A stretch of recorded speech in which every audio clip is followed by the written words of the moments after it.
Hey everyone, welcome to our Agents Full Course by Simplilearn. Are you curious about AI agents and how they're changing the world right now?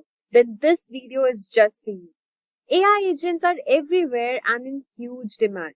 Learning how they work could open doors to amazing jobs in AI, automation, and tech. In this full course, we will start with the basics, what AI agents are, how they interact with their surroundings, and how large language models work, power them behind the scenes.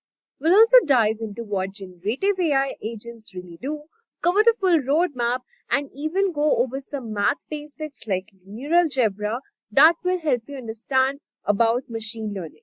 We've also included tutorials on key machine learning like GANs, NLP, KN, and confusion matrix explained in easy way. But before we comment, if you're interested to master the future of technology, then the professional certificate course in generative AI and machine learning is the perfect opportunity for you. Offered in collaboration with the NICT Academy IT Kanpur, this 11-month live and interactive program provides hands-on expertise in cutting-edge areas like generative AI, machine learning tools like ChatGPT, DALL-E 2, and even Hugging Face. You'll gain practical experience through 15 plus live projects, integrated labs, and masterclasses delivered by esteemed IT Kanpur faculty. So hurry up and enroll now and find the course link in the description box below. Learn's YouTube channel. In this tutorial, we will learn about AI agents. Before that, let's take a quick look at what exactly they are. As AI continues to evolve, there are no longer just chatbots responding to your commands. It's about intelligent systems that can understand objectives, make decisions, and take actions. AI agents are autonomous systems that perceive their environment, process information, and take actions to achieve specific goals. They use machine learning, natural language processing, and reasoning techniques to make decisions. AI agents can be responding to stimuli. They are widely used in virtual assistants, automation, and decision making systems. Advanced AI agents like conversational AI and autonomous agents can adapt and learn from interactions. That said, if these are the type of videos you'd like to watch, then hit that like and subscribe buttons and the bell icon to get notified. Also, for your information, if you want to upskill yourself, master generative AI and artificial intelligence skills, and land your dream job or grow in your career, then you must explore Simplilearn's cohort of various generative AI courses and certifications. Simplilearn offers various certification programs in collaboration with some of the world's leading universities like Purdue, IIT Kanpur, Guwahati, and many more. Through our courses, you will gain knowledge and work-ready expertise in skills like advanced Python, machine learning, generative AI, and over a dozen others. That's not all. You also get the opportunity to work on multiple projects, learn from industry experts working in top tier data and product companies, and also academics from top universities. After completing these courses, thousands of learners have transitioned into an AI and machine learning role as a fresher or moved on to a higher paying job and profile. If you are passionate about making your career in this field, then make sure to check out the link in the pinned comment and description box below to find a generative AI program that fits your experience and areas of interest. Now, without further delay, let's get started. Firstly, let's have a brief discussion about the agenda for today's session. So, these are the following points that we will be discussing in the AI tutorial for beginners. Firstly, we will get started by understanding what exactly is an AI agent. Next, we will learn the critical differences between AI agents and large language models. Followed by that, we will understand how exactly an AI agent works. Then, we will have a brief overview on the future and risks of AI agents. Followed by that, we will have some final thoughts on AI agents, and then we will switch to a live hands-on demonstration on how to build AI agents. I hope I made myself clear with the agenda. Now, let's get started. Firstly, what exactly is an AI agent? So, at its core, an AI agent is a software program designed to perform tasks autonomously. Unlike traditional software that strictly follows predefined rules, AI agents can make decisions based on understanding, interaction, and real time data. They leverage cutting edge AI models like GPT, Claude, Gemini to analyze, process, and execute tasks dynamically. Think of it as a digital assistant that doesn't just follow rigid instructions. Like, try saying, check if Tony is available on Friday and book a meeting. This is a usual approach, right? Instead of following a routine approach where you try to say to your digital assistant this way: check if Tony is available on Friday and book a meeting. This is a routine approach where you say to your digital assistant to check the availability of Tony and book a meeting, which is quite straightforward and simple to understand. But in case if you take it to a much complex version, but if you just change a couple of terms and make it a little more complex, like try saying, schedule a meeting with Tony at the earliest convenient time in the next month, right? It might seem a little similar to the previous one, but here the AI agent will have to follow some steps. Like this one: check the calendar for available slots. The AI agent will log into the recipient's account, which is Tony's account, and checks if there are available slots for the meeting. Then it will determine the ideal time. Followed by that, it will send out invitation, which happens all autonomously. In the previous case, directly the digital assistant will check for a Friday in the calendar and books a meeting for the time that you have provided, regardless if Tony's availability is there or not. This is the difference between a digital assistant and an AI agent. Now, let's move ahead into the next topic of today's session, which is about how are AI agents different from LLMs. While AI agents use large language models like GPT-4, they go beyond simple text generation. Here are the key differences. LLMs generate responses based on trained data but do not actively interact with the real world. Whereas, on the other hand, AI agents can access external data, plan tasks, and execute actions, all in real time. This is one of the critical differences between LLMs and AI agents. Now, for example, if you ask LLM about a sports match that happened yesterday, it may not have an updated knowledge. While on the other hand, AI agents can fetch live data from the web, databases, or APIs to provide an accurate answer. This is how they behave and perform. Also, there is something called hallucinations. You might be wondering if this term is related to humans. Yes, it is related to humans, but for a change, LLMs can also hallucinate. For example, if you ask unrealistic question, let's say there are different types of apples: Fuji, Macintosh, Black Oxford, right? If I write, tell me about watermelon apple or orange mango, which are unrealistic or in a way different fruits, chances are there where an LLM can give you some false or unrealistic information that may sound believable. This is termed as hallucination. And of course, recent LLMs have a scale to measure their hallucinations as well. Now let's shift to the next point of today's discussion, which is about how do AI agents work. Now, AI agents function as sophisticated problem solvers with four essential capabilities. They start with planning, then interacting with tools, then memory and knowledge access, and lastly, executing the actions. Now, let's go through each one of these steps in a detailed way. Firstly, planning. AI agents begin with a goal, whether it's researching market trends or drafting an email. They break the goal into actionable steps, following a chain of thought process to optimize the execution. This removes the need for predefined human triggers. The next stage is interacting with the tools. Unlike basic AI models, AI agents can interact with tools, browse the internet, query databases, and use APIs. This extends their capabilities beyond static knowledge. Now, the third one is about memory and knowledge access. AI agents can retrieve and store information using techniques like RAG, or also known as the retrieval augmented generation. This allows them to integrate company specific data, market research, or customer support queries to generate up to date responses. Now, the last and important step: execution of actions. Beyond just processing information, AI agents can take actions, writing reports, managing applications, or even communicating with other AI agents. This makes them powerful automation tools capable of independently handling complex workflows. Now, let's move to the next part, which is about the future and risks of using AI agents.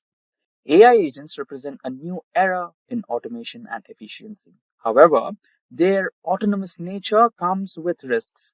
Without proper safeguards, an AI agent could misinterpret objectives. For example, if instructed to achieve world peace, an unregulated AI might arrive at extreme solutions. Ensuring human oversight, ethical programming, and responsible deployment will be crucial to leveraging AI agents safely and efficiently. Now let's go through the next point where we will have some final thoughts before getting started with the live demonstration. So, coming to the final thoughts, AI agents are redefining how we work and interact with technology. With their ability to plan, interact with tools, store knowledge, and execute tasks, they are far more advanced than traditional LLMs.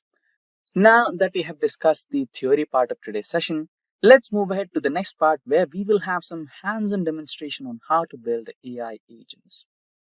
So today we will be building an AI agent that can help you browse through your internet. Now we will be using browser use because of its highest accuracy based upon its competitors. So it has about 89% compared to other competitors, right? So there are three different plans: open source, pro, and enterprise. So for now, we will be going with the open source version, which is readily available on GitHub. So here you'll have the complete repository. So this is the browser use. Here we have an official page of browser use where we have the connection to Quick Start, and all the steps are arranged in learning order. You can just follow the steps and get ready with the environment for building your AI agent. So we have opened up the command prompt. First, we need to check Python if it is available or not. So it's one of the prerequisites. So Python version we have about 3.9. So according to the prerequisites, we need to have anything above 3.10. Not a problem. Let's download Python. So here, just go to Windows. I'm working on Windows 3.13. It should take a couple of moments, and the Playwright is also one of the prerequisites, and UV is also one of the prerequisites. It's a Python package which helps us to create a virtual environment. So if you just follow these steps, you can also create a virtual environment for yourself to run your AI agents. Everything is just follow the steps, right? Let's have a quick look on where exactly we are on the Python installation part. There you go. Python has been successfully downloaded. You just have to run the execution file. And make sure you click on that add python.exe to path so that you don't have to manually create the environment variable for that. It'll automatically create. And everything is as simple as that. Just set up, follow the default methods of setting up Python in your local Windows operating system, and it should be done. Just give it some time. There you go. We are shortly closing the first step, which is adding Python to your Windows operating system with the latest version. There you go. The installation was successful. Now, let's start command prompt and check if we have successfully updated Python version or not. Simple, the same command, Python -- version. Enter. There you go. So we have 3.13. Now, rest of the part will happen on the command prompt. So let's expand it and also have the page open for browser use so that we can proceed with steps and install everything. So we'll go to the GitHub page. So before going to the GitHub page, let's go to the official web page where we need to follow some steps to prepare the environment first. So here we have a command to set up an environment for UV. Okay, UV is not internal. So let's try to go through Stack Overflow to resolve this issue. I think we might have to install UV first, or let's give it another try. Let's run the same command. Okay, the same issue. So I think we have to update UV first. So let's copy paste that particular code from UV website where it showed the. So I think we have to set the UV environment first. So we have an official documentation here which shows some steps to be followed to set up UV. So just copy the code from the official website and run these on the command prompt as mentioned here. Just enter. So the first package has been successfully downloaded, and yeah, everything is installed. Now let's go back to the official web page and try to execute the second command in the row. So that's the one, request a specific version by including the URL. So for a specific version, we need to copy it. And then we have the pip install UV. And lastly, we can proceed with the, environment here, Python. So here's the next one. I think we might have copied the wrong code. So let's copy the right code here. I'll paste it there. Execute the second code as planned. Downloading. It might take a little time for unboxing. Expansion in progress. There you go. Everything is installed. Now we can get started with setting up the environment for Python and AI agents. Go to the quick start for browser use. Oh, we missed one thing. We need to pip install UV first. Yeah, there you go. Okay, I think we are facing an issue again. Let's go with the Windows version. I think this should work. Yeah, collecting and downloading the metadata. It might take a little while. Once we install UV, then we can continue with WenV, which is a virtual environment for Python and our AI agent. We are not having that in here. Let's go to the browser use official page. So yeah, I guess we are all set. I think we can get started with executing the virtual environment. So let's go to the quick start web page. So copy the code, just type it down there and hit enter. Yeah, that's the one. So we have 3.13. Will it execute? Let's give it a try though. Yeah, it is executing. I think it took a little time. There you go. Now we need to activate the virtual environment. For that, you can see activate with when we scripts activate, right? You just need to copy paste that code. Don't forget the dot. It's not copying. Don't worry. We can just manually type it down if it doesn't copy. Or you can also go to the web page. Actually, it is also mentioned in the steps. You can just copy it from the web page and paste it here, or you can choose to type it down. Yep. So we have successfully in the virtual environment. So you can see the username is present inside the brackets. So that means you are in the virtual environment. Now you can proceed with the further steps of setting up the environment before you build an AI agent. Now we are back on the browser use. So here that was the step that we need to take. Now copy the browser use code which is mentioned here to download the dependencies. Enter. So packages are getting prepared to unbox. I think shortly the download will be finished for browser use. There you go. We're good to go. Now let's proceed with the next command. So the next command is about installing Playwright. Just copy the code, and the next part will be about creating your AI agent. So Playwright is the last dependency that you need to install. Again, it might take a little while. Let's wait. There you go. Playwright has been successfully installed. Now, the last and final step is getting started with building the AI agent. Now, talking about the AI agents, you can go to browser use and go to some examples from their repository, or you can choose to copy this code from browser use official documentation and customize your AI agent.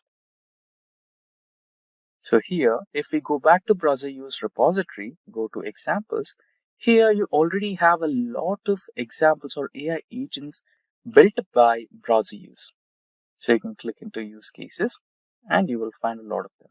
So identifying captcha, shopping, or checking out Wikipedia pages for information, scrolling and searching, using the search bar to search for a specific keyword, right?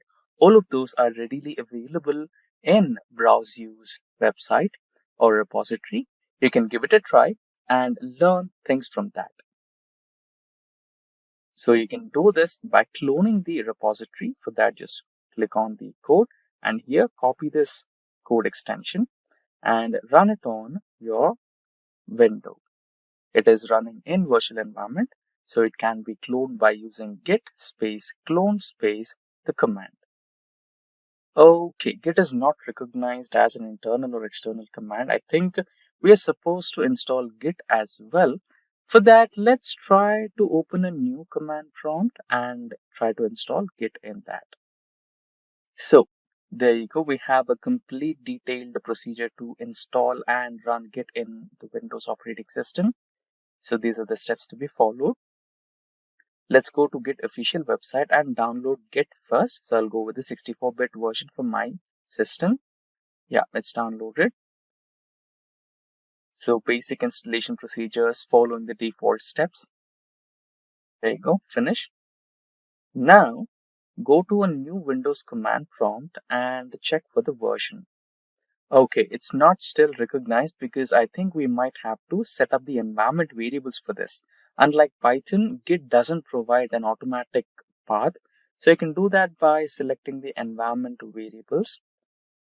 Not for the account. Yeah, not for the account. We might have to go for the system variables here. Let's go back. Yeah, system variables.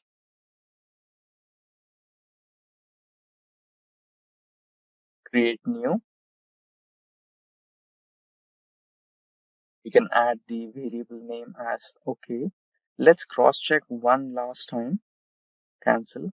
Yeah, you had to go into system variables and create new.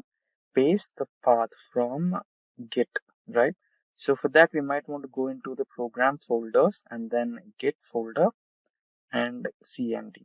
That's the location. I'll just name it as Git, and this is the file path. Let's use this lowest case. Okay, done. Now let's close the earlier command prompt, and yeah, it's not working. So let's close and restart the command prompt as provided here. Verify, close and reopen your command prompt or PowerShell. Okay, let me start a new command prompt. This is the virtual environment. Let's not mess with it. So git hyphen version. So we have successfully installed Git, and now let's try to clone the repository in the virtual environment. I think we might have to restart yes, there is a requirement where you have to restart the virtual environment as well. Not a big problem. Let's try to do that. So before we restart the virtual environment, let's open a new command prompt and try to clone it there and then replicate the same on the virtual environment. So this is the new command prompt. Let's copy the code and we will use the git clone keyword. So it is getting cloned. So it's working. So now we can retry this on the virtual environment.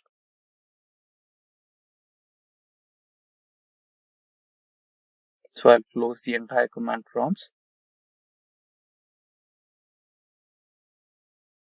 So there you go. In the virtual environment, the file already exists. So we have successfully cloned that file. Now we will go back to desktop and create a new folder, empty folder, and rename it as AI agent, right? So far we have used and set up all the environments required by browser use. Now to create our AI agent, we also need an interface. For that, browser use have already provided a web user interface, web UI. That's the second link, right? So we will be downloading and installing that into this particular file. So let's start the command prompt again and go back to desktop. So you need to just provide cd desktop. So this will change the directory to desktop. And here on the desktop, provide the location of AI agent. So I have used an underscore AI underscore agent. You will be inside this folder now. Yes, there you go. Now you will need to execute some commands where you will install web UI or browser UI into this folder. Go to the home page, browser use web UI. This is the link, GitHub link. And here, the same procedure, you will be provided with step-by-step guidance to install web UI, and you'll be ready as soon as you do it. So we'll be cloning it. So we've already installed git clone. So git clone space code run to clone all the repository into this AI agent folder. There you go, it's done. For cross-verification, you can open the web UI folder in desktop and you'll have all the dependencies. Now let's continue with the next steps. So in the next step, we will change directory to the web UI folder. We'll be inside the web UI folder now. There you go. So whatever the next steps that we will be executing will be inside the web UI folder. So they say we have to enter into the virtual environment again. So UV. So I think they recommend having UV. So we have already installed UV. But anyways, for safer side, let's try to execute this command prompt. So we have two options, Mac, Linux, Windows. So we'll go with Windows. Select the code, paste it here, run. It should take a couple of moments. So as a second procedure, let's copy the second code segment as well. And let's go back to the command prompt and see what's the status. And there you can see already everything has been installed. Let's also do the second step as well. So we've pasted the second code segment and it's unpacking. So let's paste the third snippet, which is about creating the virtual environment. So for that, we will be installing UV as we have done previously. Yeah, so let's go back to the web UI interface and copy the steps provided here. So we will be creating a virtual environment using this particular code snippet, which is UV when we Python 3. Erase the previous code, enter, and we will be shortly inside the virtual environment. Let's activate when we. So if you're going through Windows, you just have to select scripts. And if you're using Linux and Mac OS, there's a different statement. So we'll be using with scripts. There you go. We are inside a virtual environment and here the username is web UI, right? So according to the next steps, we need to install some dependencies. For that, we need to use uv pip install our requirements.txt. Just copy paste the code. There you go. The dependencies are getting downloaded. It might take a little while.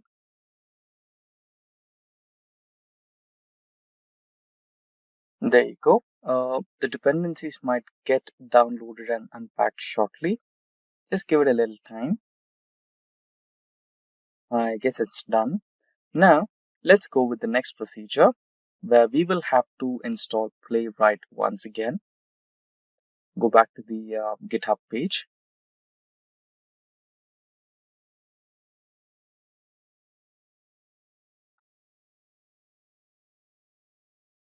So the code has been copied to install Playwright. And next we will have Docker. I think we'll go with local setup, right? So if you are transferring the AI agent to a different user and making the agent public, then you can go with the Docker application. But if you're creating an AI agent for yourself and your purpose only, then you can go with the local setup where you can go with the local setup and it will be active only in your PC in local environment. So this will be your port. Playwright has been successfully installed, I guess. So here you are creating a user interface for yourself, and once you execute this command, the command prompt will give you an IP address. So it will be in the form of local host, and you just have to copy paste that particular URL in your browser. Just wait for a little while it gives you the URL. There you go. You can see running local on URL. So you need to copy this URL http://127.00.1 double quotes 7788. That's your port number. Copy that and enter on any of your local browsers. So I'll open a new window over the browser and I'll paste it over here. There you go. Now you can see web UI is successfully running with an interface for your agent. Now your agent is not completely done yet. You can see you have some maximum run steps and maximum actions per step. If you're providing a command, it runs a certain number of steps, right? You can customize. You can either increase or decrease, right? Those are a few things you can choose to customize. So I'll take the maximum actions per second to 15. Now you can see the LLM settings is the most important part. By default, we have OpenAI here. So I'd like to go with Google, and inside that we have the Model 2.0 Flash. And now we need something called as an API key, which can be created. So you just have to go to Google Studio for that.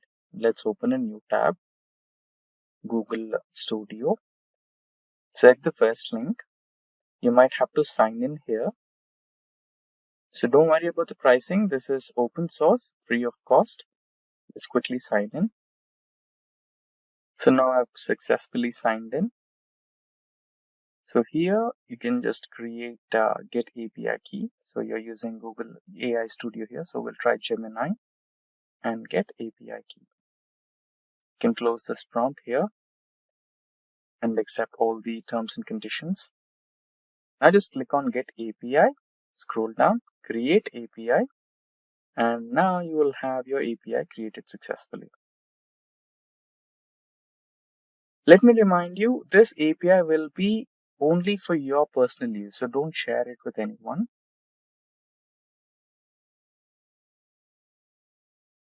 Just copy your API key, and you can see even the window says don't share with anyone.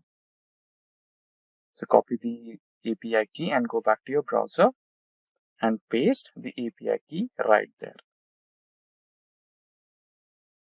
Now you can choose to run your agent. Here you can type down your steps to follow for your agent. So let me type in, go to google.com and search for Simplilearn.com or Simplilearn website. So if you go to the command prompt here, you can see step-by-step execution. So it has started a new window for Google browser, and you can see it is in signed out mode clearly. It's accessing the search prompt, and I'm not typing anything. It's doing everything by itself. Simplilearn.com. Okay. It's selecting the enter button or search button by itself. There you go. It has identified the search results, and now it should identify the page as well, which I think it is already in progress. Yeah, it has already started the Simplilearn's homepage. There you go. And you can also find a course that you are looking for as well. Great. Now let's take a step further. Let's stop this application here, and let's try to take a step further and try to provide an email address and even the login credentials, and ask the AI agent to use that particular credential, login, and send out an email. Since we have already seen this particular step has been executed in signed out mode, right? So let us provide a command for our AI agent with the credentials in such a way that it can open a new window and can log into the Google Gmail account and send out an email, right? Let's try that. So I'll erase the previous prompt, go to google.com, enter step 2, log in to Gmail, and let's provide the email address along with the password. Now let's compose an email to, let's also provide a random email address here as well. Subject will be enrolled to AI and ML program. Let's try to run the agent now. I see it has opened a new window, but okay, let's check if it selects the sign in option. Yeah, it is selecting the sign in option. It has recognized it. Okay, it opened the sign in page as well. It is trying to type in. If I'm not wrong, due to some or the other security restrictions, it should not be able to perform it.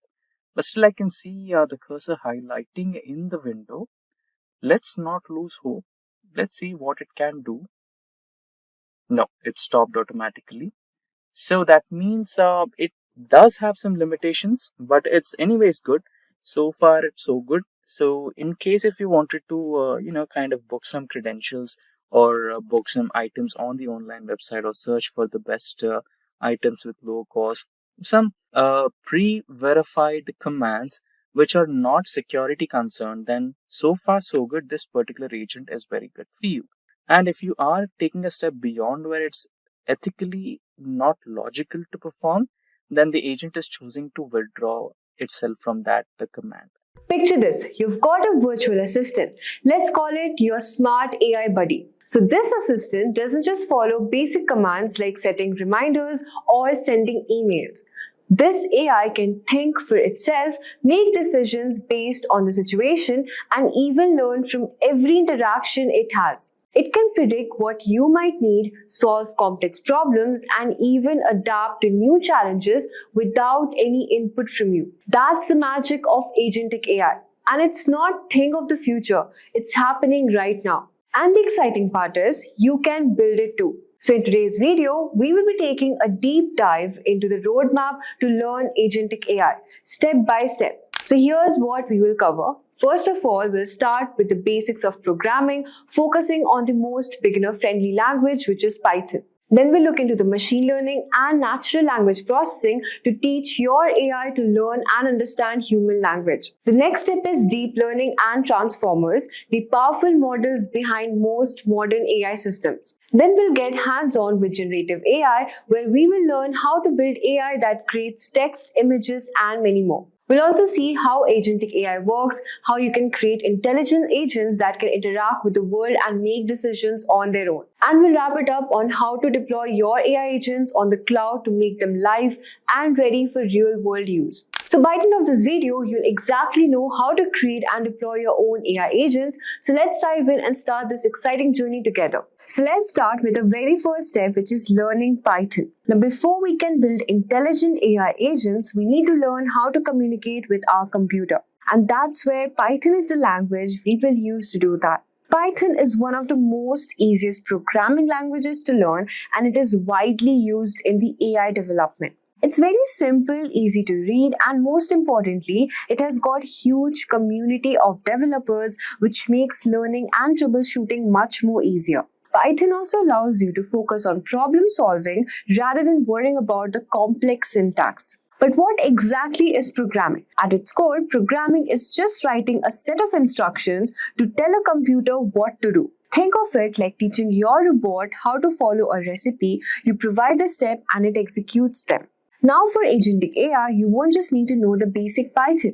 You will need to get comfortable with some specific libraries and concepts that are most relevant to AI development. Now these would include libraries from data manipulation, machine learning, and natural language processing (NLP). So let's dive into some of these. Now we'll just check the libraries and use cases relevant to Agentic AI. So the very first library you will encounter is NumPy, which will help you to handle and perform calculations on large data sets. Agentic AI often deals with massive amounts of data, and NumPy is great for making these calculations faster and much more easier. Next, we've got Pandas. Think of Pandas as a super-powered Excel for Python, so it will help you to organize, clean, and even analyze data very efficiently. Now, since Agentic AI requires handling lots of data to make decisions and learn from its environment, Pandas is a must-know. Then we've got Matplotlib and Seaborn for data visualization. Now, while you might not immediately think of graph when building an AI agent, understanding data trends visually is a huge part of training and refining your model. Now for actual AI development, the key libraries are scikit-learn and TensorFlow. Now, scikit-learn is great for machine learning projects where your AI needs to learn patterns from data. TensorFlow, on the other hand, is a powerful tool for building neural networks, which is exactly what you will use for deep learning models like those that power Agentic AI. Finally, we've got NLTK and Spacey, which are popular libraries for natural language processing. Now, since Agentic AI needs to interact with humans and understand language, these libraries also help your AI process text, understand sentences, and even generate human-like responses. Now, where should you start learning Python? Now, if you are a complete beginner, Simplilearn offers a great Python for Beginners course that walks you through the basics and builds up the more advanced topics, including machine learning and many more. So, if you want the link, I'll just mention the link in the description box below so you can just directly check it. Now, let's move on and talk about some key Python concepts for Agentic AI. Now, to get started with Agentic AI, here are the key parts of Python you will need to focus on. First, we've got variables and data types. You would need to understand how to store and manipulate data. Then we've got loops and conditionals. These are very important where you will need your AI to make decisions on repeat tasks, just like a robot performing a task continuously. Then we've got functions and classes. Now, functions will help break down tasks, while classes will allow you to define your own AI object and behaviors, like defining an intelligent agent. Then we've got libraries and modules. So Python's power comes from its libraries. You would need to learn how to import and use them effectively. For Agentic AI, you need to focus heavily on understanding data structures such as lists and dictionaries because you will be processing a lot of data. You'll also need to get comfortable with functions, classes to organize your AI behavior and the abilities into neat, reusable pieces. So now that you know how to communicate with computer using Python, it's time to teach our AI agent two major technologies, which is machine learning and natural language processing. So what exactly is machine learning? Machine learning is a type of artificial intelligence that allows computers to learn patterns from data and improve over time, all without having to be told every single step. Think of it like this. Imagine you want to teach a robot how to recognize if a review is positive or negative. Instead of telling it exactly what to look for, you will give it a lot of example positive and negative reviews and then it starts to learn from them. The more examples you give, the better it gets at recognizing them on its own. That's what called machine learning. And here's how it works in Python. Let's say we want our robot to learn whether a review is positive or negative. So based on some example reviews, we feed it to the data and let the model figure out the rest. It's just like teaching it to read between the lines and identify emotions in the text. And this is how exactly Agentic AI works. So Agentic AI will use the machine learning to learn from the data and make decisions, whether it's making a recommendation, answering a question, or even automating tasks. Machine learning is at the heart of it all. By teaching the AI to recognize pattern, it becomes very important and smarter over time, better at making decisions on its own. Next, let's talk about the natural language processing. Now that our AI agent can understand and interact with us in human language, NLP is the technology that allows computers to read, understand, and even generate text just like a person. Think of it as your Siri or Alexa that can understand what you're saying and respond back to you. That's NLP in action. For example, let's say you ask Alexa, what's the weather like today? So the NLP will help Alexa understand that you're asking for weather information and then it responds accordingly. Now, with the help of Agentic AI, NLP is very important because AI needs to understand conversation, commands, and questions from humans in natural, everyday language. So whether it's answering customer queries, scheduling appointments, or even writing emails, NLP allows our AI agents to interact with the world in a very meaningful way. For example, you can use these libraries to build an AI agent that can read a customer review and tell whether it's positive or negative, just like we did in our machine learning example. Or you can even create an AI that responds to customer inquiries by understanding their questions and generating appropriate responses. Now that we have covered the basics of machine learning, let's take things up a notch with deep learning, a more advanced form of machine learning. So deep learning powers some of the most impressive AI applications you see today. Just like self-driving cars, virtual assistant like Siri and Alexa, and even AI-generated text. At the heart of deep learning is something called neural networks. Think of neural networks as a mini brain for your AI. They're designed to process data in a way that mimics how the human brain works. What makes them so powerful is that they have multiple layers that allow them to recognize patterns in data much more accurately than traditional machine learning models. Here's an example. Imagine you are teaching an AI to recognize whether a picture is of a cat or a dog. Now, with the help of neural network, the AI doesn't just look at the whole picture at once. It breaks down the picture into smaller parts, starting from simple features like the edges and the colors, and then building up to more complex features like the ears or fur. Each layer of the neural networks adds another level of the understanding, and that's how deep learning works. And that's why it's so good at tasks like recognizing images, translating languages, and even generating creative content. Let's say we have an AI that can identify objects in images like self-driving car. When the car's AI see an obstacle, it needs to quickly recognize whether it's a pedestrian, a vehicle, or something else. Now, using deep learning, the AI can process this information accurately and in real time, allowing it to react quickly and prevent accidents. But wait, there's more. Let's talk about transformers, a specific way of deep learning model that has completely revolutionized the world of AI. Transformers are game changing because they're incredibly good at handling sequences of data like text or speech. For example, language translation or text generation, these are the things transformers excel at. So transformers are behind some of the most powerful AI models you've probably heard of, like GPT-3, the model behind ChatGPT, and Google BERT. These models can understand and generate human-like text with remarkable accuracy. Now, let's break it down for you. Imagine you want to create a chatbot that can have a real conversation. The challenge is that conversations don't happen in a straight line. People talk in paragraphs, ask questions, reference past comments. So there's a lot of context to keep track of. Transformer solve this problem by looking at the entire sequence of words, not just one word at a time. And understanding the relationship between them, this allows the model to grasp the full context of a conversation, just like how humans communicate. Here's an example. If you were to give a transformer a prompt like once upon a time there was a young prince, it could generate the rest of the story in a coherent, engaging way, just like a human author might do. Now let's talk about transformers in Agentic AI.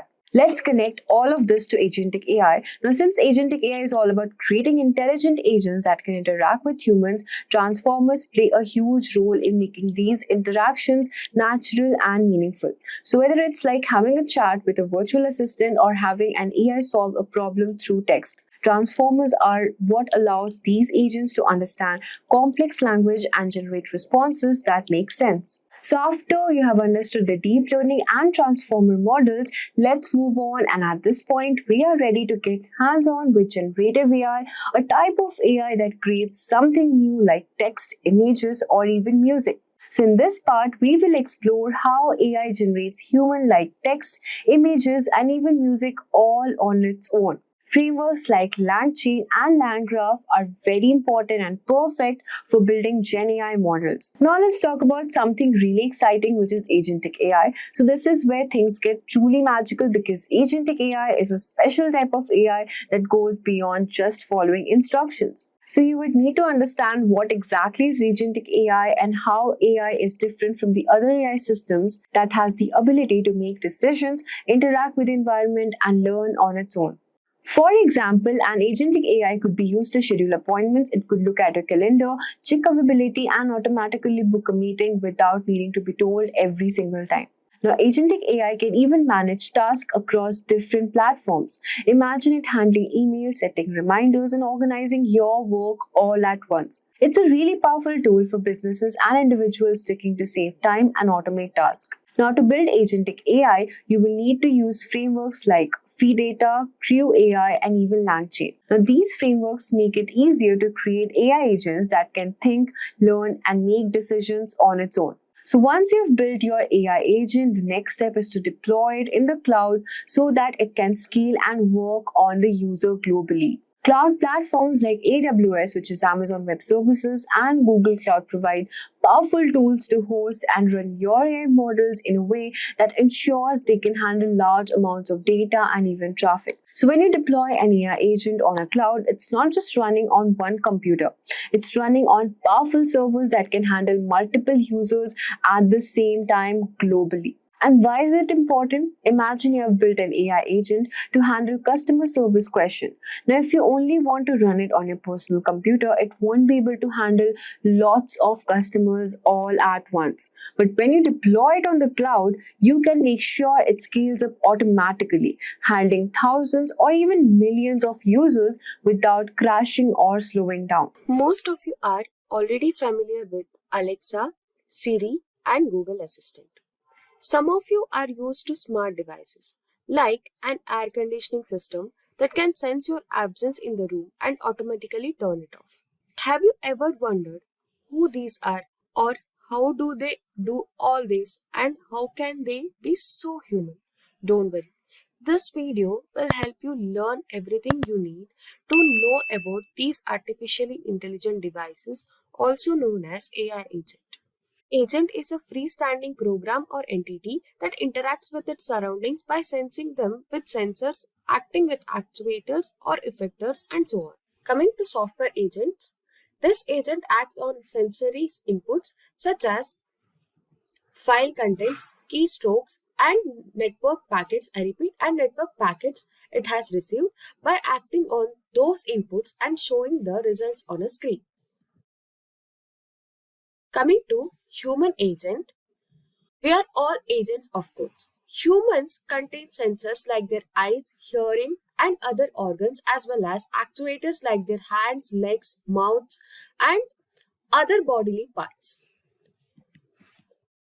And third one is robotic agents. Robotic agents feature a variety of high quality motors that serve as actuators, as well as cameras and infrared range finders that serve as sensors. This is all about examples of AI agents. Agents must adhere to certain rules. Let us list them out. Rule number 1. An AI agent needs to have an environmental perception. Rule number 2, decisions must be based on observations of the environment.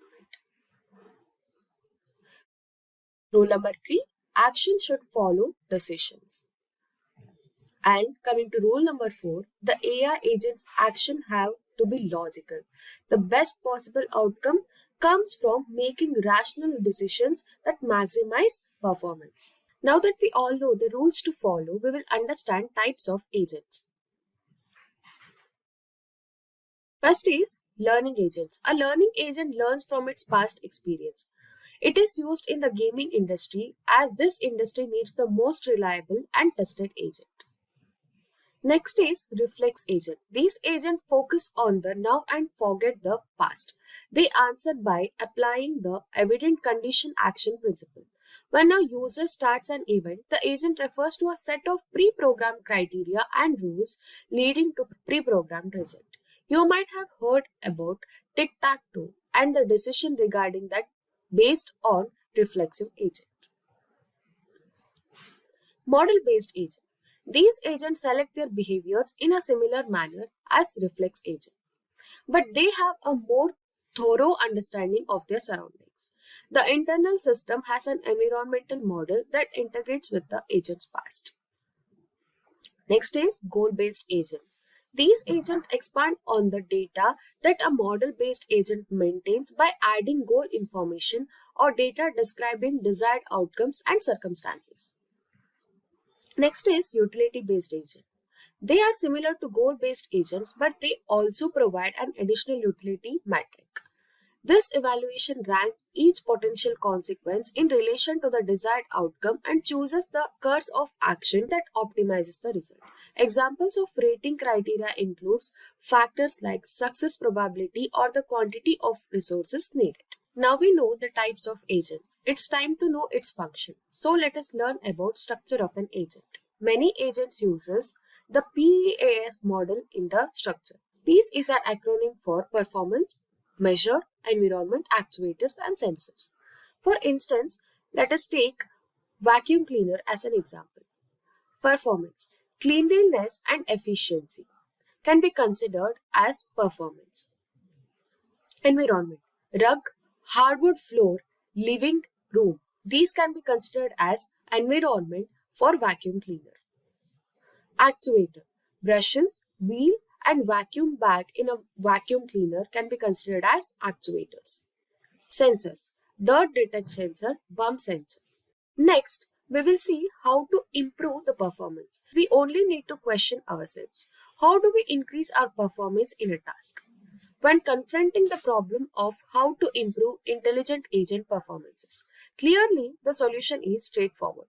We carry out the task, recall the outcomes, and make adjustments in light of our memories of prior tries. The same manner that humans improve, so do AI agents. By saving its previous responses and attempts, the agent improves and learns how to react more effectively in the future. Artificial intelligence and machine learning converge here. LLMs. If you ever wondered how machine learning can now understand and generate human-like text, you are in the right place. From chatbots like ChatGPT to AI assistant that power search engines, LLMs are transforming how we interact with technology. One of the most exciting advancements in this space is Google's Gemini or OpenAI ChatGPT, a cutting-edge large language model designed to push the boundaries of what AI can achieve. In this video, we will explore what LLMs are, how they work, and why models like Gemini are critical for the future of AI. Google Gemini is part of a new wave of AI models that are smarter, faster, and more efficient. It is designed to understand context better, offer more accurate responses, and integrate deeply into services like Google Search and Google Assistant, providing more human-like interactions. So we will break down the science behind LLMs, including their massive training datasets, transformer architecture, and how models like Gemini use deep learning innovation to change industries. Plus, we will compare Google Gemini to other popular LLMs such as OpenAI ChatGPT models, showing how each of these technologies is used to power chatbots, virtual assistants, and other AI-driven applications. By the end of this video, you will have a clear understanding of how large language models like Gemini work, their key features, and what they mean for their future AI. Don't forget to like, subscribe, and hit the bell icon to never miss any update from Simplilearn. So what are the large language models? Large language models like ChatGPT 4, Generative Pre-trained Transformer 4, O, and Google Gemini are sophisticated AI systems designed to comprehend and generate human-like text. These models are built using deep learning techniques and are trained on vast datasets collected from the internet. They leverage self-attention mechanism to analyze relationship between words or tokens, allowing them to capture context and produce coherent, relevant responses. LLMs have significant applications, including powering virtual assistant, chatbots, content creation, language translation, and supporting research and decision making. Their ability to generate fluent and contextually appropriate text has advanced natural language processing and improved human-computer interaction. So now let's see what our large language model used for.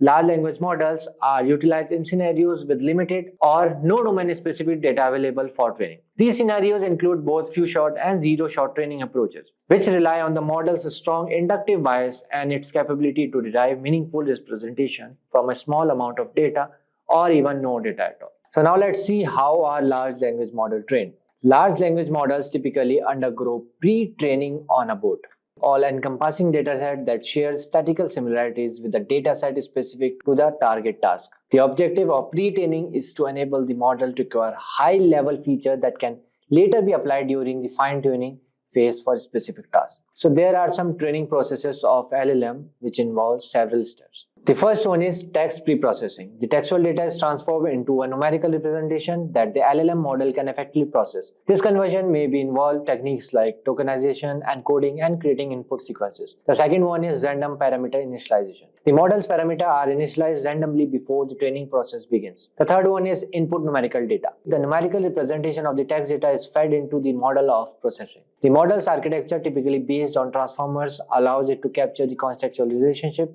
between the words or tokens in the next. The fourth one is loss function calculation. A loss function calculation measures the discrepancy between the model's prediction and the actual next word or token in a sentence.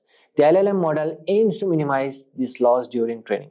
The fifth one is parameter optimization. The model's parameters are adjusted through optimization technique. This involves calculating gradient and updating the parameters accordingly, gradually improving the model's performance. The last one is iterative training. The training process is repeated over multiple iterations or epochs until the model's output achieves a satisfactory level of accuracy on that given task or dataset. By following this training process, large language models learn to capture linguistic patterns, understand context, and generate coherent responses, enabling them to excel at various language-related tasks. The next topic is how do large language models work? So large language models leverage deep neural network to generate output based on patterns learned from the training data. Typically, a large language model adopts a transformer architecture which enables the model to identify relationship between words in a sentence irrespective of their position in the sequence. In contrast to RNNs that rely on recurrence to capture token relationship, transformer neural network employs self-attention as their primary mechanism. Self-attention calculates attention scores that determine the importance of each token with respect to the other token in the text sequence, facilitating the modeling of intricate relationship within the data. Next, let's see application of large language models. Large language models have a wide range of application across various domains. So here are some notable applications. The first one is natural language processing, NLP. Large language models are used to improve natural language understanding tasks such as sentiment analysis, named entity recognition, text classification, and language modeling. The second one is chatbot and virtual assistant. Large language models power conversational agents, chatbots, and virtual assistant, providing more interactive and human-like user interaction. The third one is machine translation. Large language models have been used for automatic language translation, enabling text translation between different languages with improved accuracy. The fourth one is sentiment analysis. LLMs can analyze and classify the sentiment or emotion expressed in a piece of text, which is valuable for market research, brand monitoring, and social media analysis. The fifth one is content recommendation. These models can be employed to provide personalized content recommendations, enhancing user experience and engagement on platforms such as news website or streaming services. So these applications highlight the potential impact of large language models in various domains for improving language understanding automation. In this tutorial, we will learn about OpenAI's Gen AI agents. So, generative AI agents are advanced AI-driven systems designed to autonomously perform tasks, generate content, and assist in decision-making by leveraging large language models, or also known as LLMs, and machine learning algorithms. Imagine an AI agent automating repetitive processes, enhancing productivity, and providing personalized recommendations across various domains, including customer support, marketing, and software development. By understanding context and generating human like responses, they improve user engagement and streamline workflows. Businesses benefit from cost savings, faster problem solution, and improved efficiency. Such are a few out of many use cases of AI agents. Today, we will cover the OpenAI Gen AI agents and their facts, their challenges, and future implications. That's it. If these are the type of videos you'd like to watch, then hit that like and subscribe buttons and the bell icon to get notified. OpenAI Gen AI agents. So, first, let's get started with the agenda for today's session. We will have a brief introduction to generative AI agents. Followed by that, we will understand the core components of Gen AI agents, then how generative AI agents work, architectures and deployment, enhancing AI agents with external tools, challenges and limitations of Gen AI agents, future trends and advancements in AI agents will be the last one. So I hope I made myself clear with the agenda. Now let's get started with the first part, which is Introduction to Generative AI Agents. So basically, what exactly do you mean by the term generative AI agents? So an AI agent is just an LLM that can take actions, and it can do so autonomously without any human supervision, and now also reason about the tasks. An AI agent is software entity that autonomously interact with environments, make decisions, and execute tasks. Generative AI agents extend by leveraging large language models like OpenAI's GPT to generate intelligent responses and perform tasks beyond rule-based automation. Now, we will also look into the evolution of AI agents. Traditional rule-based AI agents had limited to predefined rules. Like if you define a process and give the steps, it will just perform them and complete it. It will not take a step beyond it. And machine learning based AI agents can learn from data but need structured inputs. And then comes the generative AI agents, which are capable of understanding, reasoning, and generating human like responses autonomously. Like they understand the environment and learn through it and take their steps based on the principle they have been trained for. And also, they will provide the reason for which they have taken a certain step. Now, moving ahead, why generative AI agents matter a lot? So there are three key points to consider. Firstly, efficiency. They automate repetitive tasks with minimal human intervention. Next is high scalability. They handle large volumes of work, example customer support, content generation, and many more. And finally, intelligence. They can adapt to different use cases dynamically. Nobody has to write rules for them. Now let's focus on OpenAI and its latest release of agents. So OpenAI just released two new groundbreaking agents, the Operator Agent and Deep Research Agent. These two releases are absolutely massive for all AI agent developers. So Operator is the first AI agent released by OpenAI, and what it does is it mimics human actions on your browser. So it means it can scroll, type, click, and navigate Google web pages for you just like any other human would. But more importantly, and what many people have missed out is this agent is actually based on a completely new model called CUA, which stands for Computer Using Agent. So, this agent, unlike standard GPT models, wasn't trained to just output text. You like write a prompt and expect an output in the text format. Instead of that, it can go beyond it. This agent was actually trained to output mouse and keyboard clicks, which is exactly what makes this agent so powerful in your browser. But not only that, it can also reason about every single action. This is also something that we haven't seen before. This agent doesn't just perform actions in your browser, it actually reasons about every single step and what it should do next. Just like we discussed before about the generic overview of generative AI agents, same as the OpenAI operator here. It takes the step based on the environment, and also it will give you a particular reason for which or based on which it took a certain action, and it also asks you what to do next.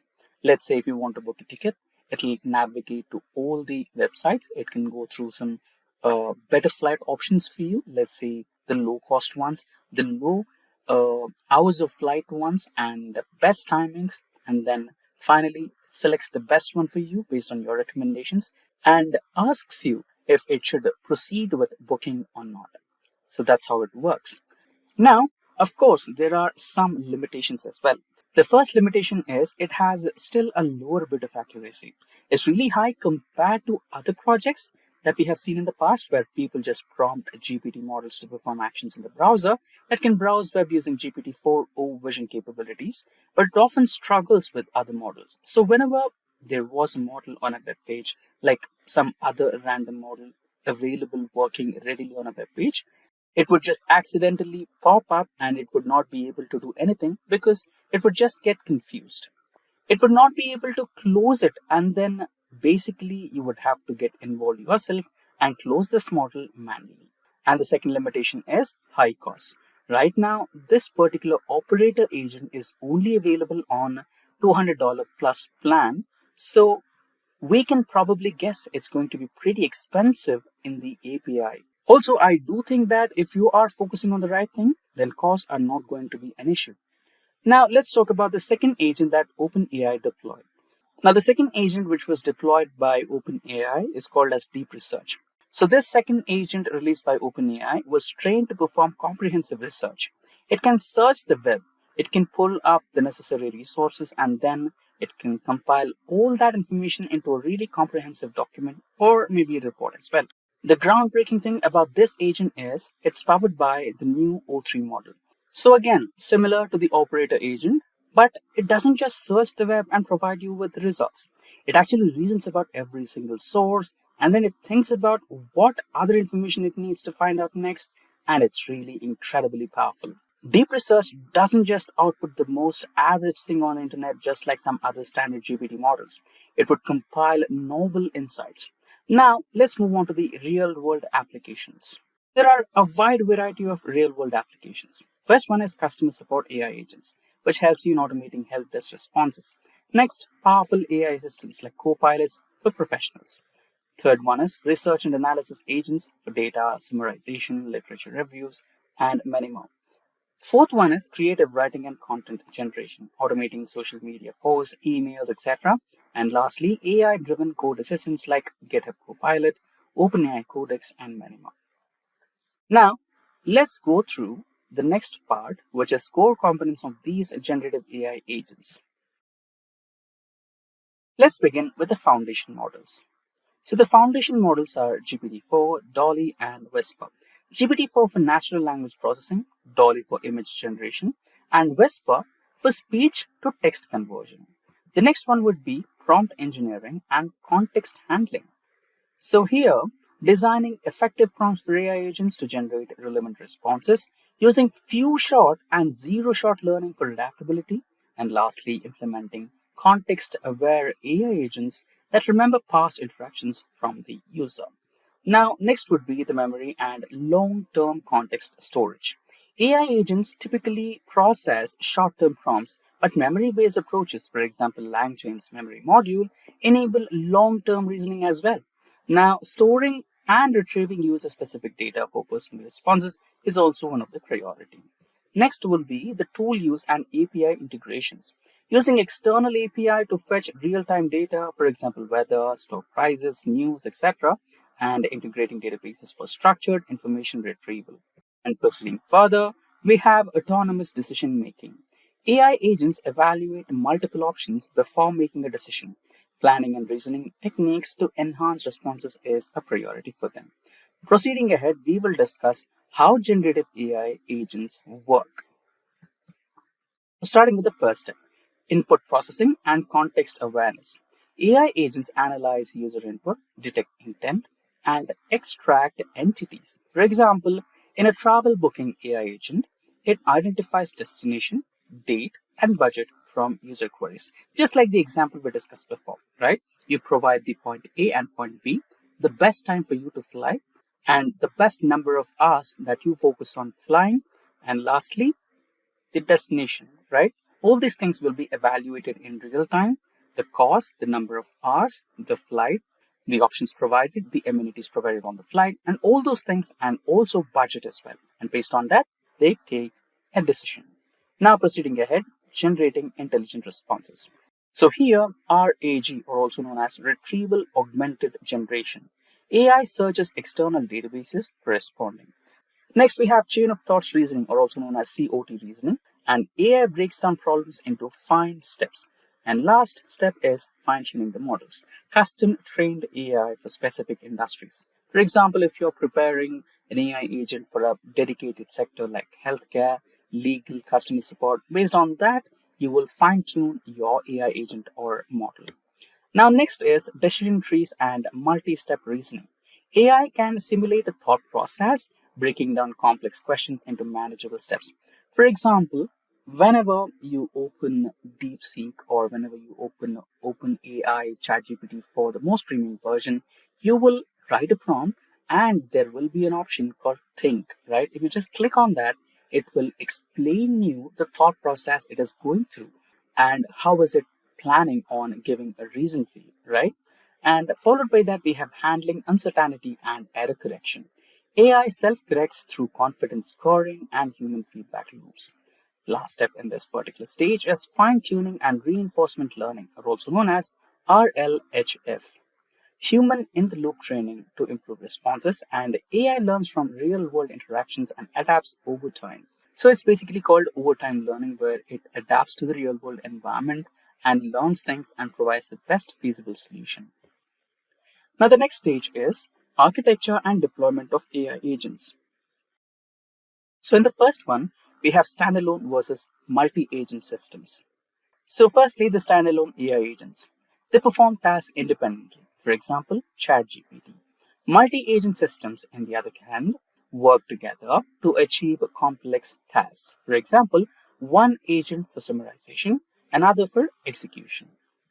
Now, next in this particular stage is agent orchestrator model.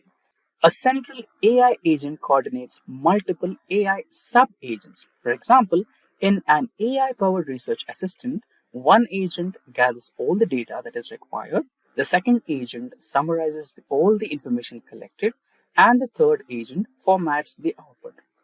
Followed by that, we have cloud-based AI agents and edge-based AI agents. Cloud-based AI agents compute, for example, OpenAI API, Azure AI, and edge-based AI agents run on local devices for faster processing. For example, Tesla's AI in self-driving cars. Followed by that, we have using APIs to build AI agents. OpenAI's API for GPT-4 powered by AI agents, Langchain framework for AI agent orchestration, and Llama index for document-based AI agents. The next stage, we will discuss about enhancing AI agents with external tools. In that, the first step is integrating with databases. AI agents can query SQL and non-SQL query databases for structured data retrieval. Proceeding ahead, we have connecting with web scrapers and APIs. AI agents can fetch real-time data using tools like Beautiful Soup, Scrappy, and OpenAI plugins. Next ahead, using vector databases for context recall. FAISS ChromaDB store long-term memory for AI agents. For example, legal AI agents retrieve case law from vector embeddings. Lastly, we have autonomous agents and workflows.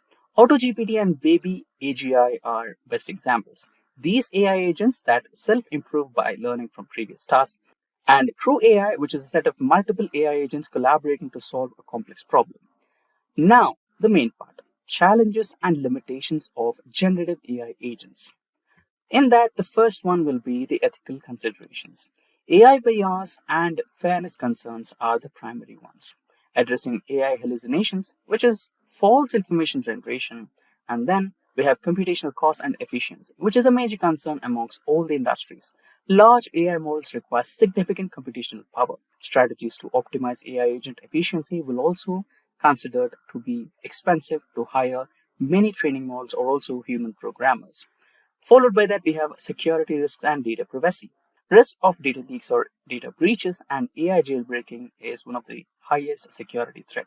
Implementing secure AI architecture is one of the primary solutions that you need to focus on. And lastly, we have legal and compliance issues. This would majorly be concerned from the enterprise level. GDPR, HIPAA, and AI regulations compliance is mandatory, and AI liability in decision making is also important. And now, the last stage of today's discussion, which is future trends and advancements in AI agents. Starting with the first one, AI agents with emotional intelligence are also known as affective AI. AI is capable of detecting emotions and adapting responses accordingly. For example, if you have designed a therapeutic AI chatbot for mental health. Now, the next one, self-improving AI systems. So meta learning and auto ML are a few examples. AI agents that learn from new data autonomously, for example, AI adjusting marketing campaigns based on customer responses.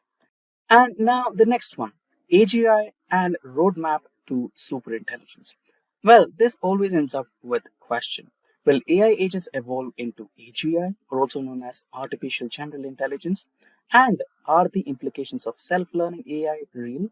This is the major question. And lastly, the role of AI agents in the future of work. Now we can see there are a lot of AI agents like Copilot, which will assist humans in their day-to-day tasks, whether it is business, healthcare, or education. And also, you have a lot of automation and transformation happening in the IT industry, which will reduce the work hours and stress on the employees by automating all those mundane tasks by the help of Copilots, also the generative AI agents. Hey everyone, welcome to the Simplilearn's YouTube channel. In this tutorial, we will learn about the MCP. Anthropic's MCP, or also known as the Multi-Agent Collaboration Protocol, is a groundbreaking framework designed to enable seamless cooperation and collaboration between multiple AI agents. Unlike traditional single agent ecosystems, MCP allows agents to specialize, communicate, and coordinate effectively to solve complex tasks. This leads to a faster decision making, enhanced problem solving, and more scalable AI systems. One of its key strengths is structured communication, where agents can negotiate rules, share knowledge, and adapt dynamically. With MCP, developers can now build AI ecosystems that behave like more intelligent teams than isolated tools. It marks a significant leap towards building truly autonomous collaborative AI applications. Now, in today's session, we will actually try to work on one. And we will be building a web scraping AI agent using MCP protocols. That's it. If these are the type of videos you'd like to watch, then hit that like and subscribe buttons and the bell icon to get notified. Now we will begin with the agenda for MCP tutorial for beginners. So firstly, we will have a quick briefing of what exactly is an MCP, or as it is called, Multi-Agent Collaboration Protocol. Followed by that, we will understand some basic protocols and standards in communication. Next, we will try to relate MCP to the understanding of protocols and standards.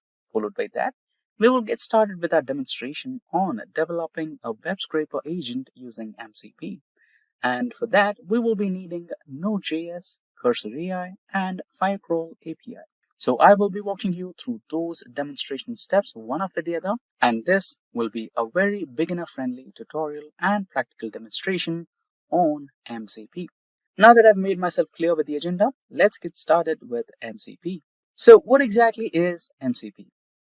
As MCP on their webpage says, MCP is a Model Context Protocol or Multi-Agent Collaboration Protocol is an open source protocol that standardizes how applications supply context to large language models. Similar to how USB-C unifies hardware connections, MCP offers a consistent way to integrate AI models with various data sources and tools. Now let's go to the official documentation of MCP to have a broader overview. So, as they say, MCP is one such tool if you remember N8N and all the AI tools and data sources that you used. For example, if you wanted an AI travel agent, as we have an already existing tutorial on our channel, you can go through it for a brief overview.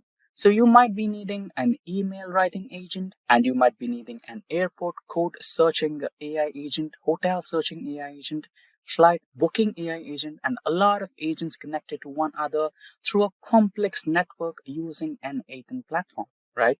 Now, in this particular MCP, that will be minimized. So you will have a standardized approach where you just eliminate all those boilerplate coding, agents, manual searching for databases, manual search for knowledge bases, manual search for agents, which are specifically designed for the purpose. You just explain your initiative, attach the API keys, and MCP takes over and gives you a fully furnished and finished product within no time. That's the main approach of MCP. So here you can see an overview image where we have the parts MCP host, clients, servers, local data sources, remote services, and local data sources. If you wanted to go ahead with local data sources or local knowledge base, you can go ahead with that. But in case if you wanted some open source, then you can also go ahead with that. So here we have all the quick starts and guides and example and tutorials to how to begin with that one, and all the explore pages that you want to go ahead with if you wanted to have a deep dive into core architecture, the resources available, prompts, tools, transport samplings, and a lot more. And in case if you wanted to contribute your dedicated resources for the community, you can also go ahead with that, and you can also have some support and feedback for MCP. Now that we have a brief understanding of MCP and still clueless about what exactly is MCP, then let's go ahead with some standards and protocols so that you can get a template and you can relate MCP to that template and understand what's the role or importance of MCP in AI agent development. Now, understanding the standards and protocols. Now, let us imagine that you get a team of people to work on a project, and you are the manager that leads and directs this particular team for a purpose, right? Now, the complex problem. No one is friend of anyone. Everyone is new to everyone on the team. And each and every person in this team belongs to a different country and doesn't have a common language in between. For example, person A speaks Mandarin, person B speaks Hindi, person C speaks French, so on. There is no common language between any one of those. Now imagine each and every one of these team members as an AI agent or a tool working for the purpose. In this scenario, you might have to hard code the ports of communication, instructions on how to do, and you need to go on to each and every single AI agent and explain the stuff in a very dedicated and a specific way. This could take a very long time. In the same way, if you relate this to a person, then you might have to reach to every single person and speak to them in their own tongue and explain them the procedures and the steps to be taken to finish the task. Now, how would you do that? It would be a lot complex. Mandarin, you might not even know French or a different language. And in that particular scenario, you might be stuck. What if there was one single language that everyone knew? For example, English. Now you can get all of them together and explain the stuff in one single call and close it. And what might be so wonderful is that you'll not even waste a lot of time and there is no hard coding, there is no manual effort there, right? In the same way, if you relate this to a web server, then you are the client, you have the server, and you just, let's say you're working on Facebook or Instagram, you try to post something, you try to write a comment, you try to like something, right? That is the activity. And these particular activities will go through 4 different types of requests. One is the get request, put request, post request, and last is the delete request, right? Now, if you are connected to a single server, this might not be as tough as possible. But if you are getting connected to multiple servers, then you might be requiring different protocols every single time. Now, this can be a combination of 2 parts, HTTP and the URL that you're trying to get connected to, right? Now, to eliminate the efforts between multiple servers and multiple requests at one go, you have one single tool called as API. And the most popular API is the REST API, which has a standard way of communicating. So here, the REST API works as the language English that we discussed before. In the same way, it has maintained a standard where each and every web client can have his communication to his dedicated server or multiple servers in one go using one single language or medium or standard, that is REST API. Without REST API and the standards and protocols, it might be very confusing and you might end up in a complex situation which might not yield in the type of result you're expecting. Now, if you can relate the development of multiple AI agents for a single purpose to the web communication and a meeting, you also expect if there were a template for development of AI agents which could make the process less complex, just like REST API did in a web service and just like English did in a team meeting, then MCP comes into the picture. MCP is your template for it, right? So just like your REST API and the meetings, you have a MCP. Earlier, without MCP, we used to have one tool called NA10, where you had all the tools connected to it and all the LLMs programmed to it, and you had to do this hard coding for each and every tool that you have included in the network and each and every agent that you have related to it. You had to specifically instruct, write down steps, develop a persona to your AI agent, right? There was a lot of stuff. But if you eliminate this particular complexity with one tool, then that would be your MCP. You just had to include MCP and tell your purpose, and your job would be done. Now that you have a brief understanding or a general overview of what exactly is MCP, now let's go ahead and build one. Now, the steps would include the following. For the project that we are building, which is a web crawler or web scraper, we might need the help of Node.js. So firstly, we will install and set the environment for Node.js. Followed by that, we will be needing an editor. So for that, we will be choosing the Cursor AI editor. And next, we will use an API. So for that, we will be using the Firecrawl API. And lastly, we can get started with building one once we have all the required resources. So let's get started. So as we discussed before, we will get started by installing Node.js into our operating system. So we're working on Windows operating system. So we might have to go ahead with Windows. So I'll choose Windows and the architecture will be the one which I'm working with. So that would be x64. But in case if you are working with a different operating system, say Mac OS, then you might have to select ARM or any suitable architecture that you can be compatible with. For Linux, you'll have to choose with the same and so on. So since we're working with Windows, so Windows it is and x64 architecture, and click on that Windows installer MSI file. So it will be getting started to install. And you'll have to click on that Windows installer.msi file and it'll get downloaded. While it is getting downloaded, let's go to the next web page and download and install the Cursor AI that we will be needing for this demonstration today. You'll have to log in, create an account and log in, and automatically it will give you the version that suits our operating system. Since we are in Windows, it gave me a Windows operating system. Just sign up or log in. So since you have already an account, just log into your account and confirm it's that you, and followed by that, you'll have installed your Cursor AI. Choose your theme. I'll go with the Cursor Dark theme. And here you make sure that you have Cursor tab, Control K agent, and you can also choose the data sharing option. I'll go with the privacy mode in case if you want the other one, go ahead with that. And here you have a few review settings, and there you go. Now you're on the new window for Cursor AI. And meanwhile, let's check on the Node.js installation. I think the wizard has already started installing the Node.js setup. So this is the window. Let's quickly go through each and every instance that we have gone through so far in this particular window from the beginning. So it started off with some packages that we would be needing. So yeah, Chocolatey and KB299. Yeah, further we have, and the last one is Python 13, right? Version 3.13.3 is approved. So far, so good. I think we can now get started with the next step. So here we are on the Cursor AI.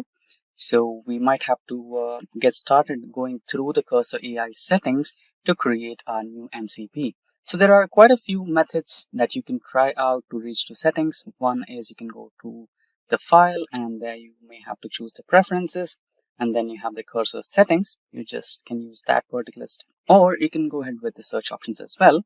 So you can use that step, or you can also use the other step where you can just go to the search window and search for settings. Here you can see MCP on the left window. So let me also walk you through a few other steps. So go to the search window and type down Cursor AI or Cursor settings. I think there has been a discrepancy, but not to worry. We'll go with the regular approach where we go to the file, preferences, and Cursor settings. And there you have the options on the left hand side.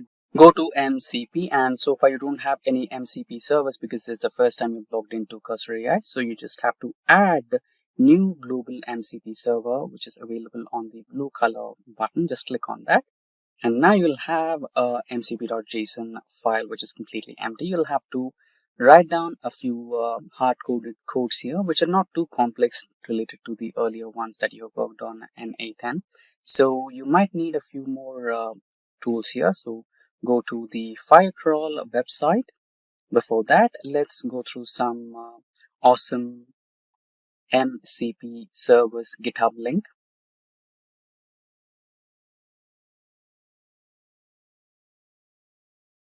So here we have almost all information related to the MCP. So let's open a new window and open all these links. What is MCP, clients, tutorials, community, legend, server implementations, framework, tips and tricks, right? For further information, you can go through all these web pages individually. So back to the home page, here you have everything you needed. The basic information of what exactly is MCP, and further you have some server implementations. Like if you scroll down, so you have awesome MCP services. This is where the beginning is. And next you have server implementations, aggregators, art and culture, coding execution, right? Customer data platforms. So here you have aggregators, art and culture, dedicated to web spaces. So, and you have also cloud platforms that you can work along with. And moving further, you have code executions, coding agents, command lines as well, and communication related stuff. So you can go along and perform your operations, customer data or platforms, data platforms, and much more. Let's close all these windows and get started with the next stage where we need an API, right? So for that, the project that we're working on, which is web crawler, we will be needing an API from one of the providers, which is Firecrawl API. Okay, that's the one, Firecrawl MCP. So that's the one. Click on that particular link. Here, to generate an API, first you might have to sign up with Firecrawl. So before we sign up, let's go through the website of Firecrawl from the beginning. So that's the template code that you'll be working on. And also here we have a wide variety of crawl options, media parsing options, smart weight actions, right? Reliability first and all those things. And also we have the pricing details. For now, we'll go ahead with the free plan. And yeah, let me add down my details, my email address, and you might also have to add a password. So let me type down something. Yeah, so the password is not too strong enough. That's a good thing. They have a really strong website. So that's a sign you need to have strong passwords, and also make sure that you don't share your passwords and the API keys that you generate using Firecrawl. Now that my password is a little too longer, I think it should be access. Yeah, it's accessible and it is a successful account generation.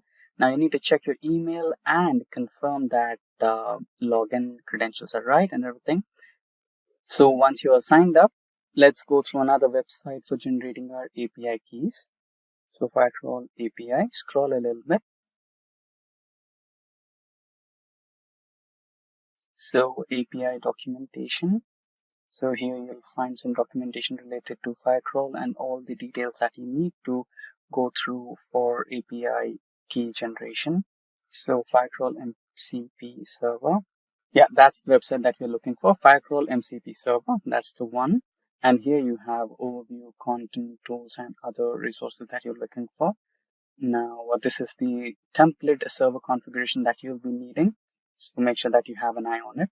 And now you will also have the details that you might have to go through. Like basically, it'll have the steps that you need to follow in the content page. Click on content. There you go. So it has all the features and details that you need to go ahead with.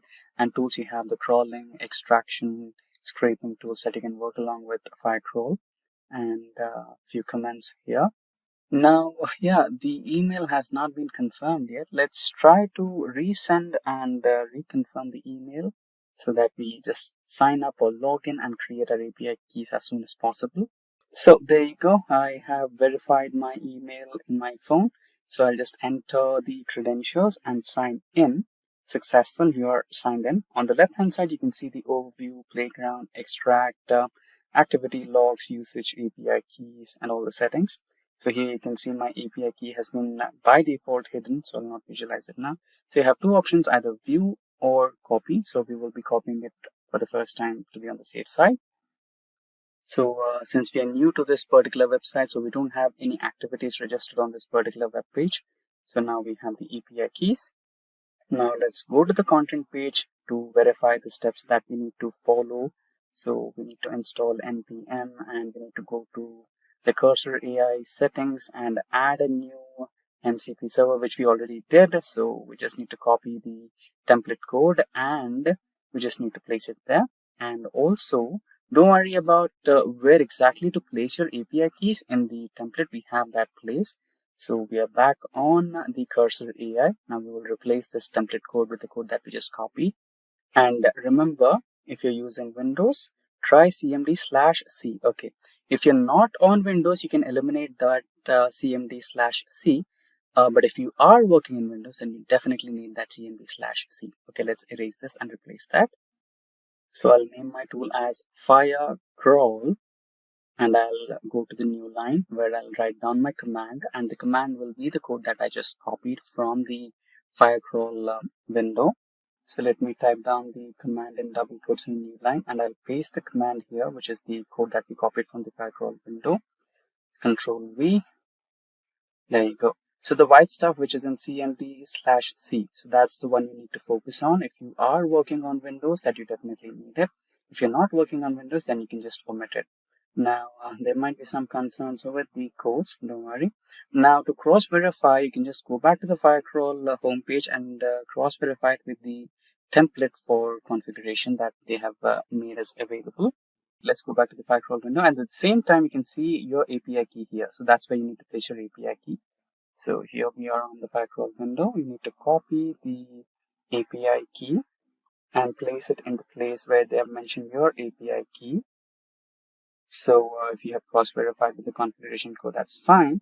And now you can just check the double quotes. So that's the one you need to focus on. Let me if there is a way to zoom it in, let me try to zoom in. Yeah, that's the one, cmd/c. If you're on Windows, you definitely need this. If you're not on Windows, you can just choose to omit it. Now let me just do one last final check. I think I missed a double quote somewhere. Yeah, I need to remove it from this place and add it to the end. Just a second. Okay, remove the double quote at that place. Now it should be after MCP. And once everything is done, you can just quickly choose to save and close this particular window. Check the distance between the API key and the double ampersand places. That's fine. And saving is really simple. Choose those three dots, close, save. And once that is clicked, it's all done. You get to choose to close this particular mcp.json file and get back to your agent. So once you have closed it, you will have your new server that you've just created in the cursor settings. But in a few times you get no tool connected, no server connected, or there might be some errors. So in that case, you just need to cross verify the npm installation, node.js installation, and check all the files that are there or not. But even if everything is installed and you can see the versions available, and if you're still seeing this or watching that particular error, then don't worry, just close the cursor AI and restart it, or you can also choose the refresh option, which is right available there. So I've closed and restarted it, and the same procedure, go to File, Preferences, Cursor Settings, and there you'll see the MCP models, and there you'll find it right there, correct? Now close it and go to the window where you will find the server. Yeah, that's the one. And here you choose the agent. Make sure that you choose the agent instead of anything else. Not manual, not ask. I choose the agent. And now I'll write down a simple prompt. Search for Simplilearn on Google. Now it should give me results which it finds on Google. Maybe it's a home page, maybe it's a social media handle like LinkedIn or YouTube or Instagram, anything that it finds related to Simplilearn. Only the term Simplilearn. So here you can see it has given me 3 different results. First one is Simplilearn website. Second one is Simplilearn YouTube channel, and the third one is LinkedIn page. So let's get started with the official web page. So click on the simplilearn.com. Now, it's asking me permission, open. Now we're on Simplilearn homepage. Similarly, let's go back and select for the YouTube page. So that's the one. Open again, get permissions. So you're on the Simplilearn YouTube page. Now I think it might ask for a login for LinkedIn. But anyways, let's try to check if it can open without logging in to LinkedIn or not. So yeah, you can see I've logged into the YouTube. Yeah, it is asking me to log in. So let's quickly log in. It might take a couple of seconds. So there you go. I've logged into LinkedIn. Now open. So I can see Simplilearn's homepage getting loaded in a second. Yeah, there you go. On LinkedIn, we have opened the Simplilearn's homepage successfully. Introduction to Agentic Workflow from Simplilearn. So before moving on to creating the Agentic Workflow, let's first understand what is AWS Bedrock. So AWS Bedrock is a fully managed AI service that helps developers build and use AI-powered applications without needing to worry about setting up or managing complex infrastructure. So it gives access to pre-trained AI models from top providers like Amazon, Anthropic, Claude, Meta, Mistral AI, etc.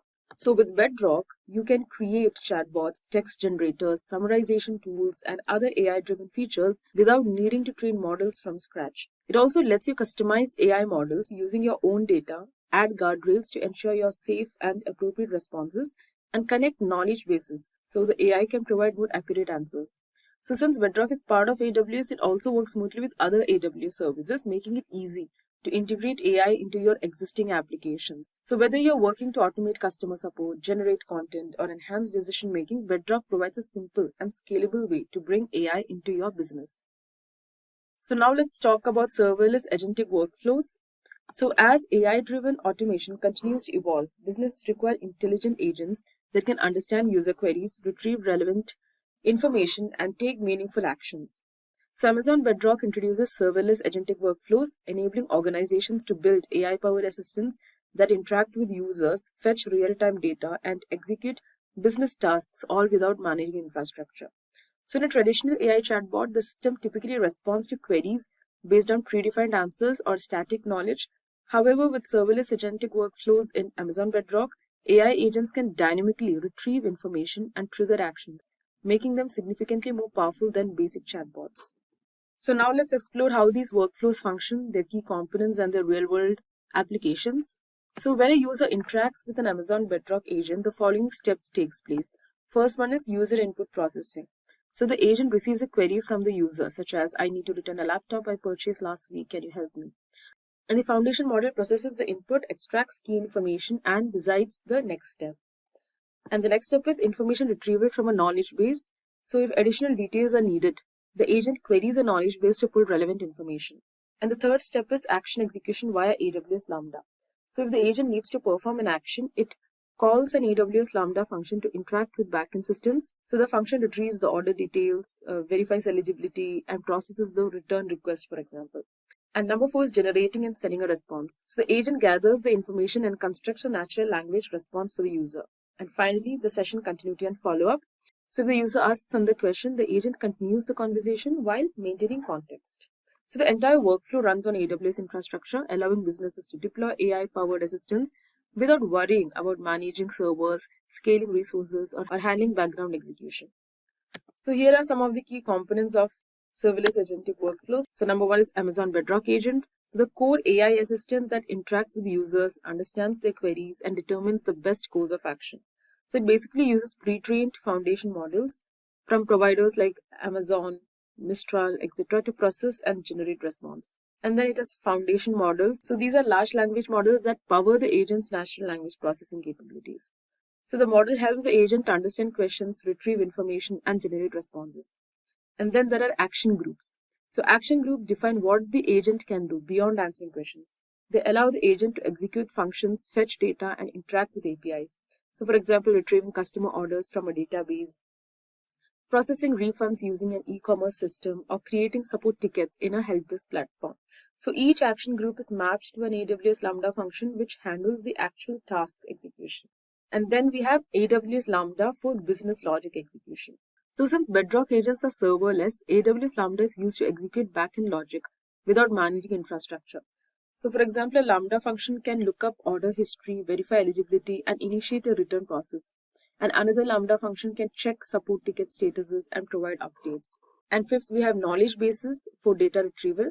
So a knowledge base helps an agent retrieve factual information from structured databases, FAQs, or documents. And then finally, we have guardrails for AI safety and compliance. So guardrails ensure the agent's responses remain safe, ethical, and appropriate by filtering out harmful, sensitive, or restricted content. So here are some of the real-world use cases of agentic workflows. So number 1 is for customer support automation. So a company can deploy a Bedrock-powered AI agent to handle customer service tasks like answering FAQs using a knowledge base, retrieving order details via an action group plus Lambda function, and initiating return requests and processing refunds automatically. It can also be used in IT help desk support. So an internal AI assistant can help employees troubleshoot technical issues such as checking server uptime using AWS Lambda, resetting passwords via an action group request, or submitting IT tickets automatically in support system. And it can also be used in HR virtual assistant. Like for example, a Bedrock agent can be used to assist employers with HR related queries like fetching leave balances, processing leave requests, or providing company policy details. So basically, serverless agentic workflows in Amazon Bedrock unlock a powerful, scalable, and cost-effective way to build AI-driven automation. So these workflows represent a significant step forward in AI-driven automation, like allowing organizations to deploy intelligent, action-oriented AI assistants that go beyond simple conversation. So now in the coming chapters, we will see how to create agent with Amazon Bedrock, how to connect with CRM and perform calculations, and how to read an FAQ manual and a short Amazon Bedrock console walkthrough. So let's get started. Okay, but before we start, in this course, we have used the Claude 3 Haiku model. This is one of the latest AI models, and here is a quick look at its pricing. For Claude 3 Haiku, the cost is $0.25 per 1 million input tokens and $1.25 per 1 million output tokens. So throughout this course, we'll be using Claude 3 Haiku as a primary AI model. So alright, let's proceed with the course. Hello all, welcome to our first chapter. So in this chapter, we are diving into Amazon Bedrock to build a simple cloud-based agent. You'll also learn how to invoke the agent and trace its workflow through traces, giving you a clear view of how it happens. So let's get started. The first step just like in every chapter, is importing the Bottle3 library. So this is basically AWS official SDK for Python, which we'll be using throughout the chapters. But before we start, we have to, set up an environment to run the code. So first, let's set up the environment.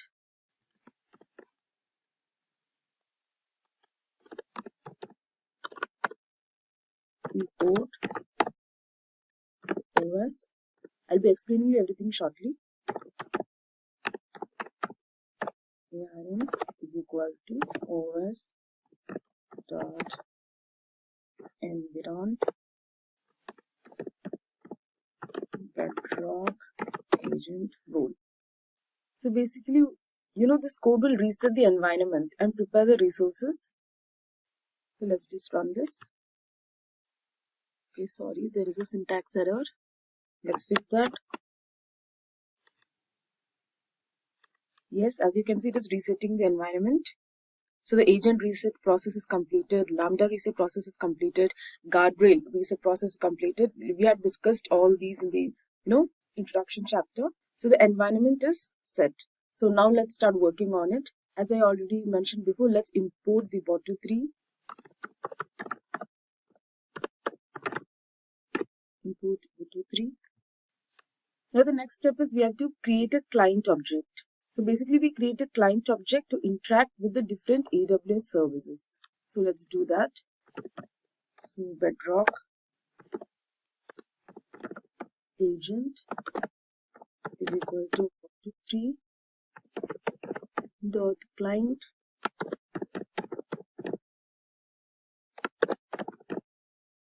service name is bedrock agent, and we'll also provide the region name. So region name is US West 2.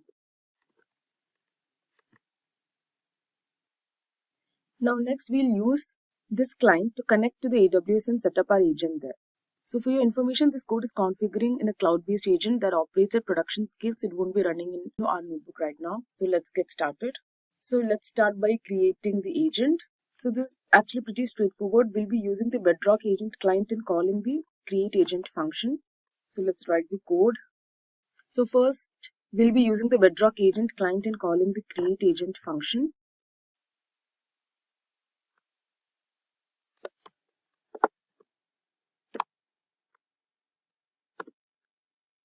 So now let's, pass the parameters. Let's set up the parameters. So the first thing is we need to give our agent a name. We should call it something. So one thing to keep in mind is this name isn't something that the agent itself will recognize. It's just for our reference. So for example, I will name this one as laptop customer support agent. So now let's move on to the other parameters. First things first, we need to give our agent a foundation model. So basically this means selecting a specific large language model from Amazon Bedrock, which will handle the language understanding for how agent operates. So we'll paste the model ID over here. So the foundation model is Anthropic Cloud 3 Haiku. So now there are multiple models available, and you can find the full list in the AWS documentation, which I'll be showing in further chapters. So here we have set up with Anthropic's Cloud 3 Haiku. This is very small, fast and highly capable model. So the next step is we need to define the agent's behavior by providing it with instructions. Now these are also known as system prompts. So let's give the instruction. So we have given it the instruction that you are an advanced AI agent acting as a frontline customer support agent.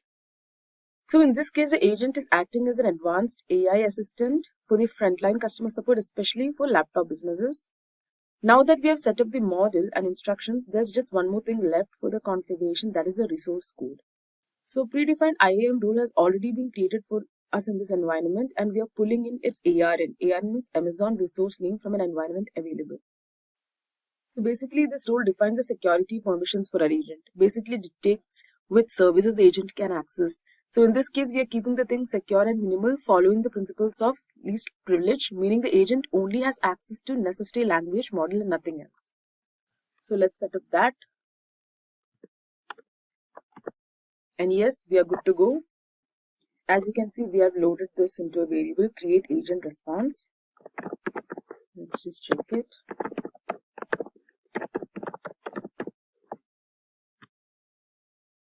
Yes. So as you can see, our agent is ready, it is created. So now you might have noticed that we haven't assigned any tools yet. So in Amazon Bedrock, these are called actions and they belong to action groups. So for now, we have built a basic AI-powered laptop support agent, and the next step is learning how to invoke and interact with it. So let's see how to do that. So as you can see, our agent status right now is in creating state. We have the agent ID, we have the agent name. So basically what happens next is the agent moves to a state called not prepared. So basically this is the full process the agent goes through. First state is creating, where the agent is being set up, which is happening right now. Then the second state is not prepared, where it exists but isn't ready yet. And the third one is prepared, where it's ready to use. So once it's prepared, we can create an alias for it. Alias is like a stable version of the agent that we can use in production. So because it lets us control updates, instead of changing the agent directly, we can manage different versions and keep things stable. But before doing anything else, we need to wait until the agent reaches the not prepared state, and that's when we can move forward. So now let's go ahead and store the agent ID in a variable. So basically I'm going to pull it from the response we created earlier, from the agent field where the agent ID is located. So let's do that. So agent ID, this is the variable, create agent response,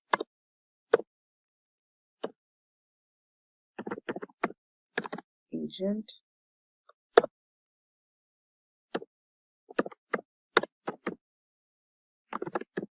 ID. So this is really going to be very useful for us. Now we have to set up a few helper functions here. So for example, they'll help us wait for certain processes like transitioning to the prepared state, so we don't have to handle everything manually.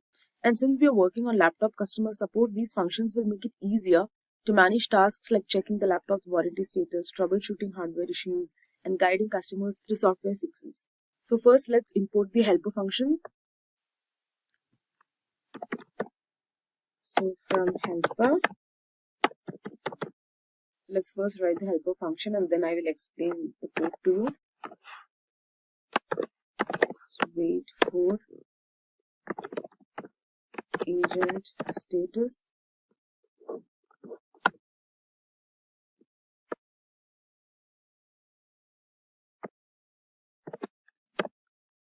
agent ID is equal to agent ID, a target status is not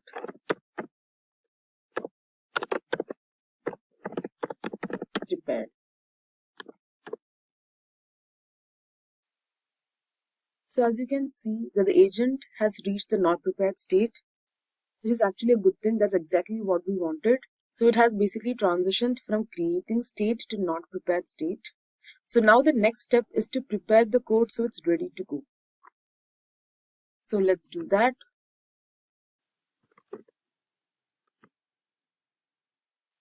We want it to be in prepared state. So as you can see now the agent is preparing, agent status is preparing. So we have used the Bedrock agent, which is the client, if you remember we set up earlier, and we have called the prepare agent function. So basically we need to tell it which agent we are working with. So we'll pass in the agent ID also. We have passed the agent ID, which we had already stored in a variable. And thus it has reached in the preparing state. Now our target is for prepared state. So let's just take this code. And our target status is prepared.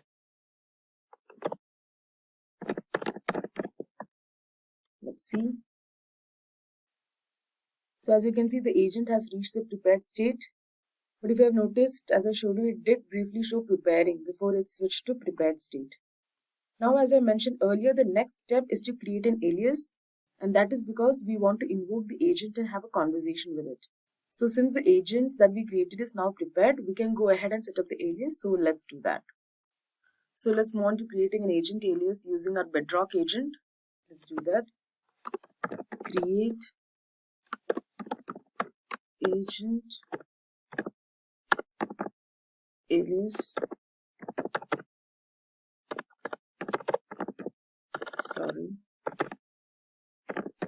Response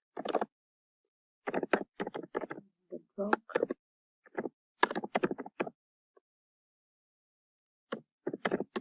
agent. Create agent alias. Yeah. So to do this, we need to provide a few key details. So first, we have to specify the agent ID so that the system knows which agent we are working with. Along with that, we need to assign a name to the alias. So this name can be anything. For simplicity, we'll just call it my agent alias. So let's do that. First, let's specify the agent ID.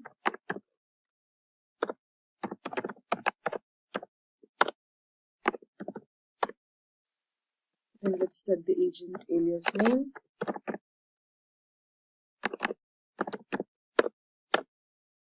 Which is my agent alias.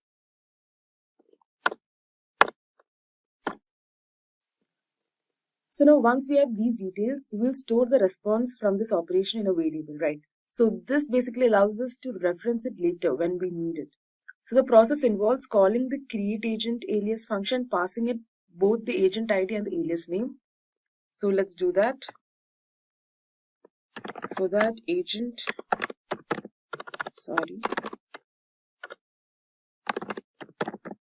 alias ID is equal to create agent alias response. We have given the, we have passed on the agent alias and agent alias ID. So now before executing this, there's an additional step to ensure that everything runs smoothly. So we need to extract the agent alias ID from the response and store it in a variable. So this is important because we'll use it to track the alias status. So to make sure that the alias is properly set up, we'll use a helper function that waits for the alias status to transition to prepared. So let's write the helper function also. Let's include the helper function also. So yes, this is the helper function. So we have all talked about helper functions earlier. So now let's execute the code and see what happens. So as you can see, everything is working as expected. The alias transitions into the prepared state, which is exactly what we were waiting for. Now that the alias is ready, we can actually start using the agent. So with prepared alias, the agent is now in a functional state, meaning that we can interact with it. So let's move on and see how to put it into use. So now to interact with the agent, we need to create a new client specifically for this purpose. So we'll be using bot23 to initialize it. So let's create a new client as we have done earlier. As you can see, we have, specified the service name and we have specified the region. Then we have stored this client in a variable. So let's run this. Now that we are ready to move forward and actually invoke the agent. So for that, we have to write a few lines of code. So first you have to import UUID.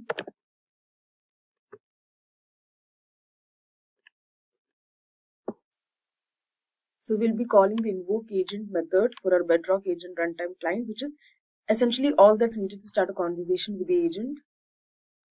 So let's write the code first and then I'll explain it to you.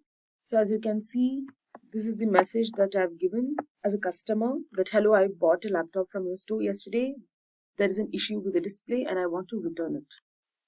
So as you can see, we have specified which agent it is by giving the agent ID. Similarly, we also passed the agent alias ID, which we had saved earlier in the process. And finally, we gave the message also. So at this stage, the agent doesn't have any actions configured, meaning it won't actually be able to troubleshoot the issue. However, it should still generate a response based on whatever logic it has available. So in addition to the message that we have given, we also have given a session ID. We have to establish a session ID to maintain the conversation, right? So you might have experienced chatting with a, customer support agent, and you might have noticed that, there's a session ID and there's a session for each and every conversation. So once you end the conversation, when you're starting a new conversation, it's separately a new session. So similarly here also, we need to establish a session ID to maintain the conversation. So we have generated a unique ID using Python's UUID module, and that's why we have imported UUID first. So basically this ensures that each session is uniquely identifiable and the conversation history will be stored in the cloud, so we don't have to manage it ourselves. So here we have kept end session false, which means this keeps the conversation active instead of losing it after one exchange. And enable trace is true, which means this, and enable trace for now, let's keep it as false. Yeah, which means this disables request tracing for now, but we can explore it later. So let's just run this.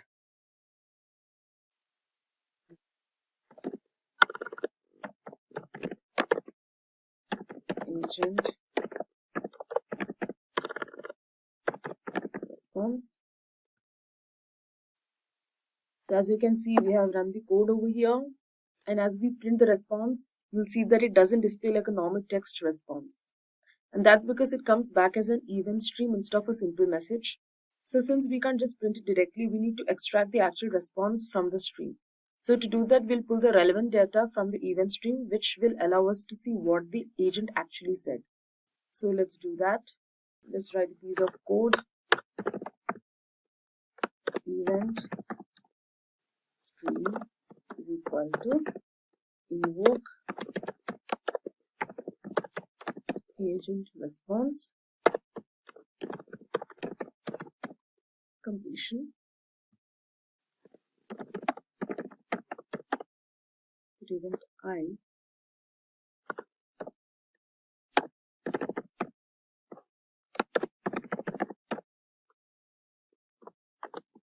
event string, just print event.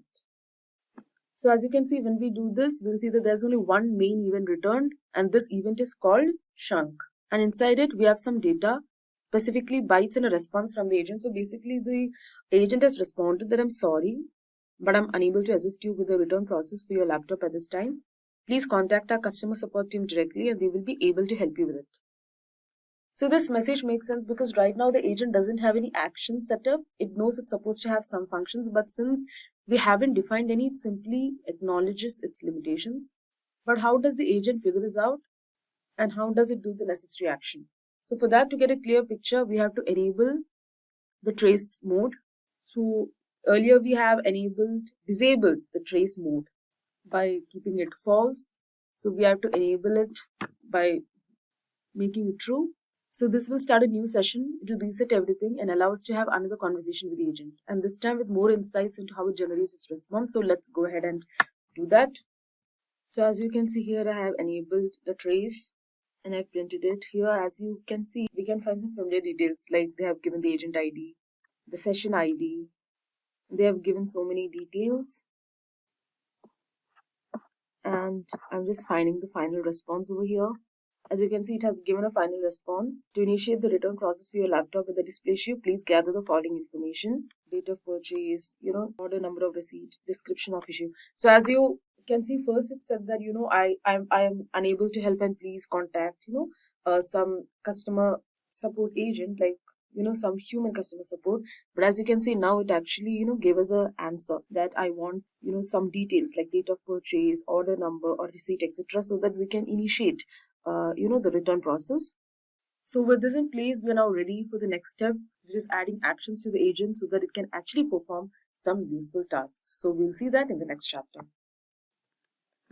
So now that we have a basic agent set up and running, it's time to take things a step further. So in this chapter, we'll connect the agent to external services, allowing it to interact with the outside world. We'll simulate integrating it with a CRM system where it can retrieve customer details, log support tickets. So this will make our customer support agent more functional and bring it closer to real world use case. So let's see how it works. So first things first, let's set up the environment. do that.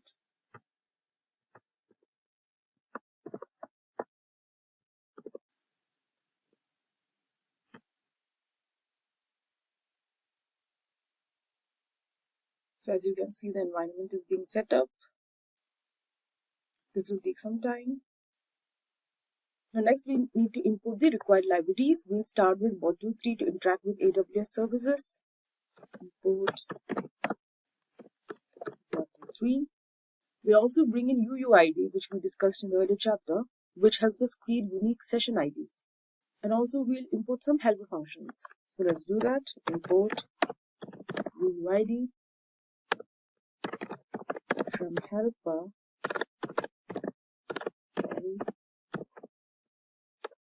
Import all. So since our environment variables are already set up, we are all set to go. So the agent from the last chapter, from the last environment is still running. So we can continue using it. And this time we'll give more detailed instructions because we have added a few extra components. So now let's start testing and see how it works. So firstly, I'll generate a new session ID and set up another message similar to what we used in the previous chapter. Let's set up the session ID first. Session ID equal to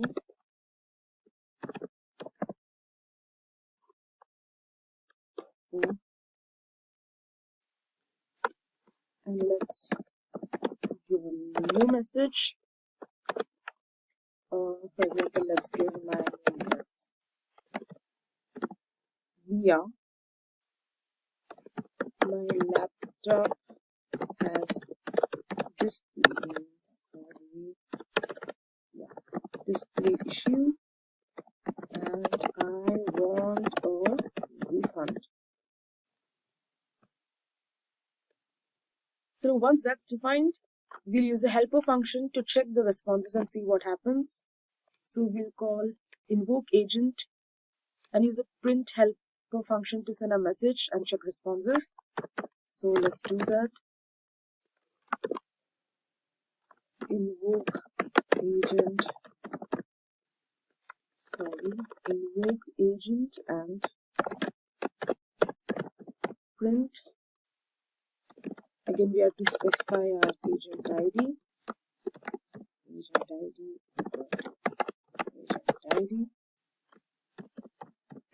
Input text is the message. Do that as one more thing. Agent alias ID is equal to agent alias ID session ID.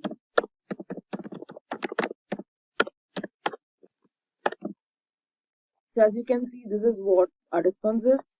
This actually looks like a chat format. We said that my name is Leah, my laptop has display issues and I want a refund, and the agent has responded by saying that it's sorry, but it doesn't have enough information to process our request for a refund at this time, and all the details. So now what we need to do is we need to connect our agent to some other tools to make it more useful. And in Amazon Bedrock agents, these tools are called actions and action groups. These allow the agent to perform tasks beyond just responding with text. So the logic behind these actions is handled through AWS Lambda functions. So basically the Lambda function serves as the invocation point where the agent sends requests when an action needs to be performed. So when the agent calls this function, passes an event that contains key details like agent's name, action group name, specific function, and any parameters. So let's do that now. Let's write the code first and then we'll explain. So to connect our agent with tools, we need to define an action group using the Bedrock agent client. So this action group will allow the agent to perform tasks by interacting with an AWS Lambda function. So first let's create the client like before. So we have done that. The service name is Bedrock agent, region name. We're not specifying the region right now. Now next step is to set up the action group.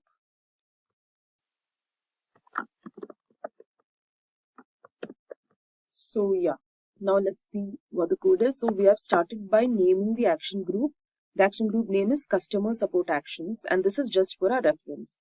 Now the next thing is we link it to our agent by providing the agent ID from our environment variables, and we specify the lambda function that will handle the logic using the ARN. Now after that, we have defined the actions. Like for example, inside the action group, we define functions the agent can call. For example, the first one is customer ID lookup. So this function retrieves a customer ID based on details like email, name, or phone number, and the agent must send at least one of these details to proceed. Now the parameters are described in natural language so that the agent understands their purpose. Now the next function, the second function is send to support. So basically this function escalates the issue to a human support team. Like for example, if the agent that we created is not able to respond, so it will escalate the issue to a human support team. It requires both a customer ID and a support summary, and if the agent doesn't have a customer ID, it will first fetch it using the customer ID lookup function. So this is what these two functions does. Now before sending the request, we have specified the agent version as draft. It means that it applies to the current agent setup. So once everything is set up, we have created the create agent action group response. This is a variable, create agent action group response, and we have stored the response in this variable. So let's look at the output. Create agent action group response. So as you can see, we have executed the request and we have our response. So this includes an action group ID. It has the action group state, which is enabled. And before we proceed further, we need to ensure that the action group is fully enabled. So although it's already enabled, as you can see in this case, we'll add a helper function to wait for the state. So this will ensure that, if we run the entire script from top to bottom, everything works smoothly without any timing issues. So let's add that helper code. Let's do that.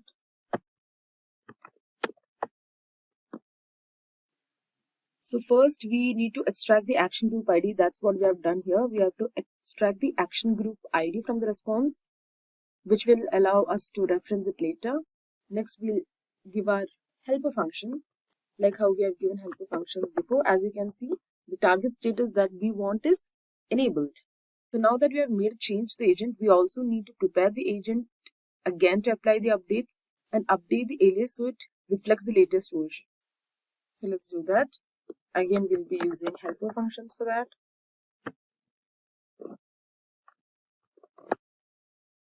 It's enabled. Now we, want it in the prepared state. Agent is prepared, and next is we have to update the alias. So let's do that.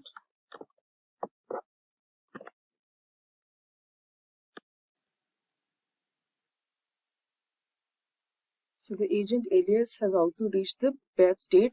So basically we have, as you can see here, we have used the prepare agent function. So now the alias is fully updated and the agent is ready to use.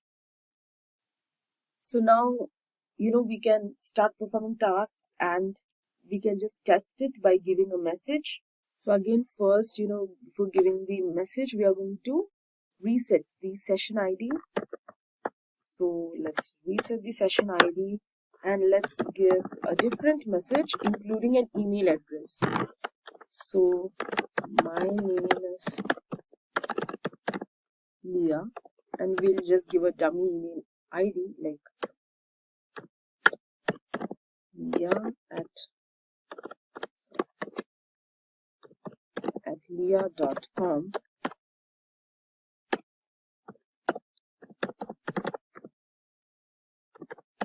My laptop has display issues.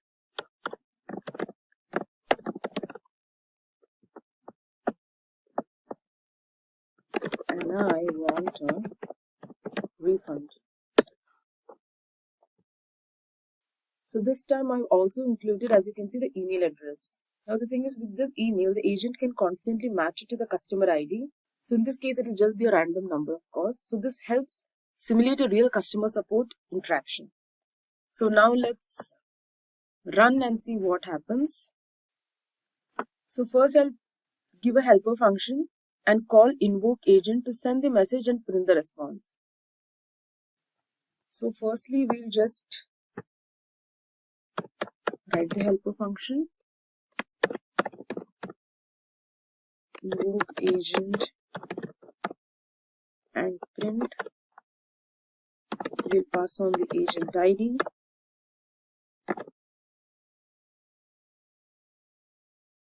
Agent alias ID.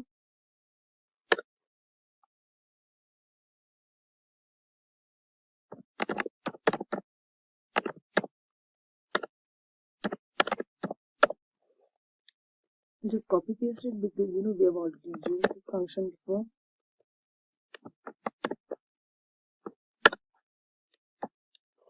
And right now we have kept the enable trace as false. So as you can see, it has given the chat, the user a query and the agent response. So it has said, hello Leah, I'm sorry to hear you are having issues with your laptop display. So to better assist you, could you please provide some more details about the specific problem you're experiencing? So right now, as we gave the email, it might have already got the customer ID. So now it's asking about more issues. Then what's the specific problem you are finding and what is the, purchase date and everything. And also at the end, it has asked that please let me know and I'll help you to escalate this to our customer support team if needed. So this is what our agent has responded with. Now let's just keep the enable trace as true and see what happens.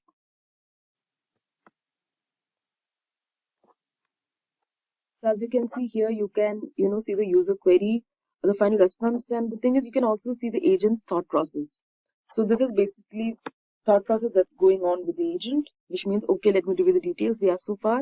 It has taken the customer name, customer email, the issue, the request. Issue is that the laptop has display issues. The request is that we want a refund,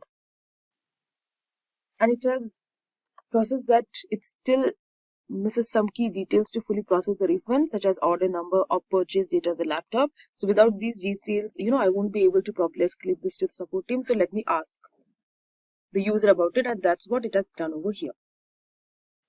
So as you can see, so far we have built an agent that responds effectively and uses tools to process customer support cases. It can retrieve a customer ID and log a support request, making it much more functional.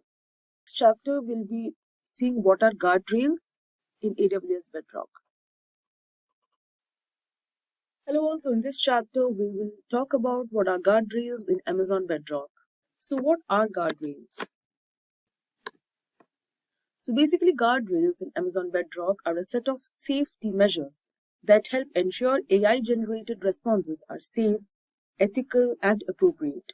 Act as filters and restrictions that prevent the AI agent from generating harmful, biased or restricted content. So guardrails are essential for regulating AI behavior, especially in customer support, healthcare, finance, and other sensitive domains, where AI-generated responses must adhere to compliance standards. So now let's see how the guardrails work. So when an AI model generates a response, guardrails analyze the output before sending it to the user. If the response contains restricted, offensive, or policy-violating content, the guardrails block or modify the response.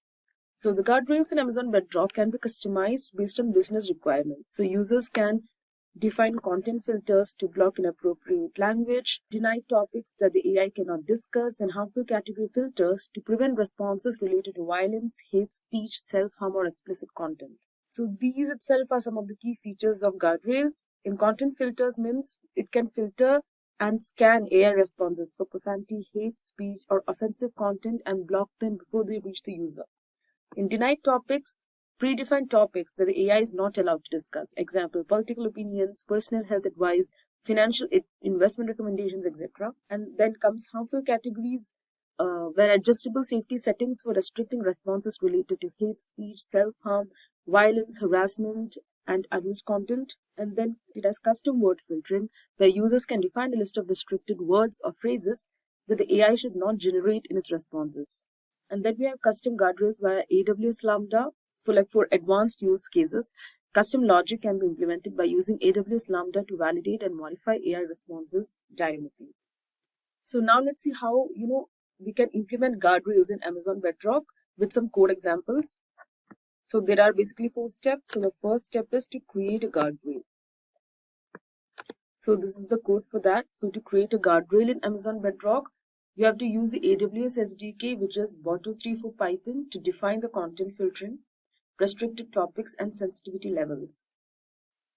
So basically, this code creates a guardrail named customer support guardrail, as you can see, and it filters harmful language. It blocks specific words, example, fraud, scam, illegal. It restricts discussions on specific topics like politics, religion, and investments, and it applies different safety levels to content categories. Now, the next step is to associate guardrail with an AI agent. So once a guardrail is created, it needs to be attached to an Amazon Bedrock agent to enforce content filtering in AI responses. So this step ensures that the AI agent follows the guardrail rules and does not generate restricted content. And next we have testing guardrails by invoking the AI agent. So we can test if the guardrail works by sending a sample query to the agent and check its response. So as you can see in this code, if the guardrail is applied correctly, the AI agent will refuse to provide investment advice and respond with a safe and predefined answer, such as, I'm sorry, but I cannot provide financial investment advice. And finally, we have step 4, which is fine-tuning guardrails. So if the AI agent still provides undesired responses, you can adjust the guardrail by modifying the sensitivity levels or adding new denied topics.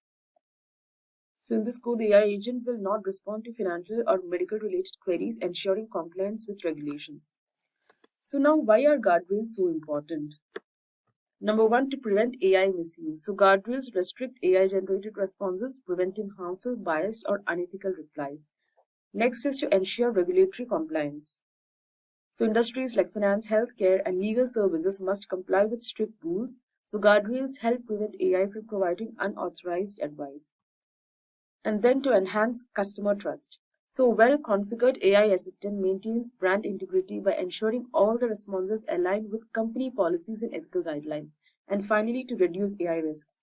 So guardrails act as a safety net, reducing the risk of AI-generated misinformations, hate speech, or offensive content. So basically, guardrails in Amazon Bedrock are a critical feature for ensuring AI models generate safe, ethical, and policy-compliant responses. By implementing content filters, denied topics, and harmful category restrictions, businesses can control AI-generated output and protect user interactions. And by using AWS Lambda and customizable filters, developers can further fine-tune guardrails based on business needs, whether it's preventing AI from giving financial advisors, blocking offensive language, or ensuring customer support consistency. Guardrails help maintain AI reliability and trustworthiness in real-world applications. So that was it about guardrails. Now in the next chapter, we'll take it a step further by making the agent smarter. So instead of immediately forwarding requests to support, it will perform calculations before sending them. So let's get into it and enhance its decision making. All, welcome to the next chapter where we are going to give our agent a code interpreter. So this means the agent will be able to perform accurate calculations by writing and running temporary Python code to support its responses.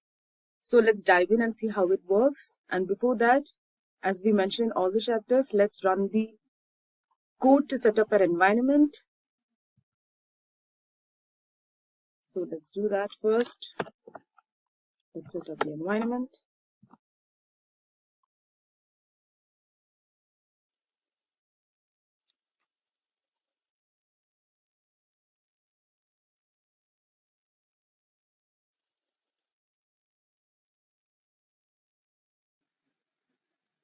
So first, I'll load all the necessary libraries. Same as before, we need the Boto3, we need UUID, and we need to import the helper functions. So once that's done, the next step is to create a client, a Bedrock agent client. Same as before, so let's do that. Done. So right now the agent in our environment is the same that we used in the last chapter. So to enhance its capabilities, we'll update it and integrate the Amazon Bedrock agent with new features. So let's write the code.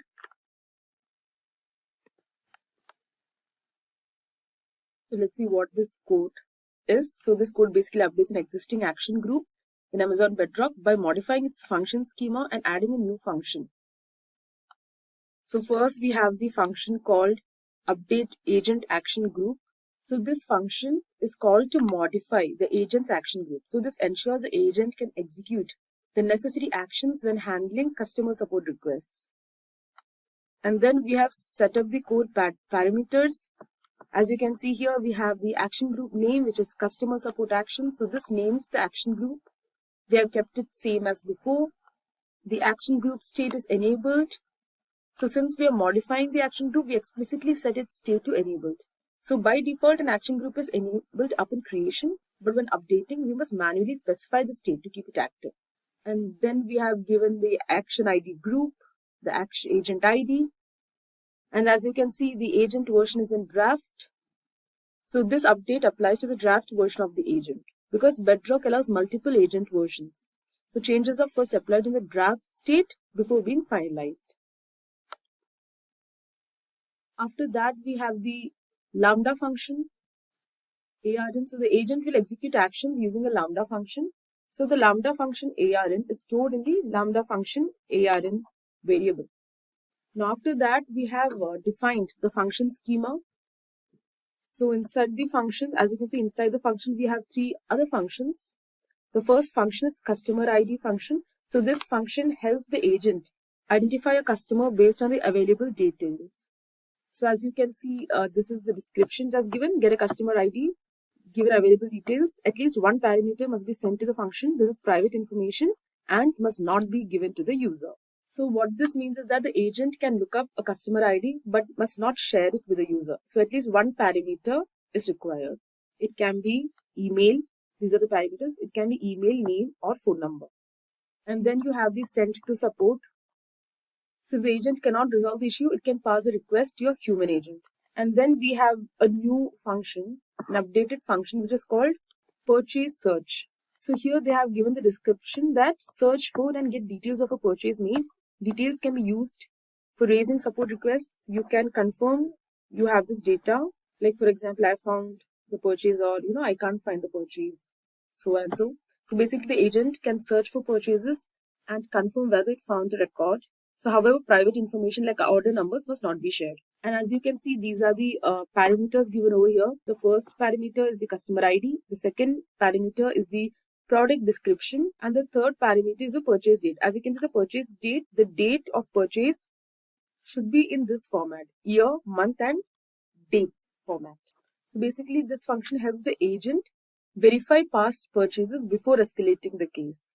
Before escalating the case, the agent must verify that, if the query is real or not. So for that, this helps. So now once everything is set, we have stored it to this variable, which is update agent action group response. So basically running this agent ensures that it retains previous functions, adds the new function. As you can see, these customer ID and send to support function we had already used in the previous chapter. So the new function that we have added is a purchase search function.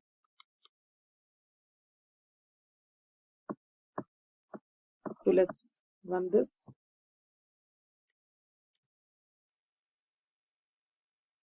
Now next, let's extract the action group ID from the update response. So let's extract the action group ID. So here the variable update agent action group response contains a response from the update agent action group function, which we used before. So the response has a nested structure where the action group ID is inside the action group. So this line retrieves the action group ID from the response and stores it in an action group ID, which is for later use. So action group is enabled.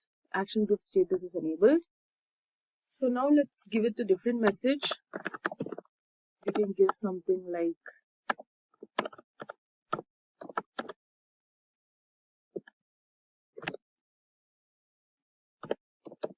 first we'll give the email.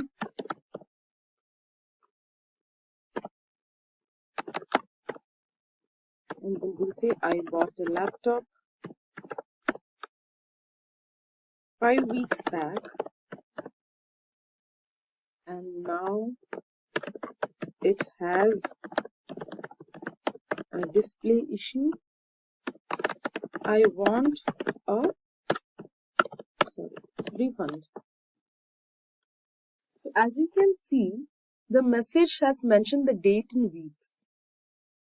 So here we have already mentioned in the function that we need it in this format, year, month and date format, but right now we have given it as 5 weeks back.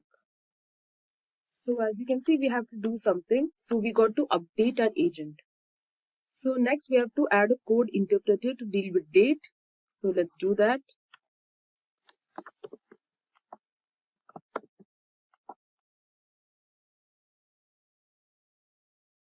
Okay. So this code enables the agent to execute Python code dynamically by creating a code interpreter action group. As you can see, this is the code interpreter action group. So the process involves 3 key steps. The first one is creating the code interpreter action group. So the function over here, create agent action group, is called to create a new action group named code interpreter action. So an action group defines a set of tasks that an agent can perform, and in this case, it enables the agent to execute Python code using the Amazon Bedrock's code interpreter feature. So now let's just move on to some key parameters over here. As you can see, again, we have the action group name, we have the action group status, agent ID, agent version, which is still in draft. And then we have the parent action group signature, which is Amazon code interpreter. So basically this links this action group to Amazon Bedrock's pre-built code interpreter. This enables the agent to execute Python code dynamically, supporting use cases such as calculations, data analysis, and automation. So why this is important is because Amazon Bedrock provides built-in action groups like this, like for example, Amazon Code Interpreter to handle common AI tasks. So by referencing Amazon.code interpreter, the agent gains the ability to process and run Python code without needing custom Lambda functions. And after that, we are extracting the action group ID over here. So this ID uniquely identifies a newly created code interpreter action group, and it is stored in the code interpreter action group ID for later use. And then we have given a helper function, which is used to pause execution until the action group is fully ready. So the next step is to prepare agent and alias to add new action group. So let's do that. So first let's prepare the agent. Prepare agent response.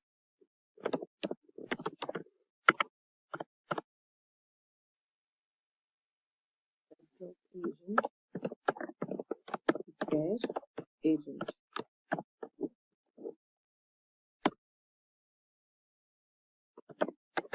Agent ID equal to agent ID. Now let's just copy the function.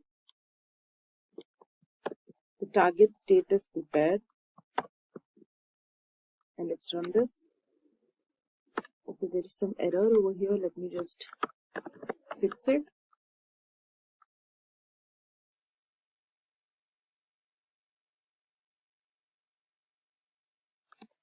As you can see, it is waiting for first. It waited for agent status of prepared. Then finally, it has reached the prepared status. Now, once that's done, our next step is to update the alias. So let's do that.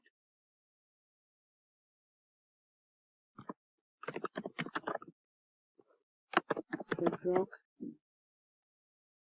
agent update agent alias. We are going to update the alias.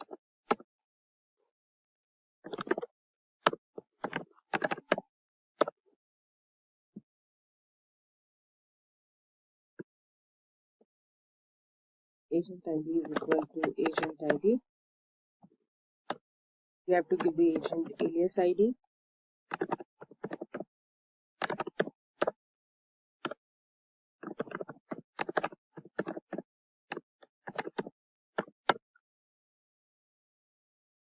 And we'll keep the agent alias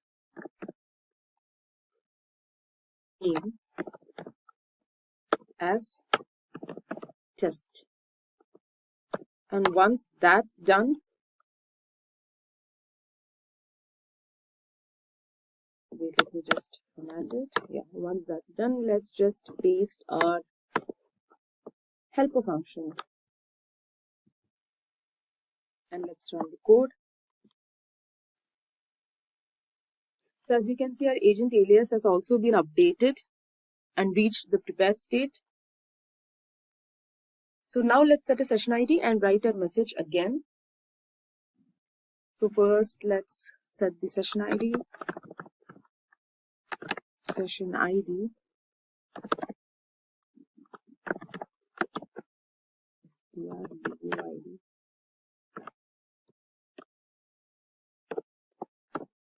Yes. And we'll rewrite our message. Oh, where was our message? Yeah, this is our message. So let's rewrite this.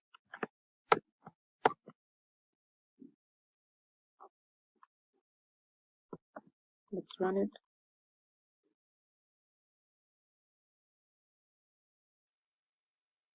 Now let's write a code which prints its response. I'll write the code first and then get into detail. Invoke agent and print. Again, here we have the agent ID, agent alias ID, input text, which is a message, and the session ID. And here we have given enable trace as true. So we'll run it. So basically the invoke agent and print function, it sends a message to the agent and retrieves a response. Again, here we have kept the enable trace as true. So this is the response. We have the agent's thought process, invocation input, again agent's thought process, and finally here we have the final response where it has said that I have reviewed your request and found that you purchased a laptop approximately 5 weeks ago. Since this is within the typical refund period, I have routed your request for a refund to our support team. So they will review the details and get back to you shortly. You can also reference support case. They have also given an ID sort of thing for, our ticket or our case. So as you can see, what it has done is, let's see the agent's thought process. So the agent's thought process was that the purchase search tool found a purchase for this customer that matches the details provided. So now I need to calculate the purchase date to determine if it is within the refund period. So first, to know that, because we haven't given it the correct date, we have given it 5 weeks ago. So to determine if it is within the refund period, it has to, come up with the correct date. So what it has done is, it has actually used a Python REPL to calculate the purchase date from 5 weeks ago, and basically it has calculated the date over here, and then it has come up with the conclusion, the final response, that it is within the typical refund period. Now let's look at another code with another session ID. So we'll give it the same message. Where is the message? Yeah.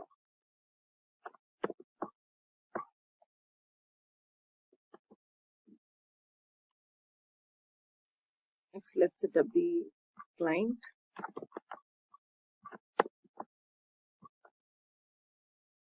Basically, now we want to retrieve the response in streaming format. So for that, first we have to invoke agent response.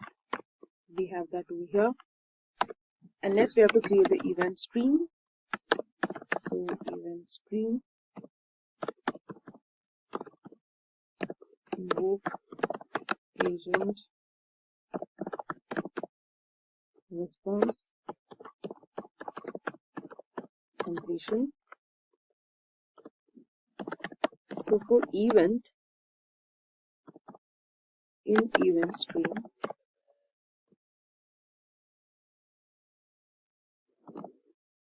if the chunk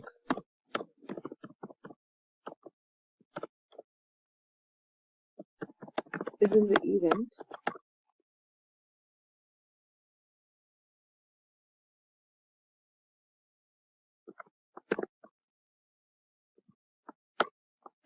print this, else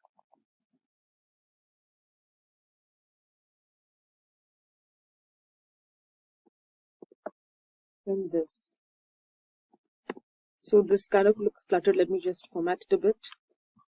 So as you can see, what happens here is you already know the invoke agent response and the invoke agent function. Here in this particular part of the code, the loop iterates over the event stream and checks for chunked responses. So if the event contains chunk, like for event contains chunk, the response data is stored in bytes. As you can see in this part, the response data is stored in bytes format, so it must be decoded into a readable string. And the decoded text is formatted as JSON and printed. And for other event types, any metadata or function related events are printed as it is for analysis. So tracing provides insights into how the agent processed the request, and the conversation remains open, allowing continued interaction. So now let's move on to the output. As you can see, this is a pretty big output, so you can take time and see what it is. I will just give you a gist about it. I'll just give you a gist about it.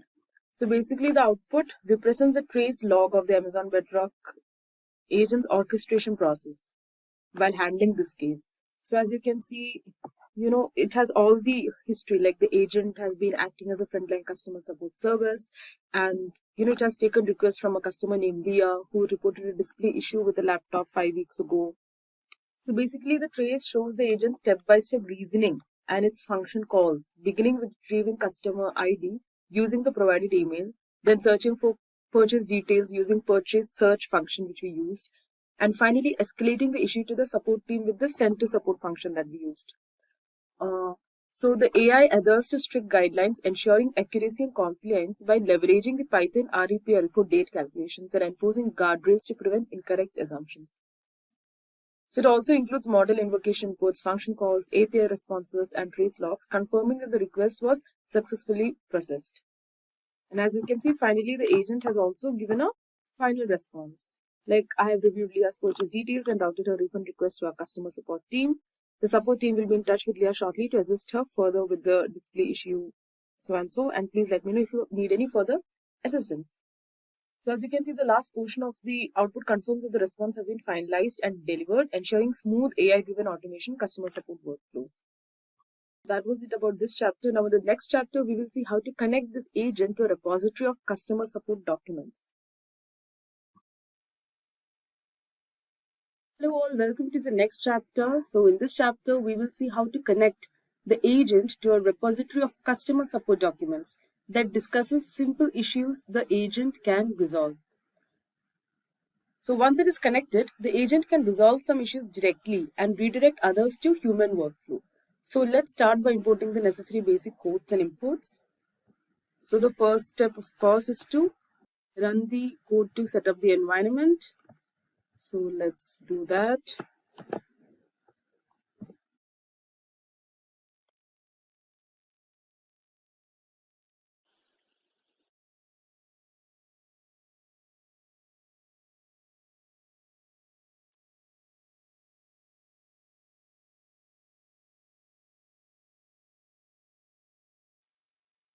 Next, let's import Auto3. Here we also need to import JSON. And let's import the help functions.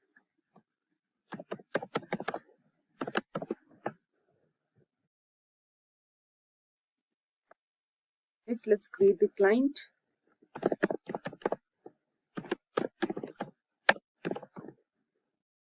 Rock agent is equal to auto3.client.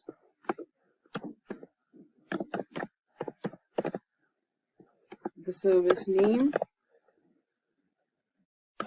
is Bedrock agent.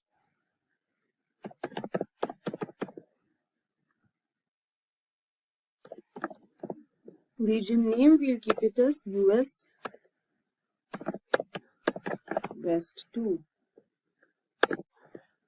Next, let's write the code to retrieve details about the existing agent in Amazon Bedrock. So for that, describe agent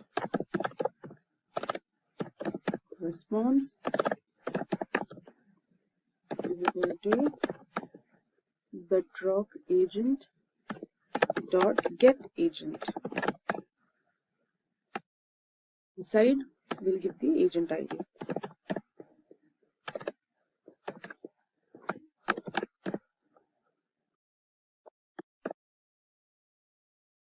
So basically the function get agent is used to fetch metadata and configuration details about the specific bedrock agent. So now let's run the code.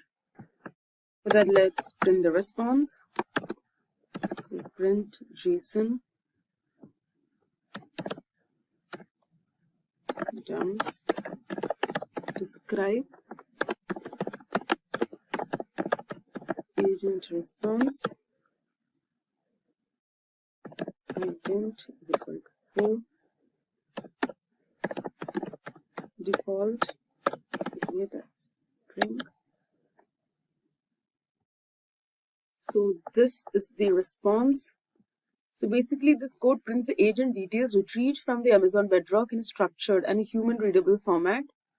The function JSON dumps over here is used to convert the dictionary stored in describe agent response into a JSON formatted string. So since API responses often return nested data structures, formatting them properly helps in analyzing and debugging the output basically.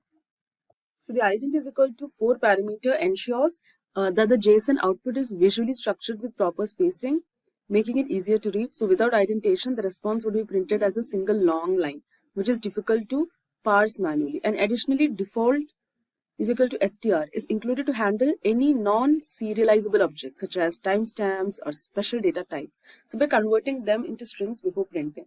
So this prevents errors that may occur if the response contains complex data structures that cannot be directly serialized into JSON. So when executed, this command provides a clear view of the agent's configuration, including its name, as you can see, including its name, its status, version, associated action groups, and execution settings. So this output is valuable for verifying whether the agent is correctly set up, checking its state before making modifications, or troubleshooting issues related to its configuration. So by displaying all relevant details in an organized manner, this step simplifies debugging and ensures that the agent is functioning as expected. But as you can see here, they have all the informations, including the instructions. So what we can do is let's take that and print it separately. So for that, we'll write another piece of code, which is print describe agent response agent and in instruction. So as you can see, this line of code retrieves and prints the agent's instruction from the API response. So the describe agent response dictionary contains various metadata about the agent, and within it, the agent key holds the main details. The instructions field over here specifically stores the system prompt or predefined guidance that tells the agent how to behave and respond to queries. So as you can see, it has an instruction. First, it has an instruction over here. It has just printed an instruction from the previous output, which is you are a frontline customer support agent for a company and your role is to process customer messages and so on. So, and also it has given guidelines for processing customer messages. So first you have to analyze the customer's message to understand their issue. Then you have to determine the appropriate action. You have to use appropriate tools. You have to provide a summary, a clear and concise summary of analysis. And then again, for handling issues based on complexity, there are two types. Like if it's complex issues or those requiring human intervention, or then there are simple issues or general product usage questions. So this is just the instruction printed. So if you go through the output, you'll realize there is lack of knowledge base. Okay, so like they have given the instruction, they have given the guidelines, but still there is a lack of knowledge base. So our next step is to add the knowledge base. So let's do that. Let's write that piece of code. So get knowledge.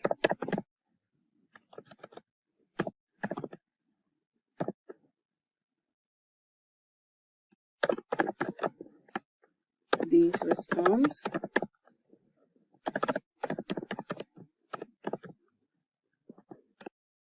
agent get knowledge base.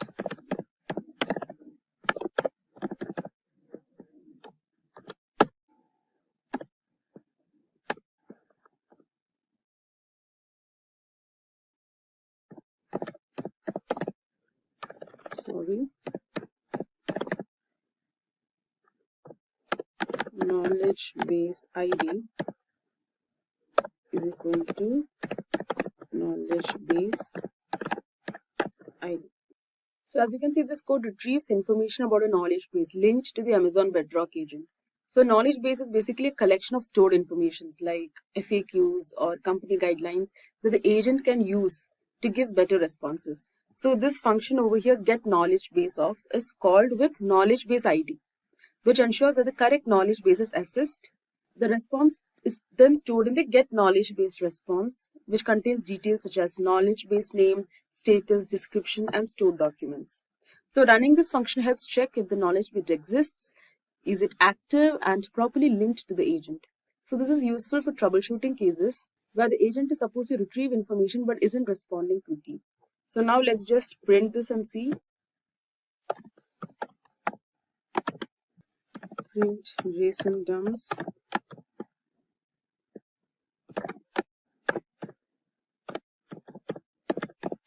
get knowledge base response.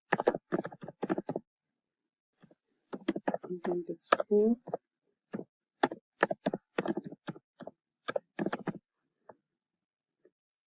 So as you can see, we have printed and the response contains a lot of configuration. Now next, let's connect this knowledge base with our agent. So to do that, first let's type the code and then we'll see how it works.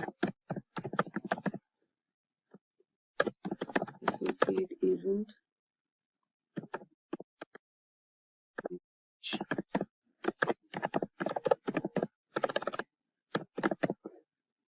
base response is equal to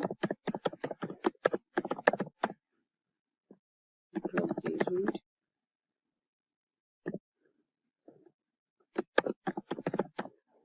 associate agent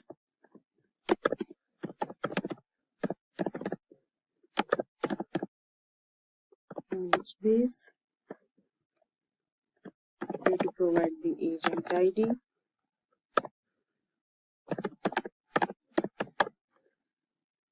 the knowledge base ID,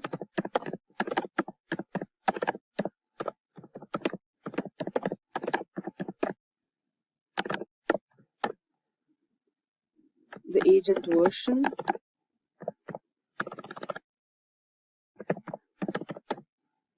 which is draft, and the description, which is my knowledge base. We'll give it as my KB. Just format this a bit. So as you can see, this code links a knowledge base to an Amazon Bedrock agent, allowing the agent to use stored information when generating responses. So the function over here, which is associate agent knowledge base, connects a specified knowledge base with knowledge base ID to the given agent ID. And here the agent version is draft, which ensures that the change applies to the agent's draft version before being finalized. And the description, we had given it as myKB, which provides a short reference name for the knowledge base association. So basically, this function allows the agent to access and reference information from the knowledge base when answering queries. And by running this, you ensure that the agent can retrieve stored knowledge, improving accuracy and response quality. And it is useful for customer support, FAQs, and structured document retrieval. Now let's just look at the output. Associate agent knowledge base response. So as you can see, the knowledge base is enabled and we are ready to go. Now next, let's prepare the agent and alias. So I will just take the code and paste it because we have done this multiple times by now. Now let's see the code. So basically, this code prepares the agent for use, updates its alias, and ensures everything is fully activated before proceeding. So it consists of 4 key steps. I'll explain it to you again. So the first function, which is prepare agent, is called with agent ID, instructing Amazon Bedrock to process and activate the latest changes made to the agent, such as updated actions or a newly linked knowledge base. Waiting for the agent to be ready. So since the preparation process takes time, wait for agent status function ensures that the agent reaches the prepared state before moving forward. And this prevents errors from calling an agent that isn't fully activated. And the next one is updating the agent alias. So since the preparation takes time, so the function update agent alias assigns a new alias, like my agent alias, to the agent. So an alias is a version reference that allows different agent versions to be accessed in a structured way. And this step ensures that the alias is correctly linked to the updated agent. And finally, waiting for the alias activation. So wait for agent alias status function ensures that the alias is fully prepared before use. And this guarantees that any request made to the agent will work correctly.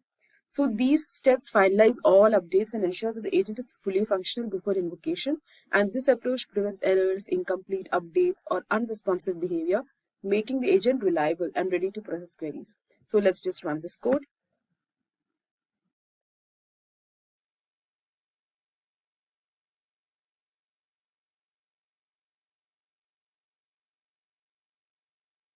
Let's wait for it to process. So once this is executed, you can see that we have a fully built customer support agent by now. So now let's just ask it some questions to see how it works. So first, let's give the session ID and our message. Again, we have given this multiple times by now. Creating a session ID. Message is leah@leah.com.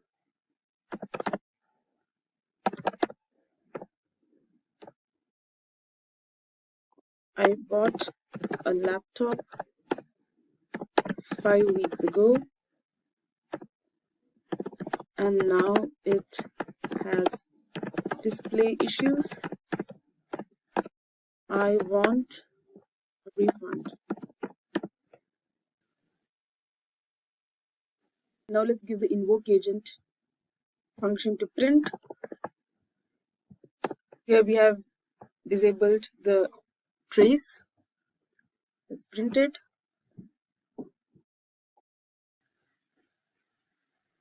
So it has actually given us a response saying that I've reviewed a request for a refund on the laptop you purchased about 5 weeks ago, and that is now having display issues. So I was able to look up the details of your purchase using the information.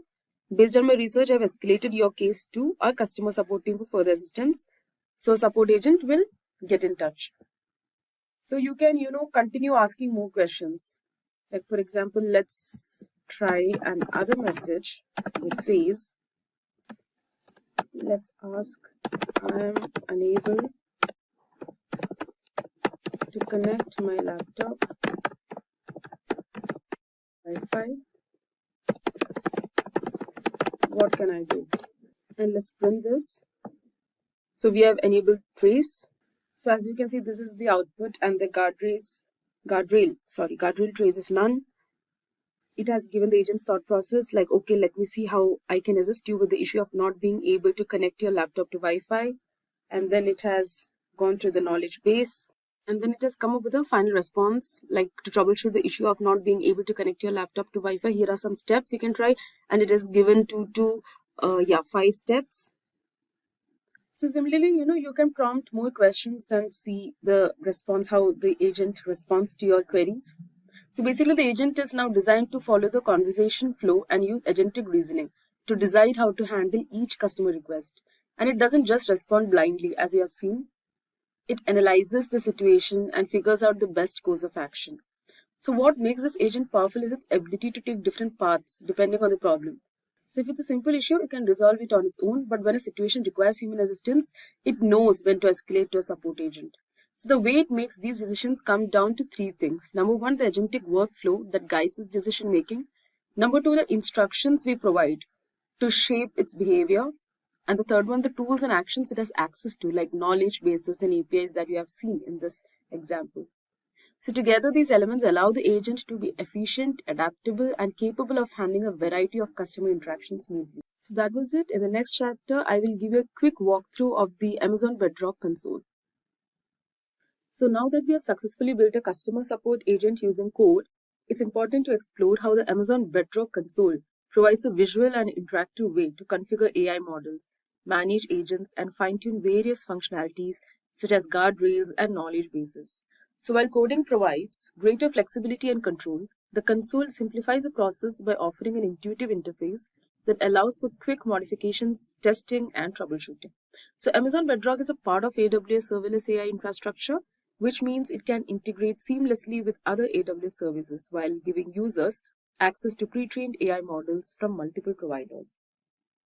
So this makes it an ideal tool for companies and developers looking to build and deploy AI-powered solutions without the need for extensive machine learning expertise. So to access Amazon's Bedrock, you first need to log into your AWS account, and once logged in, you have to navigate to the search bar and search for Bedrock and select Amazon Bedrock from the search results. So as you can see on the left-hand menu, you'll see several options that allow you to explore the different components of Bedrock. So these options include model providers, agent management, guardrails, knowledge bases, and playgrounds for testing AI models interactively. So by providing a centralized dashboard, the Bedrock console allows users to easily manage AI-driven workflows, configure the AI assistant's behavior, and enhance their knowledge retrieval capabilities. So one of the most important aspects of Amazon Bedrock is a variety of AI models it provides access to. So Bedrock allows users to choose from models built by leading AI research organizations, offering a range of capabilities such as text generation, reasoning, summarization, and question answering. So as you can see inside the console, the providers section lists the various AI models available in Amazon Bedrock. So some of these include the Amazon AI, Anthropic, Claude models, AI21 Labs, Cohere, Meta, Mistral AI, Stability AI, etc. So as you can see, each of these providers offers different types of large language models, which can be used depending on the specific requirements of a project. Like for example, Anthropic's Claude models are known for their safety-first approach, while Meta's Lama models are designed for high-efficiency reasoning tasks. So if you encounter errors when you are trying to use these certain models, it is likely because they have not been enabled for your AWS region or account. So the Bedrock console allows users to manually enable access to these models by navigating to the model access settings. So here users can agree to end user license agreements to enable specific models, modify access permissions to allow Bedrock to integrate with those models, and select or deselect models based on their respective project needs. So once a model is enabled, it becomes available for use within agents, knowledge bases, and other AI-driven applications. So first, let's have a look at agents for configuring and managing AI assistants. So one of the most powerful features of Amazon Bedrock is its ability to create AI-powered agents that can interact with users, process queries, and provide intelligent responses based on available data. So the agents section in the console provides tools for managing the assistants. So when you open the agent section, you will see a list of existing agents along with their current status. So these agents can be in different states, as we have already seen while coding. So it can be in the prepared state, which means it is ready to use and actively responding to queries. And it can also be in not prepared state, which means that the agent has been created, but it isn't fully configured yet. So to create a new agent, users can click the create agent, enter a name. You'll be having an option to enter a name, a description, and also select the large language model that will power the agent's response. So this step is crucial as the model selection determines the quality, response style, and processing capabilities of the agent. So basically, the agent builder provides a structured interface where users can define detailed agent instructions, choose best suited AI model, enable the code interpreter, which allows the agent to execute Python scripts when needed, and customize its workflow and processing logic to suit business requirements. Now, a major part of setting up an agent involves configuring action groups, which define what the agent can actually do. So action groups allow the agent to connect with external tools, databases, and services to perform tasks beyond simple conversation.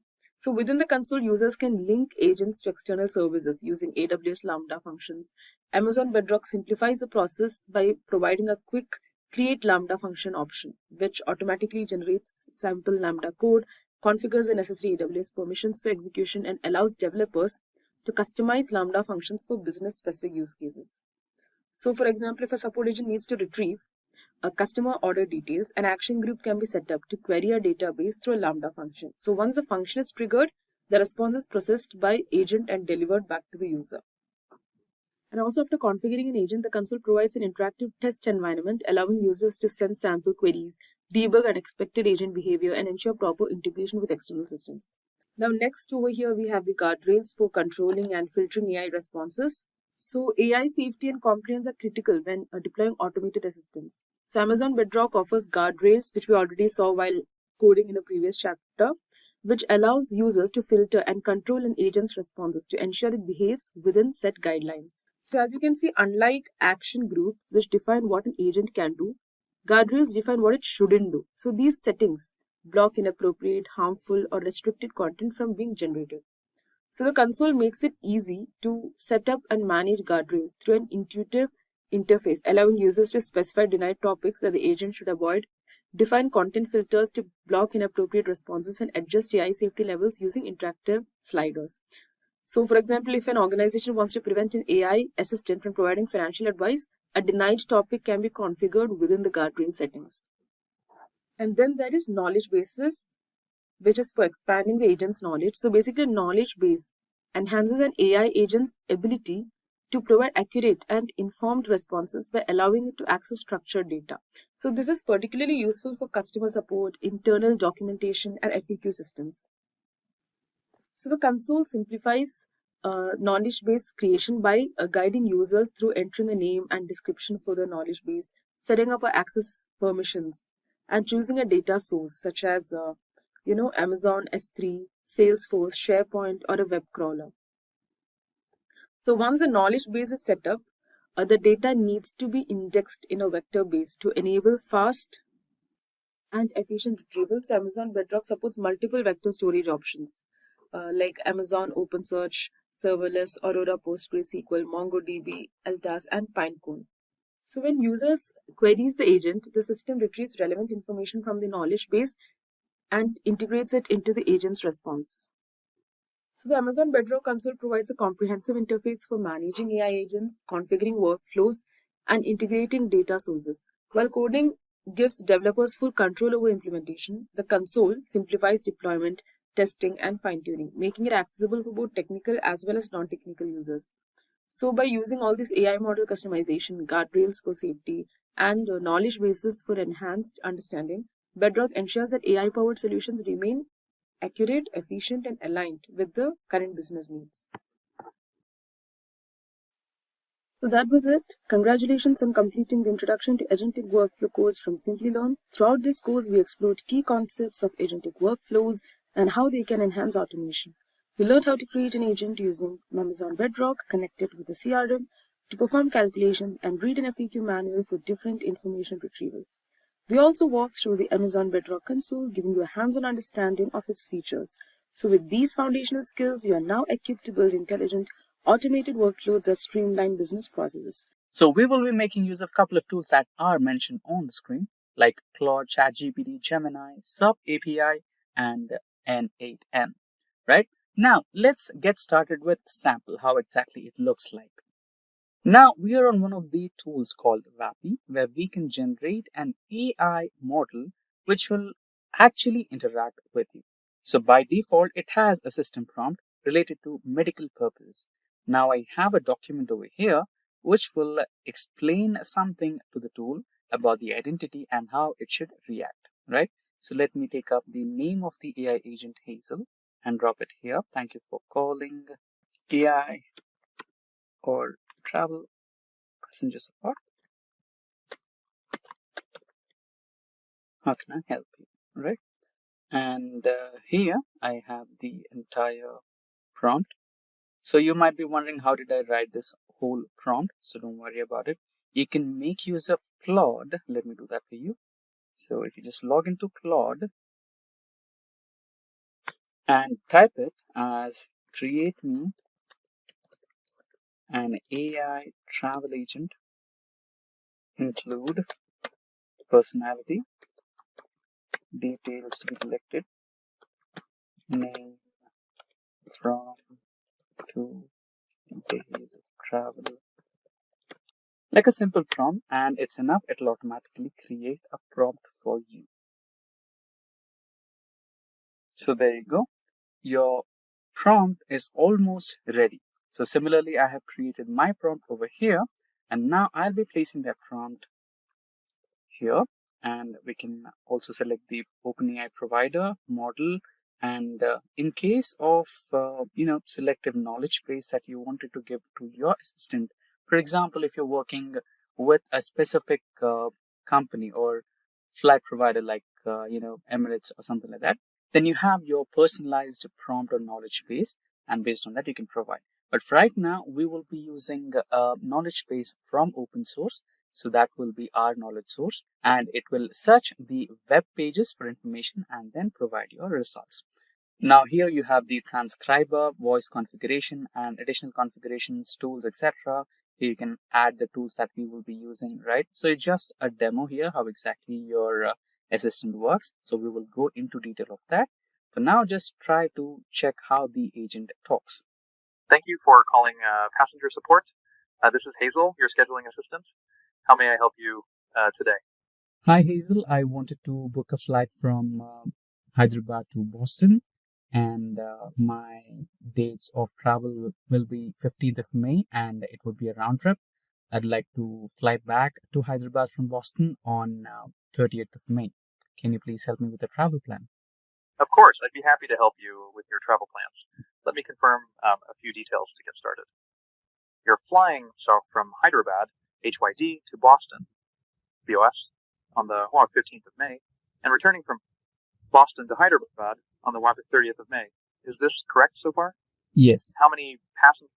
Great. Is this trip for one passenger, or will there be others traveling with you? So, if so, are there any children?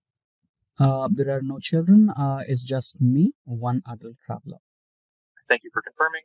Do you have a preferred travel class, economy, business, or first class? Also, are your dates flexible if we find better fares on nearby days? Yes, I'd like to go with first class, and I'm really flexible if you have better options. Got it. First class it is, and I'll also check for better fares on nearby dates. Just a moment while I look up the available flights for you from Hyderabad to Boston on or around May 15th and returning on or around May 30th. Let me pull up the options. Okay, here's what I found. Outbound flights. Hyderabad, HYD to Boston. BOS. 1. That's flight 812. Departs May 15th at 3:20 a.m. Arrives at 1:45 p.m. One stop. 4. 81502. 2. Flight 476.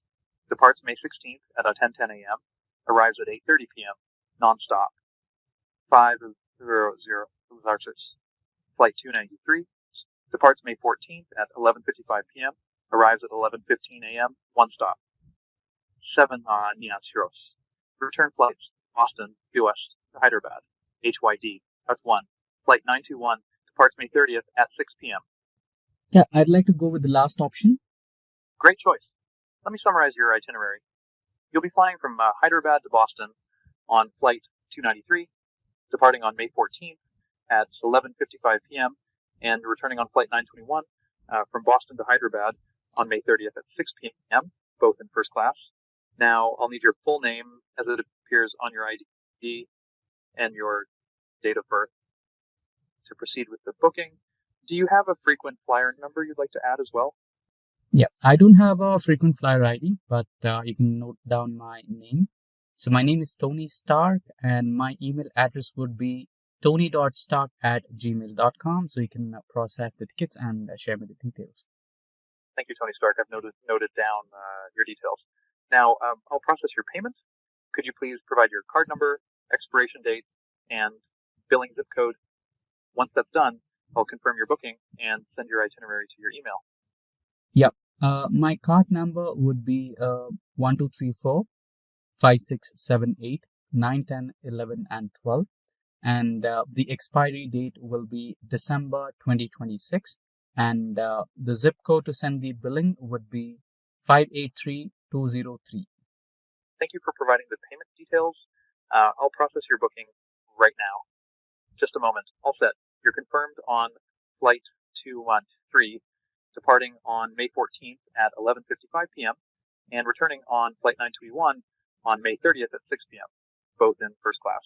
Your confirmation number is BRG3482. I'll send your itinerary to tony.stark@gmail.com.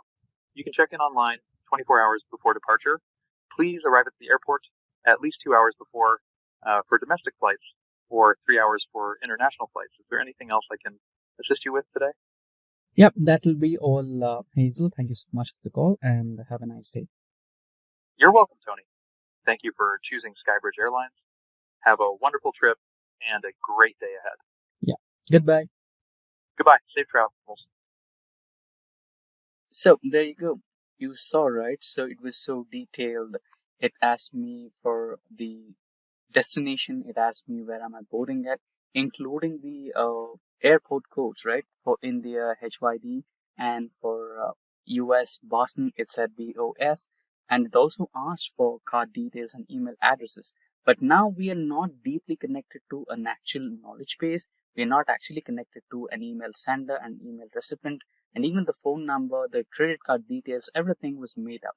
So for now, since it did not have a knowledge base, it just created all the reports and it shared with us. But what if we created one in real time where it was actually connected to a knowledge base? It was actually connected to a search engine for itinerary, right? The places of visit and the hotel bookings and also the reservation for hotels. And apart from that, if it actually wanted to pull out the actual airport codes, right? All those things, if you actually wanted to create that in real time, we might need a couple of more tools and keys to run with, right? Now for that, let's switch to conversational AI. But before that, there is no difference, much of a difference between WAPI and conversational AI. So you'll have the same approaches here as well. You'll have a model, and inside that you'll have a transcriber. You can choose the voice. So we chose the voice of Elliot. You can also go with any of the female or male voices according to your preference. And here comes the tools. So remember I told you about the N8N tool and the keys that we are trying to function and also some APIs and all those things. So those come under the tool section. You will have to create some customized functions and tools and add the API keys and search engines and go ahead with that. And then you'll have a fully functioning AI assistant which can process your bookings in real time. Now, this is analysis and advanced versions. And if you have a specific prompt that you would like to add here, like understanding the passenger, right? Each and every passenger will not have the same reason to fly. Somebody might be trying to attend a family gathering. Somebody might be traveling for getting medical attention, right? Based on the circumstance or the activity or the reason of travel, the AI agent should modulate the voice. If it is about the holiday and it should be cheerful, if it is about medical attention, then it should be sympathetic, right? Such things, if you can have here, you can add them here and go into advanced. And you can also have some audio recordings. Let's say if you wanted to have a full conversation recording about the booking, for safer side, you can also have that. You can enable them here, right? All those things. Now that we have a brief idea on how exactly we are going to proceed, let's get started with conversational AI. So here on my screen, we have the 11 Labs conversational AI. And here we have the complete N8N functional module where we have the webhook and details and all those airport codes and API keys connected. So we will go through each and every one of these stages for better clarity. Don't worry. Now let's get started with the conversational AI here. So we have named it as Alexis. So call Alexis. Hey there, Alexis from Passenger Support. How can I help you today? Hi Alexis, I need your help with creating a travel plan for me. Okay, I can definitely help you with that. To start, could you please tell me where you'd like to travel to? I'd like to travel to Boston. Great. And where will you be departing from? I'd like to depart from Hyderabad. Okay. And when would you like to leave and return? I'd like to start on 15th of May and I'd like to return by 30th of May. Got it. And how many people will be traveling? I'd be a solo traveler. I need your help with planning itinerary for one person, one traveler. Understood. Are there any specific activities you'd like to do in Boston? I'd like to visit a wedding in Boston. Okay. And lastly, could you please provide your email address so I can send you the travel plan? Yeah, please don't note down my email address. That would be ravi.kiran@simplylearn.net. Okay, I have all the information I need. To confirm, you'd like a travel plan for one person from Hyderabad to Boston, departing on May 15th and returning on May 30th with the purpose of attending a wedding. Your email is ravi.kiran@simplylearn.net. Is that correct? Yes, that's correct. Perfect. Please give me a few moments to look into this. Okay, the travel plan has been emailed to you. Is there anything else I can help you with today? That will be all, Lexus. Thank you so much. Have a nice day. Happy I can help with your travel plan? There you go. Now we will see how exactly did we program this AI, right? Now, if I go to the home page, here we have all the messages that we need, starting with the agent. We have chosen the language to be English, and if you want some additional languages like Chinese, Italian, or Spanish, French, right, you can also go ahead with that. And if you want Hindi, you have other options as well. You can choose any one of these if you want, and provide it for that. Next, you'll have the first message. How would you like to greet your clients? Hey there, I'm Alexis from Passenger Support. How can I help you today? And after that, I have written a simple prompt here. You're Alexis, a travel agent. Your job is to help the caller create a travel plan based on the details they provide. The tool that we will be using is N8N. Use this tool to send the caller travel details, so it will generate a travel plan in real time. And the instructions: extract the required details from the caller. Always send the details to the N8N tool. So this will be the trigger point in the N8N platform. So it will start collecting the data, and once it collects the data, it only sends the details to the N8N tool. After you use the N8N tool, say please give me a few minutes or moments to look into this, so that while it transfers the details, N8N gets into the picture and it collects all the details and runs some tests and searches on the web, and it gets the details suitable to the plan according to the traveler and sends them back. If you are forced to speak in between the process, just say, "Thanks for your patience, I'm almost done." Never say there's an issue with the server or something like that, so that the passenger thinks you're still working on it or taking some time to write down an email, something like that. And once the travel plan has been emailed to the caller, cheerfully let them know. You can also make some modifications to this, like I made in the previous one when we were working in PAPI, considering the requirement of the plan. On what basis is the passenger traveling? Is it because of medical attention, or is it because of a celebration or just a holiday, right? You can also make some modifications to the existing prompt, and you can get ahead with that. And here you can choose the LLM which is responding to you. You can choose with wide variety of options available here. So we have Gemini 2.0 Flash as the latest one, so I'd like to go with that. And the term temperature. So the temperature is a parameter which controls the hallucination of the agent. Let's say if you keep it to the most, the complete one, then it'll give you most random answers. Like it'll be too, kind of the voice modulation would be too extreme, right? Dramatic, a type of tone which will make the passenger uncomfortable.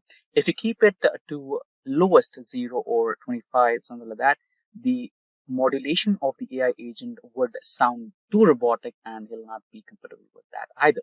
So I'd like to go with the default 50% temperature, and here you can also limit the tokens if you're using a paid version of any of the modules you're using, then you can limit the tokens. Let's say you can use only about 10 to 20 tokens per conversation. You can go ahead with that. And after that, here comes the tools. By default, you'll have one tool with the conversational AI, end call. So what this does, it has an ability to end the call after a certain amount of time. Let's say 20-30 seconds of no activity, it'll automatically end the call, or it'll automatically end the call once entire process is done. Since we are involved with working on N8N webhook, which is the trigger for this entire process, we will have to go ahead and choose the custom tool option. So this is my custom tool. So if you get into this, you can see the configuration details. So the name of this tool will be, this is the first block which you need to explain about the tool. So this is the N8N tool, and you'll have a generic description which tells this tool generates a travel plan once the passenger details and all the relevant data is collected. And this is the method working on post. So you will have all the options here. I'd like to go with post. And the URL, you'll get this from here on in A10. Let me show you how. So this is the webhook. This is the trigger. If you would like to expand this, you can expand and just double click on this. And here you'll have the test URL. Just go ahead and just click on this and hit copy. So if you're working on the production URL, all you do is just eliminate the term test, which is over here. Just copy this and you just need to paste it right here. So I've pasted mine over here. Simply ravi123.app, right? This is the one. And you don't have any headers here and path parameters, query parameters. But the most important one is the body parameters. Remember, the tool was collecting your name, your destination, where are you boarding from, on what date are you traveling, and what are your round trip details, that is the written date, and what is the activity that you're doing, why are you visiting a certain place, right? All those things are collected here. And you need to specify that in terms of body parameters. Firstly, collect the passenger details and send them to the request. The first one, data type is identify the number of passengers traveling, right? And the total number of travelers is just one by default. And if in case if you have multiple, then you can just provide 1, 2, that you can give a detailed number of travelers traveling with you. And apart from that, proceeding ahead, you have the data type. So you can provide the data type for date, right? By default, it has string. You can provide the return data type, and this will collect the return dates of the passenger and departure date, from which date he is starting to leave, and activities, what kind of activities participating in. Is it like a conference? Is it like a wedding, a medical attention? The reason for travel, basically.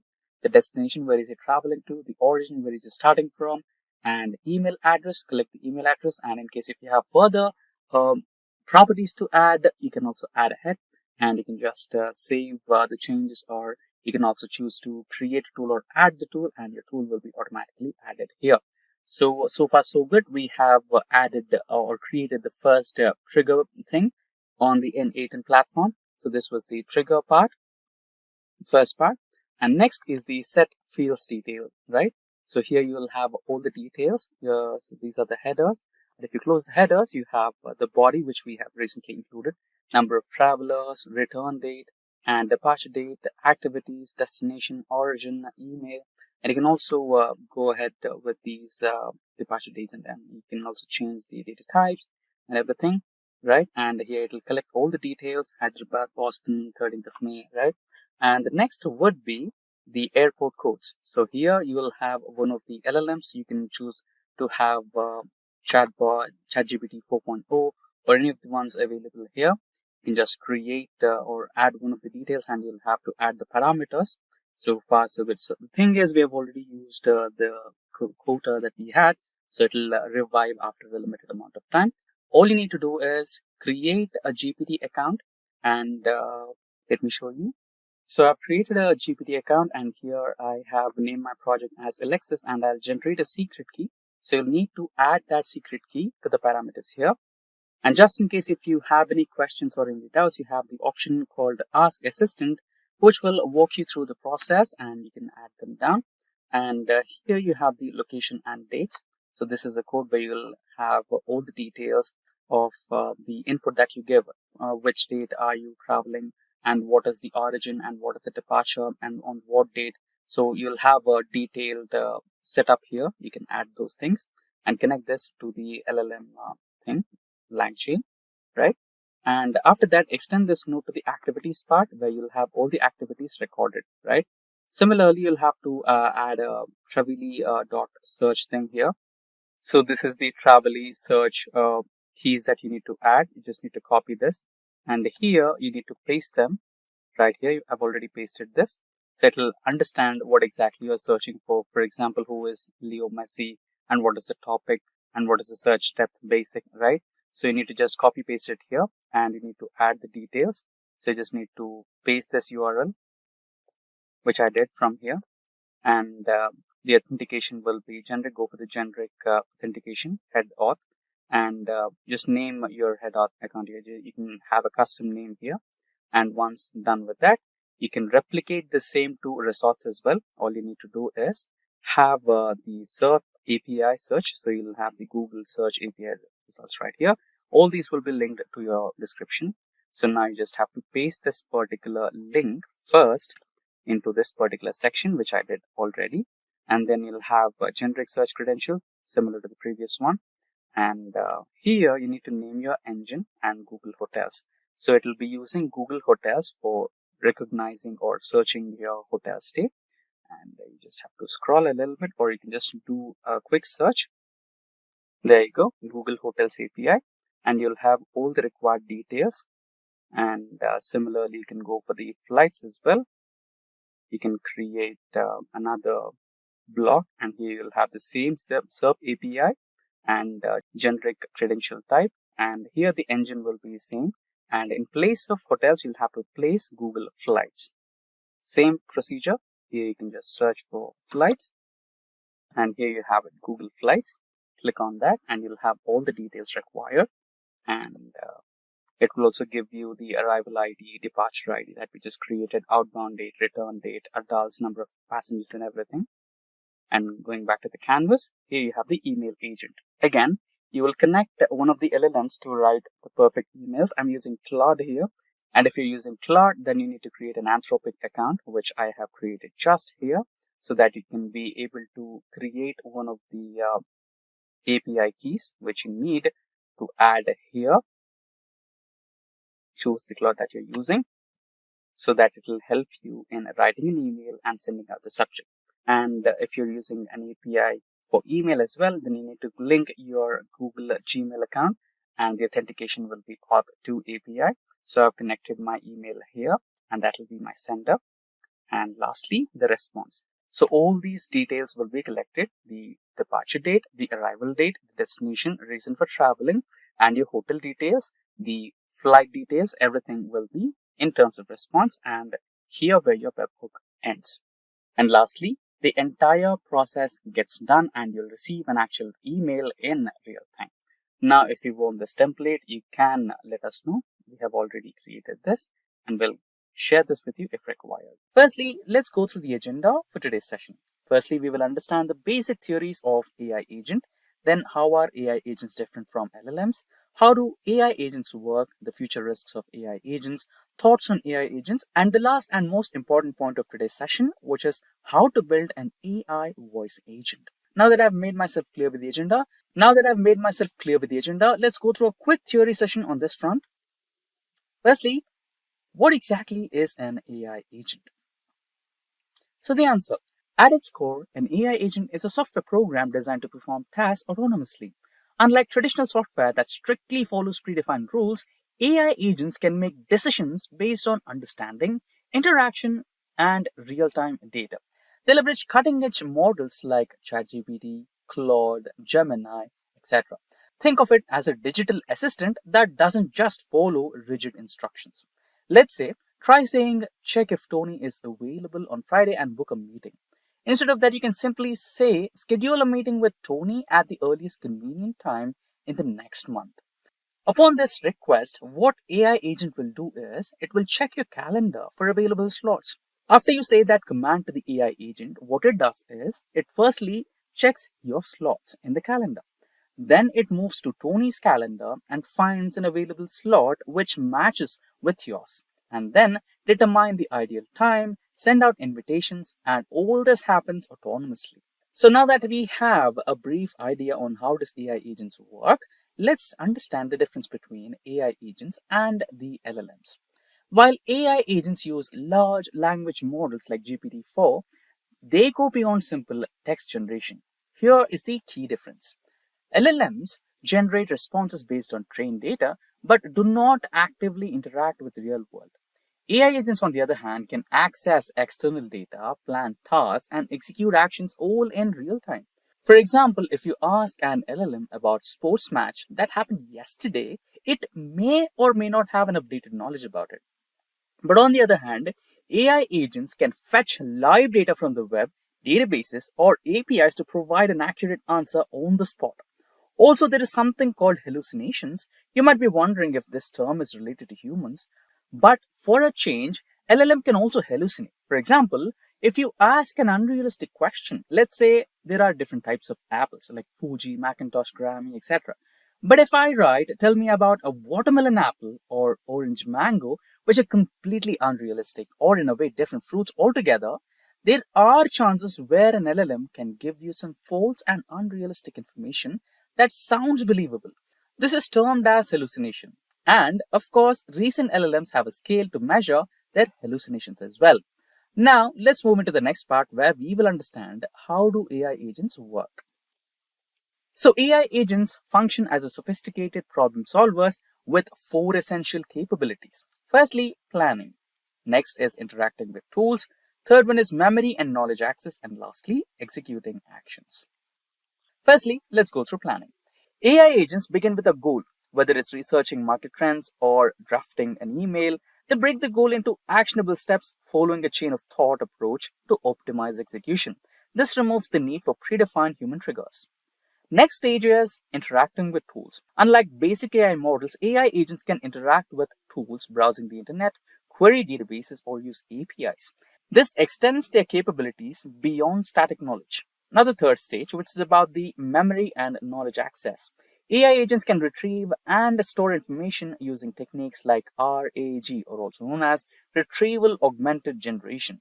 This allows them to integrate company specific data, market research, or customer support queries to generate up to date responses. And now the last stage, which is about executing the actions. Beyond just processing information, AI agents take action, writing reports, managing applications, or even communicating with other AI agents. This makes them powerful automation tools capable of independently handling complex workflows. Now, the next part of today's session, which is about the future and risks of AI agents. AI agents represent a new era in automation and efficiency. However, their autonomous nature comes with risks. Without prior safeguards, an AI agent could misinterpret objectives. For example, if instructed to achieve world peace, an unregulated AI might arrive at extreme solutions. Ensuring human oversight, ethical programming, and responsible deployment will be critical to leveraging AI agents safely and efficiently. Now, some final thoughts on AI agents. AI agents are redefining how we work and interact with technology. With their ability to plan, interact with tools, store knowledge, and execute tasks, they are far more advanced than traditional LLMs. And now to the most important point of today's session, which is how to build an AI voice agent. So to get started with building an AI voice assistant, we will be using a tool called Vappy. So here on the website, you can see some use cases. You can go through them. And apart from that, you can see some important features about Vappy and some blogs, careers, startups and docs, etc. Now, you can also see an existing Vappy on the dashboard where you can just talk to it. You can give it a try. Let's start with it. Give the permissions. Welcome to Vappy. I'm an assistant that you can talk to like a person. So, how's your day going? Hi, Vappy. Hey there. I'd love to dive into whatever you want to chat about. But before I do, could you tell me how you found out about Vappy? I was just searching on the websites to, try to build a agentic AI that talks and responds to my emails, calls, and booking some appointments, right? So while I was doing that, I just came across you and I wanted to give you a try. That's awesome. Sounds like you're on a cool mission to build an AI agent. So, you want to create something that talks, responds to emails, calls, and books appointments?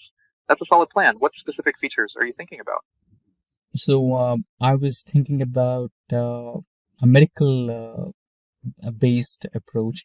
So I want an AI agent who works for a doctor, and I wanted that agent to receive some calls from the patients, check availability of the doctors, and kind of get an appointment, the earliest appointment, and also if he or she, the patient, is an existing patient or existing client of the doctor, then no worries about the paperwork. If he or she is new to the doctor, then they might have to provide some details, something like that. And collecting all the details and checking the calendar of the doctor and get an appointment and send out an acknowledgement to the patients about the appointment, sort of such thing, maybe?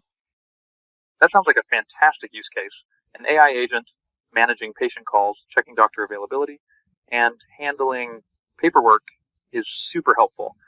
Plus, it can save a ton of time for both patients and doctors. You've got a clear vision. Can I help you get started with this? Thanks for that. Thanks for appreciating my idea. So I just wanted to deep dive and explore your options, configurations, specifications, and I want to know the possibilities. Basically, let's try a practical approach, building one. So that was my call. Sounds like a solid plan. I'd love to help you explore the options and configurations for building your AI agent. You can check out the documentation for all the specs and possibilities. If you want a more practical approach, I can help guide you through the setup or any specific features you're curious about. What do you want to tackle first? So far, I have a plan of action. I just wanted to go back to your dashboard and getting started. So I think we're good at the point right now. I think I would like to end my conversation or trial conversation with you and get started with the dashboard, if that's okay with you. Absolutely, that sounds great. You can head to the dashboard and get started. If you need any help later, just come back and chat with me. Good luck with your project. Sure. Thank you so much. Have a nice day. You can quit the call now. Thanks. You have a great day too. Catch you later. So that was really brilliant, right? So I just gave a trial approach to getting started with a conversation with Vapi. And it was really great talking to him. You know how realistic that sounded, correct? I almost felt that I'm talking to an actual candidate, the customer care supporter, that kind of a candidate who is a real person. So that was brilliant. Now let's get started with building an AI agent for ourselves. So, so we have model, transcriber, voice, tools, analysis, and advanced. So as we go ahead with stage by stage approach, starting with the model transcriber, right? So we will be going through all of those. You can see here the model. So we can use any of the AI providers. You can go with Google custom LLM if you have any one, or you can go with Grok. You can go with Deepseek, Mistral. You have a ton of providers here who can provide you with a model. And by default, you have OpenAI here. And by default, you have ChatGPT 4o cluster. And you can also provide some specific files if you have written a prompt for yourself, and or if it's a specifically designed prompt, you can just add the prompt over here. And you can see the option which says temperature. So if you go about the information on temperature, this says the temperature is used to control the randomness of the output. When you set it higher, you'll get more random outputs. When you set it lower towards 0, the values are more deterministic. So they kind of kept it so official. Basically, it's hallucination. So if you give a minimum temperature number here, then the voice of the conversation will be most human, and you will feel that you're talking to an actual person. If you nullify it or if you give it to 0, then it totally sounds like a robotic version, which doesn't have any kind of emotions or kind of modulations in the tone. And if you put it too high, then you can expect some over expressive or over enthusiastic tone, which sounds like a made up tone, maybe kind of hallucinating sound, which doesn't seem comfortable or confident enough. So let's keep a minimum 0.5, which makes it sound more human and in senses. So an optimum temperature needs to be provided, and maximum tokens. This is the max number of tokens that an assistant will be allowed to generate in each turn of the conversation. So the minimum number of tokens. So if you initiate a conversation with the AI agent, it will consume a minimum or a maximum of 250 tokens to understand the input or your command and give you a response. So that's about the tokens. And if you come into transcriber here, so you'll have some behavior of the transcriber. You can provide a dgram, and you can provide the language will be English, and the model will be Nova 3, and background denoising enabled, right? So let's say you wanted to have some noise for the background. Let's say you wanted to build an AI agent for hospital, then and you wanted your AI agent to be so realistic that even if your client is talking to your agent, it must never give a simple clue that you're not a human or you're just an AI agent. Then you can go ahead with this background noising, and if you enable it, it will provide you with some background noise which is relevant to the domain. Let's say if you're going with the hospital sound, you might be having some rushing sounds like an ambulance call, or for people roaming around, something like that, which is similar but sensitive. And you can also provide some key words for it, maybe the medical terms like the ICU, the neurosurgeon, surgery options, ICU, oxygen. If you wanted to provide some key terms related to the medical field, you can add it there. And you can also provide the voice configurations. So you have the voices over here. You can go with any of the options. If you wanted some Indian professional, then you can go with this. Basically, the voices you wanted to go ahead with, right? So maybe you can choose Hannah or Paige, white, female, deeper tone, calming, and professional. You can go with Harry, Lily, right? So many options to go ahead with. So by default we have Elliot here. I think Elliot is the same person or the same AI bot which spoke to us in the beginning. So apart from Elliot, we can go with any other person. Let's go with Lily. So or yeah, let's go with Lily. And you can also have trial of Lily. And proceeding ahead, we have some tools over here which you want to go with. If you want to select a specific tool, you can go ahead and select a specific tool, and some predefined functions, basically all the things here, right? And now we're in the analysis section, which is over here. And if you kind of wanted to collect the data of what exactly is happening with your conversation, or you wanted to collect the information from your clients, what kind of information was conveyed from your client, and what kind of information exchange happened with your AI assistant, how did it respond, you can keep a track on that. And you can also provide a timeout which evaluates the success, right? It takes about 30 seconds to evaluate if it was a successful conversation or not. And you can also have some advanced settings like privacy, voicemail detection, and all those things, and call timeout settings as well. You can choose take some provided amount of time to wait for a response, and if there is no response from the other end, the tool or the agent can automatically choose to end the call, right? So that is something which you want to keep in mind. And if you want to provide multiple options, let's say select one for a specific language, two for a specific language, you can also provide that.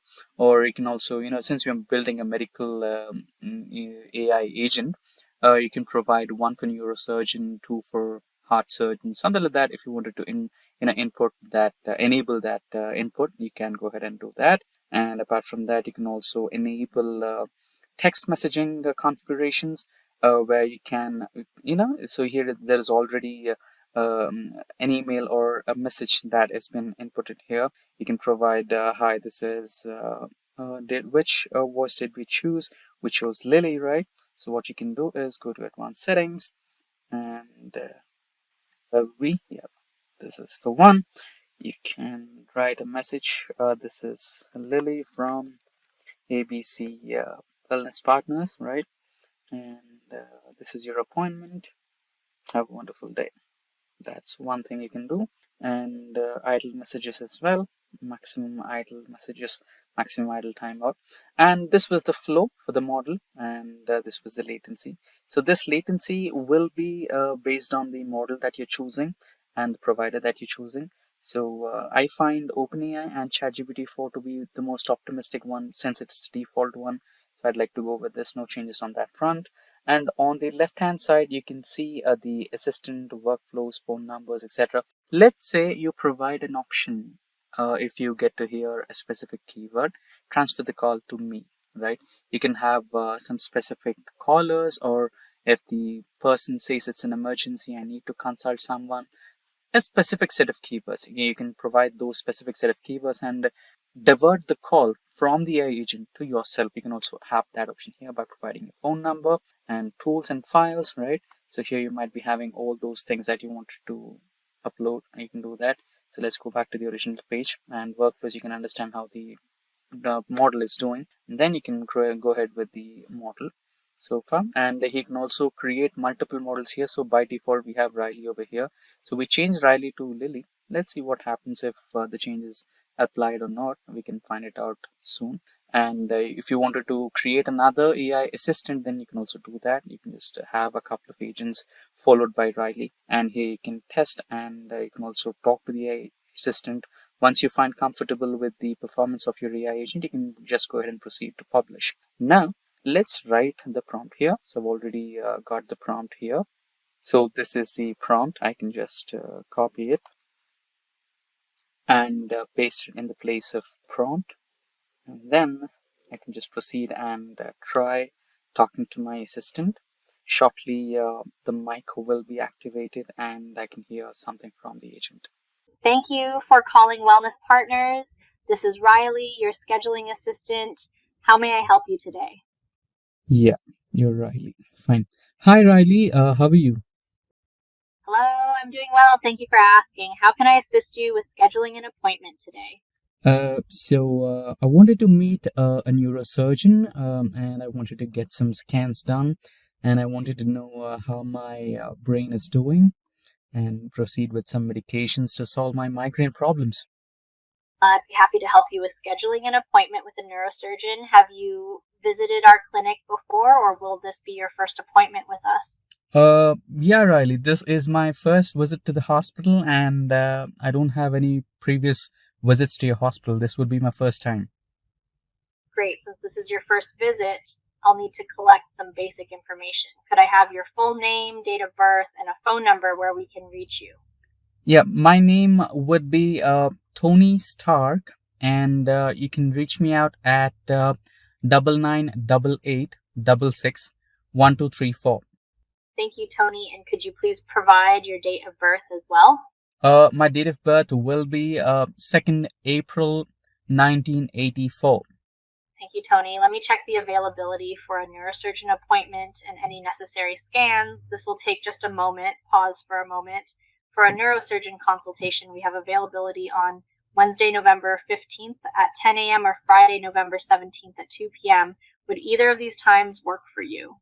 Yeah, both of them work for me, but I like to go with the second one.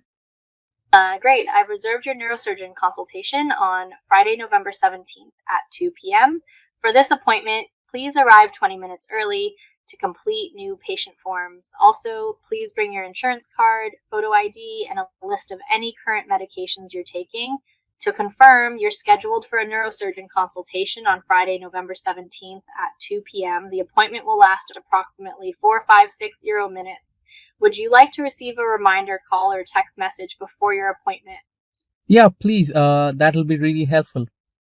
Of course, Tony. I'll set up a reminder for you. Thank you for scheduling with Wellness Partners. Is there anything else I can help you with today? Yeah, that'll be all, Riley. Thank you so much for your assistance. Have a nice day. You're welcome, Tony. Have a great day, and we look forward to seeing you on November 17th. Take care. Thank you. Goodbye. That was brilliant, right? Yeah, we missed to change the name from Riley to Lily, but that's not a big problem, right? So even some girl might also have a name, Riley. So it's not too bad. But yeah, the conversation was really good.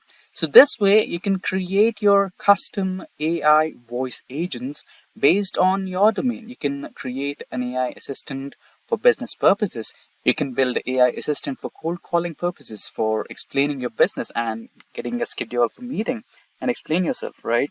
And maybe you can also build some custom agents for clients who are wishing to have an AI assistant and earn some money out of it, right? And based on the requirement, you can also buy some, so here you can see 1000 free minutes used. So WAPI is not for free. You'll get 1000 trial minutes for free, but after that you might have to pay for WAPI services, and also maybe you need to have some paid models for yourself. But again, it's not a huge amount of money. You can just buy some good amount of tokens. You can buy a good number of models and good amount of minutes from WAPI and create brilliant AI assistants, and that could in turn yield in better earning passive income for you.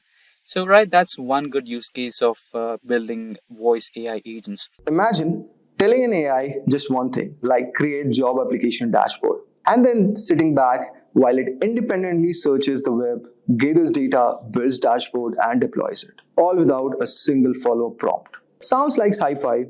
Well, say hello to Manus AI.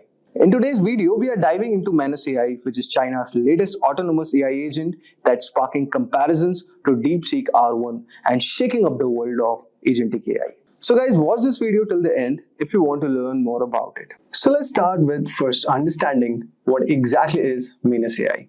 Now, imagine that you have to analyze your monthly expenses and create a nice dashboard showing where your money went.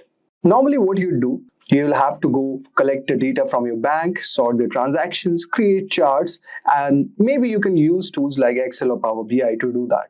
Now imagine if you tell Manus AI, analyze these expenses and give me a financial dashboard. And believe me guys, it just does it. No follow-ups, no extra steps. Just one instruction and Manus does the rest. From gathering the data, analyzing it, making graphs, and even publishing the dashboard on a public website that you could share it with anyone. That is the magic of Manus AI. Unlike tools like ChatGPT that just gives you answers or code snippets, Manus is built to take actions. It can open websites, click buttons, run scripts, move files, and complete multi-step tasks on your behalf. Think of it as a super smart assistant, not just answering your questions, but actually doing the job for you. That's the beauty of Manus AI. And that's why people are calling it a Deepseek moment. Because it's one of the first tools that shows us what truly autonomous AI might look like in real life. And this is exactly what Manus AI is. Now, let us compare it how Manus AI is different. So guys, most AI tools like ChatGPT or Bard are great at giving you text responses. No doubt about that. Like writing an email or answering a question. But if you talk about Manus AI, it goes one step further. It doesn't just talk, it acts. For example, if you ask ChatGPT to build a website, it gives you the code. But if you ask Manus the same thing, it can build and publish the website for you, no extra steps. And this we haven't thought yet. And it's actually possible these days. So instead of being a chatbot, it works like a digital assistant that gets the thing done. Next, it works in loops like a real human. Manus doesn't do everything in one shot. It actually follows a smart process called agent loop to do that. First of all, let's say it thinks about the task, it picks up the right tool, it does the work, it checks if it works or not, it fixes also if something went wrong, and then it moves to the next step. This loop helps it handle complex tasks more reliably like a human figuring out problems step by step. And finally, it uses real tools like a developer. Manus AI can open a browser and click on real websites. It can run code or scripts in command line terminal. It can move files, create folders, deploy web apps, even host live dashboards on public URL. It's not just pretending to be smart, it's actually using digital tools, like a mini software engineer or automation expert inside your computer. Now, you'll be wondering what Manus AI can do. So guys, here are a few of the things that Manus AI can do. First of all, it can do like building a dashboard. Just like I mentioned earlier, like Manus can analyze large sets of data, create dashboards, including graphs, tables, and insights, all without extra prompts. It could also automate job screening. Suppose if you are an HR person, you can give it a list of resumes and ask Manus to screen the applicants based on criteria like years of experience or skills, and it will compare and give you the shortlisted candidates. Then you could also do tasks like searching rental properties. Give Manus a list of your requirements like 2 BHK near a metro within certain price, and it can search real websites, extract listings, and organize them for you. And this one is most amazing one. It can deploy apps or websites for you. This is wild. Manus can even take your idea and deploy a small website for you. So if you say make a portfolio website with my name, bio, and photos, it can build and host it for you. And these are not just one-click tool. Manus actually uses a loop system, meaning it checks each step, fixes any issues, and continues until the job is complete. It's like having a junior employee who not only understands the goal, but figures out the step and gets the job done. Now, let us discuss how does Manus AI work or the architecture of Manus AI. So to understand how Manus AI works, imagine you are training a digital assistant, not just to answer questions, but to think, act, and improve on its own. And that's exactly what Manus is built to do. The first concept that we have is called the agent loop, the brain behind the operation. And it runs inside something called sandbox. Now we are going to break down these things one by one, but first let us understand the agent loop operation. Now think of it like a smart checklist that Manus follows over and over again until your task is done. So here is how your loop works exactly. So first it reads your instruction very carefully. For example, like you would say create a dashboard of my weekly expenses, and it's going to analyze that statement. Then the next step would be it plans what to do. It figures out the step needed to complete the task, like collecting data, analyzing it, creating graphs, and publish the results. Then it picks the right tool. Depending on the step, it chooses the best tool, maybe a browser to find data, or it could also use Python to run calculations. Then in the next step, what it does is, guys, it checks the output. It looks at the result and imagine like it would ask like, did the code work or not? Or did the data make sense or not? It's gonna do all by its own. Next step would be fix or move on. If something went wrong, it loops back and tries again. If all is good, it moves to the next step. And finally, it delivers the final results. So once steps are done, it sends you the results maybe as a chart, a document, or live app. This loops keeps repeating until the full job is done. And that's why, guys, Manus is called autonomous, meaning it doesn't just stop after one answer. It keeps working, adjusting, and improving on its own. So guys, we discussed a bit earlier the environment Manus AI works in. So let us discuss a bit about sandbox. Now, all this process, which we have discussed right now, happens in a safe, controlled workspace called Linux Sandbox. And here what it means. It means that Manus runs in an isolated environment like a mini computer inside the cloud. It has its own file system, so it can save files, write code, and organize folders. It uses command line interface just like developers do to install tools or run scripts. And it operates with the strict safety rules so that one user task can't affect someone else's. That's what makes it most powerful tool, but also safe to use even though it's doing real digital work. Now let us discuss what tools Manus can use it inside this environment. So Manus can access several built-in tools. Like first of all, we have browser control. So Manus can open websites, scroll, click buttons, fill forms, and even run JavaScript like a virtual person using Chrome. Next is shell and command line. It can run terminal commands to install libraries, move files, run Python code, and do automation tasks. Third one, it could download, upload, rename, and organize files, which is very useful working on documents, images, and datasets. And finally, it has a deployment tools, which is very wild. It can deploy websites, dashboard, and publish them to a live URL. You can visit and share also. So now, what we have discussed, so let us break it down. Okay, so this is what entire core architecture of Manus AI is. First, the Linux Sandbox environment, which is actually a secure, isolated space where it cannot affect your system. It can install tools, run shell script, and manage files all safely. Then it has command line access. It can perform system level tasks like creating folders, running cron jobs, managing file structure, or installing dependencies. It can also do browser automation. It can simulate human browsing, clicking buttons, scraping data, filling out web forms, and even running JavaScript. And finally, it has a deployment power. It can push live applications to public URLs, creating dashboards, services, and landing pages without touching GitHub or cloud tools. So this is what is the entire architecture of Manus AI. Now let us discuss how smart actually Manus is.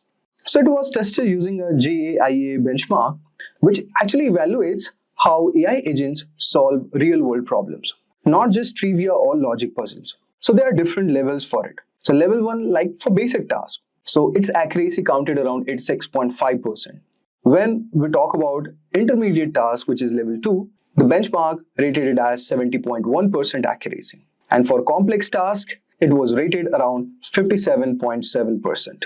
It actually outperformed OpenAI's own deep research model in every category, and it beat the previous top model by a solid margin. This is actually a big deal, guys, because most AI agents crumble at multi-step or get messed up doing the real-world task. But Manus, on the other hand, holds at least in benchmark conditions. Now, let us go to the official website of Manus AI and how to access it. Let us discuss about that. So guys, this is the official website of Manus AI, and you could visit it. Directly type Manus AI and it is going to take you to this page. Click on it and then it is going to ask you to sign in. So click on it. So do the OAuth all over here with the Google, and you could see it is saying that join the waitlist, meaning that it is actually in its beta version. It has not come yet. It is not live. So what it is going to ask you is to join the waitlist. So if you go all over here, then it is going to ask you your email ID and what use case you want to execute, like what is your task, what do you do, your work email, your social media account, and then you could just right click on I'm a human and submit the given request, and you will receive a code on your given mail ID. So this is like still in its process. Now after that, Manus AI will definitely share a mail to you on your given respective mail ID, and from there on you could actually try this given application, which is very amazing, guys. So guys, you all could sign up today as it is. In this video, we will learn about an important popular deep learning neural network called Generative Adversarial Networks. Yann LeCun, one of the pioneers in the field of machine learning and deep learning, described it as the most interesting idea in the last 10 years in machine learning. In this video, you will learn about what are generative adversarial networks and look in brief at generator and discriminator. Then, we'll understand how GANs work and the different types of GANs. Finally, we'll look at some of the applications of GANs. So let's begin. So what are generative adversarial networks? Generative adversarial networks, or GANs, introduced in 2014 by Ian J. Goodfellow and co-authors, became very popular in the field of machine learning. GAN is an unsupervised learning task in machine learning. It consists of two models that automatically discover and learn the patterns in input data. The two models, called generator and discriminator, compete with each other to analyze, capture and copy the variations within a dataset. GANs can be used to generate new examples that possibly could have been drawn from the original dataset. In the image below, you can see that there is a database that has real 100 rupee notes. The generator, which is basically a neural network, generates fake 100 rupees notes. The discriminator network will identify if the notes are real or fake. Let us now understand in brief about what is a generator. A generator in GANs is a neural network that creates fake data to be trained on the discriminator. It learns to generate plausible data. The generated instances become negative training examples for the discriminator. It takes a fixed length random vector carrying noise as input and generates a sample. Now the main aim of the generator is to make the discriminator classify its output as real. The portion of the GAN that trains the generator includes a noisy input vector, the generator network, which transforms the random input into a data instance, a discriminator network which classifies the generated data, and a generator loss, which penalizes the generator for failing to dolt the discriminator. The backpropagation method is used to adjust each weight in the right direction by calculating the weight's impact on the output. The backpropagation method is used to obtain gradients, and these gradients can help change the generator weights. Now, let us understand in brief what a discriminator is. A discriminator is a neural network model that identifies real data from the fake data generated by the generator. The discriminator's training data comes from two sources.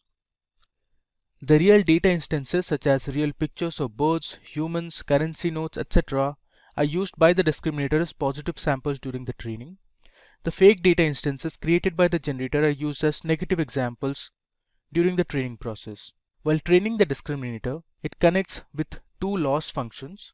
During discriminator training, the discriminator ignores the generator loss and just uses the discriminator loss.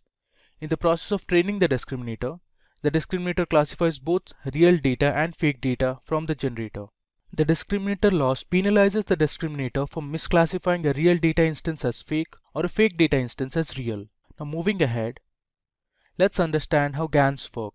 Now GANs consists of two networks, a generator which is represented as G of X and a discriminator which is represented as D of X. They both play an adversarial game where the generator tries to fool the discriminator by generating data similar to those in the training set.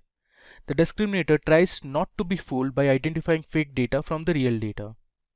They both work simultaneously to learn and train complex data like audio, video or image files. Now you are aware that GANs consists of two networks, a generator G of X and discriminator D of X. Now the generator network takes a sample and generates a fake sample of data.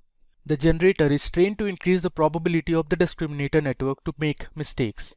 On the other hand, the discriminator network decides whether the data is generated or taken from the real sample using a binary classification problem with the help of a sigmoid function that gives the output in the range 0 and 1. Here is an example of a generative adversarial network trying to identify if the 100 rupee notes are real or fake. So first, a noise vector or the input vector is fed to the generator network. The generator creates fake 100 rupee notes. The real images of 100 rupee notes stored in a database are passed to the discriminator along with the fake notes. The discriminator then identifies the notes and classifies them as real or fake. We train the model, calculate the loss function at the end of the discriminator network, and backpropagate the loss into both discriminator and generator. Now the mathematical equation of training a GAN can be represented as, you can see here. Now this is the equation and these are the parameters. Here G represents generator, D represents the discriminator. Now P data of X is the probability distribution of real data, P of Z is the distribution of generator, X is the sample of probability data of X, Z is the sample size from P of Z, D of X is the discriminator network, and G of Z is the generator network. Now the discriminator focuses to maximize the objective function such that D of X is close to 1 and Z of Z is close to 0. It simply means that the discriminator should identify all the images from the training set as real, that is 1, and all the generated images as fake, that is 0. The generator wants to minimize the objective function such that D of Z of Z is 1. This means that the generator tries to generate images that are classified as real, that is 1, by the discriminator network. Next, let's see the steps for training a neural network. So we have to first define the problem and collect the data. Then we'll choose the architecture of GAN. Now depending on your problem, choose how your GAN should look like. Then we need to train the discriminator on real data. Now that will help us predict them as real for n number of times. Next, you need to generate fake inputs for the generator. After that, you need to train the discriminator on fake data to predict the generated data as fake. Finally, train the generator on the output of discriminator. With the discriminator predictions available, train the generator to fool the discriminator. Let us now look at the different types of GANs. So first we have vanilla GANs. Now vanilla GANs have min-max optimization formula that we saw earlier, where the discriminator is a binary classifier and is using sigmoid cross entropy loss during optimization. In vanilla GANs, the generator and the discriminator are simple multi-layer perceptrons. The algorithm tries to optimize the mathematical equation using stochastic gradient descent. Up next, we have deep convolutional GANs or DC GANs. Now DC GANs support convolutional neural networks instead of vanilla neural networks at both discriminator and generator. They are more stable and generate higher quality images. The generator is a set of convolutional layers with fractional strided convolutions or transpose convolutions, so it unsamples the input image at every convolutional layer. The discriminator is a set of convolutional layers with strided convolutions, so it downsamples the input image at every convolutional layer. Moving ahead, the third type we have is conditional GANs or CGANs. Vanilla GANs can be extended into conditional models by using an extra label information to generate better results. In CGAN, an additional parameter called Y is added to the generator for generating the corresponding data. Labels are fed as input to the discriminator to help distinguish the real data from fake data generated. Finally, we have super resolution GANs. Now SR GANs use deep neural networks along with adversarial neural network to produce higher resolution images. Super resolution GANs generate a photorealistic high resolution image when given a low resolution image. Let's look at some of the important applications of GANs. So with the help of DC GANs, you can train images of cartoon characters for generating faces of anime characters and Pokemon characters as well. Next, GANs can be used on the images of humans to generate realistic faces. The faces that you see on your screens have been generated using GANs and do not exist in reality. Third application we have is GANs can be used to build realistic images from textual descriptions of objects like birds, humans, and other animals. We input a sentence and generate multiple images fitting the description. Here is an example of a text-to-image translation using GANs for a bird with a black head, yellow body, and a short beak. The final application we have is creating 3D objects. So GANs can generate 3D models using 2D pictures of objects from multiple perspectives. GANs are very popular in the gaming industry. GANs can help automate the task of creating 3D characters and backgrounds to give them a realistic feel. Natural language processing, or NLP, is an automated way to understand, analyze human languages, and extract information from such data by applying machine learning algorithms. The data content can be text document, image, audio, or video. Sometimes it's also referred to as a field of computer science or artificial intelligence to extract the linguistics information from the underlying data. NLP enables machines or computers to derive meaning from human or natural language input. The world is now connected globally due to the advancement of technology and devices. This has resulted in the high volume of digital data across the world and has led to a number of challenges in analyzing data, including analyzing the tons of data that is generated in the form of text, image, audios, and videos. Identifying approximately 6,500 languages and dialects followed across the globe. Applying quantitative analysis on huge collections of data. Handling ambiguities while interpreting data and extracting information. This is where natural language processing proves useful. One of the main goals of natural language processing is to understand various languages, process them, and extract information from them. In NLP, full automation can be easily achieved by modern software libraries, modules, and packages.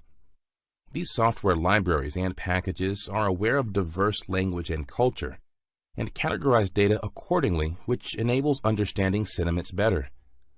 With the help of these libraries, we can also build analytical models and automate the natural language process with minimum or no human interventions. NLP terminology. Now that you have understood why NLP is so important in recent times, it's time to make yourself comfortable with the NLP terminologies. 1. Word boundaries. It determines where one word ends and the other begins. 2. Tokenization.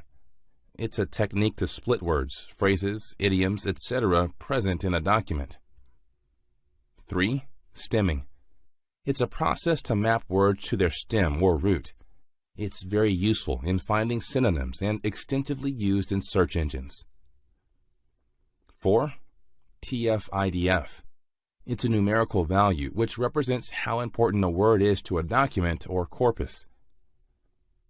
5. Semantic analytics. It's a technique in vectorial semantics of analyzing relationships between a set of documents and the terms it contains by producing a set of concepts related to the documents and terms. 6. Disambiguation. It's a technique to determine the meaning and sense of words, context versus intent. 7. Topic models.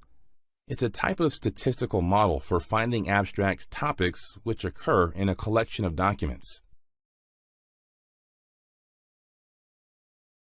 Now that you are familiar with the various terminologies, let's dive deeper into the NLP approaches to analyze text data.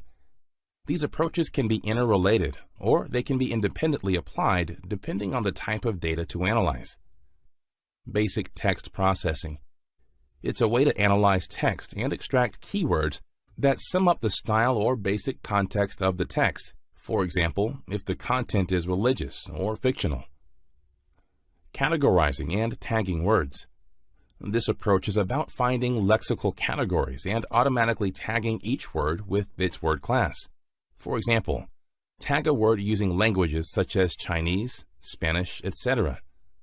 Words can also be tagged as adjectives, verbs, nouns, and so on. Classify text. With this approach, you can identify particular features of language and use them to classify it. For example, classify the text as sports, politics, or technology. Extract information.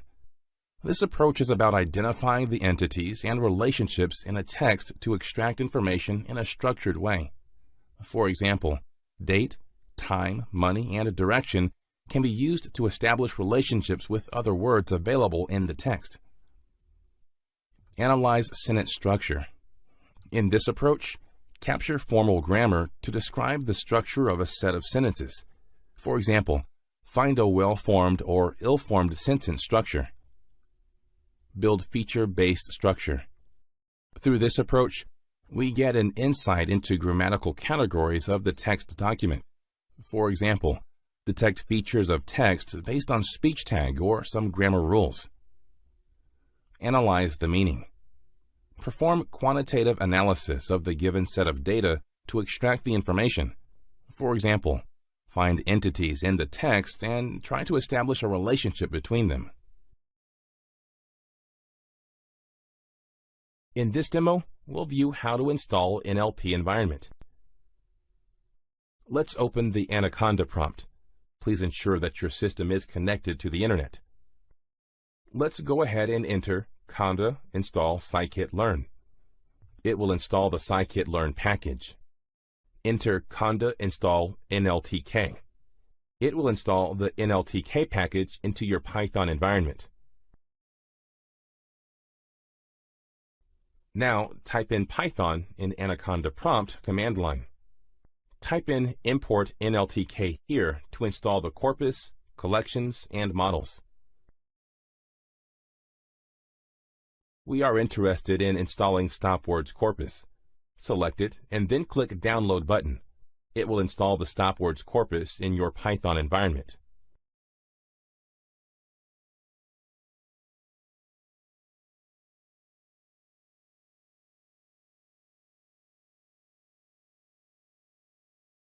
Now let's navigate through the other models and all packages.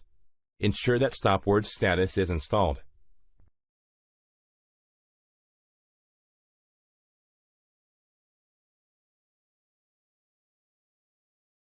Now you can close the window and go back to Jupyter Notebook environment. In this demo, you learned how to install the NLP environment. In this demo, you'll learn how to perform sentence analysis. Let's start by importing the required library class string from NLTK corpus. Let's then import stopwords, which we've installed earlier as part of the environment setup.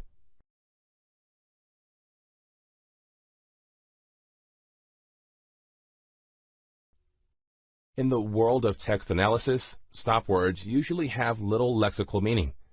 Some examples of stopwords are I, me, myself, we, our, ours, you, yours, and so on. Now let's view the first 10 stopwords present in the stopwords corpus of NLTK library. This is done by passing 0 to 10 index position in the parentheses.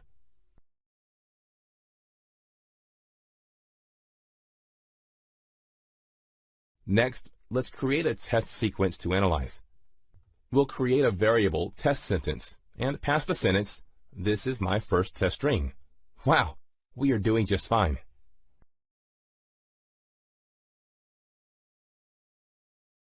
First, we'll use string class punctuation to remove all the punctuation present in each message, as they are also less weighted for text analysis. Then, we'll remove the stopwords.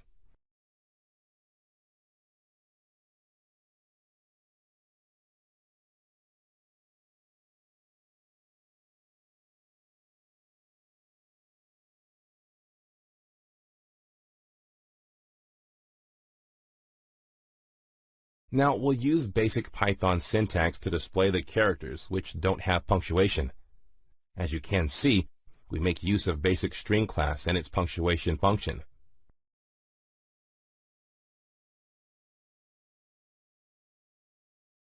Display the whole sentence with no punctuation. We just completed the first step of the sentence analysis process. Now let's split the sentence into words. Here we can see that the list contains a lot of stop words. Let's remove the stop words. We'll use stopwords corpus .words function with English as an argument and basic Python word and split function to clean each word.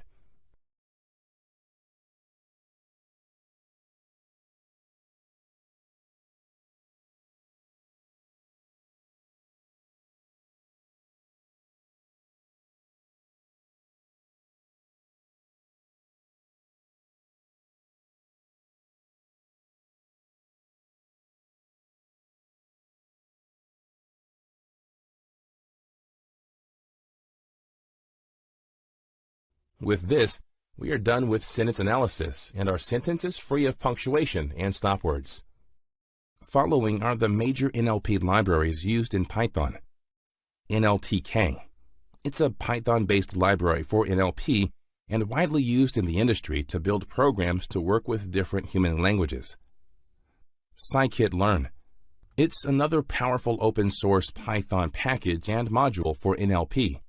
It features various algorithms and is designed for operating with other Python libraries like NumPy and SciPy. TextBlob. This library is used for processing text data. It provides simple APIs for diving into NLP. SpaCy. This is another library which provides multiple useful views of textual meaning and linguistic structure. Now let's look at the scikit-learn approach and its features. It's a powerful library with a set of modules to process and analyze natural language data, such as text and images, and extract information using machine learning algorithms. These are some of the essential features of scikit-learn approach. Built-in modules. It has built-in modules to load the dataset's content and categories. We'll discuss the modules in detail in the upcoming screen. Feature extraction. It's a way to extract information from data which can be text or images. Scikit-learn's built-in functions and methods help extract features and attributes from text data and image data for the purpose of analysis. Model training. In model training, we analyze the content based on particular categories and then train them according to a specific model. Model training can involve supervised or unsupervised models. Supervised models. In supervised models, the goal is to generate the data and find the right answer. In this model training, the outcome of new observation and dataset is predicted. Unsupervised models. In this unsupervised models, the response, outcome, or the label of the data is not known. The main objective is to first understand the structure of the data and then identify the pattern in the data. In this type of model training, we have to find the predictors that behave in the same fashion or have some familiarity. Pipeline building. This is a technique in scikit-learn approach to streamline the NLP process into stages. Let's take a look at the various stages of pipeline learning. 1. Vectorization. This is a general process of converting a collection of text documents into a numerical feature vector. In vectorization, the documents are split into words or tokens, and each document is assigned a number. 2. Transformation. In transformation, the approach is to extract features around the word of interest. Also, in this stage, you find the occurrence of each word in a document. 3. Model training and application. This is required for accurate predictions. A model is divided into training and test datasets to optimize the overall process. For example, in this stage, different algorithms are used to classify text documents and find the sentiment analysis. Performance optimization. In this stage, we train the models to optimize the overall process. Grid search. A model can have multiple parameters, and it's a powerful way to search parameters affecting the outcome for model training purposes. It's one of the most common ways to adjust the extracted features. Now that you have gone through the scikit-learn approach, let's learn about its built-in modules for loading the dataset contents and categories. The diagram shows you how a dataset is loaded using methods and how the object is structured in terms of the container folder and its categories.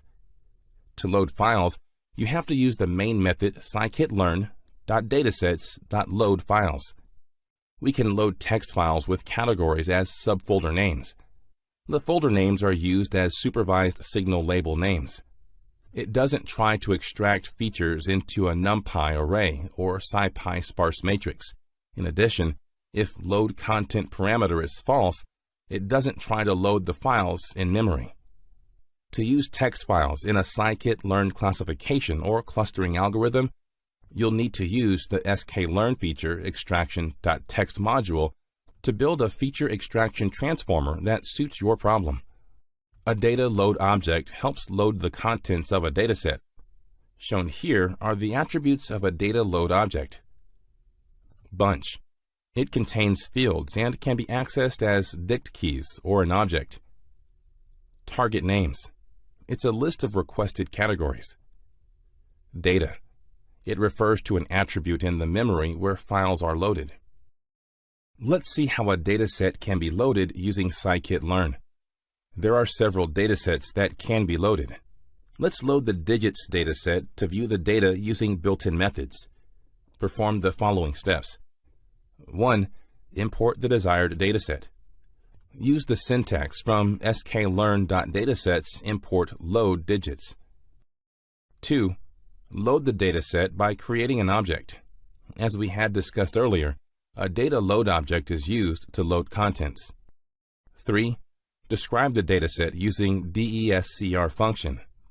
Using this function, you can view all of the information which describes the dataset. Next, let's view the dataset type.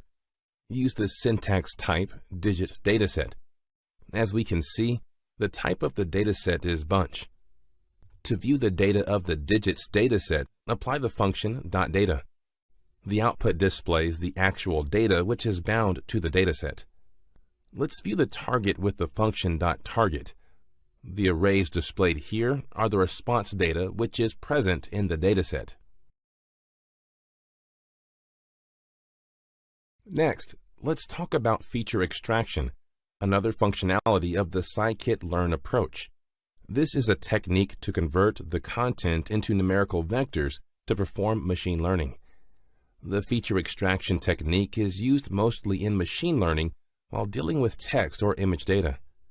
There are two major types of feature extraction techniques. Text feature extraction. It's used to extract features from text data. Examples include large datasets or documents. Image feature extraction. It's used to extract image features.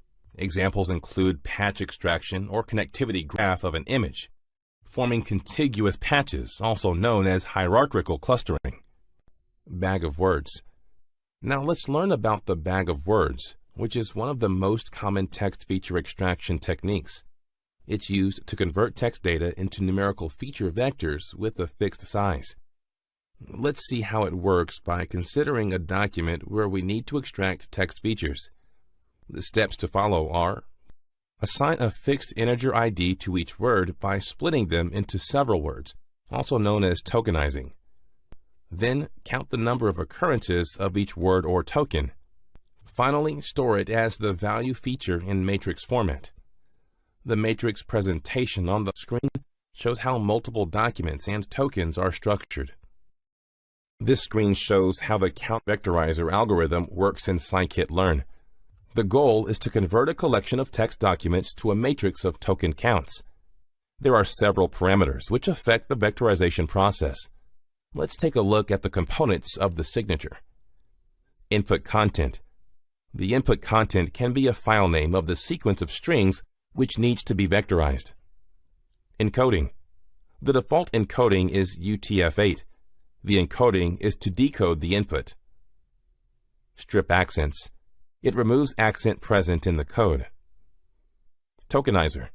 It overrides the string tokenizer method, but the default value is none. Stopwords. It's a built-in stopwords list that is used. Max threshold. It indicates the terms or words that appear more than a given threshold value and should, therefore, be ignored. Min threshold. It indicates the terms or words that appear less than a given threshold value and should, therefore, be ignored. In this demo, you'll learn how to process documents using Bag of Words. Let's start by importing the required library Count Vectorizer class.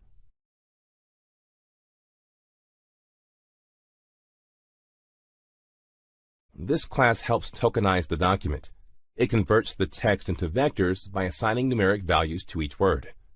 Let's create an object vectorizer by instantiating the Count Vectorizer class. Next, we'll create 3 random documents. Let's add some text to the documents. Document 1 can have, "Hi, how are you?" In document 2, we can add, "Today is a very, very, very pleasant day, and we can have some fun. And in document 3, we can say, "This was an amazing experience." Now, put all 3 documents together as a list.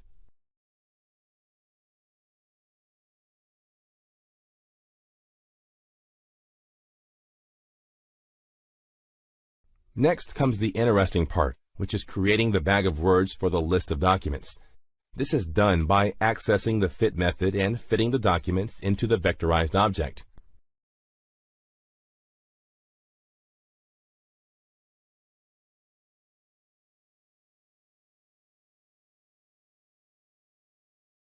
We'll move on to accessing the transform method and transform the list of documents.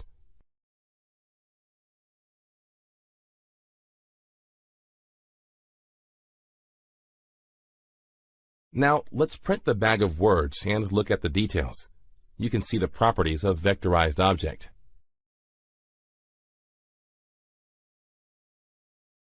As you can see, the first number is the tuple and the second number is the frequency of words.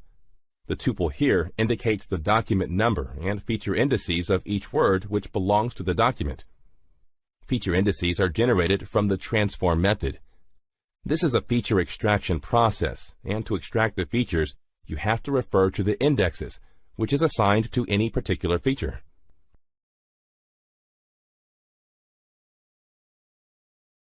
Next, let's check for repeated words in the vocabulary that is built with the get function, and then print it.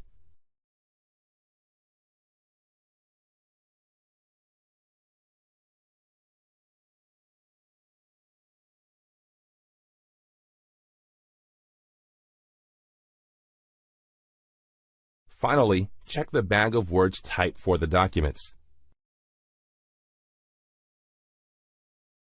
The output displays sparse matrix, and it falls under SciPy. In this demo, you learned how to use bag of words technique and transformed documents using the transform method. The next feature of Scikit-learn is model training. An important task in model training is to identify the right model for the given dataset. Scikit-learn provides a range of models to choose from and also trains them by using the extracted features from the dataset. The choice of model completely depends on the type of dataset. The models can be trained as a supervised learning model or unsupervised learning model. Supervised learning model. For a given dataset, we'll have observations, features, and response.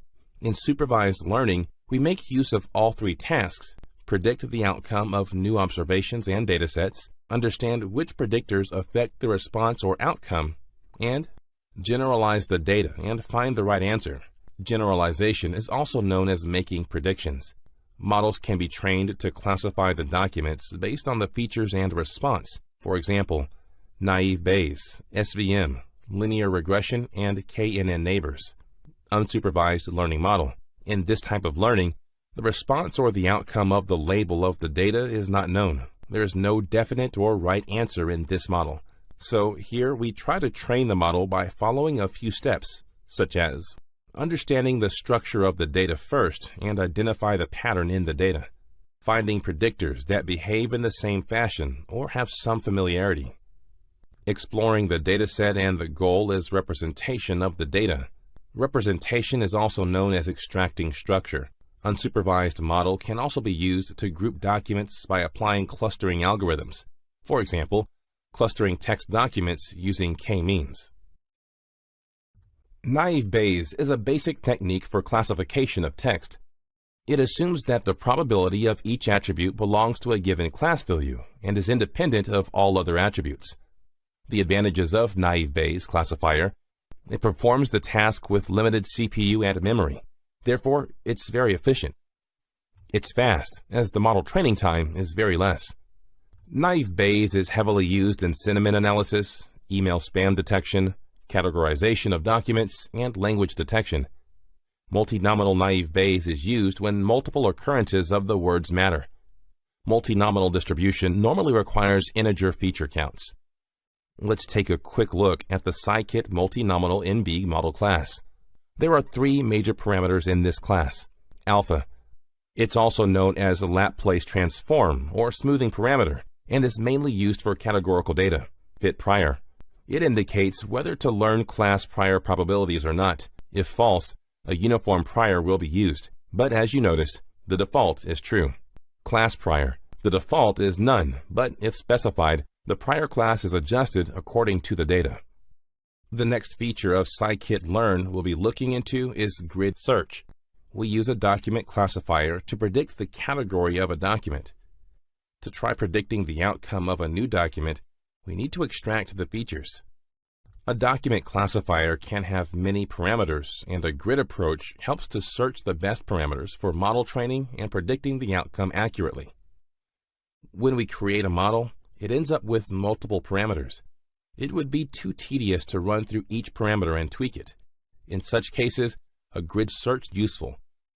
The whole dataset can be divided into multiple grids, like a chessboard, and a search can be run on entire grids or a selected combination of grids. So we use a grid search mechanism to perform an exhaustive search on the best parameters which affect the model. However, this approach has some constraint, such as the whole grid search process is subjected to availability of the CPU cores of the system. This is owing to the fact that there can be several parameters, and running an exhaustive search can impact the system performance by taking more of the CPU memory. So far, we have learned that there are three major steps for analyzing text data. 1. Vectorizer. This is a general process of converting a collection of text documents into a numerical feature vector. In vectorization, the documents are split into words or tokens, and each document is assigned a number. 2. Transformer. During transformation, you find the occurrence of each word in a document. This process is primarily used for feature extraction. 3. Classifier or model training. This is required for accurate predictions. A model uses training and testing datasets to optimize its overall performance. For example, different algorithms are used to classify text documents and find the sentiment analysis. This is where scikit-learn becomes more productive by creating the pipeline for the dataset. A pipeline is essentially a combination of these three steps. So using scikit-learn, pipeline can be created and we can train the model using a single command. We just need to put them all together in a single class and create a pipeline to operate on a given dataset. The main purpose of the pipeline is to assemble several steps that can be cross-validated, while setting different parameters. In this demo, we'll learn how to apply pipeline and grid search. Let's start by importing the required library: pandas, string, print, and time.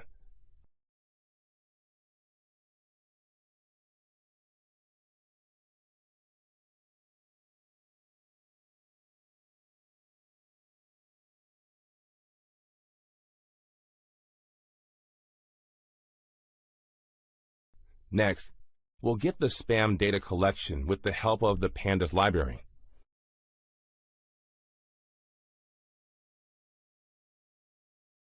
Here, the \t indicates that data in the spam dataset is tab separated or tab delimited, and set function takes it as a parameter. Also, message is a feature which refers to the text present in the dataset. Response is the label or the category of the message. Let's view the first 5 records of the spam collection. The head method is used to view the topmost records in a dataset.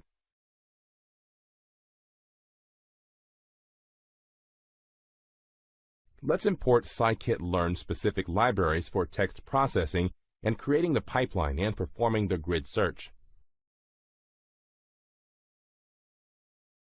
We will import countervectorizer to tokenize the document and convert the text into numeric values. Also, let's import TF-IDF transformer for TF-IDF transformation.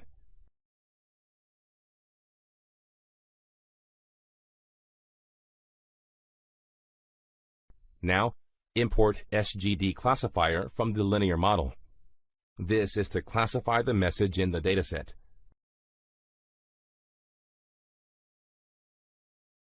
Next, import grid search from the sklearn grid search class to perform the grid search. Finally, import pipeline from pipeline class.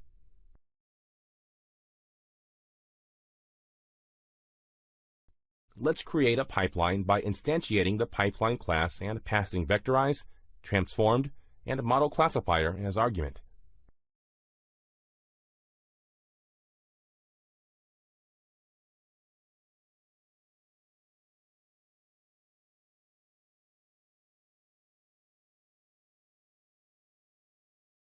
The statement you see here helps create the pipeline for the entire text processing. Now, let's define parameters for grid search. We are going to use the TF-IDF parameter to weigh the terms present in the message.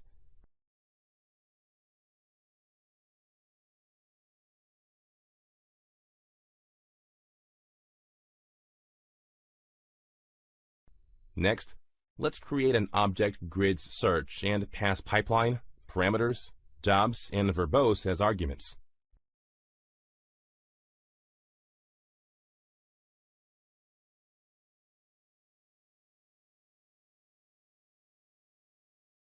The grid search consumes a lot of memory, and injobs equals -1 instructs the process to use all CPUs while processing.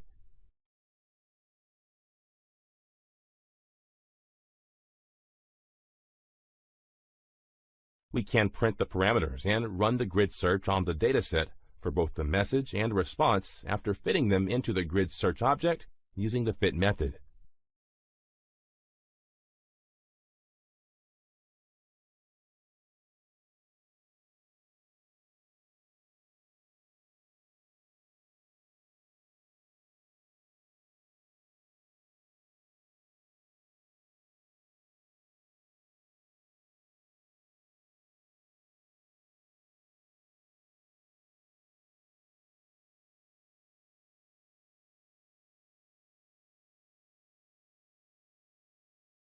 The grid search is a CPU-intensive process, and it takes a little time since it does an exhaustive search on the entire dataset on the passed parameters.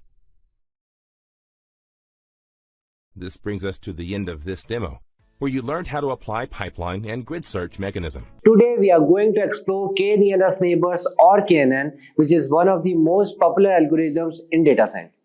Python is a powerful tool for data science, and KNN is great for classifying data by predicting the category of sample base on its closest neighbor. This algorithm is used in many fields like healthcare, finance, and agriculture, helping us make decisions based on data. The best part, it is really easy to use. You just need to pick a number for k and choose a distance function to compare data points. However, KNN has its downsides. It doesn't work well with the large data set, and it requires proper scaling of the data to get accurate result. In this video, we will show you how KNN works with real data set, the IRIS dataset. We will walk you through simple Python code and demonstrate how to find the best k value to maximize your model's accuracy. So stay tuned to see KNN in action. So welcome to the demo part. So I am here using Google Colab. So you can use any of your favorite IDE like Jupyter Notebook, IntelliJ, Visual Code Studio, anything. Okay. So let me rename this file as KNN classification.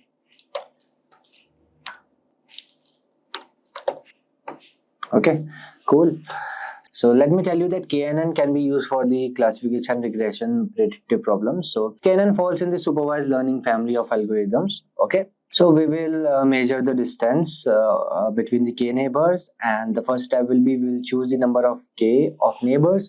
Then we'll take the k nearest neighbors of the new data point according to your distance metric, and the step 3 will be our among these k neighbors count the number of data points of each category. Okay, step 4 we will assign the new data points to the category where you counted the most neighbors. Okay, so let's start. First, let's import some library. Import numpy as np, and let's import pandas as pd. So everyone knows what is numpy and the pandas. Okay, so NumPy is a library for the Python programming language, adding support for large multi-dimensional arrays. Okay, along with the large collection of high-level mathematical functions. And whereas Pandas is a software library written for the Python programming language for the data manipulation and analysis, all the data frames and data structure it offers for the manipulating numerical tables. Okay, and the time series, you can say. So moving forward, we'll import our data set. So you can download the data set from the description box below. Okay, data set equals to pd.read underscore csv. The data name is iris.csv. Okay, this is how you read your data in Python. Okay, yeah, data set is loaded. So data set dot shape. Okay, yeah, so data set dot shape is used for how many numbers of rows and columns present in your data set. Okay, 150 rows and 6 columns. So let me tell you brief about data set, this iris data set. So iris data set include 3 iris species with 50 samples each, as well as some properties about each flower. So one flower species is linearly separable from the other 2, you can say, but the other 2 are not linearly separable from each other. Okay, and this shape I told you, we can get a quick idea of how many instances of rows and columns are present in our data set. So let's see our data set dot head. So head is used for you can see top 5 rows of your data set using head, and if you will use tail instead of head, you can see the last 5 rows of your data set. Cool. Okay, so columns are id, sepal length, sepal width, petal length, petal width, and the species. Cool. Then moving forward, let's describe our data sets. So these are the basic function, okay, of Python, you can say. So data set dot describe, what describes do is it will give you count of all the rows, mean value, standard deviation value, minimum value, what is the 25%, okay, of all the values in the particular row, what is the 50%, what is the 75%, what is the maximum is 150, you can say. Okay, and 25% of 150 is 38.25, this, okay, of all the columns. If it is normal character, so it won't give you any data. Okay, cool. Yeah, so moving forward, let's now take a look at the number of instances row belong to each classes. Okay, so we will write data set dot group by species dot size. Okay, species S is capital, that's why it's showing the error. Yeah, so you can see iris setosa are 50, iris versicolor are 50, and virginica is 50. Okay, and the data type is integer. Cool. So as we can see, dataset contains 6 columns like ID, sepal length, sepal width, and petal length, petal width, and species. The actual features are described by columns 1 to 4. The last columns labels of samples. Okay, so firstly we need to split data into two arrays like X features and Y labels. So how we will do this? By writing code like feature underscore columns equals to sepal length, sepal width, petal length, petal width. Just remember you are writing correct name. Okay, then X equals to dataset feature underscore columns, okay, dot values. Then Y equals to dataset species dot values. Cool. Then let me run it. So this is how we can split the dataset, okay, into two arrays, X and the Y. Okay, in X there are feature columns, these 4 columns are there, and in Y species column is there. Okay, and what is the species column? This Setosa, Virginica, and all this. Cool. Then now we will do label encoding. So as you can see, labels are categorical. K-inverse classifier does not accept string labels. So we need to use label encoder to transform them into numbers. Okay. Then iris setosa correspond to 0, iris versicolor correspond to 1, and iris virginica correspond to 2. Okay. 0, 1, 2. Cool. So how can we write? From sklearn dot pre-processing import label encoder. Okay, so what we'll do, label encoder transform them into numbers. Okay, so I will write L equals to label encoder. Okay, my bad, label encoder. Okay, then Y equals to elifate dot transform Y. Okay, so now I will run it. Yeah, correct. So splitting dataset into training set and the test set now. Okay, so now we'll split dataset into training set and test set to check later on whether or not a classifier work correctly or not. Okay, so here I will write from sklearn dot not cross. I will write here sklearn dot model selection import train test split. So what is train test split? Train test split is a model validation procedure that reveals how your model performs on your new data. Okay, and what is xtrain, xtest, ytrain, ytest in Python? Okay, let me first write it and then I will let you know. Okay, then I will write here xtrain comma xtest comma ytrain comma ytest. Okay, equals to train test split, then x comma y comma test size 0.2 and the random is this. Okay, some error came. Okay, underscore model selection. Yeah, cool. So what is xtrain, xtest, ytrain, ytest? Okay, so xtrain and ytrain sets are used for training and fitting the model. Okay, so the xtest and the ytest are the set used for testing the model and it's predicting the right outputs label. Okay, so here you can see test size is 0.2, means 80% is for testing, 80% is for training and 20% is for testing for the new data. Cool. Yeah, so now we will see some let's do some data visualization. Okay, so here I will write import matplotlib dot pyplot as plt, then import cbon as sns, then here I will write matplotlib inline. So what is matplotlib? Matplotlib is a plotting library for the Python programming language and it's numerical mathematics extension.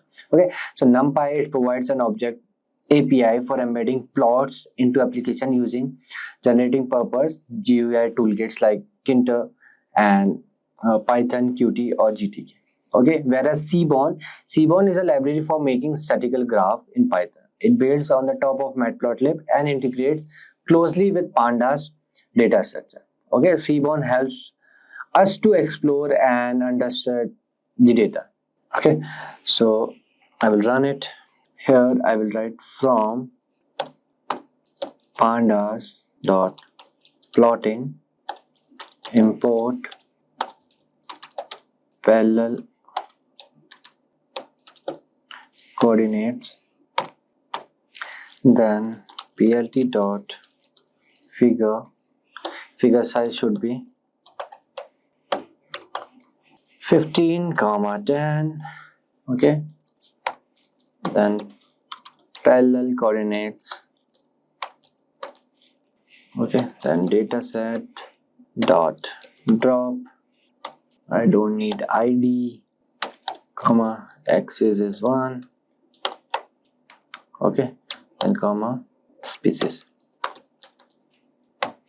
then plt dot title and let parallel coordinates plot. Okay, and you can give some font size equals to 20, then font weight equals to, okay, let's say bold only, bold.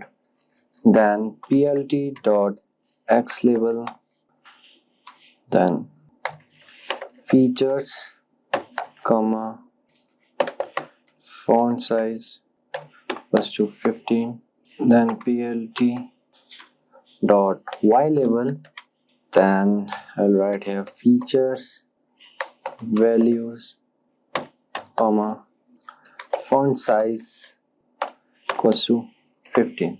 Okay, then plt dot legend, then loc equals to 1 comma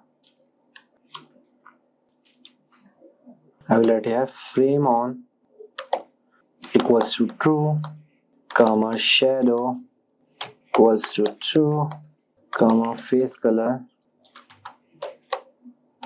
equals to white, T should be capital, and comma edge color equals to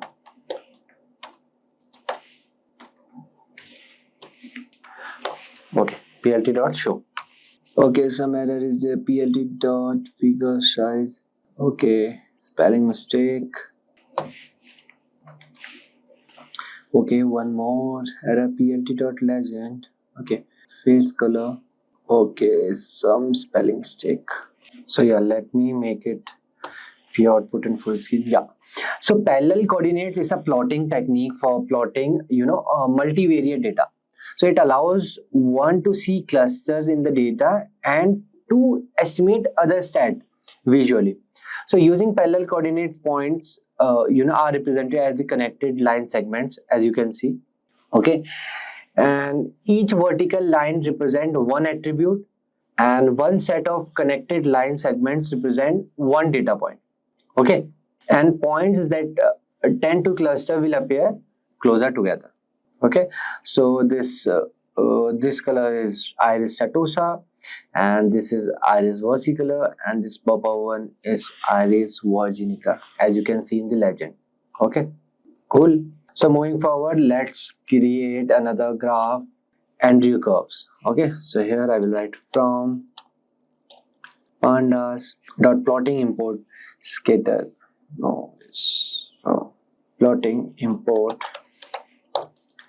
Andrew curves.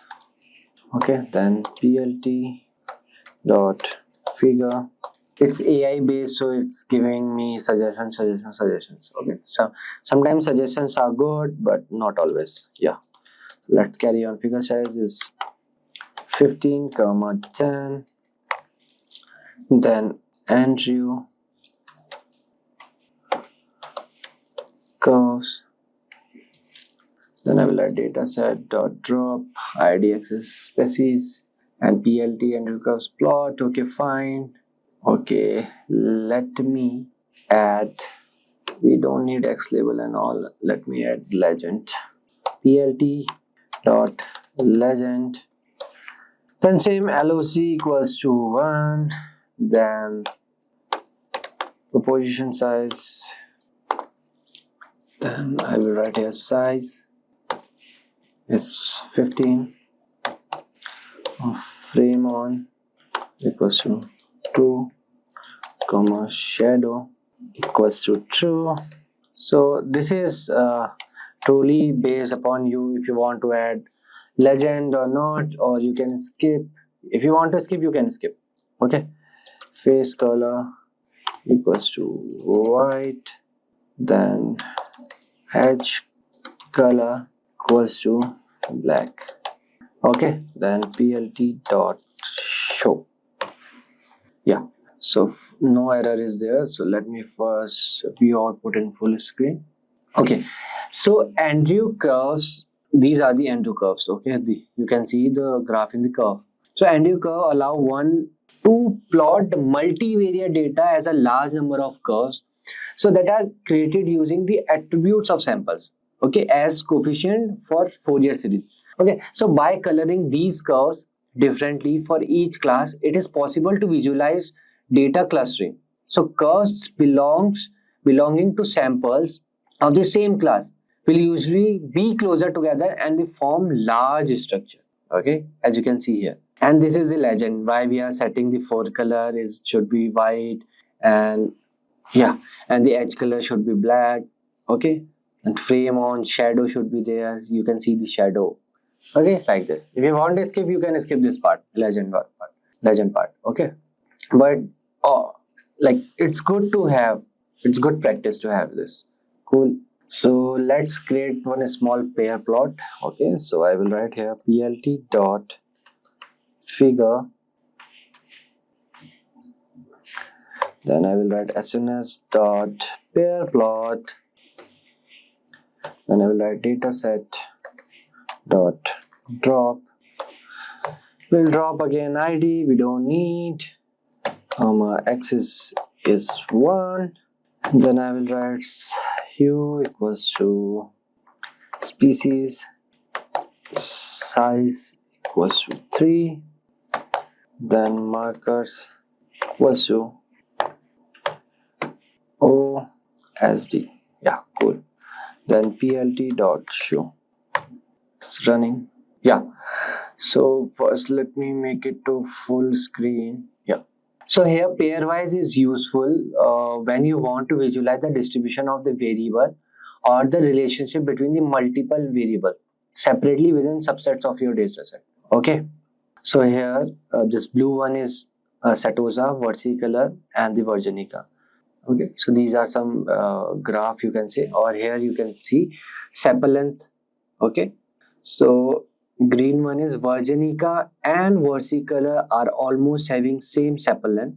Okay, and here are the different types of graphs. Okay, if you don't want to let's say if you don't know how to read this graph, you can use this graph, or you can use this graph, either you can use this graph. Okay, that's the power of pairwise plots you can say. And the sepal width centimeter. Okay, Setosa, no, okay, Virginica and versicolor again having almost same sepal width. Okay, and here as well. Okay, this Setosa is in different form. Okay, yeah, so we'll create one small pair of one small graph, then we'll move forward.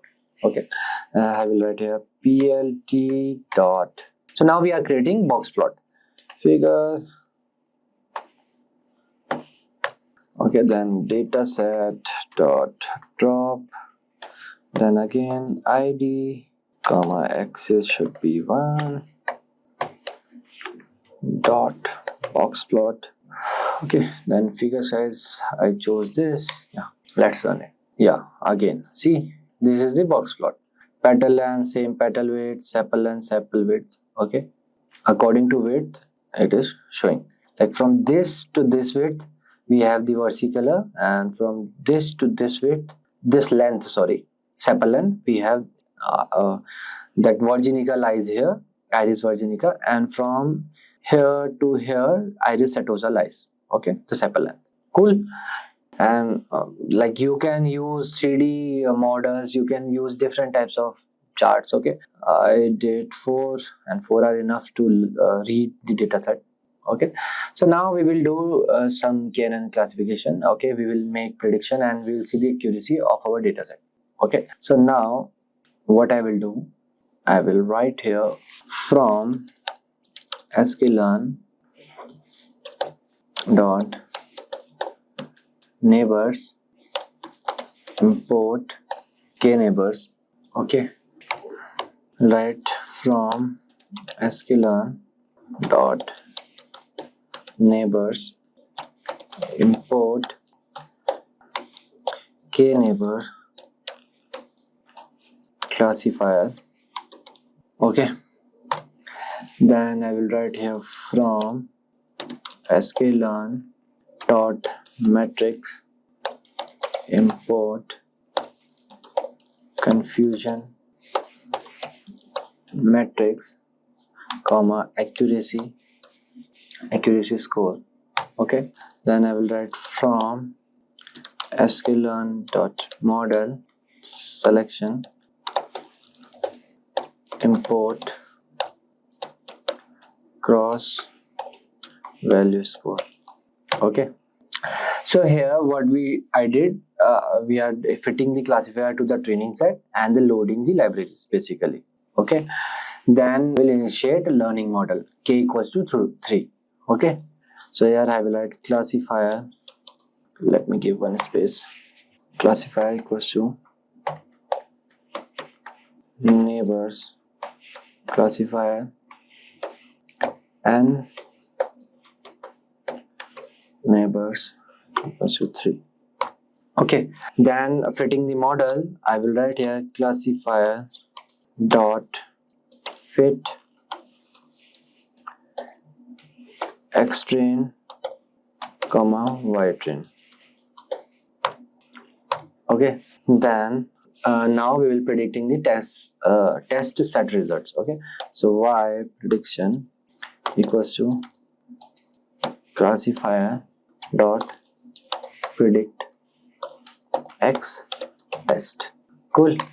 Okay, from spelling mistake. Okay,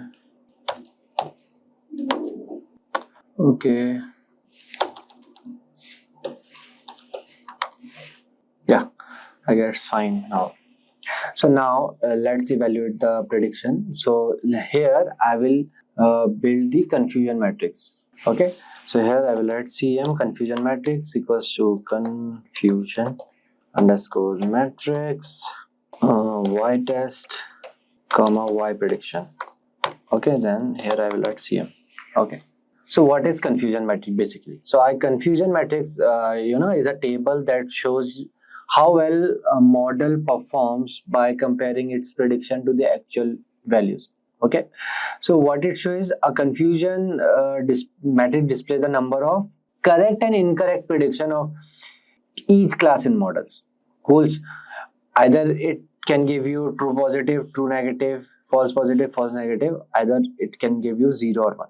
Okay, so yeah, moving forward, let's calculate the model accuracy. This is the main part. If the model accuracy is low, it means your analysis of classification is not good. Okay, so accuracy, it should be more than 80 at least.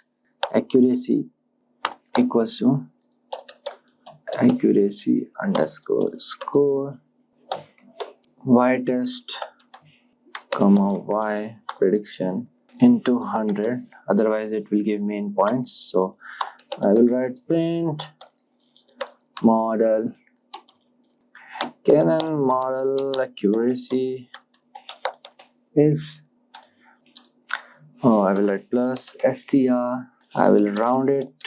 Okay, accuracy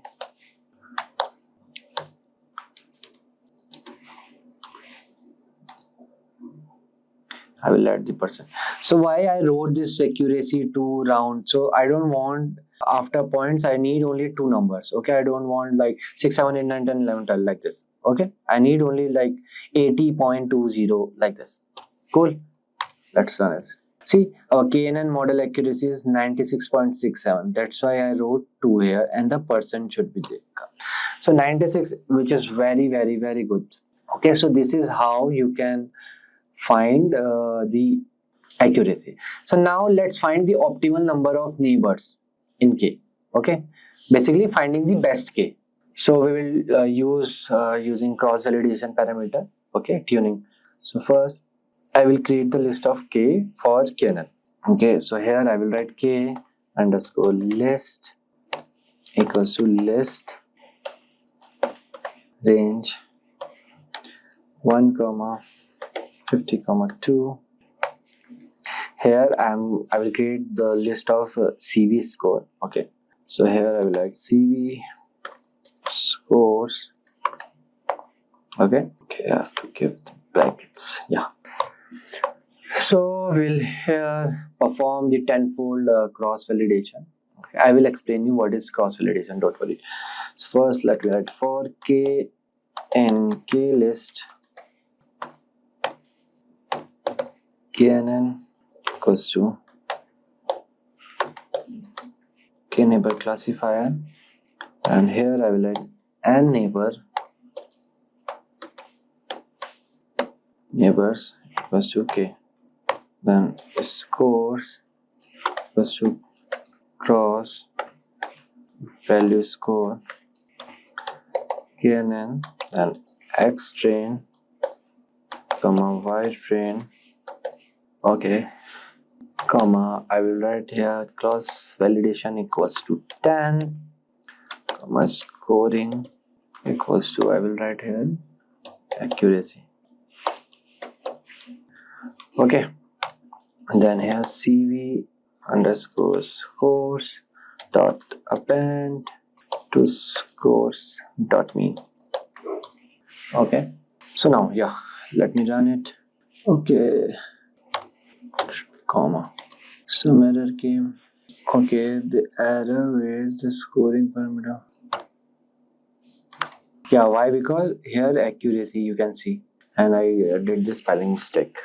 Okay, so now what is cross validation? Of course, cross validation determine the accuracy of your machine learning model by partitioning the data into two different groups. Okay, called training set and testing set. You can see test and the testing set. Okay, X and Y. So the data is randomly separated into a certain number of groups or subsets called folds. Okay, you can see the 10 folds we have wrote. Each fold contains about the same amount of. Okay, and there is one more thing, validation. So validation is a technique for assessing the accuracy of the model on dataset. Okay, and this cross validation we did on new dataset. Cool. So now let's find the best K.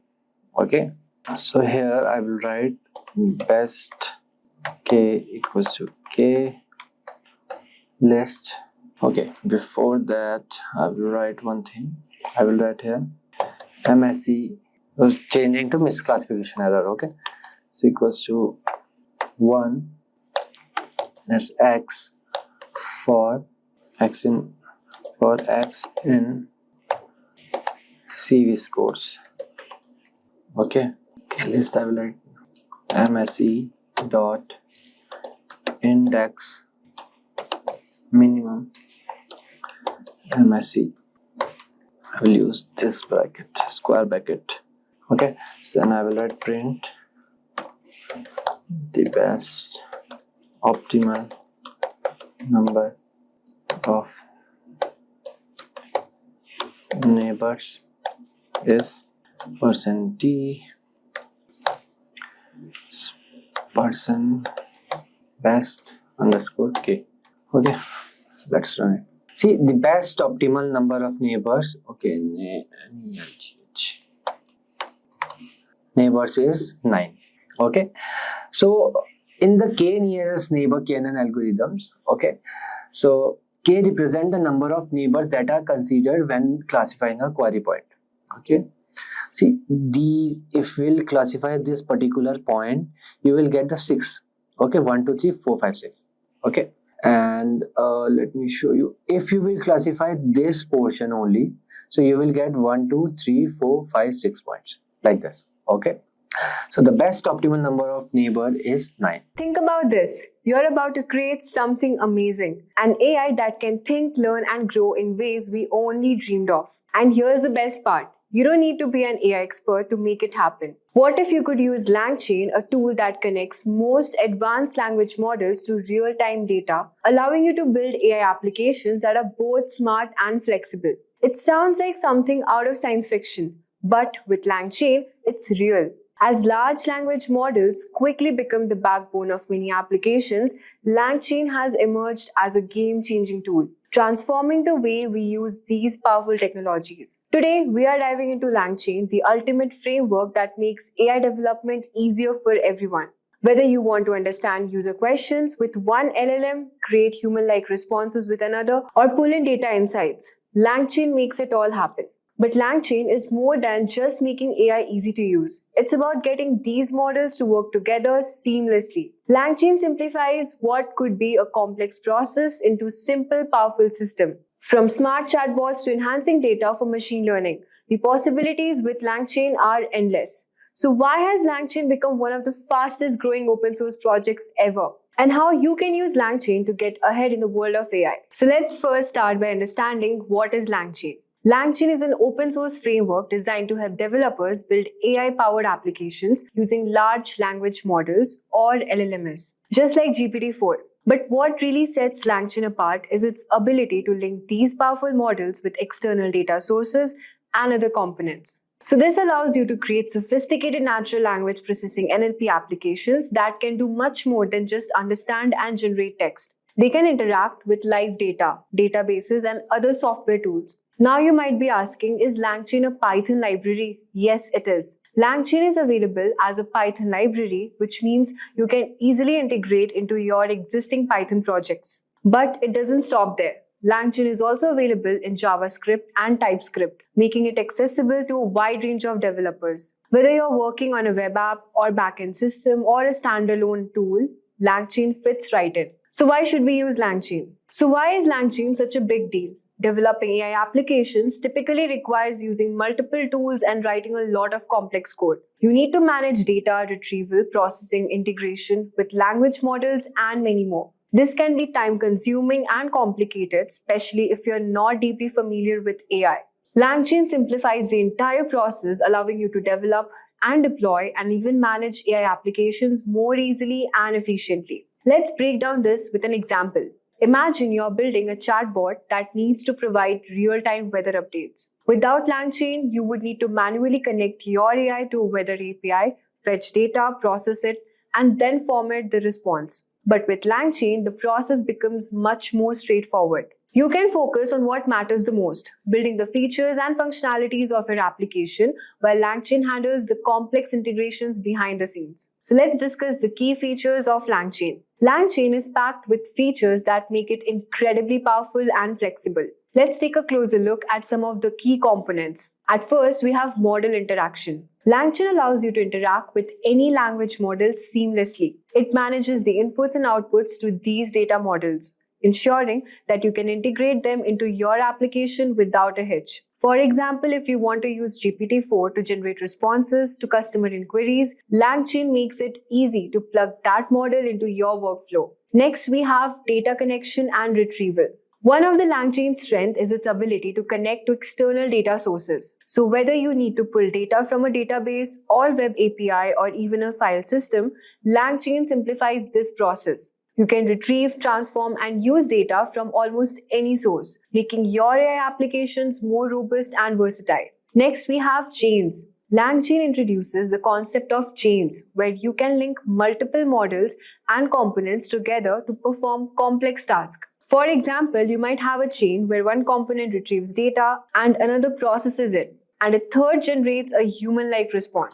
This chaining ability allows you to build workflows that would otherwise require extensive coding. Next, we have agents. Agents are like the decision makers in Langchain. They can create commands deciding the best course of action based on the input they receive. For example, an agent cloud determines which language model to use based on the type of query it's handling, making your application smarter and more adaptive.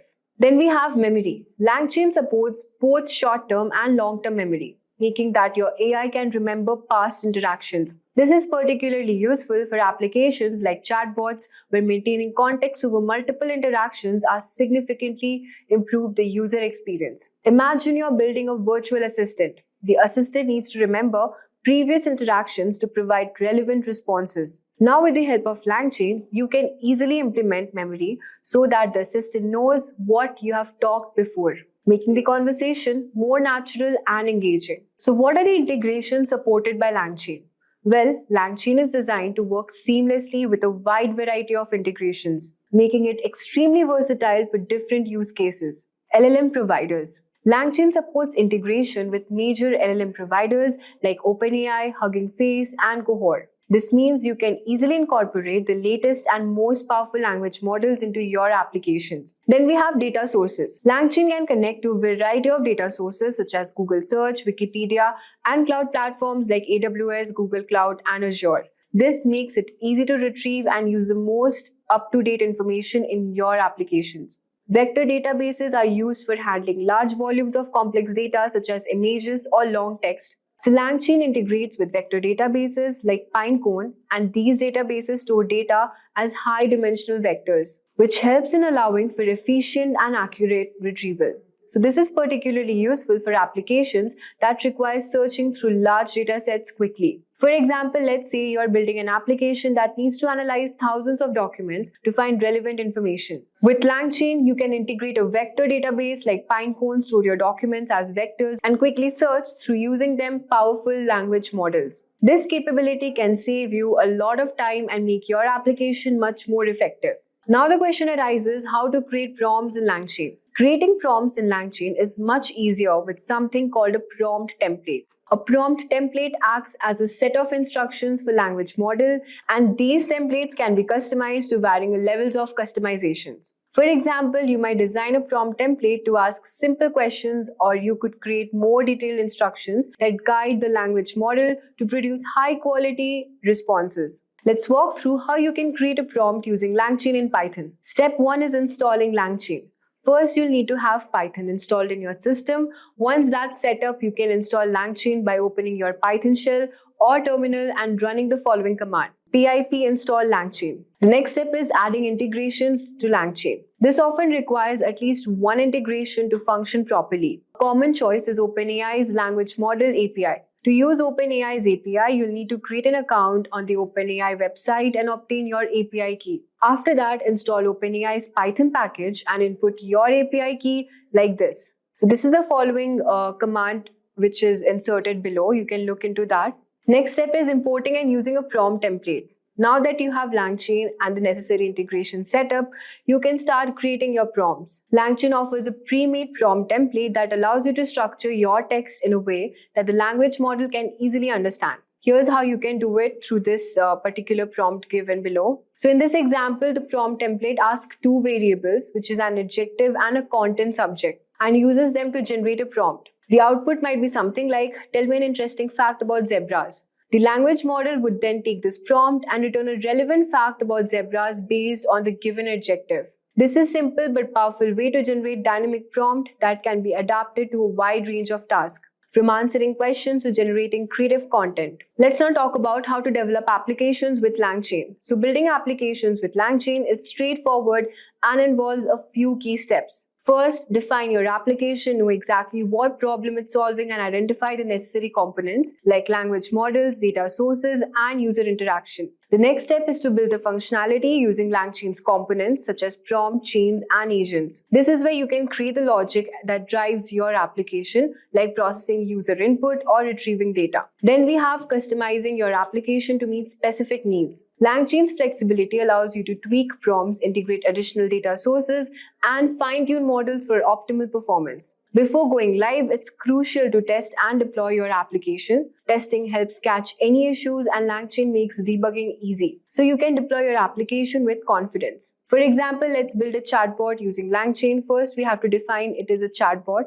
that answers questions about technology trends. We then create a functionality by setting a prompt and a chain to process input. Next, we have customization. We customize it by integrating a new API to pull in the latest information. And finally, we test and deploy the chatbot to ensure it responds accurately to users. So Langchain offers endless possibilities across various industries. Let's now look into the examples and use cases of Langchain. Langchain offers endless possibilities across various industries. You can create customer service chatbots that manage queries and transaction or coding assistants that suggest code snippets and debug issues. In healthcare, Langchain can assist doctors with diagnosis and patient data management.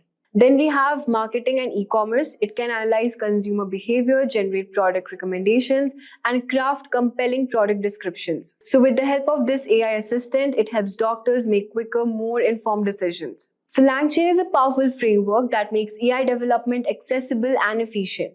Today we are exploring Hugging Face, an amazing tool that makes working with language and AI super easy. If you are curious about using advanced technology to understand or create text, this video is perfect for you. Hugging Face is a company that helps people use AI models for language tasks like translation, text analysis, or even generating new text. They have created a library called Transformer, which comes with pre-trained models, so you don't have to build everything from scratch. It's simple, powerful, and perfect for developers, researchers, or even beginners. So in this video, I will show you 3 cool things you can do with Hugging Face. Speech to text, turn spoken words into written text easily, great for captions or voice apps. Second one is sentiment analysis.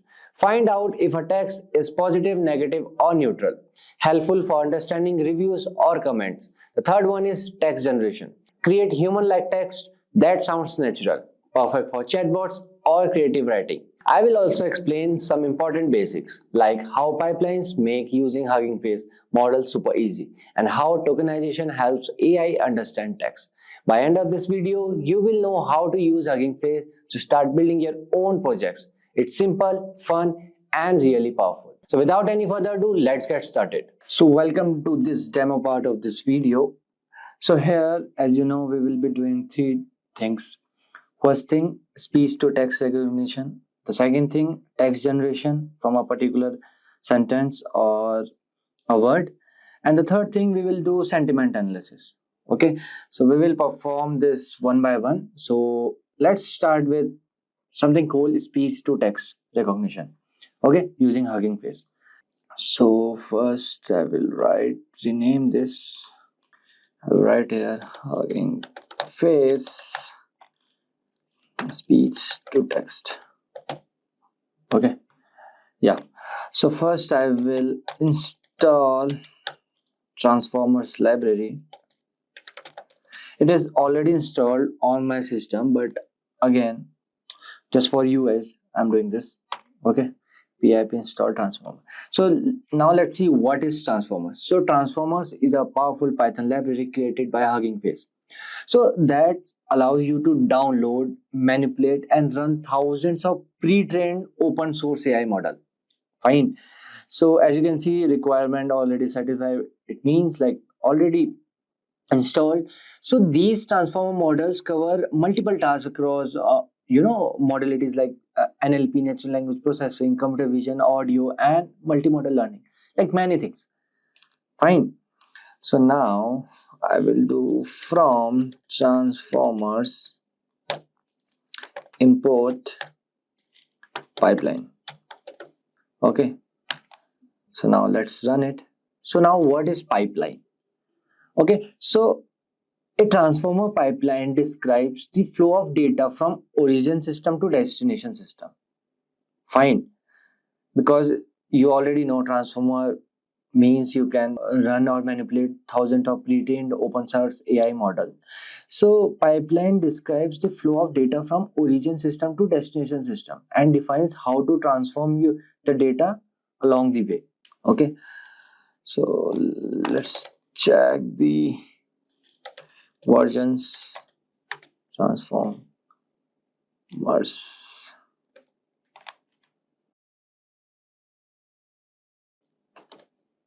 version.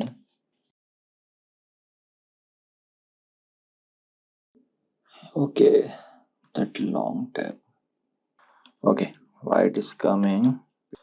Import transformers. Yeah, so we have currently 4.42.4 version of the transformer. Okay, so I'm using Google Colab. Okay, so you can use either Jupyter Notebook, Visual Code Studio, or Colab. Okay, so now let's import libraries. Import Librosa. Okay, so what is Librosa? So Librosa is a Python package for audio and music analysis, right? Because we are doing speech to text, so we need this. So it provides various functions to quickly extract key audio features and matrices from the audio files. Okay, and this Librosa can also be used to analyze and manipulate audio files in a variety of formats such as WAV wave, MP3, M4A, and like that. Okay, so next we will import Torch. I hope everyone know Torch. So Torch is nothing PyTorch. It is a machine learning library based on the Torch library used for applications such as computer vision and NLP. And originally it was developed by the Meta AI and now the part of Linux Foundation, umbrella. Let's import one more thing. Import. So now let's import IPython. Okay, capital IPython dot display as display. So now you will be wondering what is this IPython display. Okay, so it is an interactive command line for the terminal for Python, and it can provide a IPython terminal and the web-based notebook platform for Python computing. And this IPython have more advanced features than the Python standard interpreter, and we quickly execute a single line of Python code. Nothing. Okay, for that I'm using this. And the next is from transformers import WAV to vectorizer for CTC and WAV to vectorizer to tokenizer. Okay, so now what is this? So WAV2 vectorizer for CTC is supported by the notebook on how to fine-tune a speech recognition model. Okay, and this tokenizer. So tokenizer is nothing. Tokenization is a conversion of a text into meaningful lexical tokens belonging to categories defined Alexa program. In case of NLP, so those categories include nouns, verbs, adjective, punctuation, etc. Okay, now, and the last library, let's import NumPy as NP. I hope everyone know NumPy. What is NumPy? Again, NumPy is a Python library used for working with arrays. It also has a function, for working in domain like linear algebra, Fourier transform, and matrices, and many others. Fine. I hope everyone know about these library which we have imported. Okay, so let's move forward. Right, tokenizer equals to to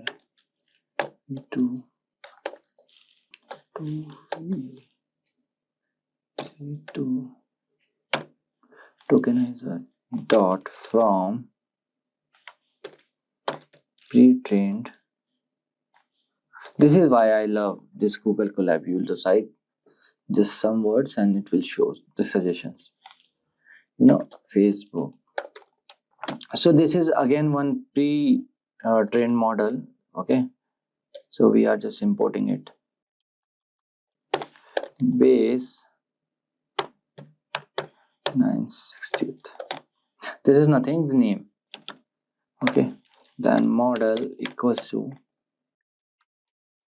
WAV2 for CTC dot from retrained, then Facebook WAV2 vectorizer 2, then base 960th. Fine. Now let's run it. So now you can see, so we are loading this. Okay, they are downloading. Okay, so you can ignore this warning. So now let's load the audio file. So here I will write audio sampling rate equals to librosa dot load. Okay, so you know about librosa, right? Then I have v dot m4a. So I have already one speech or one audio, you can say. So I will play it, don't worry. Before the final output, I will show you 16,000. Okay, so now I will write okay, I've already loaded, I guess. Okay, no issues. I will load again.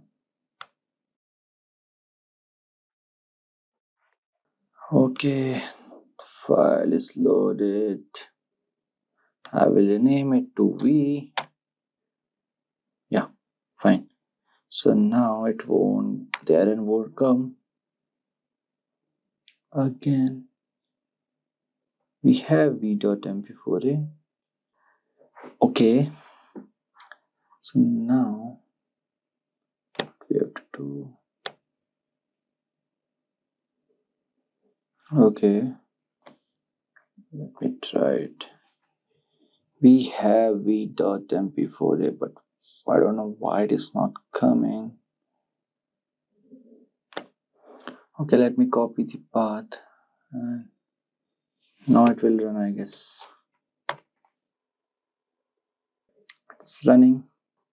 Yeah. So now I will write here audio, comma, sampling rate.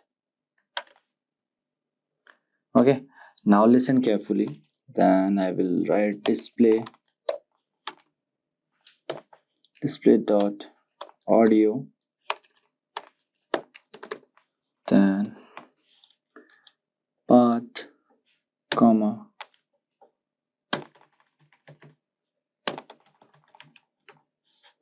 autoplay equals to true. Okay. Hello and welcome. This is an AI voice message. I guess you heard, but again, let me play it again. Hello and welcome. This is an AI voice message. Okay, so it is saying hello and welcome. This is an AI voice message. Fine. So now what I will do, I will input some values. Input values equals to tokenizer, then audio, comma, return tensors equals to pt. Fine. Dot input values. Okay, then here input values. Okay, input values. Okay,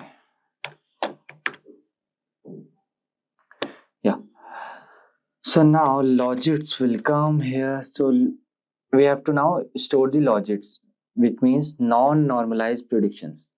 Okay, so logits equals to model input values dot logits. Okay, then here I will write logits. Okay, it's running. Done. So now what we will do, we will store predicted IDs, then we will pass the logits to values to softmax to get the predictive value. Okay, so here I will write predicted IDs equals to torch dot arg max. Okay, then logits comma dimension equals to -1. Okay, then I will pass the prediction to the tokenizer decode to the transcription. Okay, so here I will write transcriptions equals to tokenizer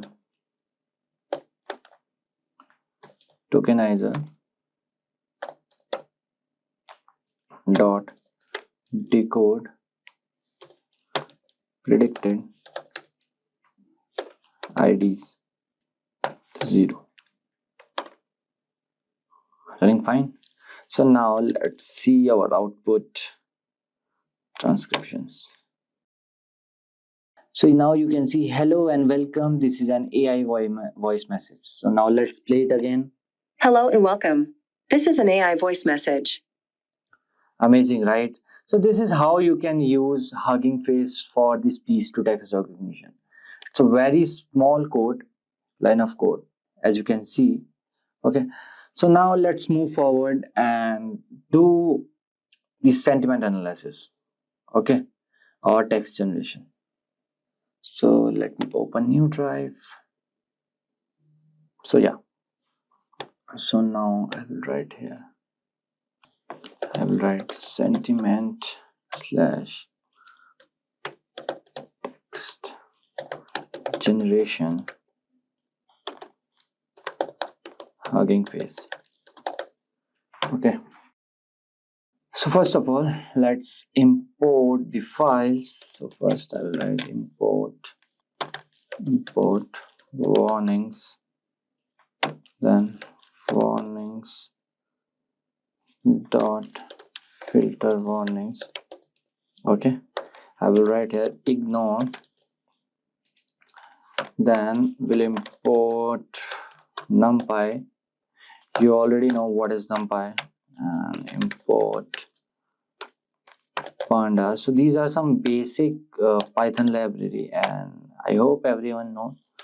And import matplotlib for the plots, matplotlib dot pyplot as plt. Then I will import cbon for the graphs, the statistics graph.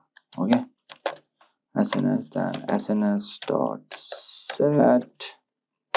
So now we'll import sklearn model train test split. So sklearn is nothing, scikit-learn is probably the most useful library for machine learning Python. So this library contains a lot of efficient tools for machine learning and statistical modeling, including classification you can do, regression you can do, clustering you can do from this sklearn. Okay, from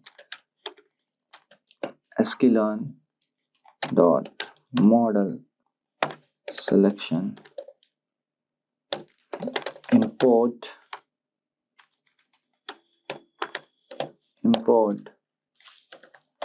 train test split from sklearn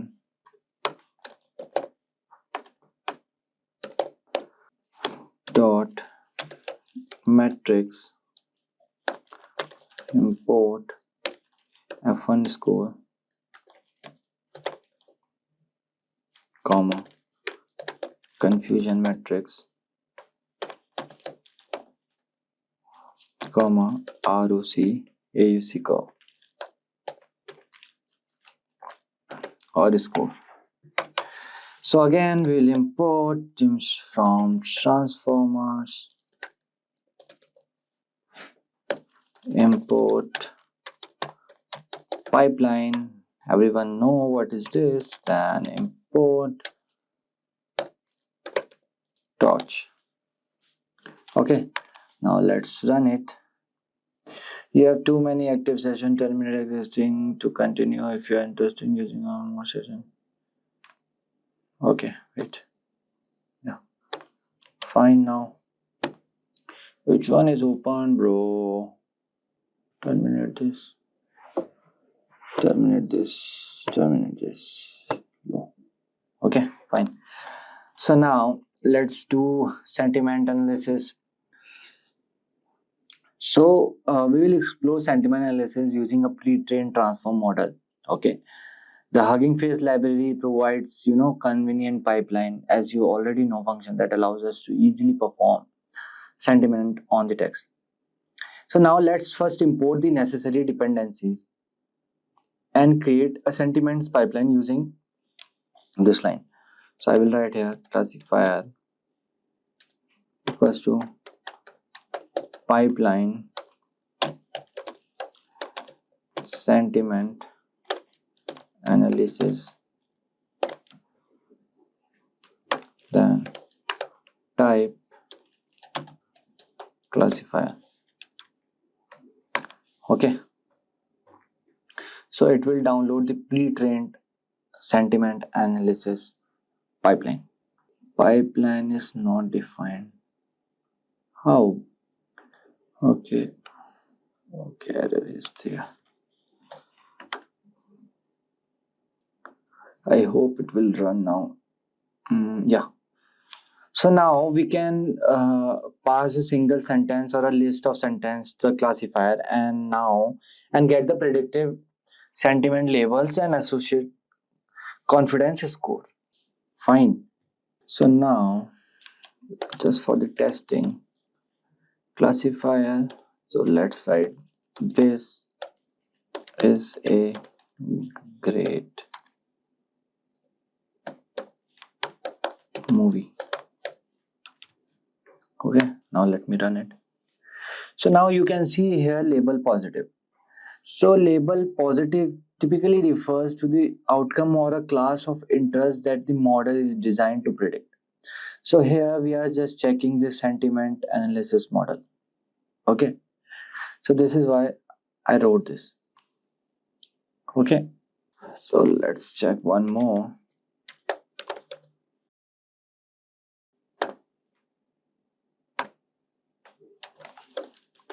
This was a great course.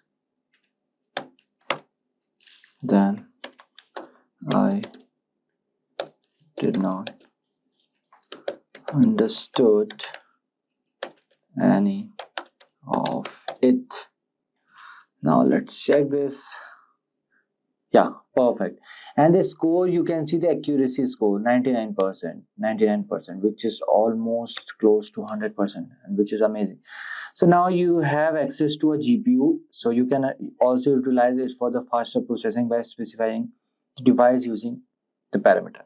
Okay, so now what I will do first, I will wait. Yeah, fine. So now I will import dataset airline tweets equals to pd dot read. PD means pandas library here we are using. Okay, now first import. I will import here itself. So I have tweets.csv. Okay,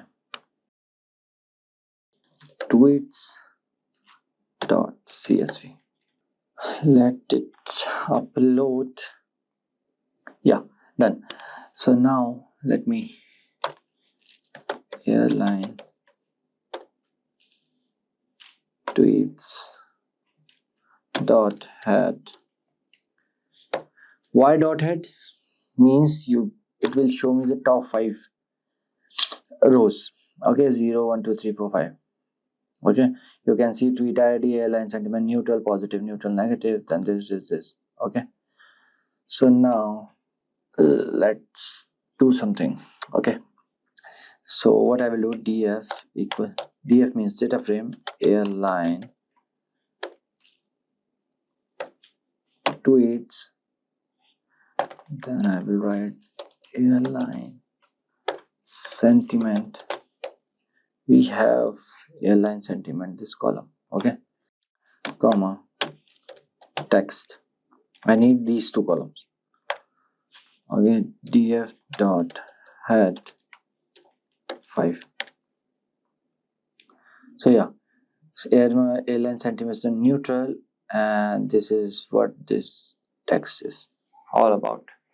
Okay, because these 2 are the main things, text and the sentiment. So now let's make plot, count plot. Then I will write df comma x equals to airline sentiment, then palette equals to this. Then here I will write plt dot x label airline sentiment. Okay, then plt dot y label count plt dot show. So it will draw one graph. Okay, spelling is wrong. Yeah, so it will show neutral, positive sentiment and the negative. So as you can see, the negative sentences or the sentiments are the more. Okay, so we have now 3 classes which do not match the 2 class available in the Hugging Face pipeline. So therefore we will filter out all the rows which have been labeled as neutral. Okay, so df equals to df, and again df airline sentiment, fine, was not equals to neutral. Okay, then df target equals to df airline sentiment dot map. Then I will write here positive 1 and the negative 0. Fine, negative will be 0. Okay, then print number of rows comma df dot shape. Okay, so now you can see number of rows are 11,541. Okay, so now I will write predictions 5. It will, okay, predictions is not defined. Okay, so now what I will do, so here I will write text equals to df text and to list dot to list. Then here I will write predictions equals to classifier text. Okay, so here write probabilities equals to prediction, then score if predictions label dot starts with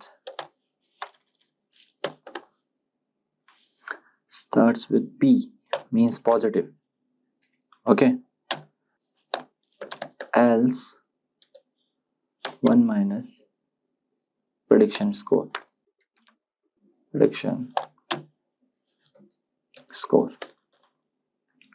Okay, then I will write for prediction and prediction.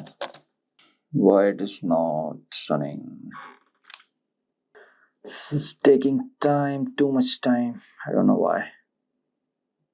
So as you can see, finally we have the output predictions values. So this depends on system to system. My system took almost 17 minutes 47 seconds to complete. Okay, so now let's run it. Okay, predictions is not defined pro now. Predictions. Yeah, so now I will write here predictions equals to np dot array. Np means numpy dot array. Then I will write 1 if prediction label is positive dot starts with P. Okay, else 0 for prediction and prediction values. Yep. Okay, fine. So now let's check the accuracy of our model. Print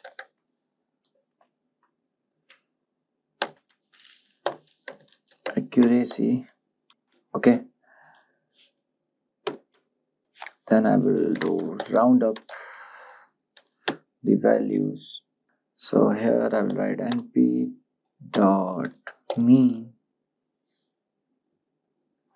then df, then the target, right? Yeah, then I will write equals to predictions, then I will write into 100 comma 2, then I will write percentage. Okay, fine, looks good. Yes, so as you can see, our accuracy is 88.99%, which is very good again. So now let's do some confusion matrix.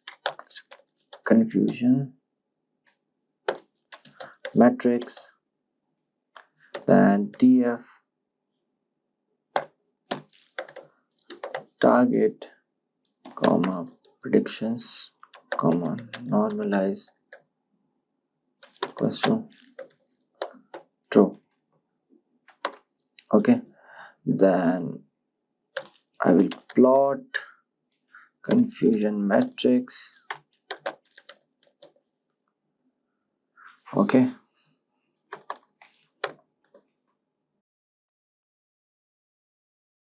df then target comma predictions comma normalize equals to true. Okay, my bad. That here confusion matrix comma labels. Okay, so here I will plot a confusion matrix using Seaborn. Okay, so here I will use ARGS, which is confusion matrix, and p.array, so which is labels list. So I will write plt dot figure, then figure size equals to 8,6. That's SNS dot set font scale equals to 1.4. Okay, then let's create the heat map.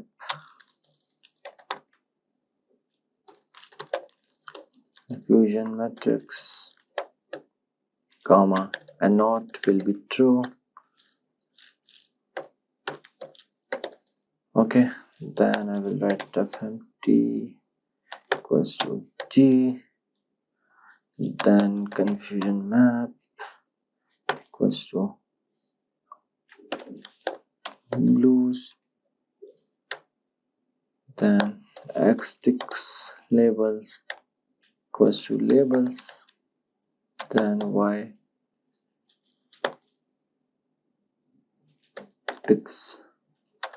labels equals to labels. Okay,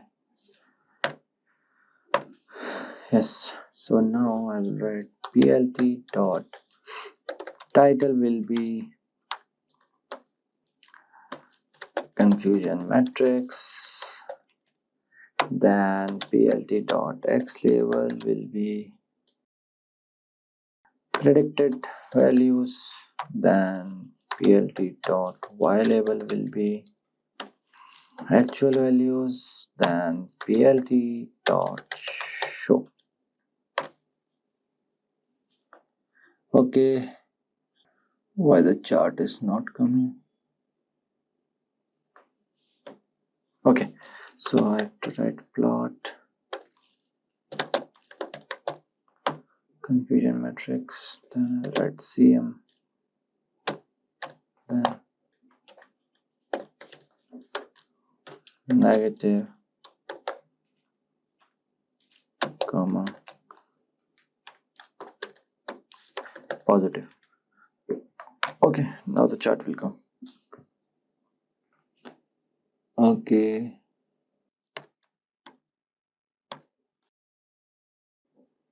yeah, so now you can see here this is actual, and this is a confusion matrix, and the negative and the positive ratio is there. Okay, so now let's print the now let's check the ROC AUC score. So I will write here print ROC AUC score, then here I will write ROC AUC score, then TF target, comma, props. Okay, so 94. Okay, so first let me tell you what is this ROC AUC score. So this is the area under the ROC curve. So what it does, it sum up how well a model can produce relative scores to discriminate between positive and the negative instance across all the classification threshold. So with this ROC score of 94, 0.94, which is 94%, we can conclude that a pre-trained sentiment analysis model has achieved a high level of accuracy and effectiveness so in predicting the sentiment labels. So this indicates that the model is capable of accurately classifying text into positive or the negative sentiment categories. Okay, so now we'll do text generation. Okay, so text generation involves generating creative and coherent text based thing. So I will write here text. Okay, so text generation involves generating creative and coherent text based on a given prompt or starting point. So what we will do first, we will import the necessary dependencies and load the data set of the poem. Okay, so here I am write poems. Let me write poems equals to pd.read.csv. Don't worry, I will give you these files. Okay, description box below I will add. So here I will write robot frost, okay, dot csv. Fine. And then I will write poems dot head 5, or head, just have to write head. Module pandas has, okay, not dot underscore csv. Yeah, okay, it will show the top 5. Stopping by woods on a snowy evening, fire and ice. The aim was song, collection, content, year of publication. Okay, so now what we will do, we will write content equals to poems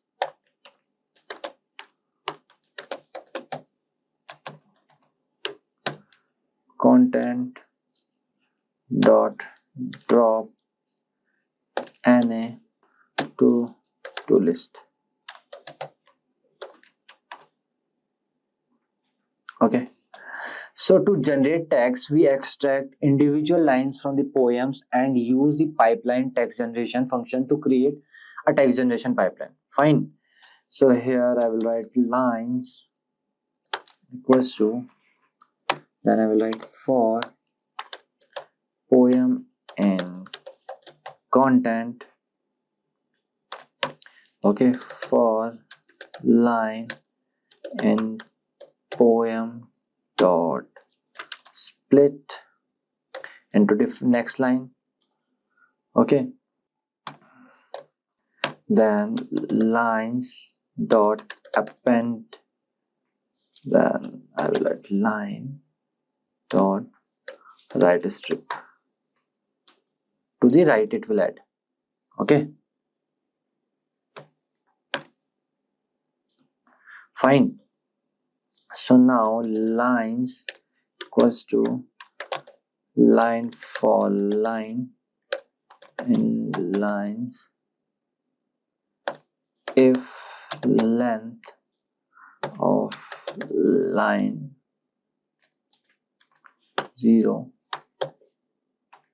then show me the lines 5. Okay, so now you have seen here whose woods these are, I think I know. Then the next line, his house is in the village though. That's the next line, he will not sing. Okay, like this. So now let's import that pipeline text generation module. Okay, gen equals to pipeline. So these are the pre-trained model. You already know generation.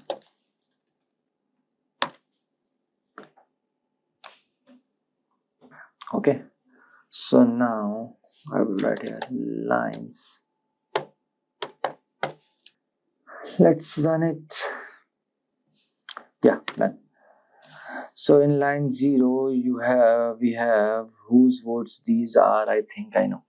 Okay, so now we can now generate text by providing a prompt and specifying the parameters such as max length and num return sequence. Okay, why? Because we have imported this text generation module. Okay, for example, see okay, sorry, lines 0 dot max length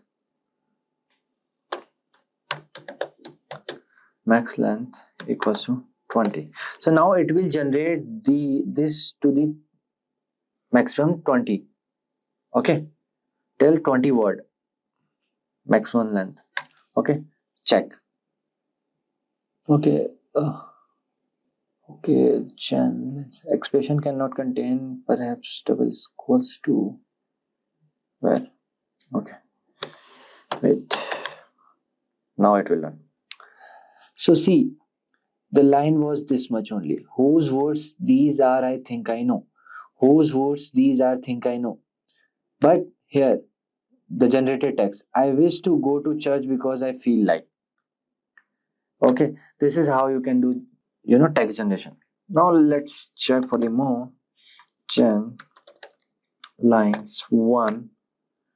Okay, then max length equals to 30, comma num return sequences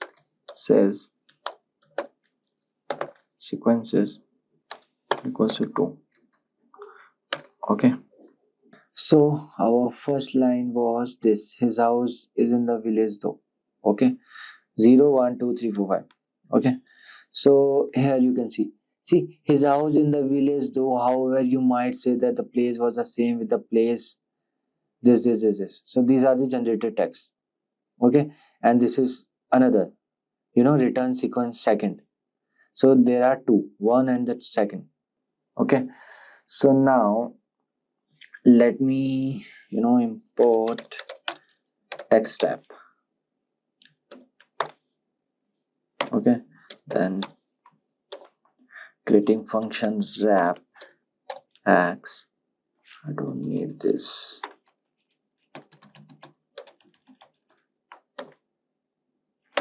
Then return text wrap dot fill x comma replace white space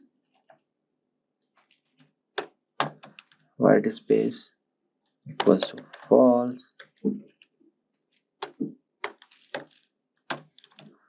false comma fix sentence endings equals to true. Okay, so now out equals to generated lines 0 to maximum length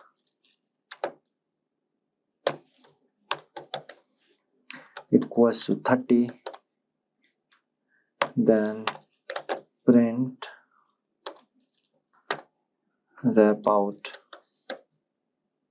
to 0. Then generated text. Okay, so now we are setting the pad tokens to EOS tokens. Okay, so whose these are, I think I know, and this is the maximum 30 till 30. Okay, so now I will write here.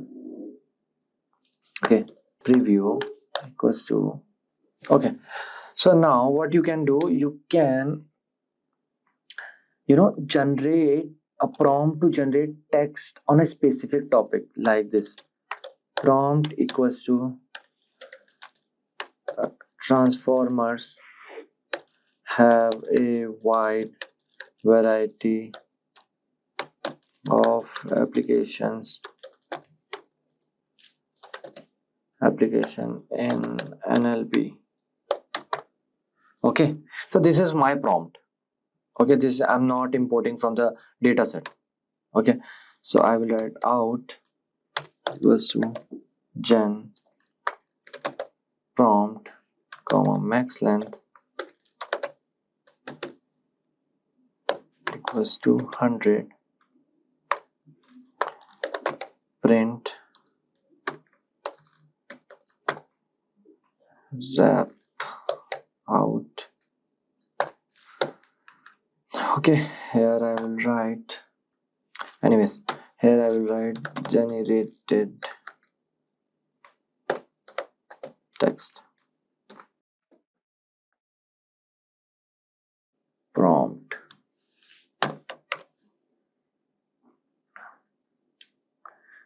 Okay, so it is running. Let's wait. Yeah, so okay, some error is there.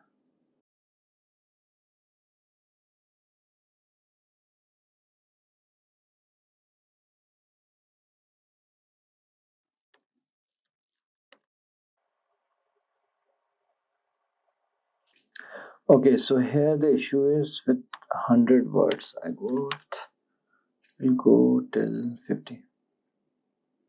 Yeah, so let me do it again. 100. Yeah, so now you can see we can generate text using by giving a prompt. So we have covered three topics in this. First thing is speech to text using Hugging Face. Second thing is sentiment analysis using Hugging Face, and the third is text generation using Hugging Face. Okay, and in this text generation we did with two methods, one with the data set and second thing with the by giving prompt like in ChatGPT you can say. Welcome to this course of building agentic RAG applications. So initially, we will understand what is an agent. So an agent is an AI assistant that uses a large language model along with the tools to complete tasks.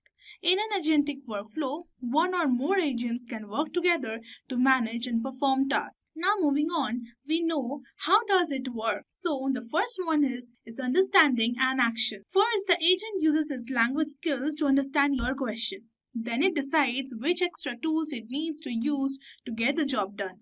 The next is task management. In many systems, one agent can work together with other specialized agents. Think of it as a team where each member has a specific job. Let's see an example. Imagine you want to translate a document into several languages. The main agent is the first step. So a main agent receives your request and breaks down the translation task. Then come specialized agents. It then assigns parts of the work to other agents, each of which is specialized in a specific language. Then is collaboration. These agents work together and then sell all the translated parts back to the main agent who puts everything together for you. In short, an agent is more than just a part of an AI. It's an active helper that uses its own intelligence along the extra tools to manage and complete various tasks, often by working as a team with other agents. Now we will understand what is RAG. So RAG stands for Retrieval Augmented Generation. It is a method that helps AI get more accurate answers by using the external knowledge sources. It combines information retrieval with the AI generated responses, allowing AI to access and use the real world data. With RAG, AI doesn't really rely on its built-in knowledge. It looks up relevant information from a database or documents before answering.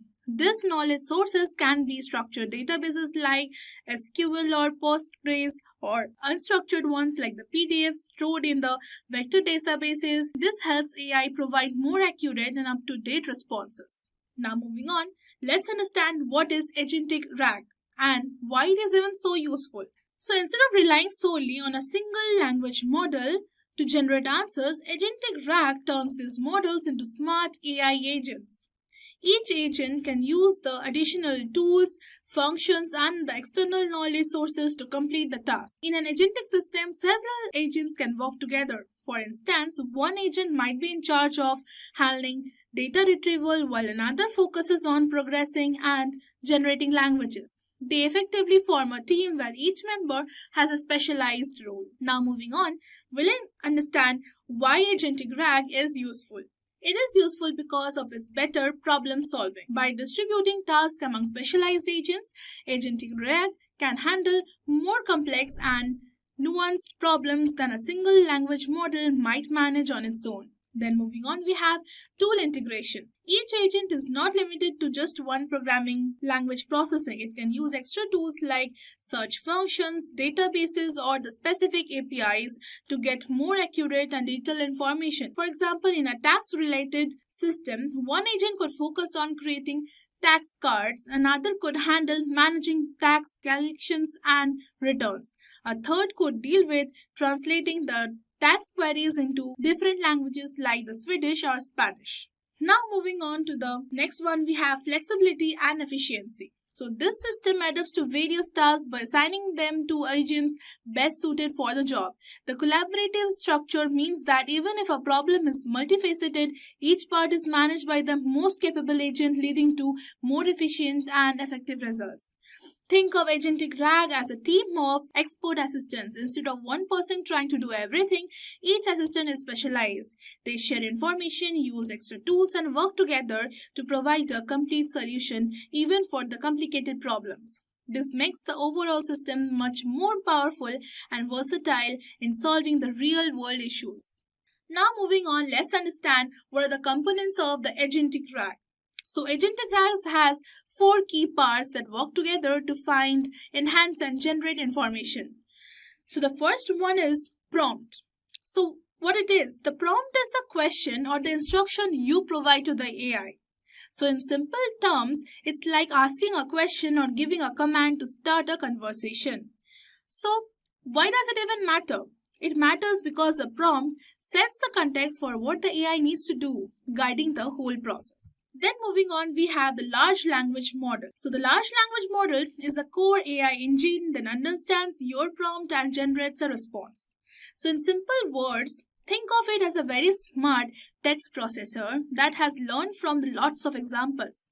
It uses its trainings and language skills to create an answer that fits your request. Now the third one is agent. So the agent is an AI assistant that works alongside the large language model. So in simple terms, it's like a helper that knows how to use the extra tools to find more detailed or specific information. So the agent fetches the right data from the various sources to ensure the answer is complete and accurate. Now moving on to the fourth one is knowledge base. The knowledge base is a storage system for different types of information. In simple terms, imagine it as a big digital library that holds structured data organized like a database, for example, tables. Semi-structured data, for example, organized in a less rigid format like the spreadsheets or JSON. It can also be unstructured data that is raw information like the text documents, articles, or even emails. So it provides the content and the facts that the AI can draw on to the answer your prompt accurately. Together, these 4 parts work like a team. You ask a question or give a prompt, the LLM thinks of an answer, the agent gathers any extra details needed, and the knowledge base supplies all the relevant information. So now the question comes, why do we even need RAG agents and what do they solve? So the traditional RAG systems have knowledge gaps between because they can't access multiple knowledge sources. By adding AI agents, these gaps can be filled using the external tools. If the AI doesn't know an answer, it can effectively fetch data from external databases and reliable sources to respond accurately. So using multiple knowledge bases and AI agents helps in several ways. For example, it helps in reducing mistakes. So AI can compare different sources, making answers more reliable. Then moving on, it is important for better understanding. So accessing diverse knowledge helps AI answer complex questions more accurately. Now, it is scalable. The system can handle large amounts of data and serve millions of users efficiently.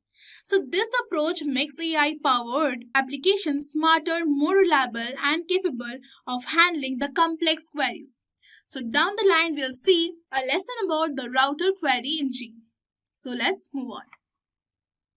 So let us understand what is a router. So the router is the simplest form of an agentic retrieval augmented generation, that is RAG system. It is responsible for directing user queries to the appropriate retriever or response module based on the predefined logic. Then the question comes, how router works in agentic RAG? So initially it receives the query. It takes the user input or the prompt. Secondly, it classifies the intent, that is, it identifies whether the query requires factual retrieval, summarization, or generative response. Then it routes to the right system, that is, it sends the query. It sends the query to a knowledge-based retriever for factual lookup. It can even send to a specialized large language model for generation if creative or open-ended. It can even send to a combination of both for hybrid responses. Now, let's see all this in action. So regarding the OpenAI API pricing, you can go directly to this openai.com API pricing wala website, and then when you scroll down, you will see and explore the detailed pricing, and you go there and you will basically find all the latest models with the input, the cached input and the output as well. So in this course we are using the GPT 3.5 Turbo and its input is $3 and the training is $8, and if you contact the pricing you will see it cost $0.5 and the output is $1.50. So basically you can pick up any API that suits well in your project. So the first thing we do is to import our OpenAI key, and to do this we will use a helper function. So let's run this. Next we run this nest Asyncio module because Jupyter runs event loop behind scenes and a lot of modules use async, and to make async play nice with Jupyter Notebook we need to import this. So let's run. So the next step is the setup is to load the document. So here we are using the Meta GPT, a recently accepted oral paper, Clear 2024, on a new multi-page framework. So we are loading the documents over here, and let's run this. You can run this by even pressing Shift+Enter. So after we have completed with loading the documents, we will need to import the sentence splitter from Llama index. So we have even mentioned the chunk size over here, and we are splitting the documents. So this step is optional, and this allows to find an outline and embedding model. And you can do this by specifying a global config setting where you specify the alignment and the embedding model, and that you inject as part of the global configuration. So by default we use the 3.5 Turbo and the text embedding 202 in this course. So this allows you to have the groundwork to basically inject your own large language models and embeddings. So here we are importing settings, we are importing OpenAI, and we are even importing the embedding of OpenAI. We are using the GPT 3.5 Turbo as we have discussed, and we are building on text embedding. So now here we will set up both the summary and the vector index. It's nothing, just we are importing the two simple modules, the summary index and the vector store index, and we are initializing this. Now it's time to turn these indexes into query engines and then query tools. So each query engine represents the overall query interface over the data that's stored in this index and combines the retrieval with the LLM synthesis. So each query engine is good for a certain type of question, and this is a great use case for the router which can route dynamically between these query entrants. So a query tool is just a query engine with metadata, specifically a description of what type of question the tool can answer. So let's run this. So here in this code, we define the summary query engine that equals the summary indexed as query engine, and then also a vector query engine equals the vector index. We can even see that the vector query engine is derived from each of the index. So we will see that for the summary query engine, here the summary query engine, it is also the same. So let's run this. So here basically we are defining the router query engine, and we are importing the router query engine from Llama index core query engine router, and then we are initializing the query engine is equal to router query engine.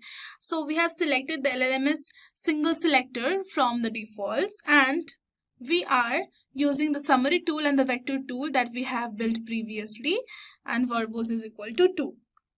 So then let's run this.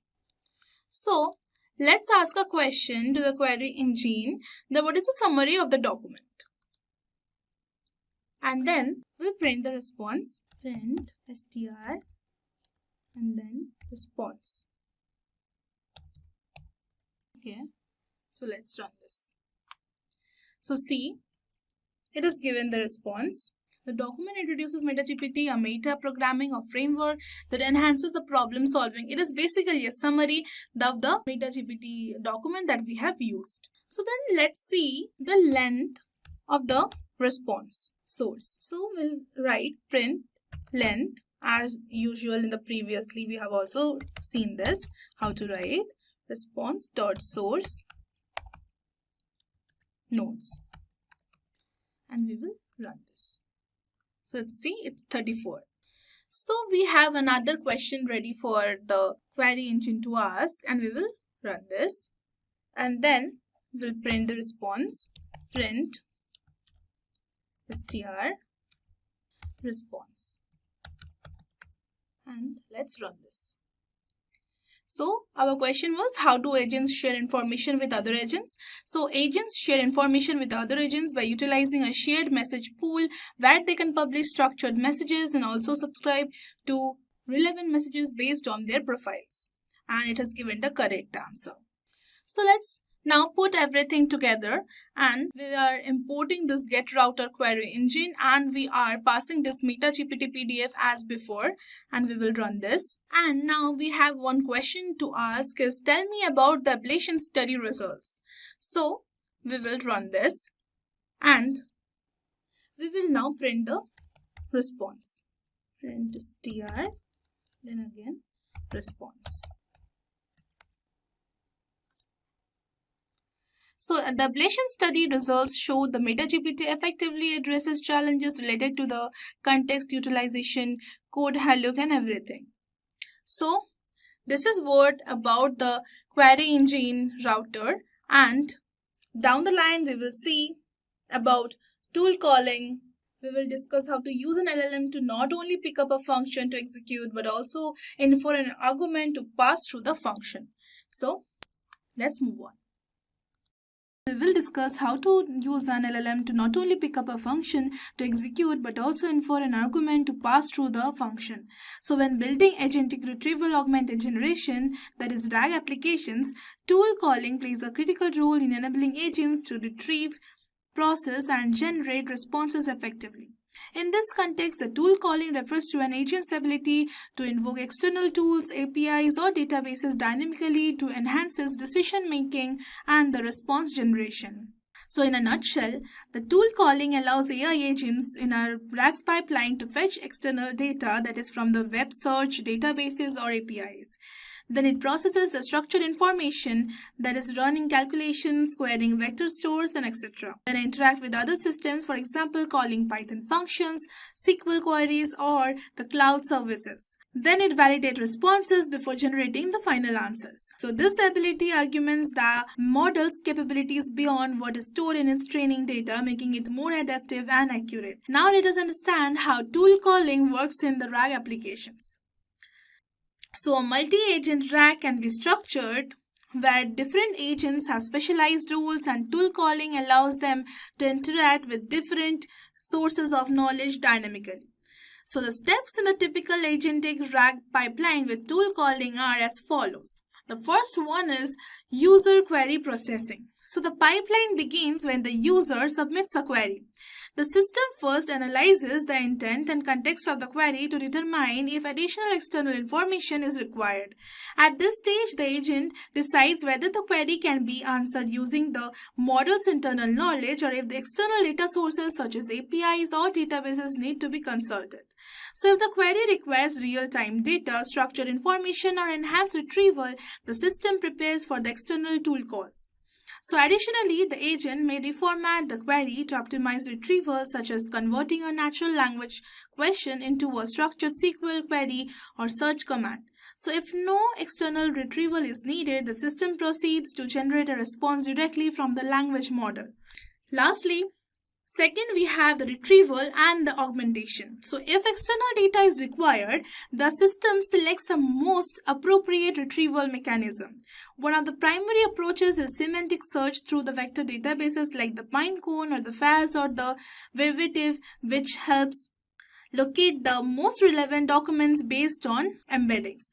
If structured data is necessary, such as financial reports or customer details, the agent constructs and executes the SQL or the NoSQL queries against the database or the knowledge graph. So when real-time information is needed, such as weather updates, stock prices, or the recent news, the agent makes API calls to external sources like the OpenWeather, Google Search, or other Langchain tools. Additionally, retrievers from frameworks like Langchain can fetch knowledge base entries, FAQs, or reference documents. Once relevant information is retrieved, it is appended to the query, augmenting the model's context for improved response accuracy. Now moving on to the third step, we have processing and validation.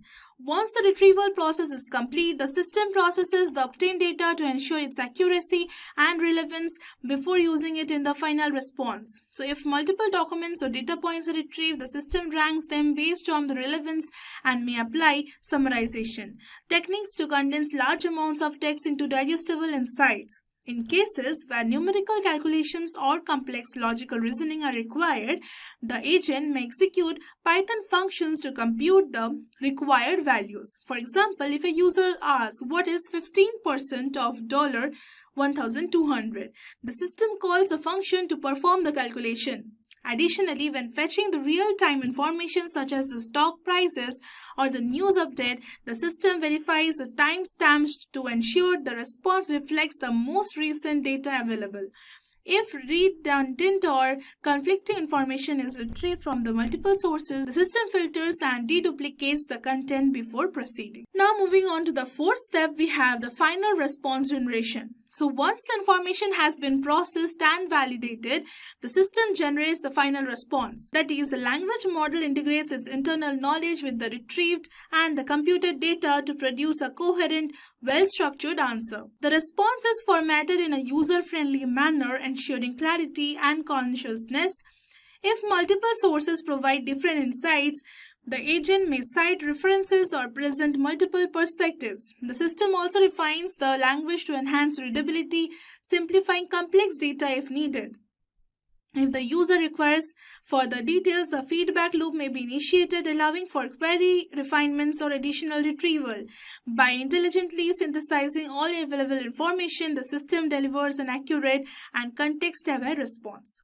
So this structured pipeline ensures that an agentic RAG system effectively determines when and how to retrieve external knowledge, process information, and generate reliable responses. Tool calling significantly enhances AI capabilities by allowing it to access real-time data, execute computations, and validate information dynamically. As a result, the system becomes more autonomous, context-aware, and capable of handling complex, information-rich queries across various domains, including the research, customer support, and business intelligence. Now, let us see everything in action. So, initially we will begin with the setting of the API key. Then we will run this. So now, after we have set up the Open API key, it's now time to set up and import our Nest Agentic IO model, and we will run this. So next, here, we will give you a basic understanding of the tool calling. We will show you how to find out a tool interface from a Python function, and the large language model will automatically infer the parameters from the signatures of the Python function using Lama index abstractions. To elaborate this, let's first define the toy calculator functions and show how tool calling actually works. So we will define an add function and also a mystery function. The core abstraction in the Lama index is the function tool.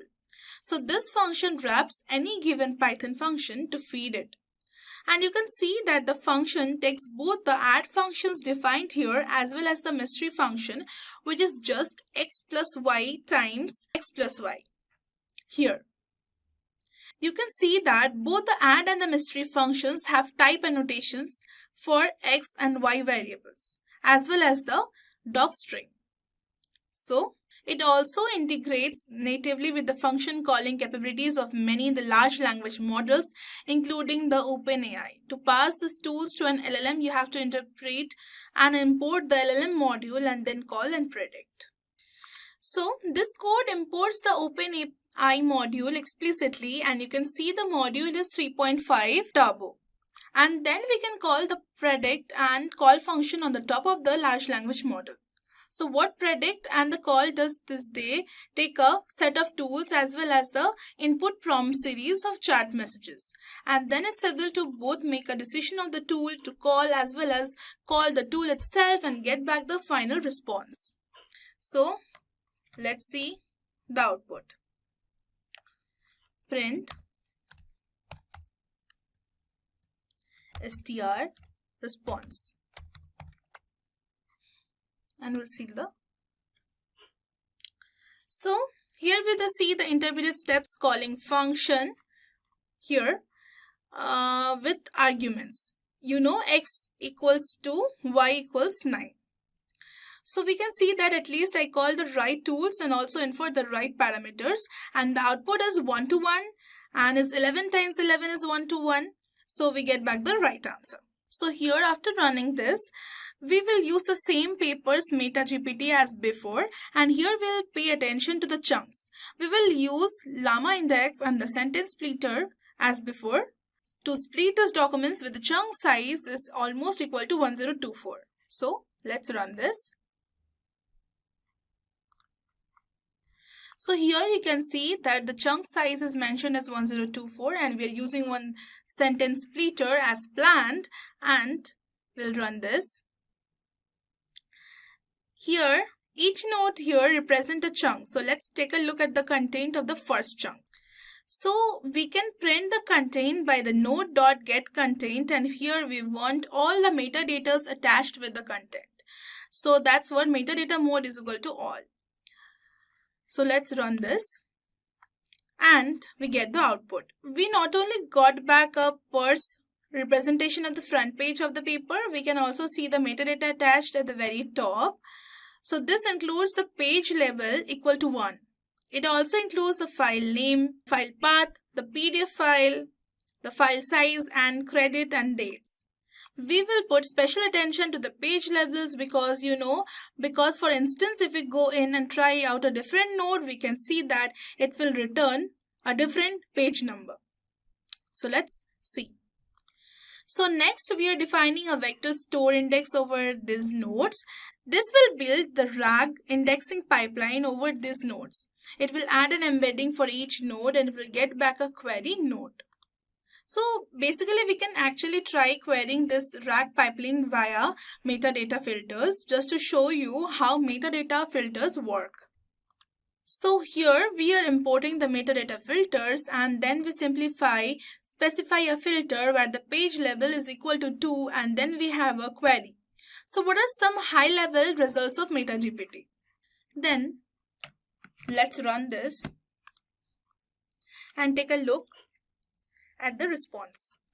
So we'll again do print str response. So MetaGPT achieves a new state of the art in code generation benchmarks with 85.9% and 87.7% in the pass at the rate 1, surpassing other popular frameworks like AutoGPT, Langchain, and it has given the right answer. So after we have this response printed, we can iterate through the source nodes. We can actually print out the metadata attached to these source nodes, and I'm very curious. So let's run this. So the file path, the file type, the file size, creation date, and the last modified date, everything is given. So this is awesome. So here we will define the Python function that encapsulates this. So it has given the key page level value p in the page numbers. We have even initialized the query engine, created a vector index, and then we want a return response. Then we have even initialized the vector query tool. So we will define a function called the vector query which takes in the query as well as the page numbers. It allows us to perform a vector search over an index basically. So we'll run this. So let's try calling this tool with an LLM, specifically 3.5 Turbo GPT. We do product and call on the vector query tool and ask the same question, high level results of MetaGPT as page 2. So we'll run this. And as an output, it's a calling function vector tool with arguments query high level, and we will print the response of the source nodes as well as the metadata. So as before, we will verify the source nodes and we see that the page level of the source nodes, there is one source node return and it has a page level of 2. So we'll move on and create the summary index. So here we are importing the summary index from the Llama index core importing query engine tool, and basically we are building one small other tools. So finally we can bring in the summary tool from the router. Example, in the first lesson we have already passed it, and we can combine that with the vector tool to create other tools. So now let's try calling the tool again. We asked for whatever comparisons with chapter 5 on page 8. So we see that it calls a vector tool actually with page number equal to 8 and is able to still give the right answer maybe. Yeah, it has given the right answer. So now we can verify by printing out the metadata and of the source nodes. So let's run this.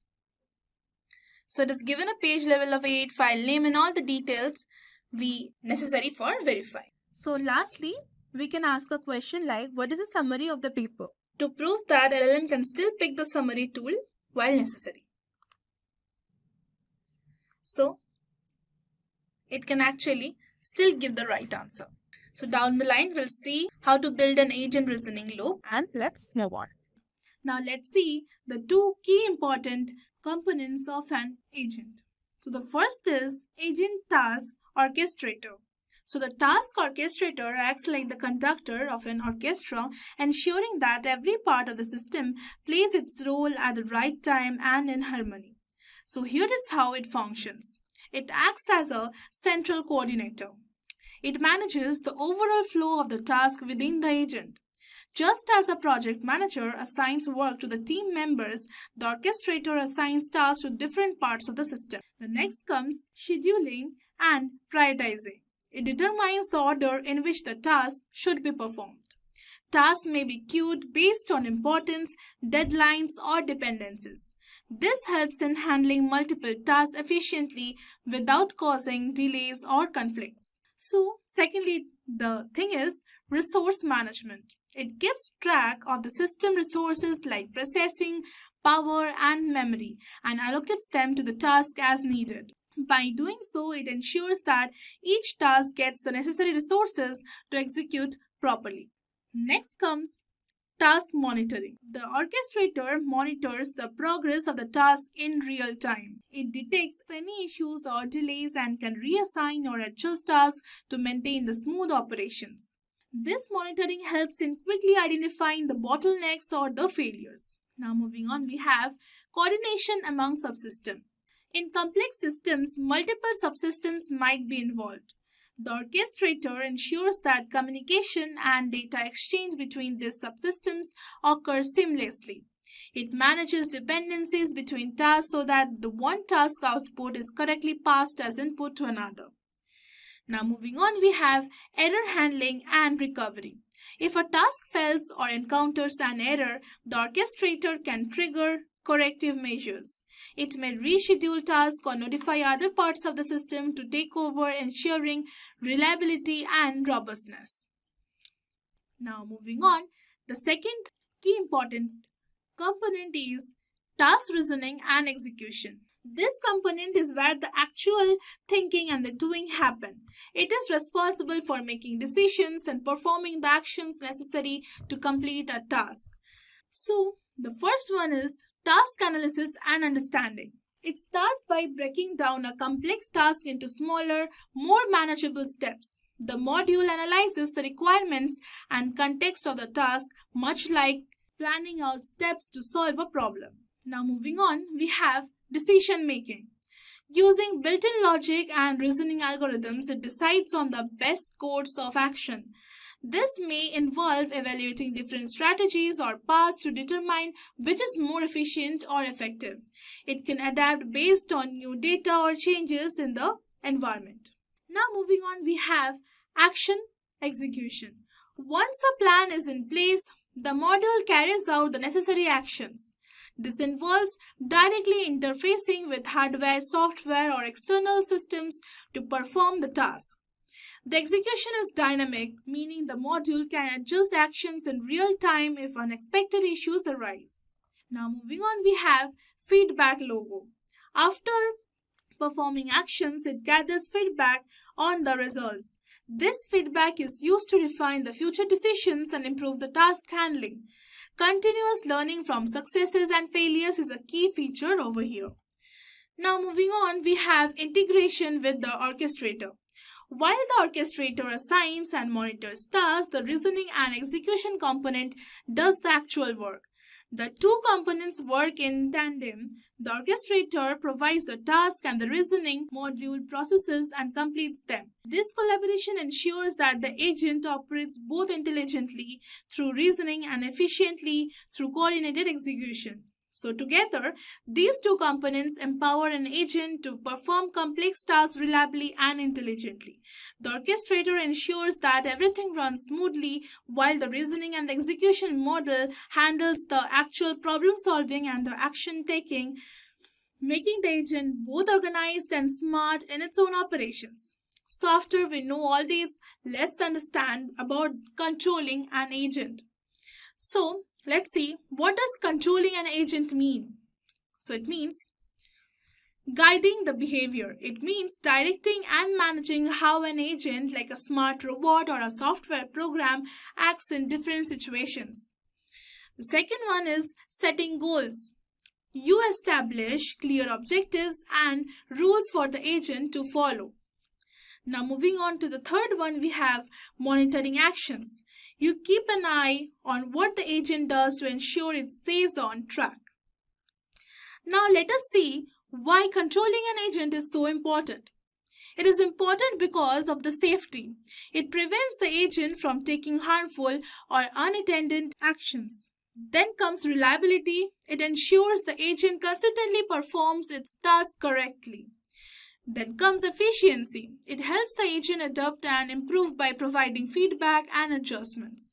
Now moving on, we have alignment. Make sure the agent's actions match the desired goal or task. So this process of controlling an agent is crucial for maintaining order, safety, and efficiency in systems that operate autonomously. So now let's see all this in action and in practical. So far, our queries have been done in a single forward pass. Given the query, call the right tool with the right parameters and getting back the response. So what if the user asks a complex question consisting of multiple steps or a question that needs to be answered in detail? So in this lesson, you will learn how to define a complete agent reasoning loop. Instead of the tool calling in a single short setting, an agent is able to reason over tools and multiple steps. You will use a function calling agent implementation, which is an agent that natively integrates with the function calling capabilities of large language models. So we will start and begin with setting up the API key. So after we have completed importing this open API key, we'll import Nest SNCO and we'll run this.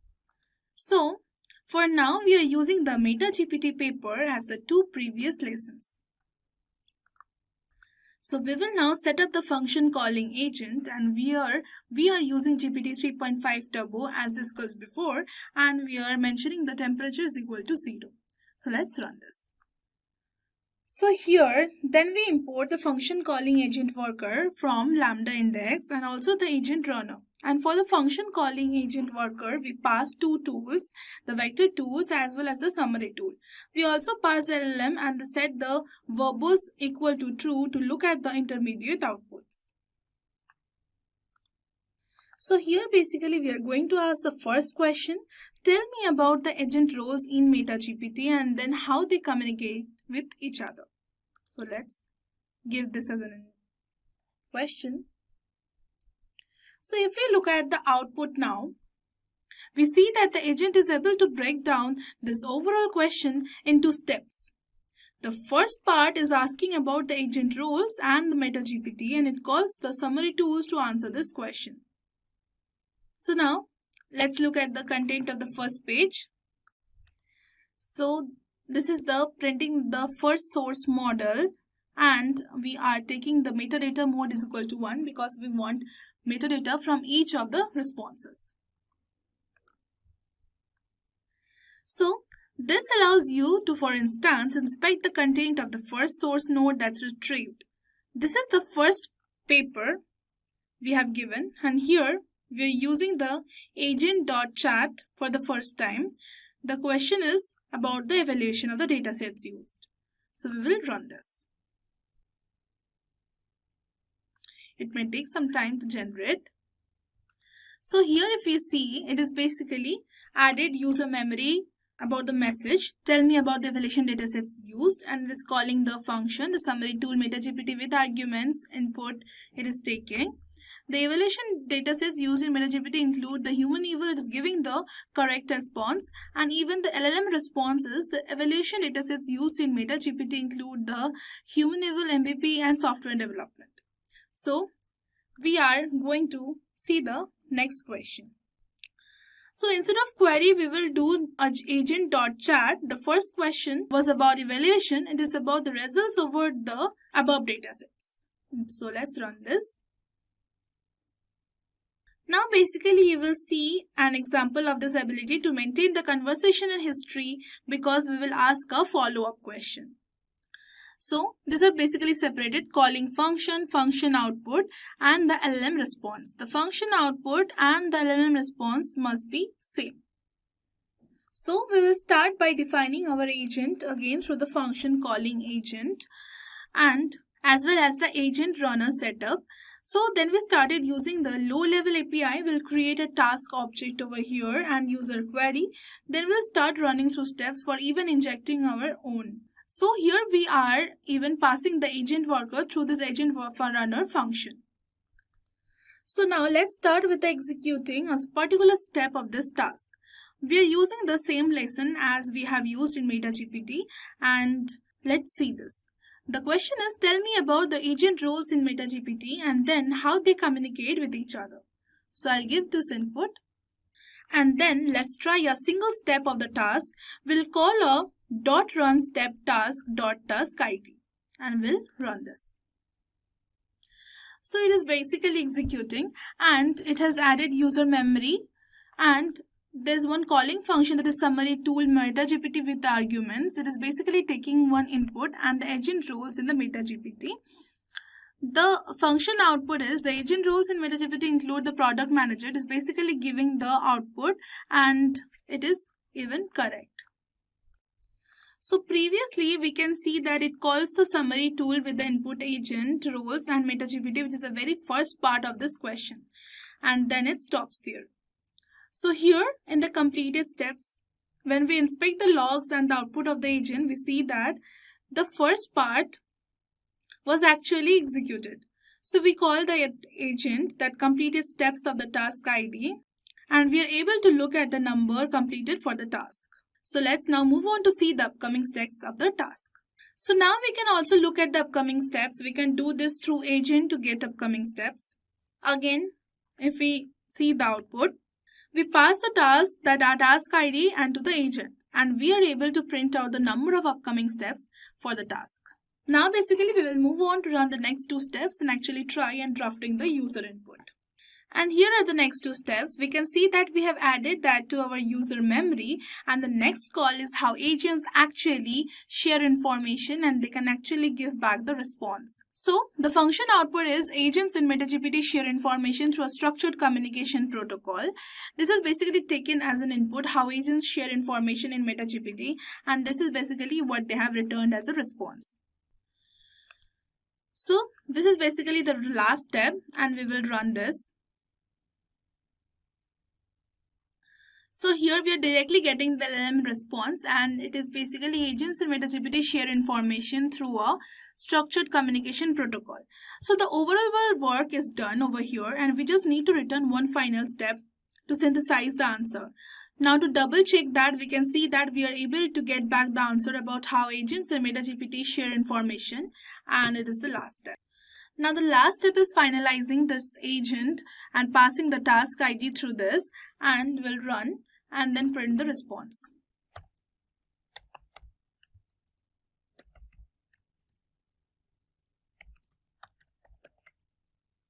And we'll run this. Now to finalize it, we will perform the final step, and in the next lesson we will show you how to build an agent over multiple documents. So We'll start with setting up the OpenAPI key. We'll run this. And the next, here we will import the nest SNCO, and then the first task is to set up our function calling agent over the 3 papers. So we do this by combining the vector summary tools by each document into a list and passing it to the agent so that the agent actually has 6 tools in total. So here we have downloaded 3 papers from the Clear. This includes MetaGPT for the last time, and it also includes the Langloda as well as SelfRag. Next, we'll convert each paper into a tool. So this is basically a helper function, gap-doc tools, which automatically builds both a vector and an index tool as well as a summary index tool over a given paper. And the vector tool performs the vector search and the summary tool performs summarization of the entire document. So for each paper, we are getting back both vectors and summary tools. So see, it's generated and we got the 3 tools for 3 papers. Then next we will simplify get these tools in a flat list. So we'll run this. Next here we are defining 3.5 Turbo from OpenAI and LLM as of our own choice. We'll run this. So now if we quickly take a look at the number of the tools that are going to be passed to the agent, we will get 6. Because we have 3 papers and 2 tools for each paper, a factory and a summary tool. So let's check. Length of the initial tools. Yeah, 6. So it's giving the right answer. So the next step is to construct our overall agent worker, and it includes all the 6 tools as well as the LLM that we pass out. And we are able to ask questions across these documents or within a single document. So here now we run the code. So for now, let's ask a question about give me a summary of both the SelfRag and the Langloda. So let's run this. So it's given added user message to the memory, given a summary of both SelfRag and Langloda. Calling function of the output, it is about SelfRag. Function output is about Langloda. So it's nice. So we have got the answer that one of the evil data sets used is feature 19 test plate. We are able to look at the evil results for our long haul models. So see the response, okay? We'll print it. Print str and response.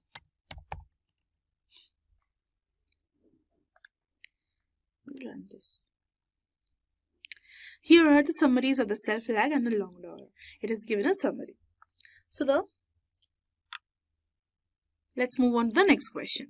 So here this code defines the URLs and the papers. The URLs list contains about 11 links to the research papers in the PDF format from the Open Review website, while the papers list consists of corresponding file names that likely represent the downloaded versions of these papers. So each URL in the URLs list maps to a specific file name in the papers list, suggesting that these names might be used to save the downloaded files. So this setup can be useful for automating the downloading process, keeping track of the files, or referencing papers by their assigned names. So we'll run this. Now, this is here to process a list of research papers by actually extracting the specific tools for each document using the getDoc tools function. It begins by importing the getDoc tools from the utils module and the path from the pathlib for the handling file names.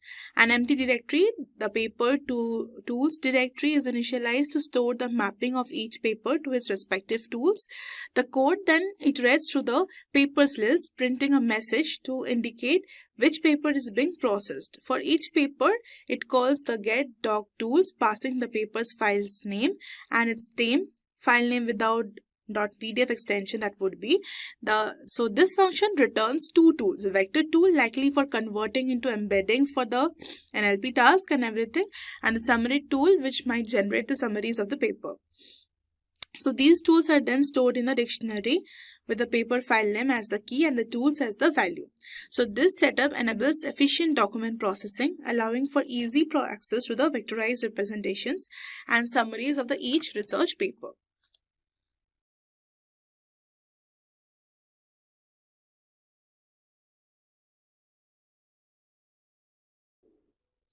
So it's generating all the outputs.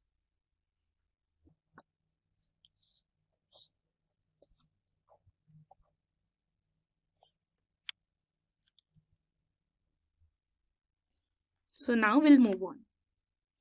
So this code creates a list called the all tools that collects all the tools from the paper to tools dictionary for every paper in the papers list.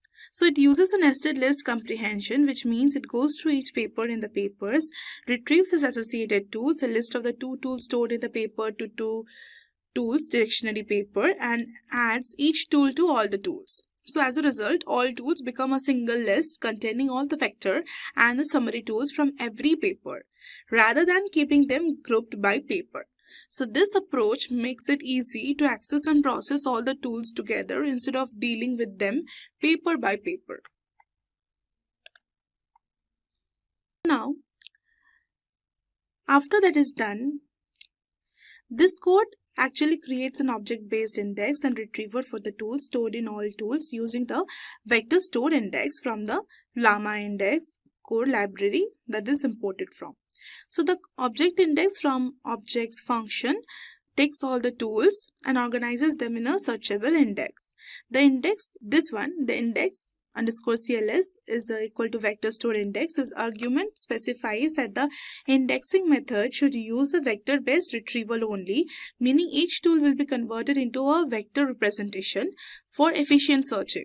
So this setup allows quick retrieval of relevant tools based on similarity searches, making it useful for the tasks like finding related tools based on the user queries. So we'll run this. So now this code, that's object retriever is equal to object index as retriever, similarity top k is equal to 3, is creating a retriever object from the object index, which likely represents an index collection of data such as the documents or embeddings. So the asRetriever method converts this index into a retriever, allowing it to fetch relevant results based on similarity. The parameter of similarity top k equal to 3 ensures that when a query is made, the retriever will return the top 3 most similar results based on their relevance. So this is useful in applications like the search engines, chatbots, or recommendation systems, where retrieving the most relevant information is very important. So here the tools equal to object retriever dot retrieve is asking the retriever, that is object retriever, to find the relevant information related to the given query. So the retriever searches through the index data and retrieves the most relevant results based on the similarity. Since object retriever was configured to return the top 3 similar matches, it will return up to the 3 pieces of relevant information. The retrieved results are then stored in the tools variable, which can be used for further processing, such as displaying the information to the user or using it as an AI model. So this process is commonly used in the AI-driven search systems, chatbots, and question answering applications to fetch the relevant data efficiently. Now, let's access the metadata of the third retrieved result from the tools. So we'll write tools, and within third bracket we'll write to and dot metadata, and we'll run this.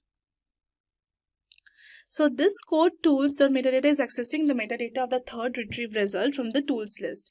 Since stores the results returned by the object retriever, each item in the tools contains both the retriever content and the additional metadata. So metadata typically includes the extra information such as the source, timestamp, author, or document ID, or other attributes that describe the retrieved data. So as we have known, we'll move on. So now we are setting up an AI-powered agent that can answer questions based on the retrieval information from a collection of papers. So first it imports the function calling agent worker and the agent runner from Llama index core agent. Then it creates an agent worker using the function calling agent worker from the tools, which takes the object retriever as a tool for retrieving relevant information, and LLM to process and generate responses. The system prompt ensures that the agent relies on the retrieved data instead of the prior knowledge. The verbose is equal to true. Setting enables detailed logging, helping to debug or track how the agent retrieves and processes data. So finally, agent is equal to agent runner wraps the worker inside the agent runner, making it easier to manage and execute the agent's tasks. So this setup basically allows the agent to intelligently retrieve and generate answers based on the predefined knowledge base, making it useful for research, document analysis, and question answering applications. So we'll better run this. So this code is making the AI agent answer a query about the evaluation datasets used in the MetaGPT and how it compares to the SWE bench. So the query function sends this question to the agent, which then retrieves relevant information using the object retriever and processes the response using the large language model. The retrieved and the generated response is stored in the response variable. Finally, we are printing the response, converts the response into a string and displays it. So this allows the AI agent to provide a well-structured answer based on the available documents, ensuring an informed comparison between the two datasets. So it has started generating the response.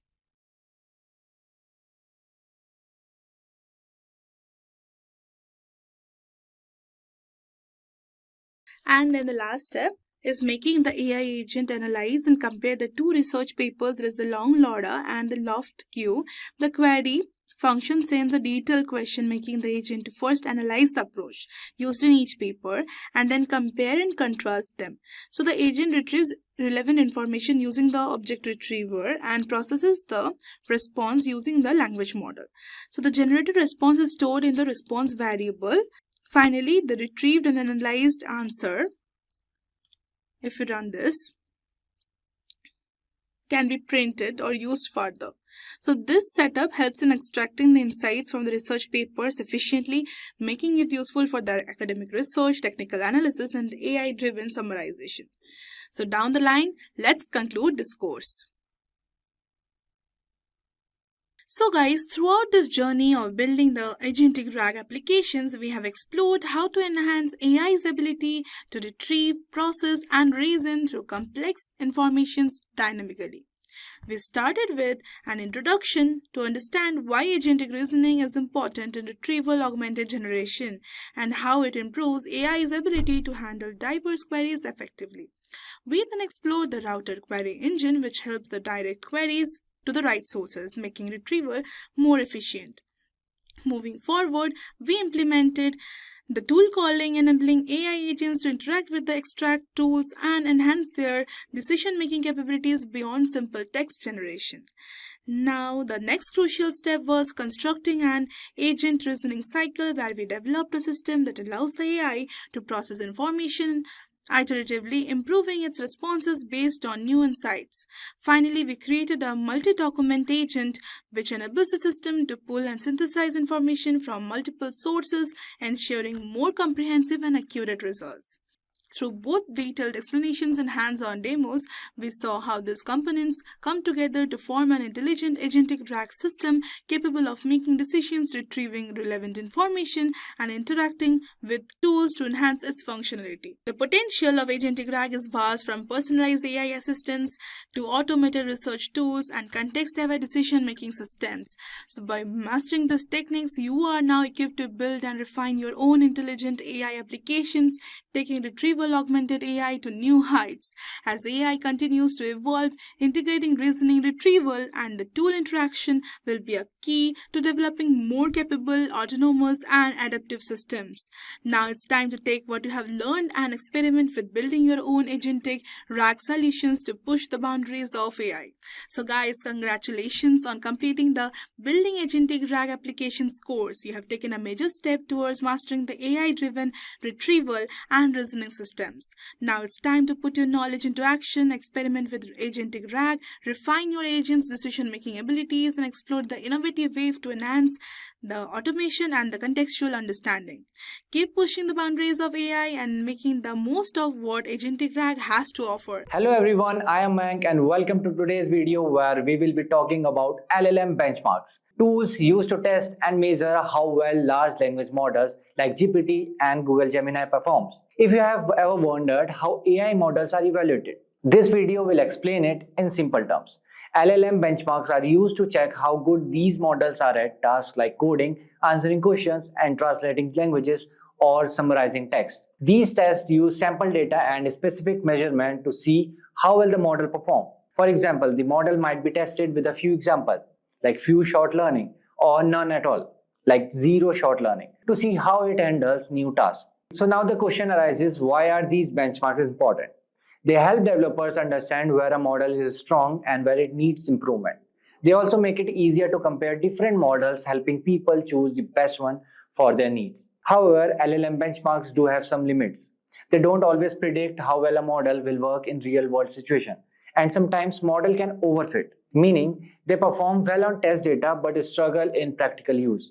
We will also cover how LLM leaderboards rank different models based on their benchmark scores, giving us a clear picture of which models are performing the best. So stay tuned as we dive into how LLM benchmarks work and why they are so important for advancing AI. So without any further ado, let's get started. So what are LLM benchmarks? LLM benchmarks are standardized tools used to evaluate the performance of large language models. They provide a structured way to test LLMs on a specific task or question, using sample data and predefined metrics to measure their capabilities. These benchmarks assess various skills such as coding, common sense reasoning, and NLP tasks like machine translation, question answering, and text summarization. The importance of LLM benchmark lies in their role in advancing model development. They track the progress of an LLM, offering quantitative insights into where the model performs well and where improvement is needed.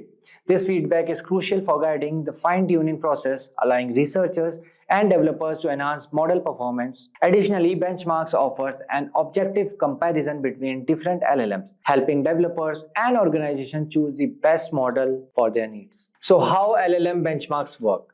LLM benchmarks follow a clear and systematic process. They present a task for LLM to complete, evaluate its performance using specific metrics, and assign a score based on how well the model performs. So here is a breakdown of how this process works. The first one is setup. LLM benchmark come with pre-prepared sample data, including coding challenges, long documents, math problems, and real-world conversation. The task span various areas like common sense reasoning, problem solving, question answering, summary generation, and translation, all present to the model at the start of testing. The second step is testing. The model is tested on one of the three ways. Few shot, the LLM is provided with a few examples before being prompted to complete a task, demonstrating its ability to learn from limited data. The second one is zero shot. The model is asked to perform a task without any prior examples, testing its ability to understand new concepts and adapt to unfamiliar scenarios. The third one is fine-tune. The model is trained on a dataset similar to the one used in the benchmark, aiming to enhance its performance on the specific task involved. The third step is scoring. So after completing the task, the benchmark compares the model's output with the expected answer and generates a score, typically ranging from 0 to 100, reflecting how accurately the LLM performs. So now moving forward, let's see key metrics for benchmarking LLMs. So LLMs benchmark uses various metrics to assess the performance of large language model. So here are some commonly used metrics. The first one is accuracy or precision. Measure the percentage of correct prediction made by the model. The second one is recall, also known as sensitivity. Measure the number of true positive reflecting the correct prediction made by the model.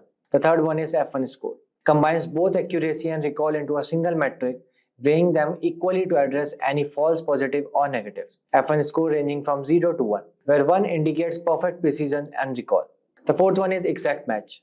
Tracks the percentage of predictions that exactly match the correct answer, which is especially used for the tasks like translation and question answering.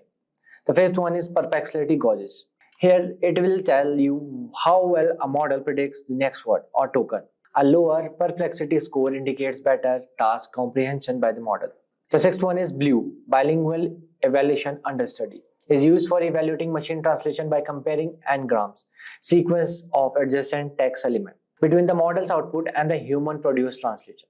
So these quantitative metrics are often combined for more through evaluation. So in addition, human evaluation introduces qualitatively factors like coherence, relevance, and semantic meaning, provide a nuanced assessment. However, human evaluation can be time-consuming and subjective, making a balance between quantitative and qualitative measures important for comprehensive evaluation. So now let's moving forward see some limitation of LLM benchmarking. While LLM benchmarking are valuable for assessing model performance, they have several limitations that prevents them from the fully predicting real-world effectiveness. So here are some few. The first one is bounded scoring. Once a model achieves the highest possible scores on the benchmark, that benchmark loses its utility and must be updated with more challenging tasks to remain a meaningful assessment tool. The second one is broad dataset. LLM benchmark often rely on sample data from diverse subjects and tasks. So this wide scope may not effectively evaluate a model's performance in edge cases, specialized fields, or specific use cases where more tailored data would be needed. The third one is finite assessment. Benchmark only tests a model's current skills, and as LLMs evolve and new capabilities emerge, new benchmarks must be created to measure these advancements. The fourth one is overfitting. So if an LLM is trained on the same data used for benchmarking, it can be lead to overfitting, where the model performs well on the test data but struggles with the real task. So this result is scores that don't truly represent the model's broader capabilities. So now what are LLM leaderboards? So LLM leaderboards publish a ranking of LLMs based on the variety of benchmarks. Leaderboards provide a way to keep track to the myriad LLMs and compare their performance. LLM leaderboards are especially beneficial in making decisions on which models to use. So here are some. So in this you can see here OpenAI is leading and GPT-4o second and the Lama third with 405 parameter B and 3.5 sonnet is there. So this is best in multitask reasoning. What about the best in coding? So here OpenAI O1 is leading. I guess this is the Orion one, and the second one is 3.5 sonnet, and after that in the third position there is GPT-4o. So this is in best in coding. So next comes fastest and most affordable models. So fastest models are Lama 8B parameter, 8B parameter, and the second one is LLaMA Lama 70B. And the third one is 1.5 flash. This is Gemini 1. And lowest latency. And here it is leading Lama again. In cheapest models, again Lama 8B is leading. And in the second number, we have Gemini Flash 1.5. And in third, we have GPT-4o Mini. Moving forward, let's see standard benchmarks between Claude 3 Opus and GPT-4.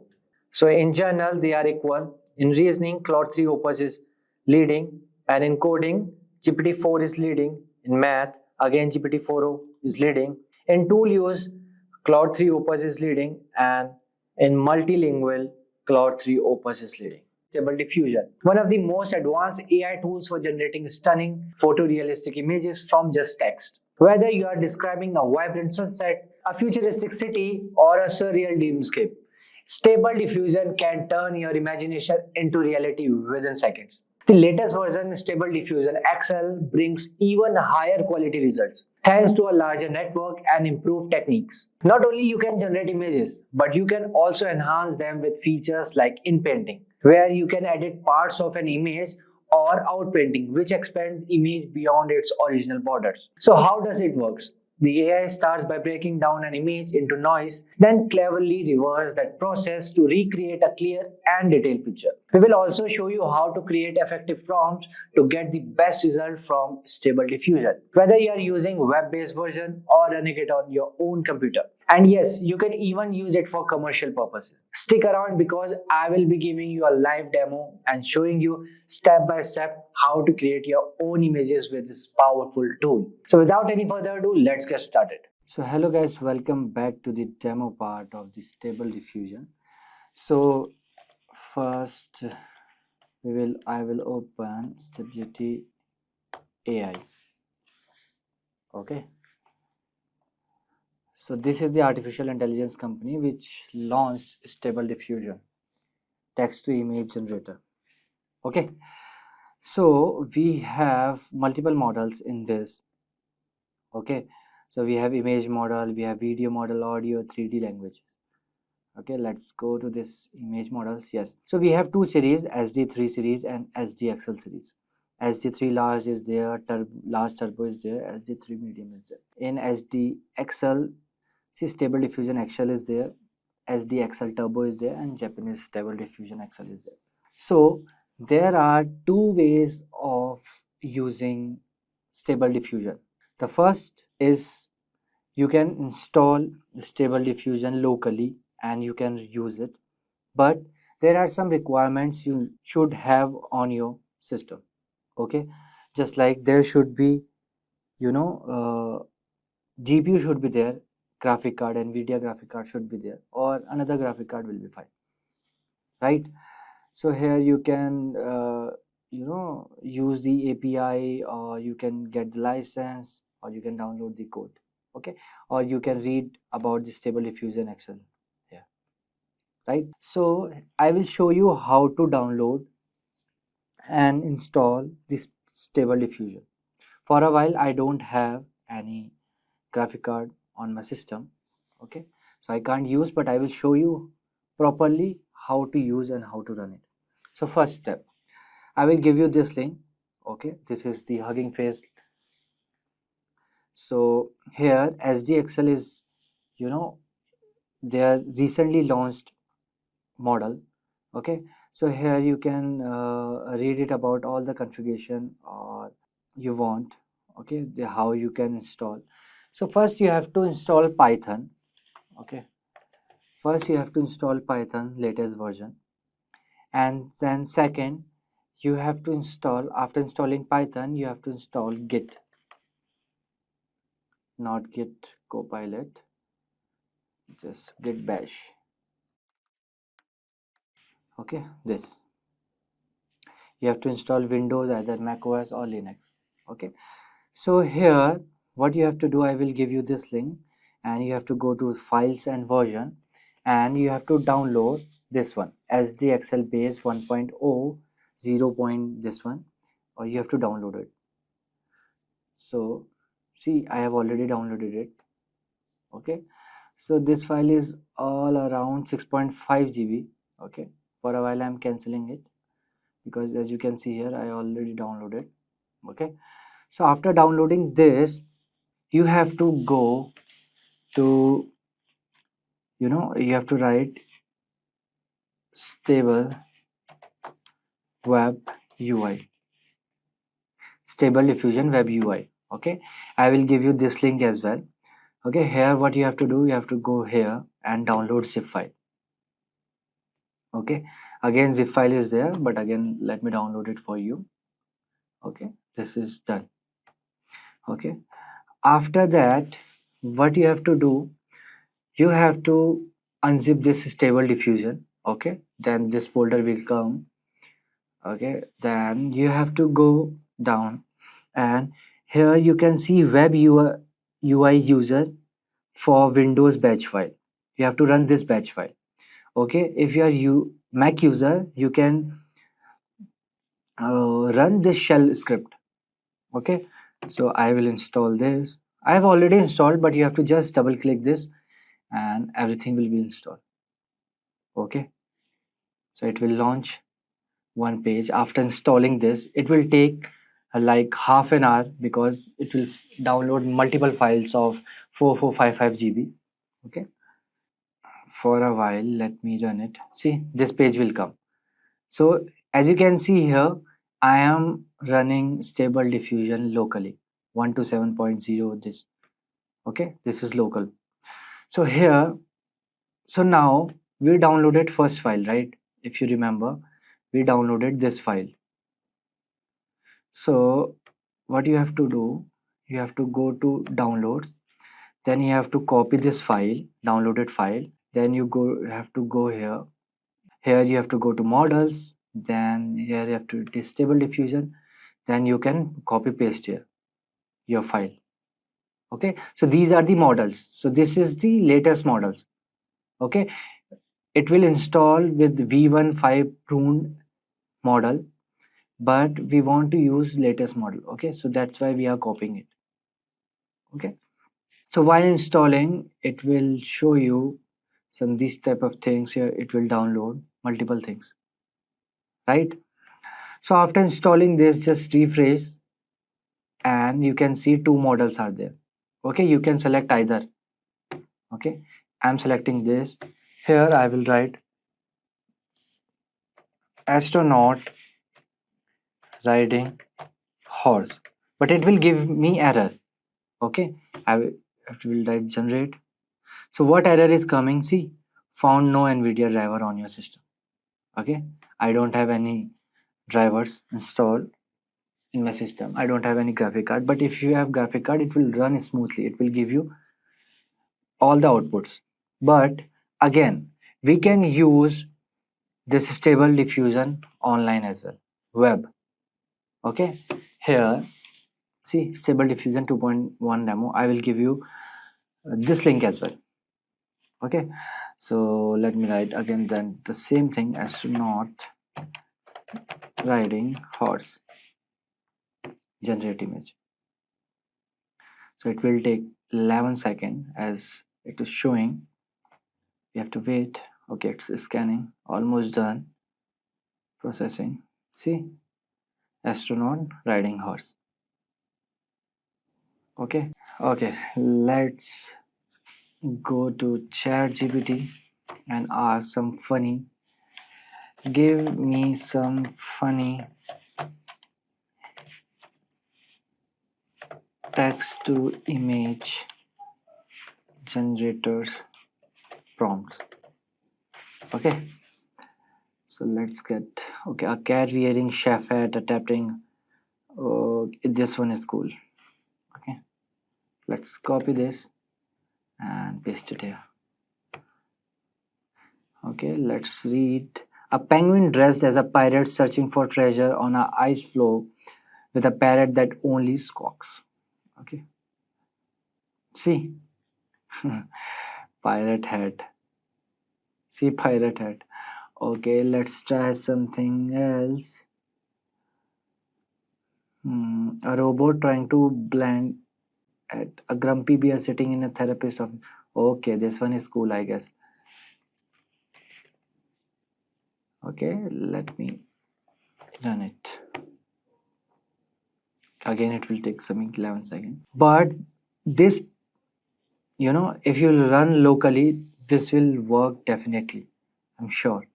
Okay, because in other my system, it's running smoothly.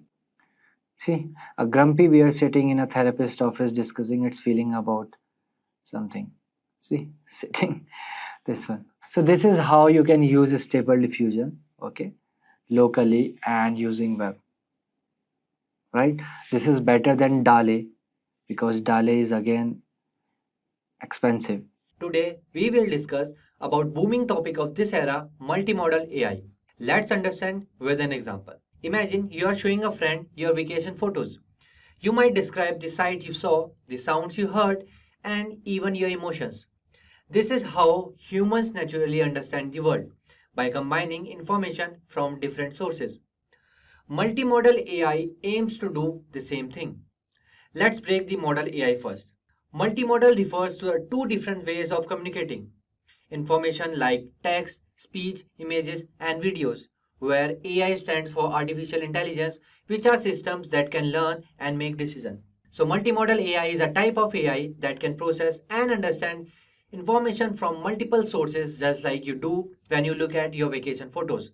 Now that we have understood what is multimodal AI, let's now go a bit further. It is obvious that multimodal AI is not the only AI out there. But what is big deal about multimodal AI that everyone is talking about? That is what we will discuss in this segment. So now let's understand the difference between multimodal AI and the generative AI. While both multimodal AI and generative AI are exciting advancement in AI, they differ in their approach to data and functionality. So generative AI focus creates new data similar to the data it's trained on. And in multimodal AI, focus is to understand and processes information from multiple sources, that is text, speech, images, and videos. Data types of generative AI are primarily works with a single data type like text, writing poems or images, that is generating realistic portraits.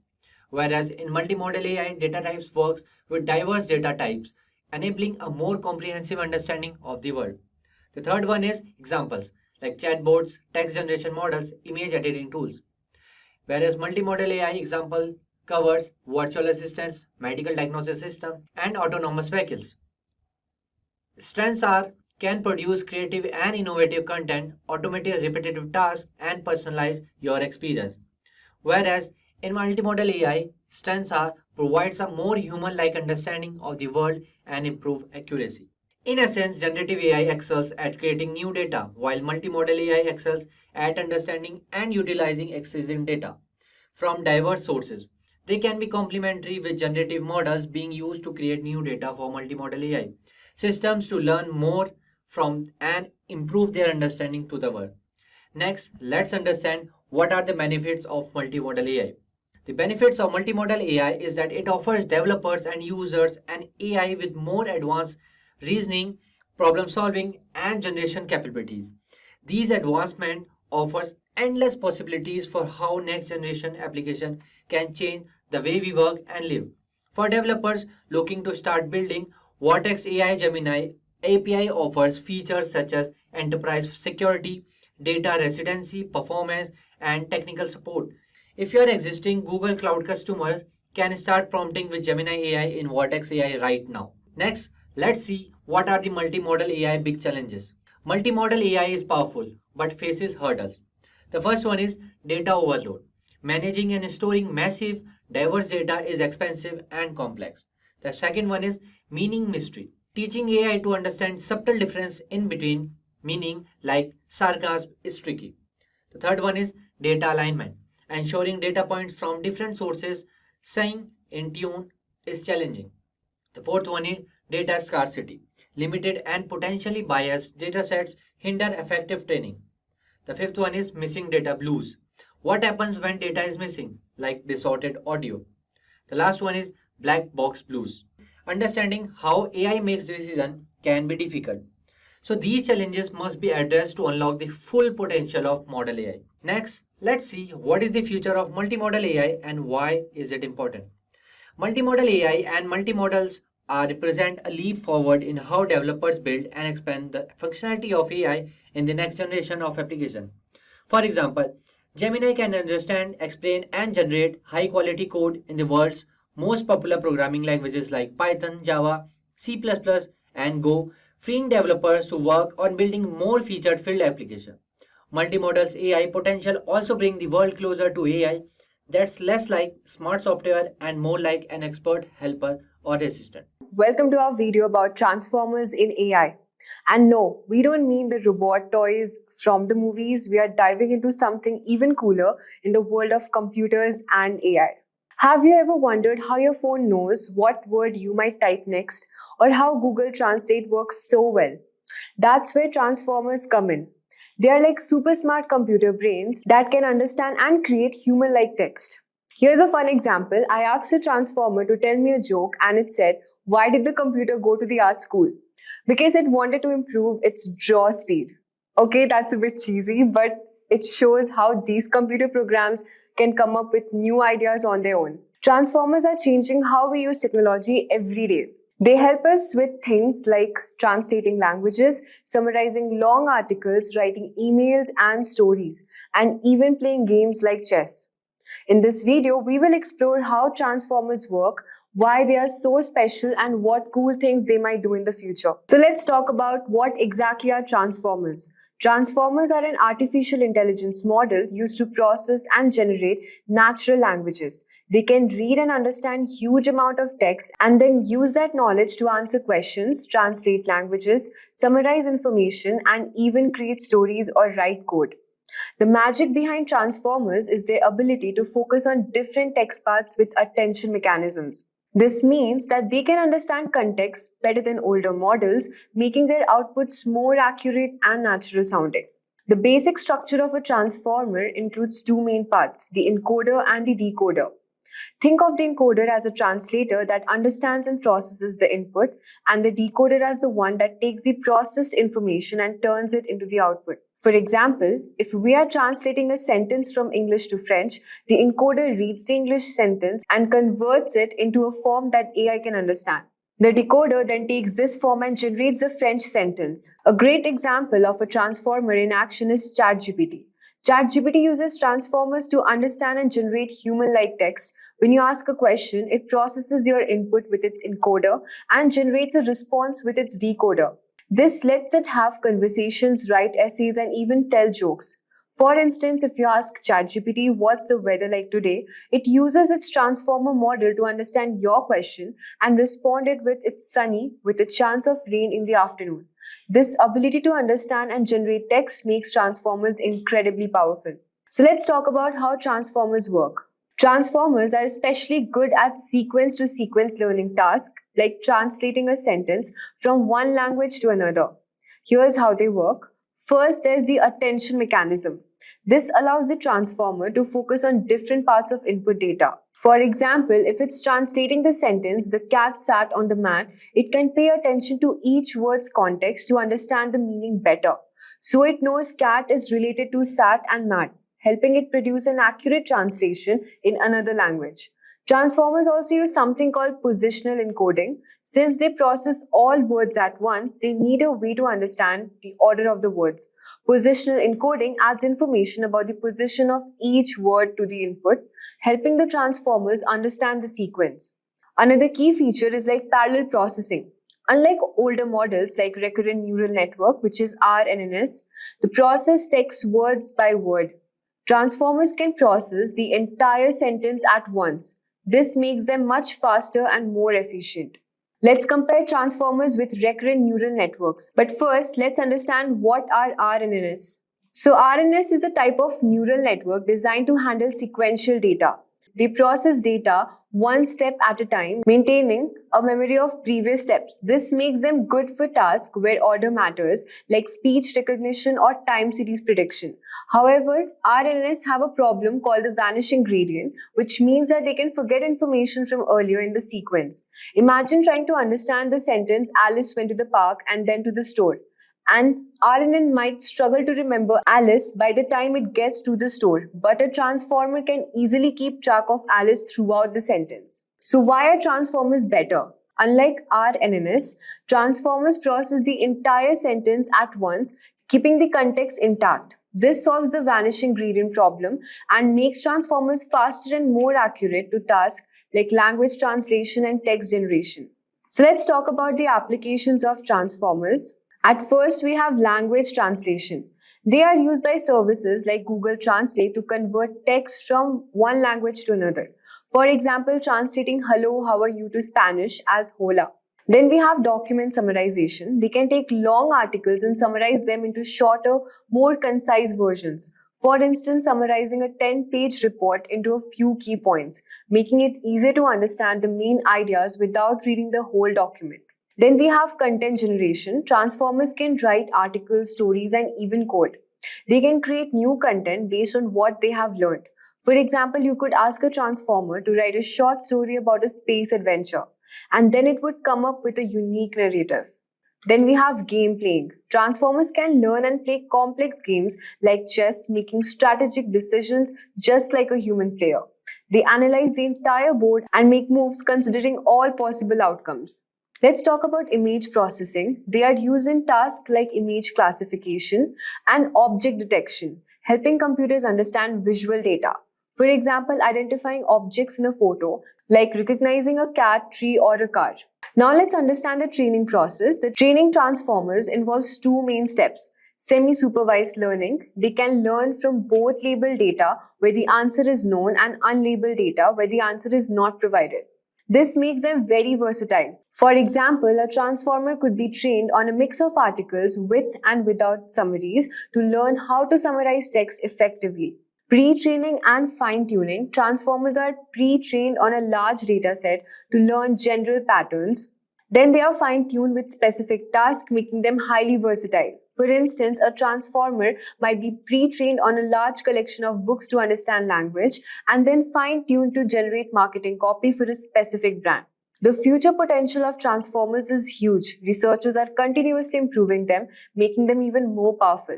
We can expect more advanced applications in areas like healthcare, finance, and more sophisticated AI systems that interact with humans in more natural ways. Imagine having an AI that can provide personalized medical advice or one that can help you write a novel. In conclusion, we can say that transformers are a revolutionary architecture in AI. They offer speed, efficiency, and versatility, changing how we interact with the technology. The future looks bright for transformers, and we can't wait to see what they'll do next. In this tutorial, we will learn about web scraping and how to build a web scraping tool on your own using AI.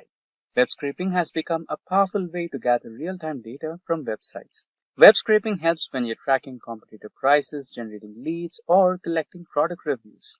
But what if you had to build a web scraper from scratch? That feels daunting, right? That's where AI steps in to simplify the process. Tools like Cursor AI can act as your intelligent coding partner, helping you to write and troubleshoot scraping scripts effortlessly. Meanwhile, Crawl4 AI lets you visually design scraping workflows with minimal code, handling everything from data selection to automation.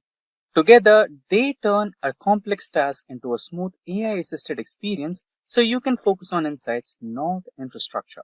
That said, if these are the type of videos you'd like to watch, then hit that like and subscribe buttons and the bell icon to get notified. Web scraping is an automated process of extracting data from websites that involves using software tools or scripts to access a web page, read its HTML content, and retrieve specific pieces of information such as text, images, links, or structured data like tables. All these days in data analytics, web scraping was common. For example, Tableau, Power BI, Excel, and many more, they used to have an API attachment or they used to have a connection established with websites and they used to scroll over the web page and then extract the HTML content. But what if you had to build your own? It would be a time-taking task, but with AI, it is really simple. There are multiple AI tools like Browser AI, AI Scraper, Firecrawl, Octascrape, Crawl4 AI, and many more. Today, we will be using the LLM-friendly tool, which is Crawl4 AI, and it is completely open source. Now, let's switch to the demonstration part of it. So let's get started with the demonstration. We will proceed with one of the most popular open source tool, which is Crawl4 AI. So you just need to search for Crawl4 AI, and you will be having the first two links, which are the GitHub link, and the next one is the official documentation of Crawl4 AI. So as you can see, this is awarded as the top repository from GitHub. So you're on the front page, the quick start page, which will explain you the installation procedures. So the basic installation, you just need to run some pip commands, and you can also find the same in the GitHub page as well. Let's go through a quick walk around. So the basic installation and the initial setups, diagnostics, which is nothing but checking the version or something like that and verifying the installation. All basic and simple techniques, and advanced installations in case if you're going with the additional functionalities. You just go through the entire documentation, and you also have some feature called as Ask AI. So they've got their own chatbot where you can ask some questions regarding installation or any other questions if you have about Crawl4 AI. And now to the home page. Now if you see the GitHub page, you also have the similar approach, the same procedures, open source web crawler, web scraper, ranked as number 1 on GitHub. So here you have some basic why you should proceed with Crawl4, and also the installation steps as mentioned in the official documentation, pip install command and everything. Everything is similar. There you go. Verified installation and everything else. And you might also need some additional tools like Playwright and all the other things, and Python environment, virtual environment, everything. So just, all the things are mentioned below as similar to the official documentation. Now we will proceed with one of the IDEs. So I'd recommend Cursor AI, because Cursor AI will help you regarding any of the errors in the practical demonstration. Start everything from the fresh, open a new project. We'll also create an entirely new file together. So we'll name it as, that's a trial 1, we'll eliminate that, we'll delete that. We'll now create a new folder on the name, free AI web scraper or web crawler is good. Yeah. Enter. Select the file location. So you just have to copy paste the templates from the GitHub page. So this particular GitHub page will only have the sample documentation, not an exact, code documentation. You just have to copy this and paste it on Cursor AI. So what Cursor AI will do is it will go through the entire detailed procedure. It will go through the sample code so that if you just give it a command that I want to prepare something similar to this and you're the one who's going to handle everything, so it will just understand it and then it will build you one.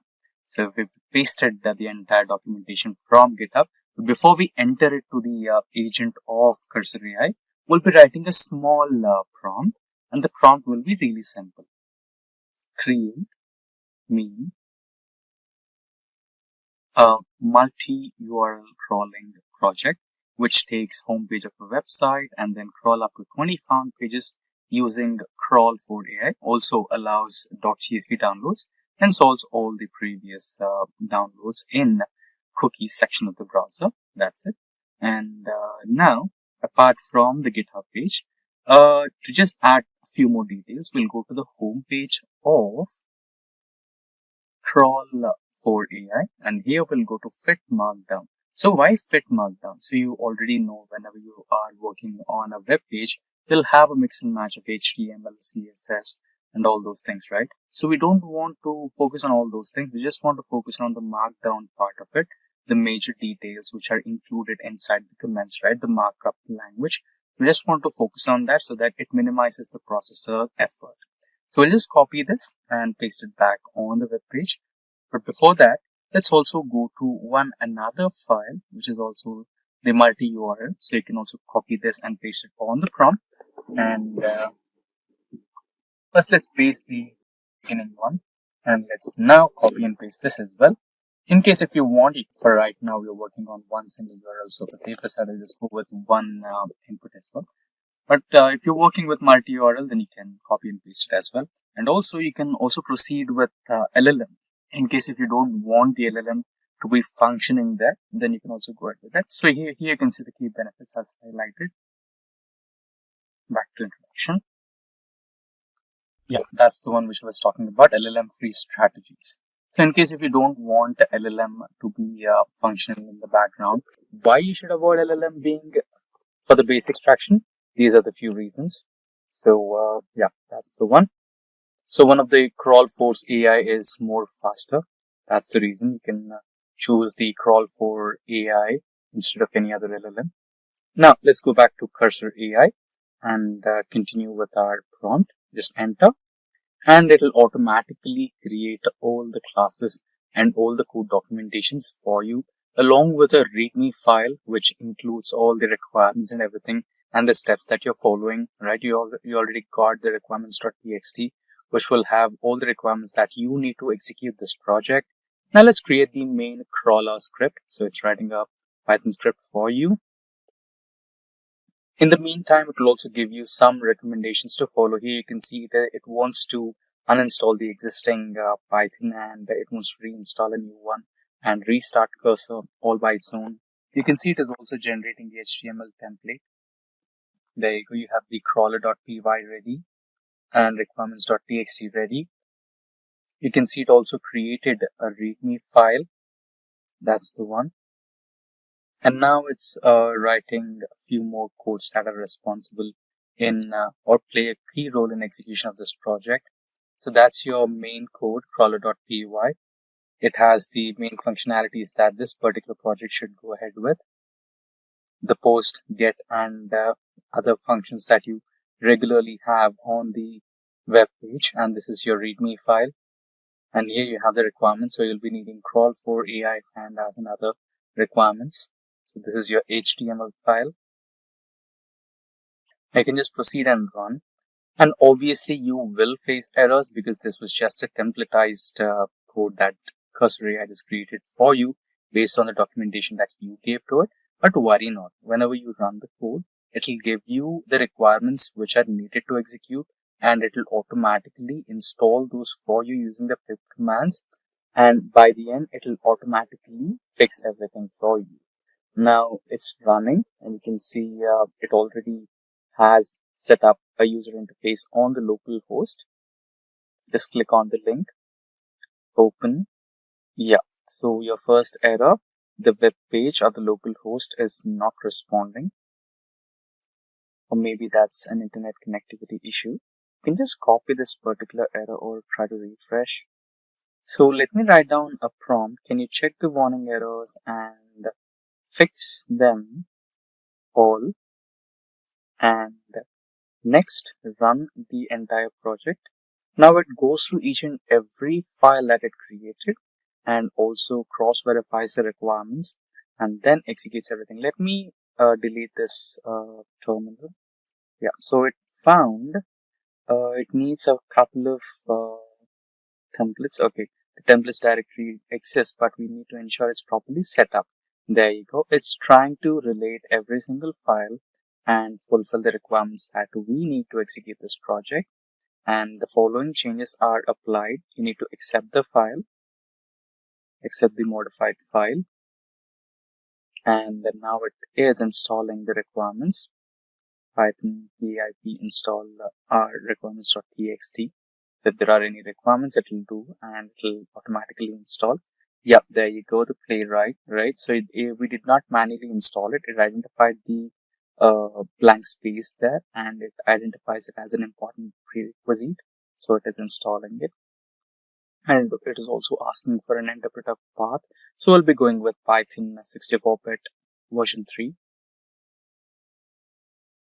And is also installing Chromium. And if you see on the left hand side, it is also creating a virtual environment, creating when we upgrading PIP. You can see the status on the left hand side as well as on the right hand side. So crawler.py is our main file. It has started executing it on localhost back again. So the best part about using Cursor AI is you will have an agent which you can work with. So we are currently working on the Cursor AI's AI. If you want, you can switch from Cursor AI to ChatGPT, Claude, or any of the LLM of your choice, and you can get started with it. Now let's try to run our localhost once again. Okay, so let's copy the error this time and paste it there.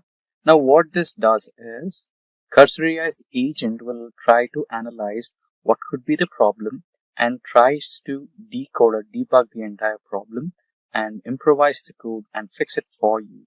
Now it says that it has understood the issue and it tried to fix it, and now it wants to run the file once again. Just click on run and check for yourself. It's a type of trial and error, but I'm sure it will help you work it out. So I've done it once and I'm doing this once again. It's not a big deal at all. There you go. Okay, it has found a little bit of error. Now it wants to install the requirements once again. Okay, Ginger. So I think we missed out on Ginger. So Ginger is like a pre-version of Crawler for AI, and you can consider Crawler for AI as an advanced version or evolution of Ginger 2. So this is also one of the requirements. So I think Cursor AI wants to make sure that it works in parallel with both, so that it doesn't have to find a hiccup while running and executing this project. There you go. It's downloading a few other requirements it needs: tokenizers, Hugging Face, FSPEC, file lock, and everything. Meanwhile, let's go through the libraries that Cursor AI has imported for us. So it has UV, con, logging, async, JSON, everything else. It is also taking date and time. And here we have basic config. And apart from that, here we have the main file, which is crawl manager, and save caches for the prompt request that we have placed to save the previous downloads and everything in the browser cache. And crawl URL is where you paste the URL of any random website that you wish to have. And apart from that, here you can see the data frame, which is for the CSV file, which we are going to download. And apart from that, here we have some exceptions. If the crawl was successful or the web scraping is successful or not, it'll let us know. And once everything is done, it'll automatically shut down. And here we have also dedicated the localhost address and the port number for us. So here you can see the files are getting downloaded. We are at 50 out of 68. Might take a little while, not to worry. There you go. I think we're at 66. A little more time and we are done. I think 67 and one last file. We are done. So it's also installing the Chromium, which is required for us. the browser, or the browser interface at least. I think now we are ready to run our main file, crawler.py. There you go, the event already got started, and you might want to refresh our local host. Let's check the status. Just click on the link, and we should be redirected to the link. Or you can also copy paste the address, localhost colon 8000, which is the port number. I think it's not working, or there might be a little connectivity issue. This is common, but don't worry about it. If it's not executing, you can manually write down the address as well. So earlier we had copied the error, right? You can just paste the same error and just remove all the stuff and keep the URL. Or let's try once again. Click some loading error, not a big deal to worry about. Let's go with the manual way. I'll erase everything else apart from the address, the localhost address. I'll have the HTTP. So we have the page here. This is where we paste the URL, and maximum pages as we described, it is 20. Let's say you have opened the Amazon website, right? So like I have opened here the Flipkart website that we will be dealing with, and also I have opened the Simplilearn's website as well. Now, before we get started, I want to explain you something about CAPTCHA. Now, this is a straightforward web crawler that we have designed. But in case if you want to crawl through some web pages, like if you log in to incognito mode without logging into your account, let's say Amazon.in, then in that scenario, what happens is it will not have the user address or anything.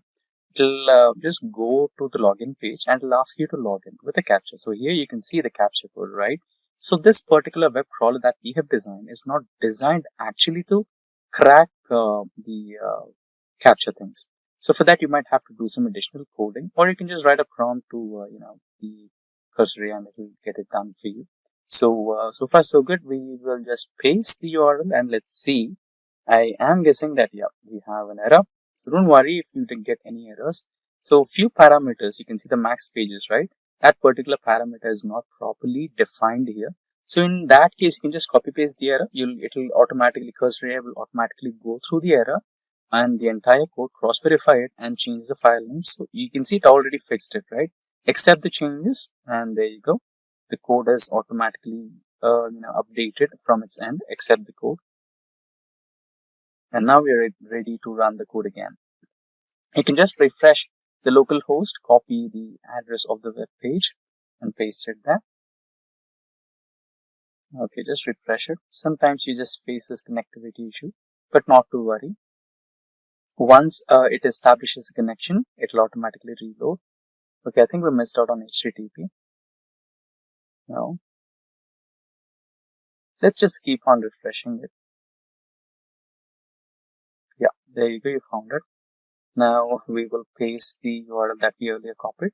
So let's say you have about 20 to 30 web pages, right? It'll automatically crawl to the end of the page and then it chooses the next page, something like that. But in few scenarios, it might end up in the first page as well. We might never know. So just have to check the code for it and optimize it, and you will be fine with it, right? Let's see, I think we might face, okay, a small error again, another parameter, max depth. So you might face a couple of such errors down the line. You just have to copy paste them on the terminal or on the prompt. It'll automatically go through the code and fix it for you. Just a couple of more. The max pages has been fixed, as you can see here on the left hand side of the code file. Now we are dealing with the max step. It'll also help you fix that, right? It's still going on a search mode to fetch a solution this online, and also after that it'll implement the solution to the code. Yeah, it found the solution. It has already started to build the solution. Let me apply this fix for you. Accept the suggestion. Done. The code is fixed. You can restart, or you can just click on the localhost browser. Run. Or let me just click on the link, right? It will automatically redirect me there. There you go, multi-URL crawler. Let's give it another trial. Small errors, even in the first trial, I went through such errors. It was not a big deal. It'll take like 4 to 5 iterations, so max to max 6 to 7 iterations to fix all the errors in your code. That because this particular code was created by AI, right? So it'll take a little time to understand and go through the process and fix itself, and then you'll have a fully functional project.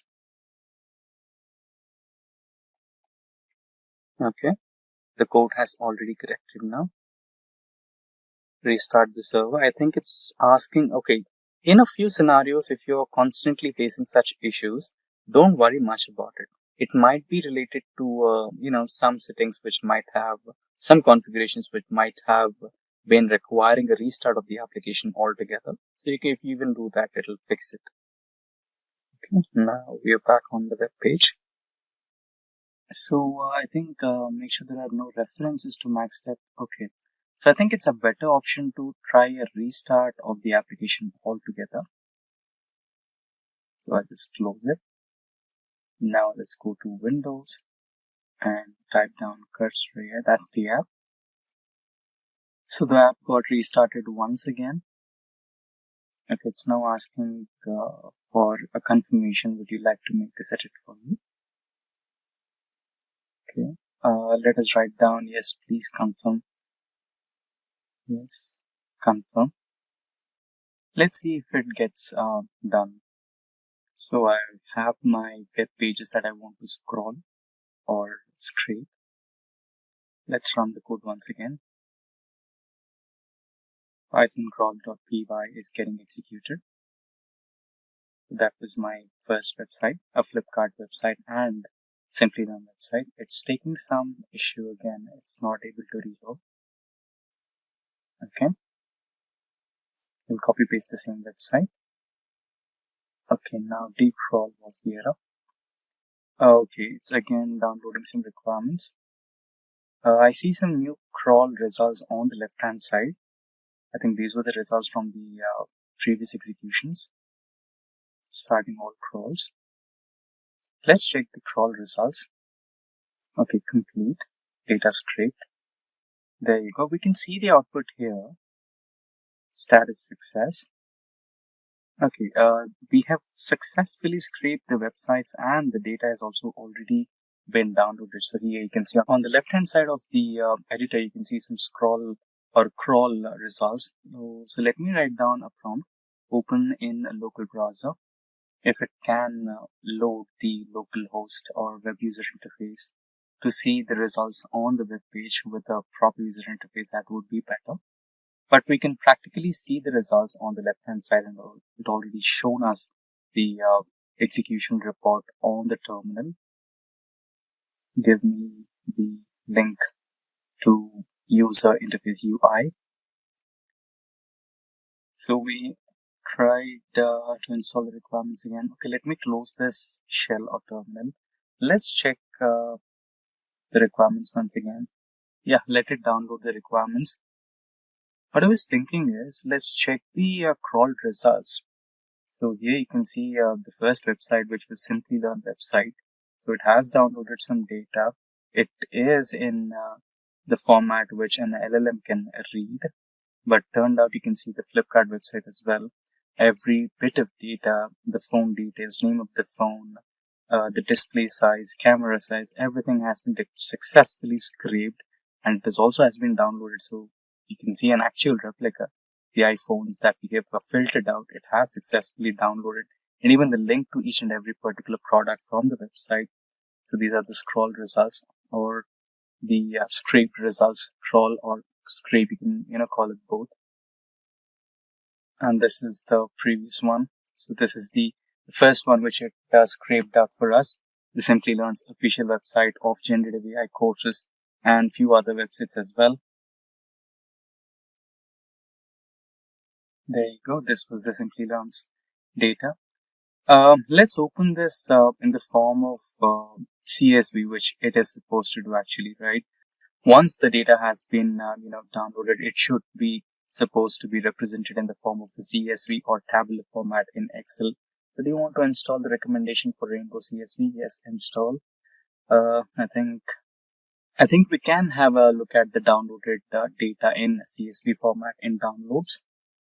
So here we are on the download section. So these are the CSV files that we just scraped or crawled, results 1 and results 2. So let's open this file. So here we have the data from Flipkart. I think it scrolled through just one web page, not a problem. So this was the web page that we were talking about. So I think it started off from the first entry and went all the way up to the last entry of this particular web page. I think it took a snapshot of this particular web page starting to the end, and then tried to scrape the data and enter it into the form of a CSV file. Not bad. Let's go back to this. There you go. And now let's go back to downloads and check the data for Simplilearn.com for generative AI courses. Yes, I think some missing data. Okay. So it missed out on a few date and times of cohort dates. So here it also has the URL for the particular course name. So we have about 14 courses available: Apply Generative AI, Specialization, few professional courses and executive courses, and right, some certifications related to data analytics with generative AI. And it also scraped out the URL links to that particular program, and it also cared for entering the UTM parameter, the source, generative, event name, mega meaning, right, everything. And it also has entered the duration of the course, which is pretty good, how many number of months or years, and the cohort date. A few of them were unable to get scraped off, but rest of them, we have got them right here, the cohort date. And it also has a fee in INR for this. For some reason, I think it couldn't scrape it off. And also the partner university. So here we have Purdue, and ICT Academy, IIT Guwahati, Kanpur, Purdue, and a lot more, right? So far, so good. So that's how you can build a web crawler or web scraper using AI, which can automatically scrape the website for you and download the data in terms of CSV, .csv or Excel format. So what is deep learning? Deep learning is a subset of machine learning, which itself is a branch of artificial intelligence. Unlike traditional machine learning models, which require manual feature extraction, deep learning models automatically discovers representation from raw data. So this is made possible through neural networks, particularly deep neural networks, which consist of multiple layers of interconnected nodes. So these neural networks are inspired by the structure and the function of human brain. Each layer in the network transforms the input data into more abstract and composite representation. For instance, in image recognition, the initial layer might detect simple features like edges and textures, while the deeper layer recognizes more complex structure like shapes and objects. So one of the key advantages of deep learning is its ability to handle large amount of unstructured data, such as images, audios, and text, making it extremely powerful for various applications. So stay tuned as we delve deeper into how these neural networks are trained, the types of deep learning models, and some exciting applications that are shaping our future. Types of deep learning.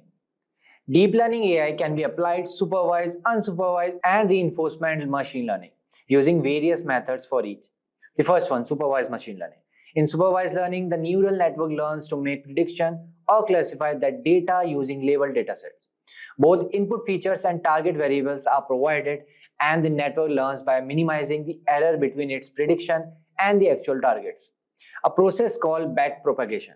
CNN and RNN are the common deep learning algorithms used for tasks like image classification, sentiment analysis, and language translation.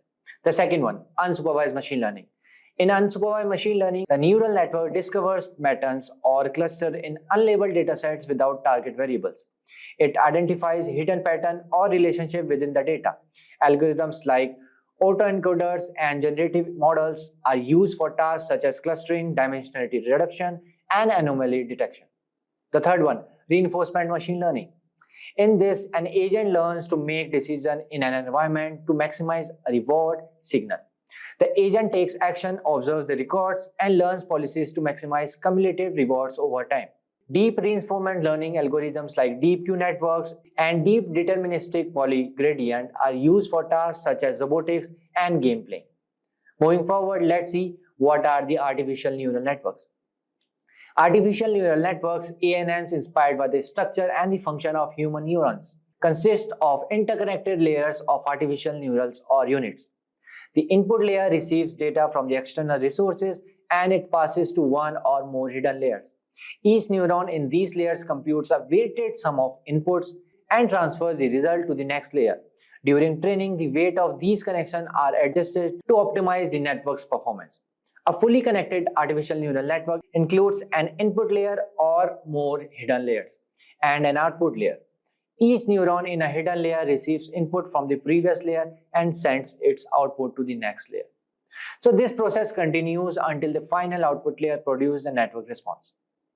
So moving forward, let's see types of neural networks. So deep learning models can automatically learn features from data, making them ideal to tasks like image recognition, speech recognition, and natural language processing. So the most common architecture in deep learnings are the first one, feed-forward neural network, FNNs. So these are the simplest type of neural network where information flows linearly from the input to the output. They are widely used for tasks such as image classification, speech recognition, and natural language processing, NLP. The second one, convolutional neural network, designed specifically for image and video recognition. CNNs automatically learn features from images, making them ideal for image classification, object detection, and image segmentation. The third one, recurrent neural networks, RNNs, are specialized for processing sequential data time series and natural language. They maintain an internal state to capture information from previous input, making them suitable for tasks such as speech recognition, NLP, and language translation. So now let's move forward and see some deep learning application. The first one is autonomous vehicle. Deep learning is changing the development of self-driving car. Algorithms like CNNs process data from sensors and cameras to detect objects, recognize traffic signs, and make driving decisions in real time, enhancing safety and efficiency on the road. The second one is healthcare diagnostic. Deep learning models are being used to analyze medical images such as X-rays, MRIs, and CT scans with high accuracy. They help in early detection and diagnosis of diseases like cancer, improving treatment outcomes and saving lives. The third one is NLP. Recent advancement in NLP powered by deep learning models like Transformer, ChatGPT have led to more sophisticated and human-like text generation, translation, and sentiment analysis. So applications include virtual assistant, chatbots, and automated customer service. The fourth one, deepfake technology. So deep learning techniques are used to create highly realistic synthetic media known as deepfakes. While this technology has entertainment and creative application, it also raises ethical concern regarding misinformation and digital manipulation. The fifth one, predictive maintenance. In industries like manufacturing and aviation, deep learning models predict equipment failures before they occur by analyzing sensor data. Their proactive approach reduces downtime, lowers maintenance cost, and improves operational efficiency. So now let's move forward and see some advantages and disadvantages of deep learning. So first one is high computational requirements. So deep learning requires significant data and computational resources for training. Whereas advantage is high accuracy, achieves state-of-the-art performance in tasks like image recognition and natural language processing. Whereas deep learning needs large labeled datasets, often require extensive labeled dataset for training, which can be costly and time-consuming together. So second advantage of deep learning is automated feature engineering. Automatically discovers and learns relevant features from data without manual intervention. The third disadvantage is overfitting. So deep learning can overfit to training data, leading to poor performance on new unseen data. Whereas the third deep learning advantage is scalability. So deep learning can handle large complex dataset and learn from massive amount of data. So in conclusion, deep learning is a transformative leap in AI, mimicking human neural networks. It has changed healthcare, finance, autonomous vehicles, and NLP. In this video, we are going to learn how to automate Google Sheets using NA10. It is a very powerful workflow automation tool. We will start by setting up a webhook trigger to receive data from external sources, then connect it to Google Sheets to automatically store and update data in real time. By the end of this tutorial, guys, you will be able to capture form submissions, automate data entry without manual work, or set up live workflow that runs seamlessly. So whether you are a beginner or an automation pro, this tutorial is must-see for you. First, understanding what exactly is N8N. So I'm at the official website of N8N, and N8N is an open source workflow automation tool that allows you to connect various applications like APIs and databases without writing extensive code. It provides a visual editor where you can create workflows by linking different nodes. Think of it an alternative to Zapier and Apache Airflow. But this tool has more control and flexibility, and also it has self-hosting capabilities. Now if you see, the key features of N8N are as follows. It has this amazing visual editor where you can drag and drop nodes to create workflows. No complex coding is required. It has over 350 plus integrations, and it supports APIs, databases, messaging apps, AI tools, and cloud services. For example, you can think of like Google Sheets, Slack, Telegram, OpenAI, AWS, GitHub, MySQL. So it has integration to these tools. And apart from that, it has self-hosting and cloud options. You can run it on your own server for data privacy, also available as cloud service. It has also conditional logic and data transformation. It supports if condition, loops, branching. You could also modify API responses, filter data, and perform calculations. And guys, this feature is very amazing. For real-time automation, it has webhooks. So N8N can receive data from webhooks to trigger instant actions. For example, when a form is submitted in Typeform and send an email via Gmail. So it can automate in real time. Now you'd be wondering, how does N8N works? Now let us try to understand how N8N works exactly. So you can think of N8N as a digital assistant that automates your task without requiring you to write complex codes. It basically works by connecting different applications, services, and database into a sequence of steps called workflow. So if you go and log in to the creators.n8n.io.dashboard, if you register for this N8N, you're going to get a workflow template. Okay, you can go all over here. And you can share your template with the template name and give a description about it. And this could be your template code, whether it is free or paid. You can just click on this. And after that, I have reviewed my submission guidelines of N8N terms and services. And then you can click this workflow. Now, let us try to understand what exactly is a workflow. But before that, let us try to understand nodes. Okay, so nodes are tiny workers that do specific tasks. You can consider this something like that. And workflows are a sequence of nodes working together to complete a job. Like for example, let us say we are sending an email when you get a new form submission. Imagine you have a Google form where people can contact you. So every time someone builds the form, you want to automatically send them an email.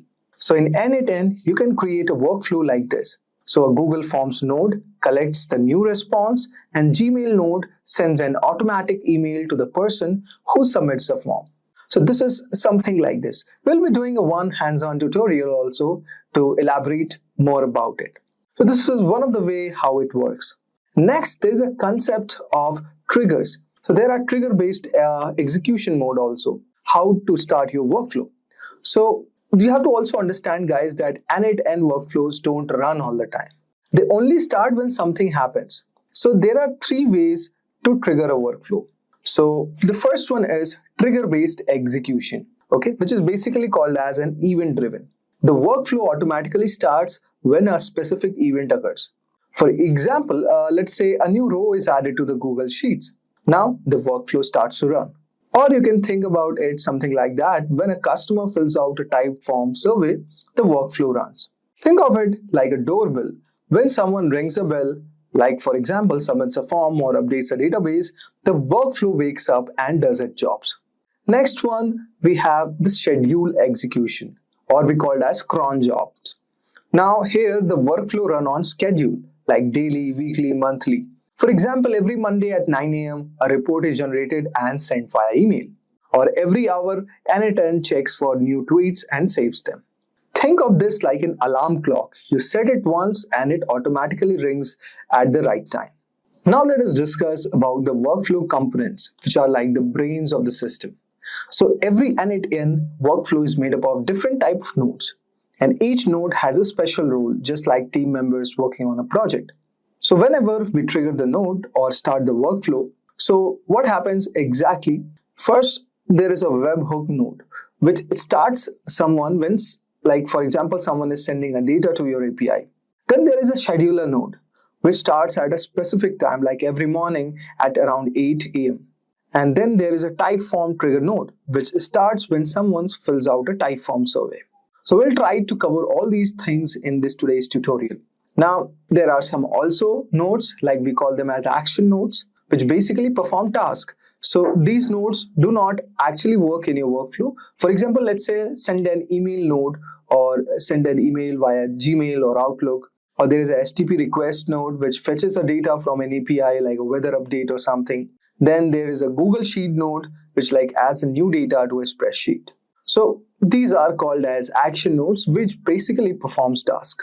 Then you could also understand a bit about, let's say, logic nodes, which adds intelligence. So these nodes allow you to add conditions and decision in your workflow. For example, let's say if node checks a condition is met, like for example is an email from a VIP customer.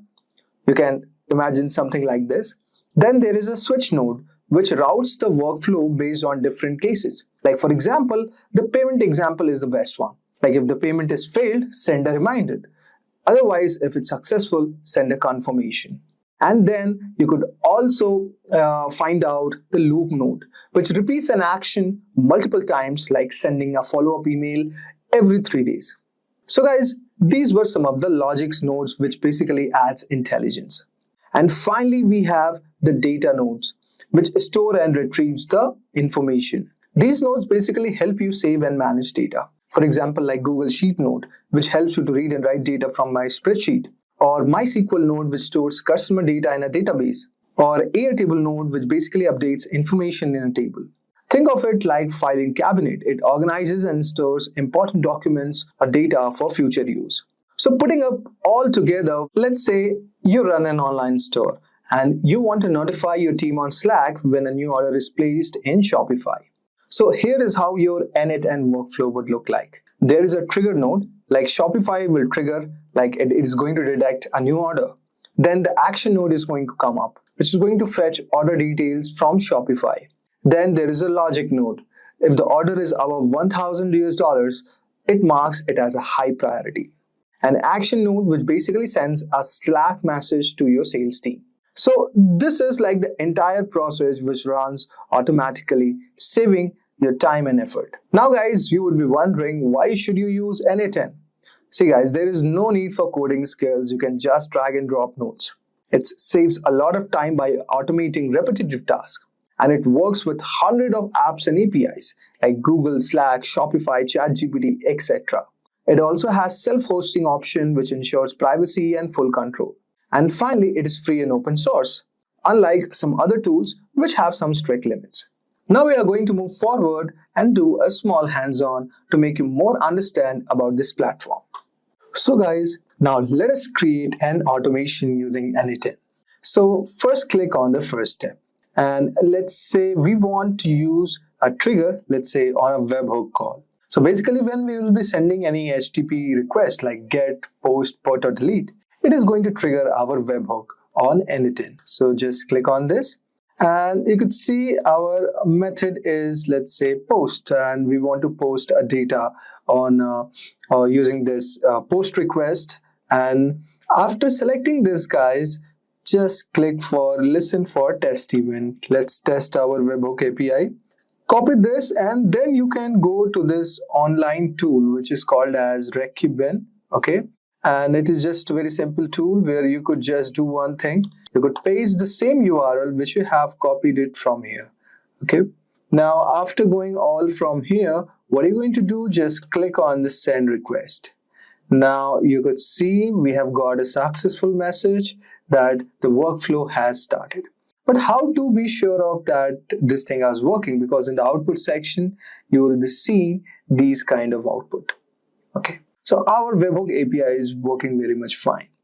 Now, what next thing you could do? So the next thing, let's say, let us add a node all over here. So for example, let's add a Google Sheet, okay? And let us trigger an API, okay? Let us say append a row in a sheet, or we want to update a row. So now you could see all over here, we have this option called append or update a row from this list. And let's say we have this document called monthly expense, and you could also choose it, let's say from expense, and we want to add these properties, what values to send. Suppose name, we could say the name as Neil, and all over here, that's one thing, okay? Then what we could do, we could add another option, like what would be the cell format, and we could add the next property, let's say as email, let's say .com, okay? Now we could test these steps, okay? Now you could also say, let's add a column, okay, to name, okay? And let's say we could add just one value, then we could add another column, let's say email, okay? Let's okay, we could write the name of another column, okay? So we had only two columns that I have actually created all over here, name and email. So that's why our workflow is showing the same. And also, guys, there is one point to note. You have to also connect to your given applications, okay? So I'll just show you how you could do it. But first, let us try to test this step, okay? So, okay, fine. We can choose it, match each column manually. And let's test the given step. Let's wait for the output. And if I open my Google Sheet, you could see, we can see, the name, email, and it's already mentioned here. So this is like how you are basically creating your workflow. So if you go back to your canvas, you could see our workflow has been created using the webhook call. Similarly, you can trigger a lot of, in a very different way. Suppose you could add a next node, like you could add AI and all those things, and you can create this automation using n8n. Guys, this is a very amazing tool, and this automation tool is definitely going to save a lot of time for you. Something big is happening in the world of AI, and it's shaking up the industry. No, it's not another ChatGPT update or a new release from OpenAI. This time, it's a brand new player on the scene. Deepseek R1, an AI model that's already outperforming the best known models in ways that have experts seriously been talking. But why is this causing such a stir?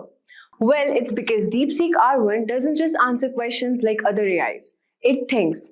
And I mean really thinks. It breaks down complex problems step by step, showing you exactly how it arrives at the solution. You just don't get an answer, you get the entire process from start to finish. That too in real time. This is the kind of AI that doesn't just solve problems, it solves the way we do. Now, here's the twist. Deepseek R1 isn't from one of the usual AI giants like OpenAI or Anthropic. It was developed by High Flyer Capital Management, a hedge fund that's quietly been making waves in the AI world. In fact, their new Deepseek R1 Lite review is already making headlines for its stunning performance on tasks like mathematical reasoning, logical inference, and real-time decision-making. Areas where even the best of the OpenAI's models often fall short. But why is this model such a game changer? It's because in 2024, the world is demanding AIs that can think logically and reason through problems. DeepSeek's ability to show its work is what sets it apart. While other AIs give you answers, DeepSeek lets you watch its thought process unfold. Think of it as the AI that doesn't just solve problems, but teaches you how to think like it does. And if you think that's all just a hype, let me tell you, Forbes isn't the only one buzzing about it. Even experts across the industry are pointing out that DeepSeek is outperforming model from heavyweights like OpenAI and Anthropic on tests that measures complex reasoning. It's already winning in some major AI benchmarks, and it's only going to get better. So why is Deepseek R1 such a big deal right now? And what does it mean for the future of AI in 2024 and beyond? Well, in this video, we will explore Deepseek R1 starting with its unique capabilities and how it stands out from the other AI model. We'll also test its math reasoning and problem-solving skills, comparing it with models like OpenAI. Then we will examine the real-world application in fields like finance and tech. So let's dive in and see how it's shaping the future of AI. So at first, let us understand what is exactly Deepseek Hour Live Review. As you can see this tweet post, so Deepseek Hour Live Review is an AI tool which is similar to ChatGPT and is created by a Chinese company which is known as Deepseek. The company announced this new model on X on November 20th and shared a few details. So I'll show you the documentation page over here. So this is a documentation page of Deepseek API. And Deepseek Hour Live Review is meant to be really good at solving problem reasoning in maths, coding, and logic. It shows you how to think step by step so that you can understand how it comes up with answers and which help people to build trust more. So you can try out me on their website, and the website name I'm going to show you. So you just have to simply go to Google and type over here chat.deepseek.com. As soon as you enter this, you'll be redirected to Deepseek's page. So simply I'll just log in with the Google account. And here you can see this is the interface of our Deepseek Hour Live model. And here we will enable this DeepThink preview, which is a new feature over here. And now let's start with our test and start testing whether Deepseek, this model, is really that effective or worth the hype or not. So first we'll be doing the strawberry test, okay? So let's see what exactly is the strawberry test. So let's start with a very simple question, which is how many times does the letter R occur in the word strawberry? So this is our question over here, and let us just check what would be the answer. So I didn't expect such a long reasoning process to what seems like a straightforward task. I thought that after counting the letter R and identifying the position of the word, it would have stopped there. But what's interesting to me is that it didn't stop. It double-checked the counting a couple of times and even considered things like how people might pronounce or spell the word differently, which I think is a bit of redundant, especially the pronunciation part. But then that's how it does show how careful and thoughtful it is. So it just explained us every step by step and what process we can go through it. So let's move on to our second question, which would be a mathematical reasoning question. So our next question would be if a triangle has sides of 3, 4, 5, what would be its area? So let's just check. So as you can see here, the Deepseek Hour model is getting our answers, and it performs the checks I predicted, although in a different order. But then it's using all the steps and all the formulas and what would be the best to go with this question. So both the explanation and the output are particularly clear and easy to follow, which makes me think that this would be a fantastic model to embed in math students' assistant. For example, this is a particular use case. Maybe the thought process could be shown first and the student could interact with acknowledging whether they understood it or not. So that's a pretty fast answer. Let's move on to our third question. So now let's ask Deepseek model a geometrical type of question, which is a bit tough, and let's see what answer would it generate for us and how it is taking the logic building and the process. So as you can see, it is taking all the formulas and also it is considering the other probabilities as well. So we'll just wait a few seconds. So as you can see, it has written weight and messed up in a denominator. So it is even checking what mistakes has it generated, which is really good. It is just like as if somebody is solving this mathematical problem, but then in the form of AI. So that's really interesting. So now as you can see, it has given us the final answer and also step-by-step approach, which is well-known geometric formulas and applied them directly, which makes the reasoning very easy to follow. So the output is very clear and easy to follow, And across all these examples, it's been impressive to see how it consistently double-checked calculations using different methods. The thought process is always detailed, logical, and very easy to understand.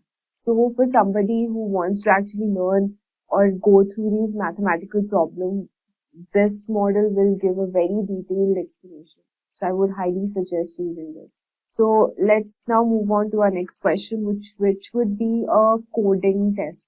So the first question would be implement a function in Python that finds the longest palindromic substring in a given particular string. The function should have a time complexity better than O n raised to the power 3. They go of n to the power 3. So let us just see what is the time complexity. Will it generate the answer for us? The code. Let's just check it out. So as you can see, it has given us the solution code here and also the explanation part, and whatever the function it is using, it has briefly mentioned the explanation about it. And I think that the model did a very great job solving the problem and finding the longest palindromic substring. The approach was smart, efficient, and clearly explained. So instead of just brute force method, every possible substring which would be slow, it used a very clever expand around centers technique. And this method handled both odd length palindromes and even length palindromes as well, which was really clear and effective. So that was for the coding part. So now let's move on to a logical reasoning type of question, and let's see what answer does it generate. And we will also compare it with the OpenAI model here as well. So let's quickly check it out. A question here is: a man has to cross a river with a wolf, a goat, and a cabbage. His boat can only carry himself and one other thing. If left alone, the wolf would eat the goat and the goat would eat the cabbage. How can he get everything across safely? So let's quickly check out the answer. So as you can see, it's thinking of the end of reading the answer for us. Also, for the Deepseek messages, you can use 50 messages free per day. So we have already used 5 texts and we have 45 messages left for today.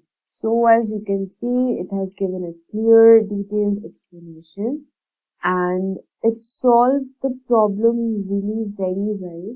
I think it carefully went through the rules and checked different possibilities. It understands that some pairs like the wolf and the goat or the goat, the cabbage can't be left alone. It also reviewed the constraints at the starting. It also reviews the constraints at the start. Starting from this, it looks at what would happen if the man takes each item across the river first and works out if it creates any problem. What I find really nice is about how the model adjusts its plan when something doesn't work. For example, when it tries taking the wolf first, it realizes talking to the wolf first, but realizes at the same time that it causes trouble and then rethinks the step.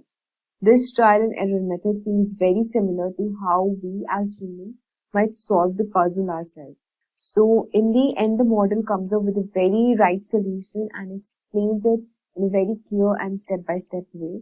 So as you can see, I've given ChatGPT this question and this is the answer it has generated, but then it wasn't that detailed as compared to Deepseek model. So here I would rate Deepseek model more because it gave me a very clear explanation with all the details steps. You can clearly see the difference out here. So for anyone who wants to understand from depth, this Deepseek model would be a great help. So let's quickly have a look on the Deepseek Hour Live Review benchmarks. So we have tested the model in real world conditions, but how does it stack up against other AIs on benchmarks like AIME, math, and competitive programming languages? So you have this on the screen. We have compared it with AIME, math, GPQA Diamond, Codeforces, Live Code Bench, and also Zebra Logic.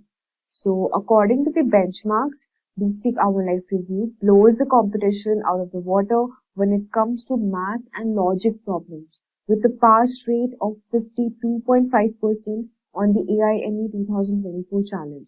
It is really ahead of OpenAI's O1 preview and far surpasses models like GPT-4 on complex math tasks. So with this, we have come to the last part of the section, and here we will be comparing that who really wins. At first, you have seen that we have compared with the OpenAI model. So let's just quickly test some questions and just check it out that with OpenAI, which one performs much more better. So now we will compare Deepseek versus OpenAI O1 model with some command prompts to see who really wins in different categories. So here I have this Deepseek model.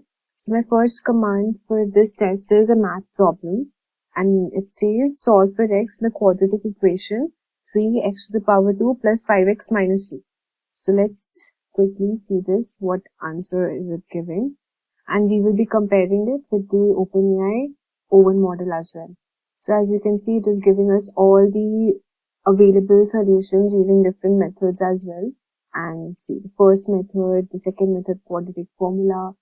It's basically giving you the full overview of all the methods which you find easier, and you can use that. And here is our final answer. So let's compare it with the OpenAI O1 model as well.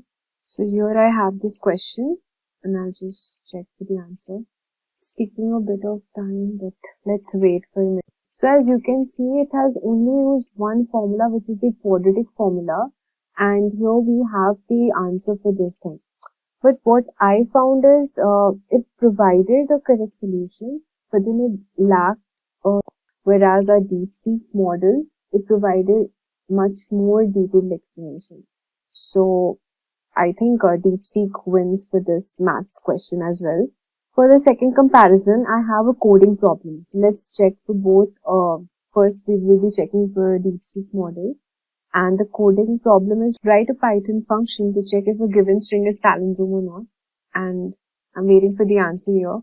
So as you can see, Deepseek R1 Live Review model has provided us a correct solution along with a detailed breakdown of why each part of the code works as it does. So let's check for the O1 model as well. So now as you can see, for the coding task, the O1 model has given us the solution, but then it provides a working solution with clear code, but it doesn't explain the logic behind it. Whereas the Deepseek model had provided the logic and also the solution with each detailed breakdown. And I think for this also the winner would be Deepseek R1 Live Review because it provides better and clearer explanation. Now let's move on to the third test, which would be the logical reasoning.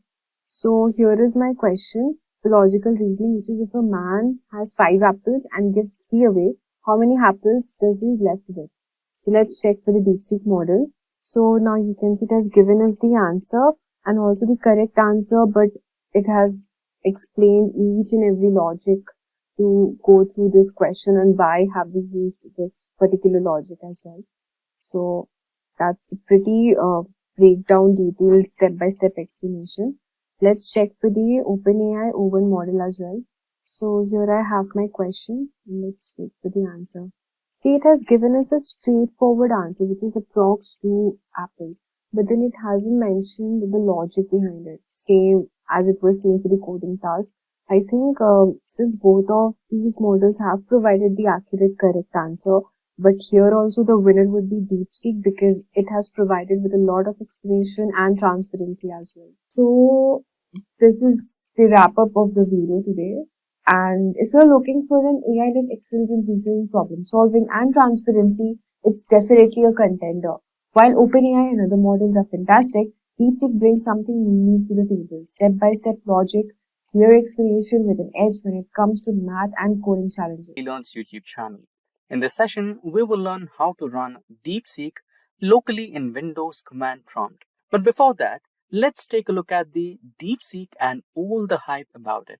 Deepseek, the latest in generative AI, is making waves with its advanced reasoning and problem-solving capabilities. With global AI adoption accelerating, Deepseek emerges as a powerful contender, seemingly outpacing its rivals in efficiency and depth. Built on cutting-edge architecture, it excels in complex reasoning, coding, and multilingual understanding. AI is the new genius, and Deepseek is pushing its boundaries further with unmatched performance. Its ability to handle intricate prompts with precision makes it a game changer. Unlike traditional models, Deepseek leverages superior contextual awareness for human-like responses. Its efficiency in real-world applications refines productivity and automation.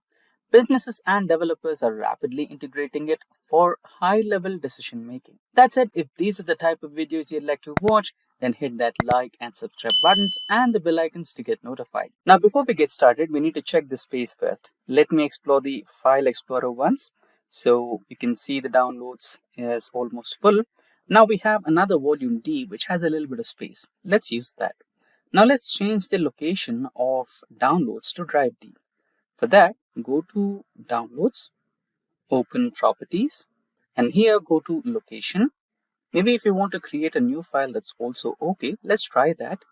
So here, let's create a file, and I'll name this as temporary downloads. Maybe you can also use underscore to avoid confusion. And this might ask for some permissions, like let's say you already downloaded an application or something like that, and you set environment for that, right? So let's see, that's the one. So automatically the computer will change all the environment variables for you, just in case if you have any other applications running from downloads directly. Meanwhile, while this particular files are copying, let's wait for a moment. Let's minimize everything and open a new tab on Google.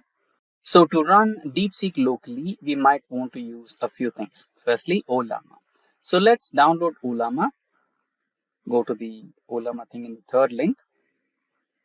That's the one we need. Now we need to download LLaMA into our local system. For that, let's explore the models. So this is the first one, the first link. This is the one we are looking for. So before downloading that, let's enable LLaMA. For that, we need to download and install LLaMA. Download for Windows. So the downloading and installation might take a little bit of time. Don't worry about it. And we have started the download. Now we will explore the Deepseek before all this download thing settles down. Let's explore a little bit about the Deepseek models. So here you can see we have 7B, 1.5B, 8B, 14B, and let's also view all.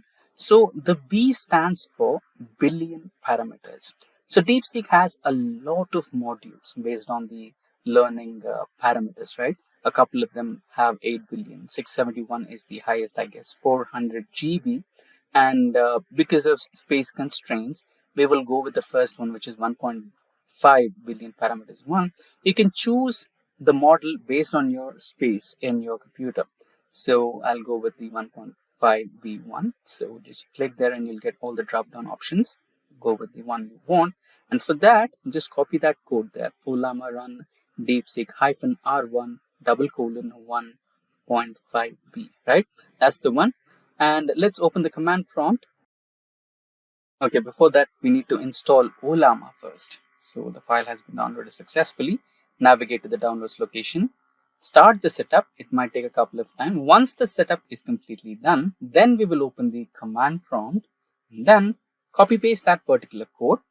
Then everything will be automatically downloaded and loaded for you. So Deepseek will be ready to run locally on your CMD. So what's the benefit of running Deepseek locally? Basically, when you want to communicate with your generative AI, you might want the internet connection with you. If you are able to download and set the generative AI, in our case, Deepseek, in your computer, then it is beneficial for you so that it can run without the internet connection. It might take a little time, don't worry. Once the setup is done, look at the bottom right corner. You'll get a slight notification, a smaller notification which says LLaMA is set up and running. Similar to that, you can just get LLaMA is running now, something like that. Just a couple of moments while the final settings are done. There you go, the setup is done. Close it. Now check the tray there. Should be having an LLaMA logo present right there. There you go. That's the notification we were looking for. LLaMA is running. Now to check, you can also check the logs of LLaMA which are presently in your computer just for cross verification. Also, make sure that to copy that LLaMA run Deepseek R1 code there to run it on your command prompt. Just press Windows icon with R to have the run command, and you can type CMD to execute the command prompt. There you go. Now make sure to copy that code. Once the Windows command prompt is active, you just have to paste it and hit enter. Command prompt is loading. It Might take a little glitch. Let's wait until it shows up. Let's try again. CMD, hit OK. Let's wait for a moment while the command prompt pops in. Let's check if there are any other activities. There you go. We have multiple prompts. Let's close all the other ones which we don't need. I think it's still loading. Let's close this as well. Let's give it a retry. CMD, OK. And let's wait. So here is the log file which we were looking at earlier. Let's close the log file which we don't need it. Yeah. The command prompt is active. Paste, enter. Now you should be getting something called manifesting.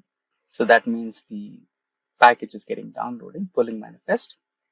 There you go.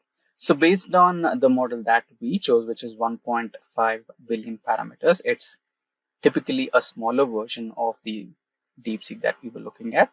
The biggest one was 675 billion parameters, which is close to 400 GB. If you have enough space in your PC, then you can go with the highest version. So due to space constraints, I'm going with the smaller one. The procedure is same. You just have to paste the code and run.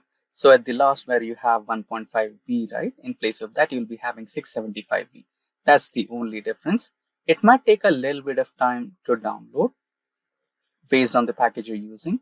If you're going with the higher package, a bigger package, then the download time might even end up more than 24 hours. And if you don't have enough space, it might collapse in between. So I'd recommend select the one which suits with your memory space. Now the files are downloading. It might take a little time. Let's wait for that. The first one is downloaded, second, third. So I think it's downloading in terms of packages. So we have the fifth package, verifying. There you go, successfully downloaded. Now we can type in a message. Let's say, let's type hi Deepseek or hello Deepseek to verify. So hi Deepseek. So you can see when you open the prompt, you'll have that thinking mode, right? You can see it is also thinking. Now let me type my request here. So it also said as hello, how can I assist you? So my request is I wish to learn neural networks. So you can see that when you open Deepseek on Windows browser or Google browser, Firefox, any of the browsers, it'll show you the thinking process, right? Here also you can see that thinking process, start of think and end of think. The only thing is unable to display the thought process over here, but fine. Now let's continue with the command prompt, which is I wish to learn neural networks, and hit enter. Now let's say it will help you to learn neural networks in a stage-by-stage process in the learning order. What exactly is neural networks? What are the key components of neural networks? Neurons, activation, weights and biases and everything, right? Similar to ChatGPT or even other competitors in terms of generative AI. And it is also giving you procedures and sample codes here, right? If you wanted to execute these codes on Jupyter Notebook, then you can just import NumPy as NP from TensorFlow, etc. And also you have some sample codes for generating a model, how to execute that, everything. So I guess that's the end of the line for the prompt. Now, this was the trial run on how to run Deepseek locally on your Windows command prompt. Now, you can also develop a completely new user interface and experience for your Deepseek to run on locally. So far, so good. For the sample purpose, this is good. Now, let's type in buy and see how it responds to the text. There you go. It might be confused, but it might give you an alternate approach. Yeah. So it looks like your message got cut off. Okay, could you clarify? Today we are going to talk about Meta's new AI development called Llama 3.2, a new family of AI models designed for various tasks. And we will also see how to install Llama 3.2 and run it privately. The smaller models with 1B and 3B parameters are optimized for the mobile devices, handling tasks like text summarization and translation without draining your battery. The larger models, the 11B and 90B vision models, can process both text and image simultaneously, making them ideal for complex data analysis and industries like medical imaging. Llama 3.2 is multilingual out of the box, supporting 8 languages, including English, Spanish, and Hindi. Meta rigorously tested these models across 150 benchmarks and is releasing them as an open source, allowing developers to customize them to their needs. much like how Linux operates. In addition to AI models, Meta is advancing in augmented reality with its upcoming Orion glasses, aiming to overlay digital images onto the real world. While these are expected around 2027, their Ray-Ban Meta smart glasses are already popular, indicating a strong interest in wearable AI gadgets. Overall, Meta is pushing the boundaries of AI, AR, and VR technologies, making them more accessible and customizable for everyone. So welcome to this demo part of how to install Llama 3.2 privately on your system locally. So first you will, okay, I will give you this Olama link. All this the link I will give to you on in the description. You can check. So first you have to install this Llama. Okay, you have to install Olama. So please select your this OS. So my OS is Windows. I have already installed it, but again I'm telling you the steps. Okay, you can download it. Once this setup you install, I have already installed, so I'm pausing it.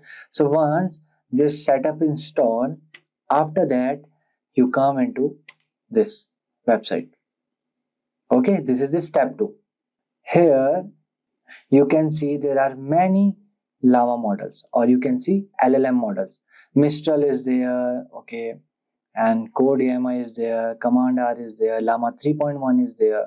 The latest one is Llama 3.2, okay, with 1B and 3B models. Okay, these are the basics ones.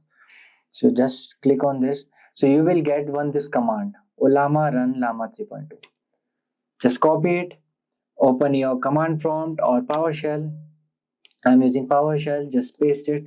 So this thing I have already installed. Okay, press enter. It will take some times. Okay, it will of like 2 GB or 4 GB something. So it will install. So I have already installed, so it will see send a message. Okay, so I can write here, how are you? It will respond me. I'm just a language model, feeling our emotions like human do, these things and all. Okay, I will write exit, or I will like quit.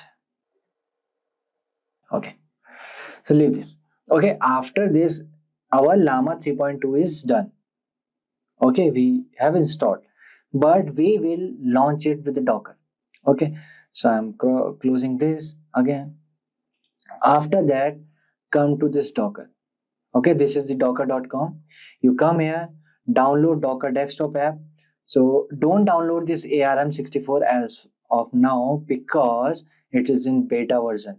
Okay, download this AMD64. Okay, so it's starting getting download. So again, my Docker desktop is also installed. Okay, so I will open it directly. So after installing, it will ask you for the email address and the password to sign in, not sign in, sign up, like this. So there one option will be there, skip. So you can skip. See, I have also skipped. That is why it is asking for me sign in. Okay, after skipping, this thing will come. This dashboard, container, image, volumes, build, and Docker. So after this, don't close this Docker. Okay, just minimize it. After that, our last step is coming to this website, open web UI. I will give you the links. So here you can just copy this. If Olama is on your computer, Docker run this. Just copy this, open your PowerShell, paste it there. I have done this process as well, and enter. Okay, it's done. So when you will open your Docker, this will come. Okay, localhost. See, last started 5 seconds ago. So open this port. See, after opening that port, this will come.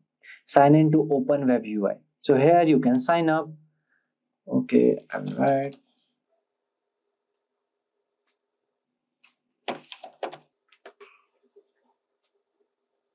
See, after signing up, so this came. Again, you can see we are in local host. Okay, you can select a model. See, 3.1 and 3.2, the latest one. Okay, you can set as default. Okay, default model set. Here you can ask anything to Llama 3.2. Okay, any questions Okay, here are some suggested, like, okay, give me ideas. What are the 5 creating things I could do with my kids' art? Okay, press enter. So you can see Llama 3.2 latest. So there are 2 more models of this, 11B and 90B, which are multi-models which use for big things. Okay, so this is how you can run Llama locally into your systems. You can ask anything, you can create scripts. Okay, wait, I want to start my Instagram. Okay, I will write, I want to build community on Reddit. What should I do? Okay, it will give answer. So here you can see, gave me these things, these 5 creative things. Okay, it's thinking, I guess, or something it's doing. So this is how you can run Llama 3.2. See, it took time, I know, because we are running locally. That's why. See, building community on Reddit can be rewarding experience for this. This is choose the right subreddit. And the second thing, create high quality content. So like this. So this is how you can run Llama 3.2. Okay, you can use Llama 3.2 in this terminal as well. But if you will, run locally, deploy with Docker, so it will give you the good UI as well. See, good UI. Okay, you can sign out settings and these things. So what are confusion matrices and why do we need them? So in machine learning, classification is used to divide data into different categories. But after we have cleaned, prepared the data and trained our model, how we can tell if the model is performing well? So there is where confusion matrix come in handy. So a confusion matrix is a tool that helps measure the performance of a classifier in detail. It goes beyond just giving an overall accuracy score. It shows exactly where the model is making mistake and how it is classifying each category. For example, if there is an imbalance in the data where one category has many more instances than other, the model might predict the majority category most of the time and still show a high accuracy. But this wouldn't be helpful because the model is not accurately predicting the minority categories. The confusion matrix helps visualize these outcomes by showing a table of all the predicted and the actual values, allowing you to see where the model is performing well and where it needs improvement. So moving forward, let's see confusion matrices parts or how to create 2 by 2 matrix. So we can get 4 different outcomes when comparing the predicted actual values from a classifier. The first one is true positive. This is when the model correctly predicts a positive outcome. You predicted positive and it was actually positive.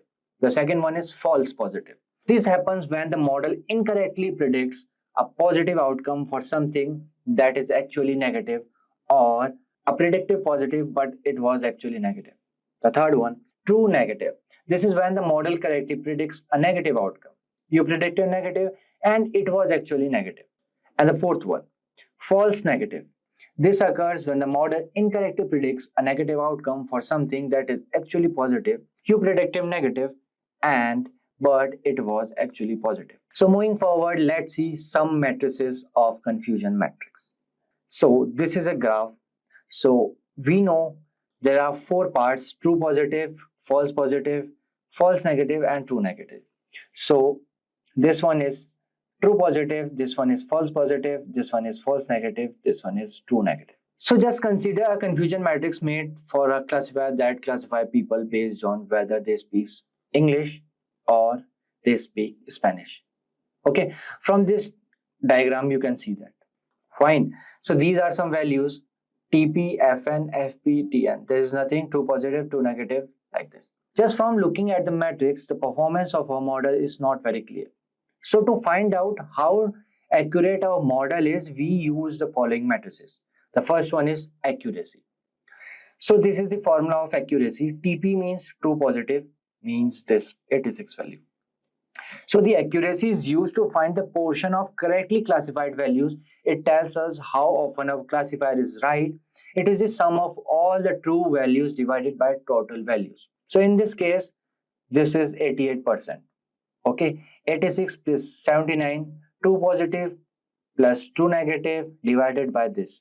It will come 88.23. Okay, and the second one is precision. So precision is used to calculate the model ability to classify positive value correctly. It is the true positive divided by the total number of predicted positive value. So this is the formula. It is true positive divided by true positive plus false positive. So in this case, the value will come 87.75%. Okay, and the third one is recall. So recall is used to calculate the model's ability to predict positive values. How often does the model predict the correct positive values? So it is true positives divided by the total number of actual positive values. So in this case, the value is 88.93. Okay. And the last one is F1 score. So it is the harmonic mean of recall and precision. It is useful when you need to take both precision and recall into an account. So in this case, the value is 88.77%. So now let's jump into the demo part and see how we can get these values, accuracy, precision, recall, and F1 score from our dataset using hands-on. So I'm performing this in Google Colab. So first I will rename it to confusion matrix. Okay, so yes, let's start. So first we will import some basic libraries of Python like NumPy and the pandas. So here I will like import NumPy as np and import pandas as pd. Why I'm writing this np and pd? Because I don't want to write again and again NumPy and pandas. Okay, this is a short form, NP. So everyone knows, I guess, NumPy and pandas because these are the basic library. So NumPy is used for mostly linear algebra stuff, and pandas is used for the creating data frames, data processing, or if you want to read files, CSV files like that. Okay, yeah. So now let's import our data. Okay, so data equals to pd dot read underscore CSV, then file name data.csv. So I will upload this file on the description box below. You guys can check out from there. Okay, yes. So okay, what is saying? No such file or directory on data.csv. I guess it's there. Okay, it's not. Let me import it. Okay, yeah. Okay, now file is there. So, yeah, it's working fine. So now let's check. Okay, 5 rows. Yeah, so this is our data. You can see we have columns with data dot columns. Okay, so we have this 32 columns in our data set: ID, diagnosis, radius means, texture means, parameter mean. So I just simply took this data. There is nothing related to confusion matrix and all. Okay, we can perform confusion matrix to any data. So head is used for displaying top 5 rows of our data set. Okay, if I will write data simply, you can see the full data. Okay, with 33 columns and all the rows, right? So now we don't need this ID, and one is this unnamed data because there is no values. Okay, so what I will do, I will write data dot drop ID comma. Okay, let me copy it because I don't want any spelling mistake. Yeah, copy, paste here. Okay, let me write axis equals to 1, then comma in place equals to true. Okay, let me run it. Okay, if you will check data dot head, now I guess there will be no ID and all. See, there is now no ID and all. Okay, this we remove that large column as well, unnamed 32. Okay, so now what I have to do, I will write here data dot diagnosis equals to 1 if each equals to m. Okay, else 0 for each in data dot diagnosis. Yeah, so if you can see, there is mmm value and there is other values as well. So for m I am putting 1, for the rest I will put 0. Okay, let's check again.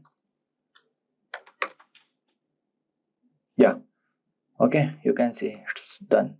Replacement is done basically. Okay, so let's check the info of the data.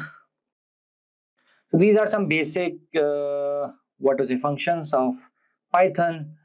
So these are the column, these are the non-null values, these are the data type values. Okay, float we have or int we have. Okay, so we have only two type of data sets. So now what we will do normalization. Okay, y equals to data dot diagnosis dot values. Okay, so here I will write x underscore data equals to data dot drop diagnosis comma axis equals to 1. Okay, here I will write x equals to x underscore data minus np dot minimum value and the x underscore data and divided by, so I am using that formula if you guys know. Okay, divided by np. So what I'm finding is accuracy. Okay, I'm using that formula, np dot max of x underscore data, then minus np dot min value, then x underscore data. Okay, x's value is wrong, sorry, spelling is wrong.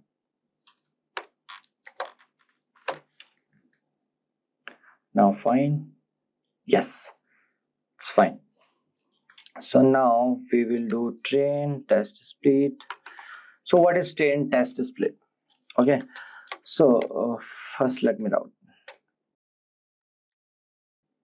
underscore selection import train test split. Okay, so what is train test split? So what we do, we split our data set into training and the testing. Mostly we train and the some part of data we test. Okay, so here I will set the ratio. So x underscore train comma x underscore test comma y underscore train comma y underscore test equals to train test split, then x comma y comma test underscore size equals to 0.15. Means 85% we are on the training and 15% we are on the testing part. Okay, comma random state equals to 42. Okay, let me run it. it's working fine. Yeah, it's working fine. So now let's see the accuracy from the random forest. So I will write from sklearn dot ensemble import random forest classifier. Okay, then rf equals to random forest classifier and n underscore estimators equals to 100, and here I will set random state to 1. Okay, then rf, this is a short form of random forest, dot fit x underscore train comma y underscore train, then print random forest score comma rf dot score, then x underscore test comma y underscore test. Okay, now let's check how much the accuracy. So accuracy is coming 95%. Okay, which is very good. So now what I will do, I will create confusion matrix now. Y underscore prediction equals to rf dot predict x underscore test. Okay, then y underscore true equals to y underscore test. Okay, so here now let's create the array sklearn dot matrix import confusion matrix.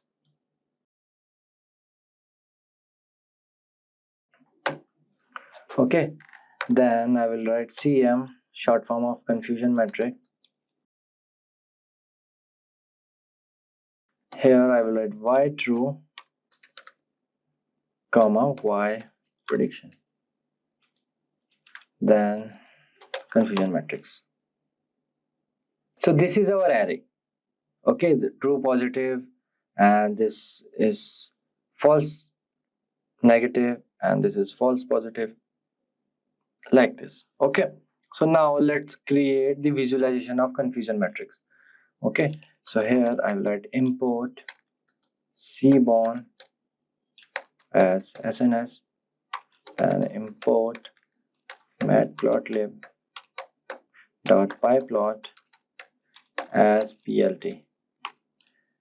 plt means plot. Okay, the short form f comma ax equals to plt dot subplots.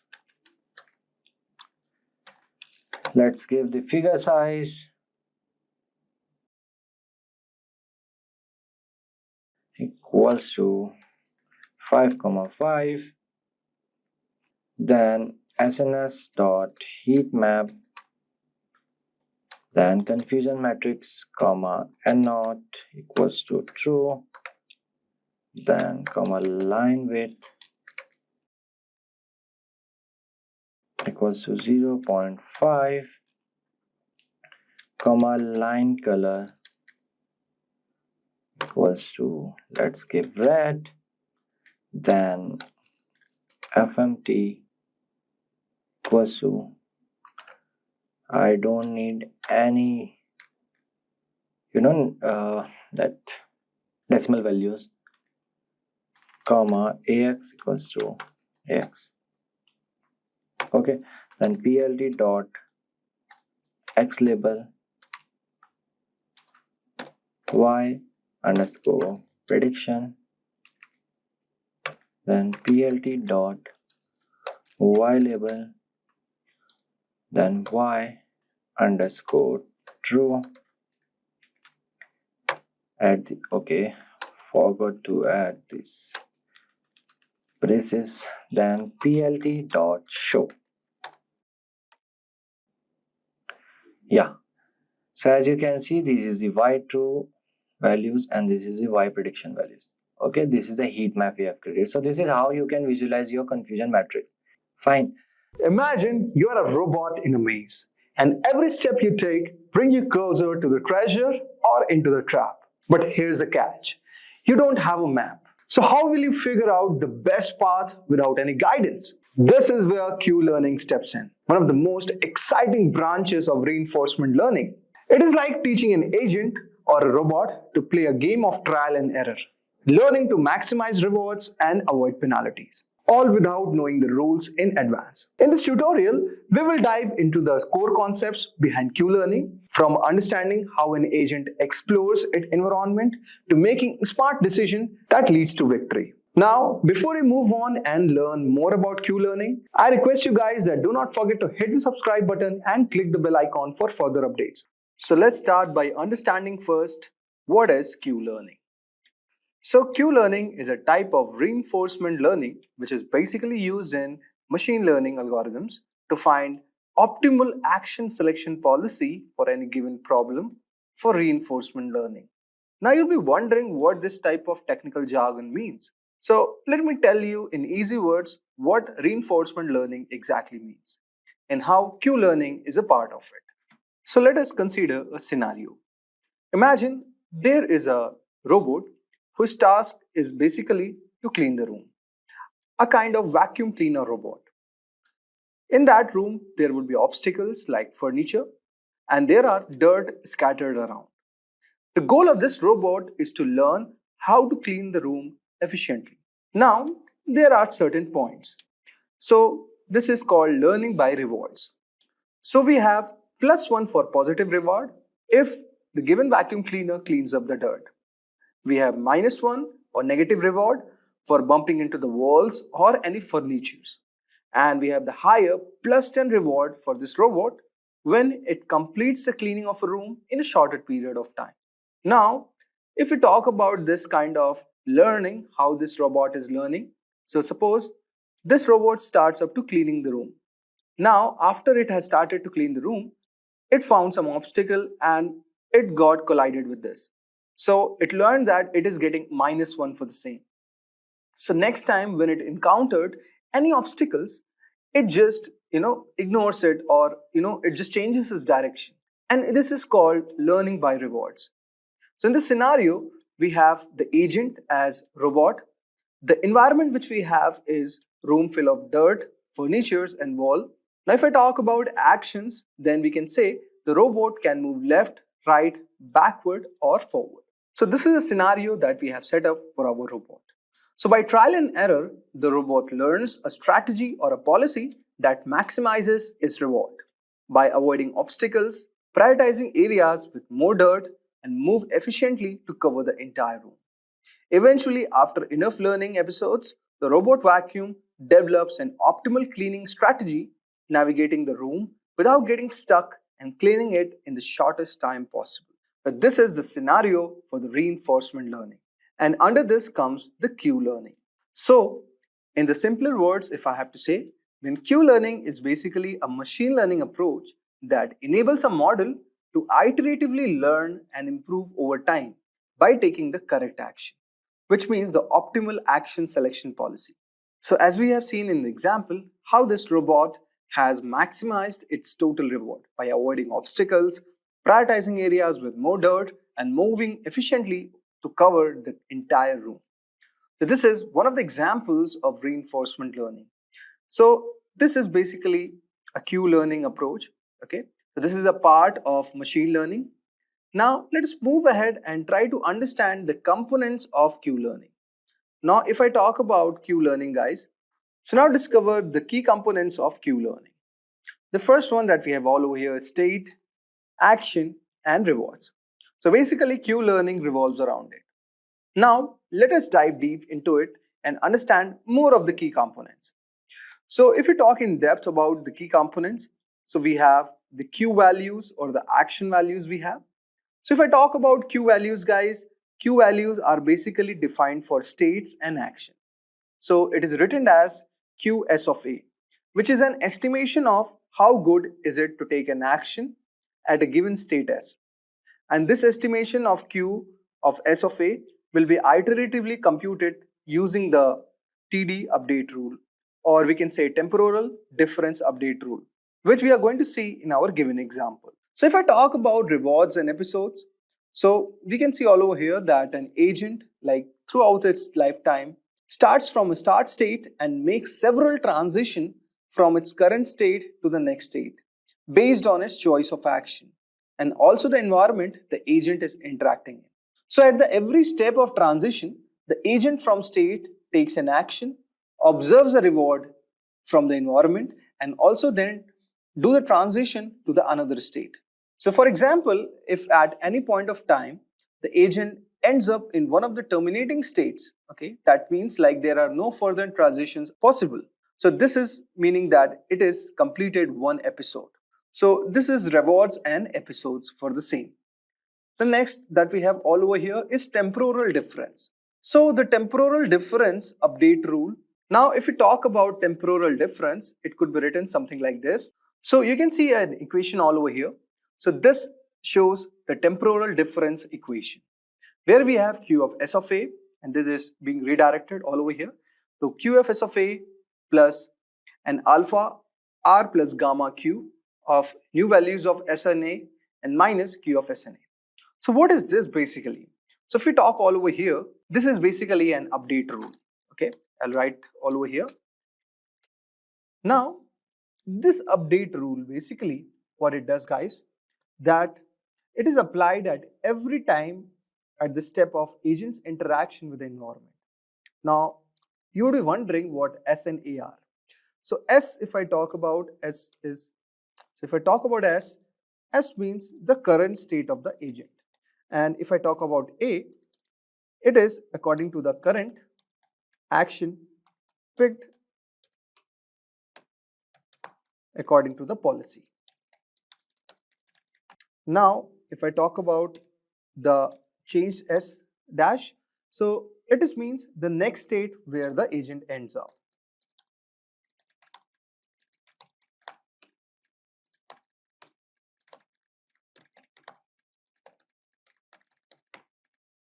And if I talk about A dash all over here, so it means that next best action, okay, to be picked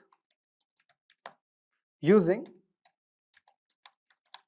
the current Q value. So these are the certain definitions all over here. And if I talk about certain other variables all over here, so we have also seen in this equation, we have R, alpha and gamma. Let us discuss about R, alpha and gamma. Okay. Now, if I talk about R, guys, so R here is, the current reward, which is basically observed from the environment in response of the current action. Okay. So if we talk about R, guys, R means current reward observed. Then if I talk about gamma, okay, so gamma here means there are two conditions. Either it should be greater than or equal to 0, okay, or it can be less than equal to 1. Now, this is basically a discounting factor. This means that gamma is a discounting factor in our given determination of the Q values. And this is basically for future rewards. So future rewards are less valuable than the current rewards, so they must be discounted. Okay, so this is a logic for it. And since Q value is an estimation of expected rewards, okay, so here from a given state, the discounting rule also applies all over here. So for the same purpose, we'll be using gamma. And if I talk about alpha all over here, so alpha is a step length basically. Okay, let's remember it. Alpha is a step length which is here taken to estimate the update estimation of Q of S of A. Okay, so this is basically a step length, how much steps it takes to update, how much this given state of the robot is, updated. basically the step length taken to update the estimation of this factor or this Q of S of A. This is the alpha. Now, we have understood the temporal difference, how we have calculated using this formulation, okay, and what are the mathematical variables involved in this step. Now, finally, we have exploration and exploitation. So basically, exploration and exploitation comes under selecting the course of action with a greedy policy, which is basically a simple method for selecting an action to take based on the current estimates of the Q value. So here the greedy policy applies. Now if I talk about exploitation all over here, it means the superior Q value action. So we have the probability all over here that there will be certain probability, and the factor epsilon all over here, it should be less than that. Now exploitation means all over here that to use its current knowledge, and explore means try new things. So here the e-greedy policy helps the agent to decide what to do, whether to exploit means to use its current knowledge or to explore, try new things. So let me tell you the mathematical formulation for the same. So if I talk about exploitation, so here most of the time there is a probability of 1 minus e, okay, so it is basically epsilon, and here the agent will pick the action that has currently the highest quick value. So if I talk about exploitation, guys, it means that it is using the current knowledge, and most of the time with a probability of 1 minus e or 1 minus epsilon. So here the agent will pick the action that currently has the highest Q value, and this is called exploitation because the agent is using its current knowledge to choose what it thinks is the best for the action. If I talk about exploration all over here, it means trying new things. So here we have the small probability E, okay, the same E that we are using all over here. Now the agent will take up a random action instead of the best known action, and this is called as exploration because the agent is trying to discover if there are better options available or not. So by balancing the exploitation and exploration, the agent can learn better over time. If it only exploits, it might miss discovering the better strategies that are available. And also, if it explores too much, it might waste the time on bad actions. So the e-greedy policy, okay, which helps us to decide what agent should do, basically combine both exploitation and exploration. So this is a method which helps the agent to find the right balance between doing what it knows is best and trying new things to improve its knowledge. Now if I talk about determining Q value, then here we have the two techniques. But what is Q value exactly? Q value is the matrix that is used to evaluate actions at a specific state. So as we have discussed in the given example of the robot, so there can be a various state for a robot. So we have to calculate the matrix which will be helping us to evaluate what action should be taken at this specific states. So there are two ways to calculate the Q values. The first one is the temporal difference that we have discussed. The second one is Bellman's Ford equation. Q of S of A, R of S of A, gamma max, Q of S of dash and A. Since we have discussed all about it, okay. Now, if I talk about temporal difference, it is calculated by comparing the current state and action values with the previous one. And Bellman's Ford equation is a recursive equation, okay, which is basically a formula invented by the scientist Bellman Ford, and it is used to calculate the value of a given state and determine its optimal position. It provides also a recursive formula for calculating the value of a given state. So in a Markov's decision process, so it's a mathematical term that we use for the stochastic processes, and in particularly it is very influential, or you can say very much important in the context of Q learning and optimal decision making. So this equation that I have shown you earlier is also very important in determining the Q value. Now similarly we create the Q table. So Q table is a repository of rewards basically, which is associated with the optimal actions for each state in a given environment. It basically serves as a guide for the agent which helps it to determine which actions are likely to yield the best outcomes. So agent will always be interacting with the queue table and dynamically update the reflected agents in the evolving understanding and also enabling more informed decision making. Now, let us try to implement the queue learning environment. So there are certain steps that we have to follow. The step 1 will be defining the environment. So let us type step 1 that we have defining the environment. So here we have to set up our environment parameters, including like number of states, action, and initialize the queue table. So let us mention all over here that we have like number of states, okay, we have actions and initializing the queue table. Now, in the next step, all we have to set up the hyperparameters. Now, if I talk about setting up the hyperparameters, so with respect to the queue learning algorithm, we have to include the learning rate. Okay, we have to also include the discount factor. We have to include the exploration probability. We have to also train the number of training epochs. So this is the parameters that we have involved in the second step. Now in the step 3, we have to implement the queue learning algorithm. So we will be performing queue learning algorithm over multiple of epochs. So each epoch will be involving selecting the action based on epsilon greedy strategy and also updating the queue values based on rewards received, and also that will help us in transitioning to the next state. Now, so you'll be wondering what epochs means. Okay, so in a machine learning algorithm, an epoch is basically a complete pass of a training data which is set through an algorithm.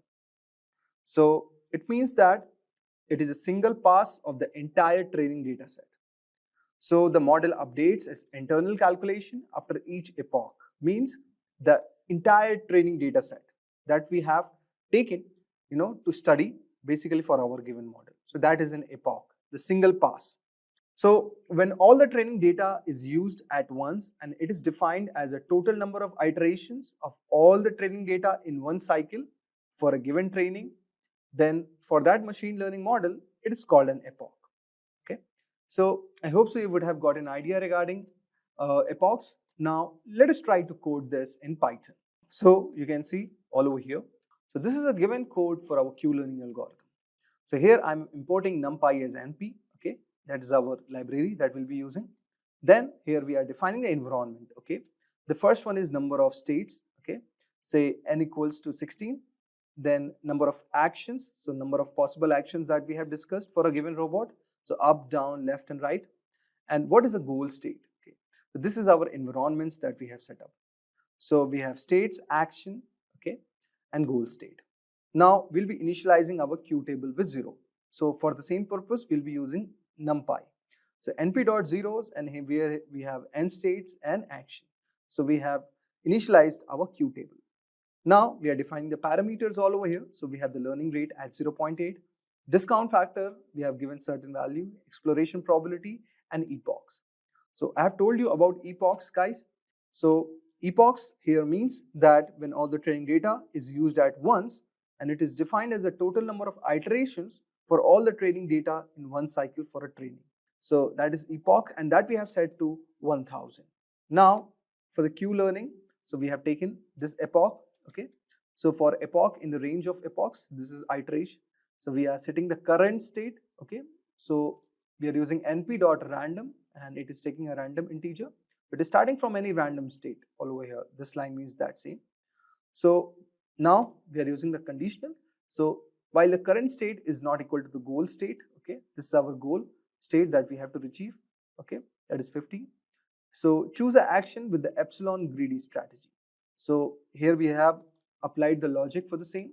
So if np.random.rand is less than exploration probability, then our current action is set to np.random.randint and here 0n action. So if I talk about n action, means number of possible actions that can go up, which can be up, down, left and right.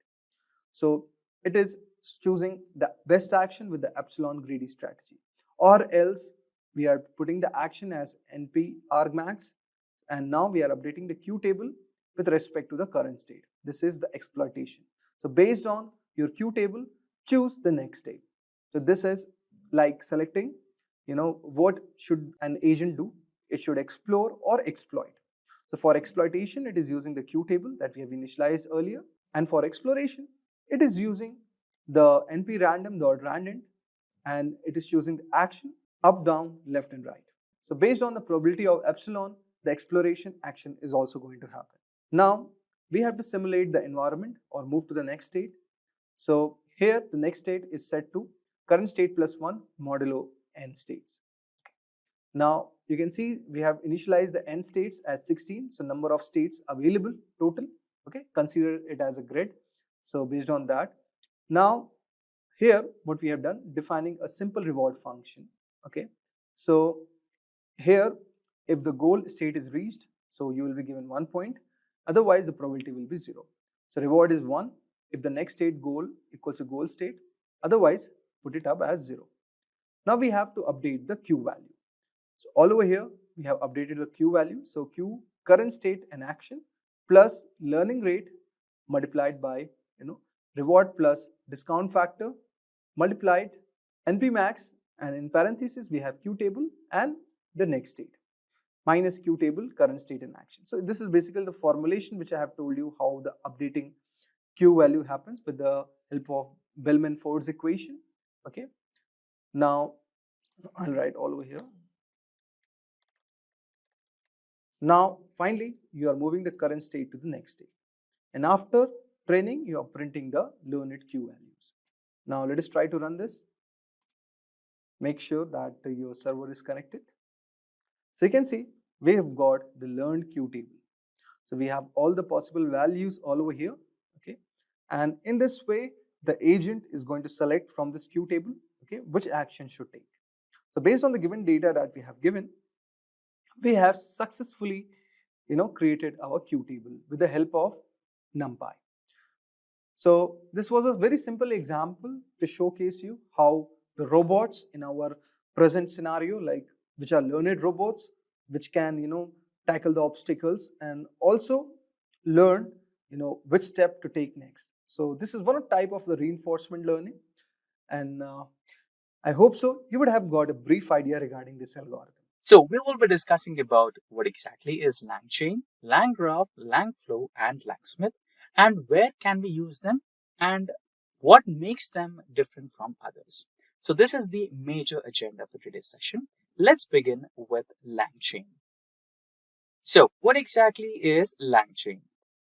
Langchain is an open source framework designed to help developers build applications powered by large language models by providing tools and abstractions to simplify the process of integrating LLMs with external data sources and workflows. Now, imagine you're building an AI application where an LLM model like GPT-4 is needed to generate an initial response to your query. Llama 3 or other versions to refine that response. A custom-built AI agent to decide whether it can answer the query without a hiccup or if it has to fetch external sources to generate a response. Most importantly, a solid memory to store all previous user interactions. Without Langchain, managing all these components manually would require extensive coding. You need to write a custom code snippet to handle API calls to your LLM like GPT, Lama, create and maintain a dedicated memory space, and most importantly, a fully customized decision-making capable AI agent. Yet in scenarios where you can see an opportunity to scale it up, the possibilities are questionable. This approach leads to a lot of boilerplate code and makes the system complex. Langchain simplifies this by providing an open source framework that helps developers build applications powered by large language models. It enables training prompts, interacting with external data, and adding memory for contextual understanding. Now, let's discuss some of the key features of Langchain. Firstly, LLM support. It works with both closed source GPT-4 and open source models like Llama 3. with simple API integrations. Prompt templates. It allows dynamic prompt customization instead of hard coding queries. Third one is chains. It helps connect multiple tasks like querying an LLM, retrieving data, and processing responses in a seamless workflow. Fourth one is indexes. Supports document loaders and vector databases to pull in external data. Fifth one is memory. It enables applications to retain past interactions, improving contextual awareness. And lastly, the agents. It uses LLMs as reasoning engines to dynamically decide the next step in the workflow. With Langchain, developers can efficiently build AI-powered applications without reinventing the wheel. You can have a detailed briefing on Langchain on the official website. Also, should you wish to try it out, take a quick look at Quick Start page to steps to follow to set up the environment and run Langchain in your local system. Now, let's proceed with the next one in this tutorial, which is Langgraph. So what exactly is Langgraph? By definition, Langgraph is a library within the Langchain's ecosystem. It is a framework for building and managing complex stateful multi-agent LLM applications by modeling workflows as graphs, where nodes represent tasks or states and edges represent a transition between them. Now, let us imagine this. You are in a situation where you need to work with not one, but multiple agents in parallel. But Langchain can just assist you with one. You need much more enhanced platform for this. That's where Langgraph comes into the picture. Langgraph is built upon the existing Langchain and designed for managing agents and multi-agent workflows. While Langchain is excellent for chaining prompts, Langgraph excels at handling structured interactions between multiple agents. If you are building a system where multiple agents collaborate, such as a research assistant or an automation workflow, Langgraph is a great choice. So let's discuss these core components of Langgraph. First one, state. A state is a shared data structure that stores user inputs, agent outcomes, and workflows history. Now, the next one is nodes. You can have one node or also multiple nodes. These nodes are individual components or actions that execute LLM calls, run functions, or interact with external tools. Now, let's go to the third part, which is edges. Edges are nothing but connections between nodes that define execution flow. Unlike traditional directed graphs, nodes in Langgraph can dynamically decide which node to call next. That means the control flow can go in both ways. Langgraph is ideal when you need agents to interact in cyclical workflows or collaborate on complex tasks. You can have a detailed briefing on Langgraph on the official website. Also, should you wish to try it out, take a quick look at the quick start. Using Langgraph is straightforward. You just need to install the package, import it onto your project, and then using the provided classes, you can straightly access Langgraph. Now, let's proceed to the next one, which is Langflow. Now, what is Langflow?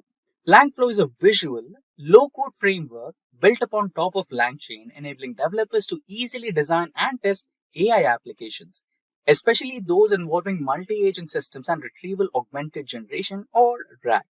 Now, imagine building AI-powered applications like chatbots or data processing tools without writing any code. Langflow makes this possible with the drag and drop interface. Langflow is built upon top of Langchain and provides a visual interface for designing Langchain workflows. It is perfect for prototyping LLM applications, allowing users to quickly design workflows, chains, and agents and test them. However, it is not intended for production use, but it is excellent for MVPs, which is minimum viable products.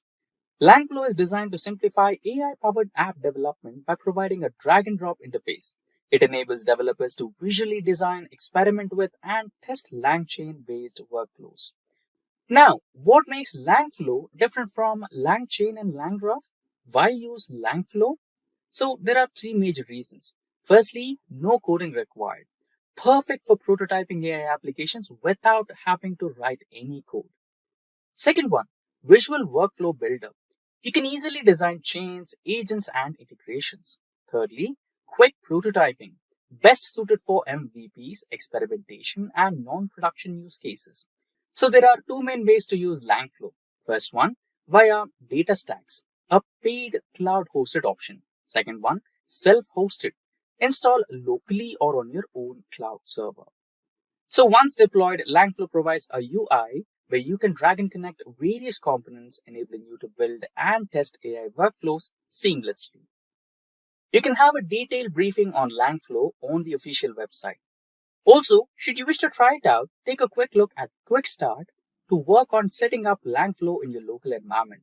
You just need to install the package, import it onto your project, and start using the provided classes.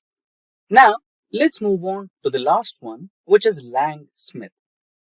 So what exactly is Langsmith? So Langsmith is a platform developed by Langchain, designed to streamline the development, testing, debugging, and monitoring of LLM applications, offering tools for observability, evaluation, and prompt engineering. The LLM, Gen AI, AI agents, all the hype was a huge hit. Everybody is interested in developing a custom AI agent to automate and optimize all the redundant CRM tasks and much more. But building an LLM-based application or AI agent is just the beginning. Monitoring, testing, and optimizing are equally crucial. Langsmith is designed to help developers at every stage of an AI application's lifecycle, from prototyping to production. Now, why use Langsmith? So there are three important reasons. Firstly, performance monitoring. It tracks API calls, token usage, errors, and latency. Second one, debugging and evaluation. It ensures models return expected results and avoid unnecessary API costs. Lastly, independent framework. It works with any LLM framework, not just the Langchain-based ones. If your application requires extensive monitoring, debugging, or optimization, Langsmith is a great tool.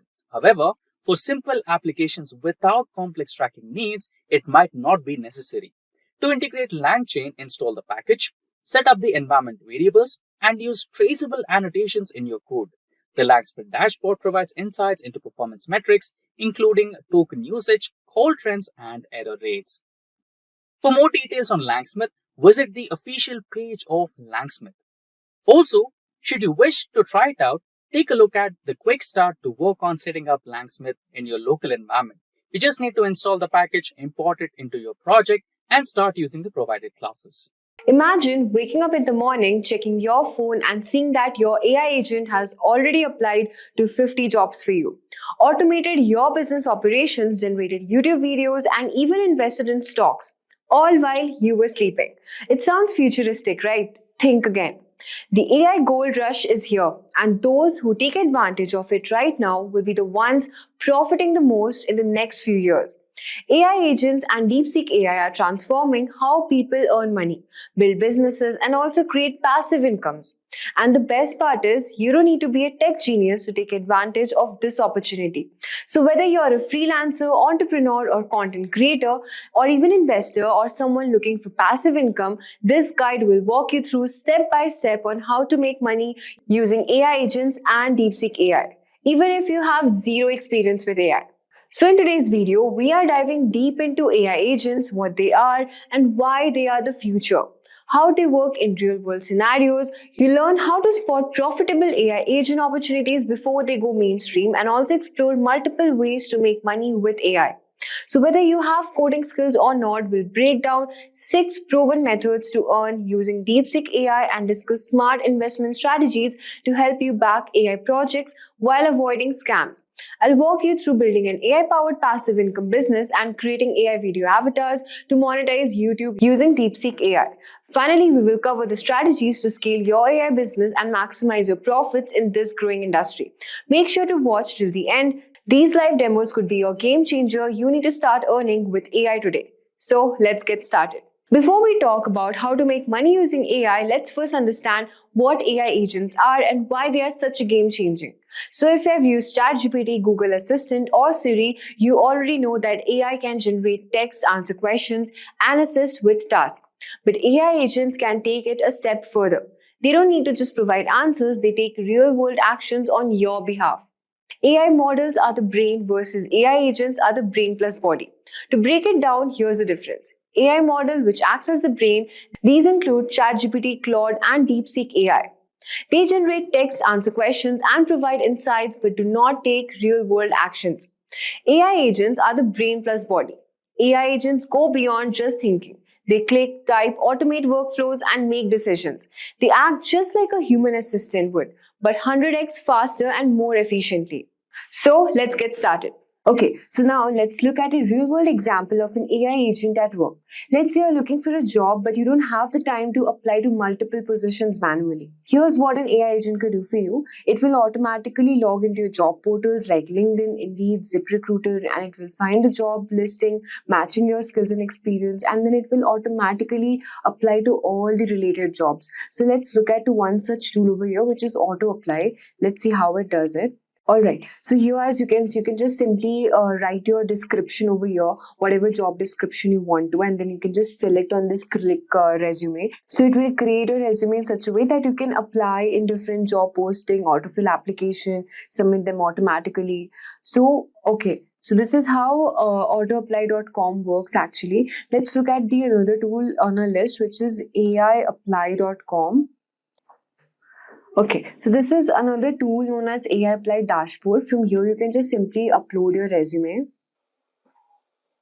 So as you can see, I have just uploaded my resume here, and it will actually analyze my resume and it will create a base template. And then you can just simply provide all the essential information you want to. And see, here we are redirected to this page over here, and you can also create your customized cover letters for each job posting. You can also track responses from recruiters and notify them for interviews. See, here is an option known as auto apply. So it will also maintain a track. Okay, for this you have to actually pay by subscription. So we're looking for the free tool over here. So I haven't saved anything, and you can also save your job. We have another option as Interview Buddy, which is a Chrome extension which will help you answer questions confidently. So this is why AI agents are the future. They save time, effort, and money, making them a powerful tool for earning income. So now let's talk about how to spot the next big AI agent opportunities before everyone else. So now that you understood what AI agents are, the next step is to find profitable AI agent opportunities before they go mainstream. Many people miss out on early stage opportunities simply because they don't know where to look. So basically, you can just go on Google Trends, and from there, you can actually search for terms such as, let's suppose you're searching for AI agents from here. And we will just see what is the situation of this particular term, how many people are searching for this for the past 12 months, or maybe for the past 7 days. Let's check the graph. Okay, so this is the graph for the past 7 days. As you can see, it is at all-time high here, February 17. See, this is at 9:30 a.m. All right, this is February 13. Okay, let's suppose we are checking for the past 30 days. So this is the graph for this thing and how many people are searching for this thing. Alright, so terms such as AI agents, autonomous AI, AI automation on Google Trends, Twitter, this topic is growing rapidly. That means this is a very hot topic and you can get started with all of these new technologies. Second of all, we're talking about is using AI agent tracking platforms. You can use tools such as Waifu, Cookie.fun, Sentiment Market to see which AI agent projects are gaining traction. So let's suppose we have one website which is Cookie.fun. So let's see what this web page will do. So basically it has all the new AI agents listed on this page over here. See, as you can see, the agents listed, top AI agents by mindshare for the last 24 hours. And these are the top AI agents we have today. So basically, you can use this to create AI agent projects. You know how many people are investing in this thing. You can just get a track of all these particular AI agents. Also, GitHub and white papers, real AI projects have publicly source code and frequent updates. So if you see an AI project with 0 updates, that means it's a red flag. Alright, so you can just simply check for a particular project if you want to. Let's suppose you're searching on Google on AI agents project. So let's suppose this is our AI agent project, and we'll just copy paste it from here. And then you can just simply ask ChatGPT whether this project is really running or not, whether this is true or fake or just uploaded in the internet. So just check, is this project really working? and then ChatGPT will just check if this project have the actual public source code or not, or frequent update. So let's see. That curates a comprehensive list of AI autonomous agents and agent building framework. So it means that, yeah, this code is really working, so we can get along with this thing. So once you find a promising AI agent project, the next step is to turn into a money-making business. So now let's look into how you can make money with AI agents. So now we have come to the most exciting part, which is how you can turn AI agents into a money-making machine. There are multiple ways to make money with AI agents, and I'm going to break down the best strategies step by step. So the first strategy is build and sell AI agents as a SaaS business, which is software as a service business, which is your passive income model. So one of the most profitable ways of making money is by creating an AI powered automation tool and selling it on subscription model. How it works is basically it will identify a problem business face. Example, let's suppose a customer support or lead generation or resume application. So it will identify this particular business problem, and then it will build an AI agent that automates this particular task. And then it will access the AI agent as a monthly subscription. For example, imagine a company that receives 500 customer emails daily. So instead of hiring a customer support team, they can use your AI agent to reply instantly. For this, you can charge them for like around $100 a month per user. So if 50 businesses sign up, you can make around $5,000 per month passively. So building an AI agent that can automate customer support is a good way to go. So the best platforms where you can build AI agents would be Crew AI, Agency Form, or OpenAI API. Also, we have one more video on this, how you can leverage ChatGPT for customer support, how we are creating an agent to that. So we have a separate video for that. It's mentioned in the link there. So you can just check it. All right. So let's talk about the second strategy, which is you can tokenize your AI agent and then you can monetize it. That is the crypto model. So this is another innovative way to profit by attaching a cryptocurrency token to your AI agent. So how it works is basically you can create an AI powered platform. Users will pay with crypto tokens to access your AI services, and then you can earn a percentage of every transaction. For example, an AI-powered trading bot that buys and sells stocks or crypto based on market trends. So users pay in tokens for AI-powered trades. You can also earn a percentage of every particular trade. So as we have already discussed, see, these are the top AI agents: Virtual Protocol, Alright Chain, Humans.ai, and I think we have gone through this Cookie.fun. So basically, Cookie.fun, as I've already told you before, is a platform which will track and rank AI agents using metrics like market capitalization, social engagement, token holder growth, and also impressions.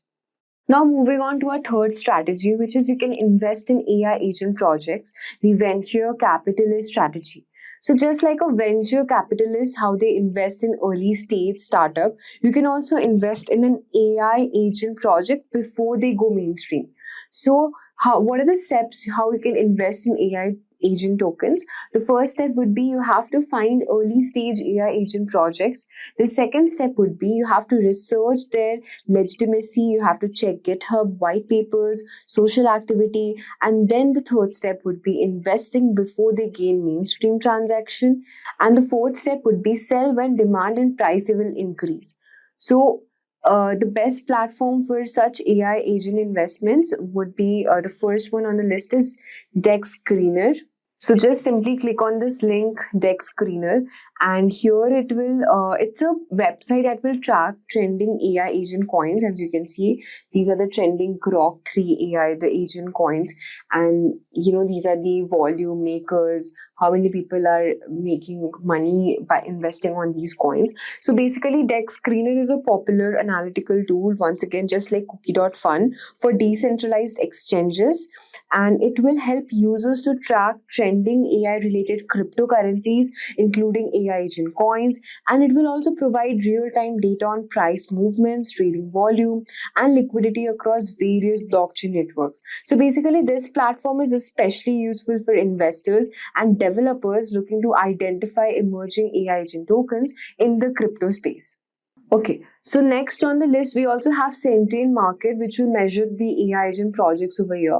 See, we have the agents. And so this is a platform that will analyze the engagement and adoption levels of AI agent projects, and it will evaluate user activity, interactions, real world usage to determine how well these AI systems perform. So by tracking engagement metrics, Sentient Market help investors, researchers, and also enthusiasts gauge the potential and credibility of AI-driven projects. So now let's understand whether you have to be really a tech coder to make money for AI agents or not.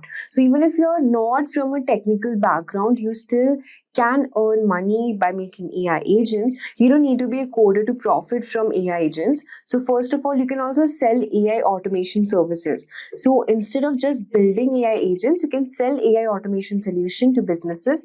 For example, you can automate social media marketing, customer service, or email responses for small businesses. So as you can see, you can use AI in customer service automation also, machine learning for customer experience, multilingual queries. We have so many options from here. The second step is you can start an AI consulting business. So businesses need guidance on how to integrate AI. You can charge for AI strategy sessions and consulting services. You can also create AI content and monetize it. This is very important because content creators are making thousands of rupees per month just by educating people about AI agents. You can start a YouTube channel, review AI tools, you can sell AI tutorials and courses, you can monetize AI content with sponsorships and also affiliate marketing. Now let's look how Deepseek can help to make money. Deepseek AI is another powerful tool for making money online. Here's how you can earn profit. First of all, you can create AI generated video avatars for YouTube. So you can use Deepseek to generate video scripts, use platforms like Agent to create AI avatars that present your content. You can also monetize videos through YouTube ads and affiliate marketing. So here we have this Deepseek model, and we'll just see how whether it is good for content creation or not. So we'll just simply write me a video script on topic generative, let's suppose generative AI in 2025. And let's see what type of content does Deepseek actually generates for us, since it is very efficient in creating content, building and monetizing websites also as well. So as you can see, the script is designed to be engaging, informative, and visually dynamic. So I've just given one prompt, and then here it has already, given me all the script. It knows how to make a script that I don't have to again write, make it engaging or informative. So I think it's really cool. Second is you can also build and monetize AI generated websites using Deepseek. So Deepseek AI can generate SEO optimized content, monetize your site using Google AdSense and affiliate marketing as well. Websites created with AI have earned around $21,000 plus in passive income. So you can proceed doing these things. Third is leveraging social media for AI generated content. You can create AI generated Instagram Reels, TikTok, Twitter threads. You can also monetize social media accounts through brand deals and sponsorships. Fourth one is you can also sell AI generated services on Fiverr as well as on Upwork. This offers AI powered copywriting, marketing, or business automation services. AI freelancers can charge around $500,000 plus for per project. It can offer AI automation for small businesses. You can also help business automate content creation, customer support, and email marketing. You can charge monthly retainers for AI automation. The sixth one on the list is you can combine SEO with AI generated video content. You can rank both on YouTube and Google by using Deepseek for blog content plus AI video scripts.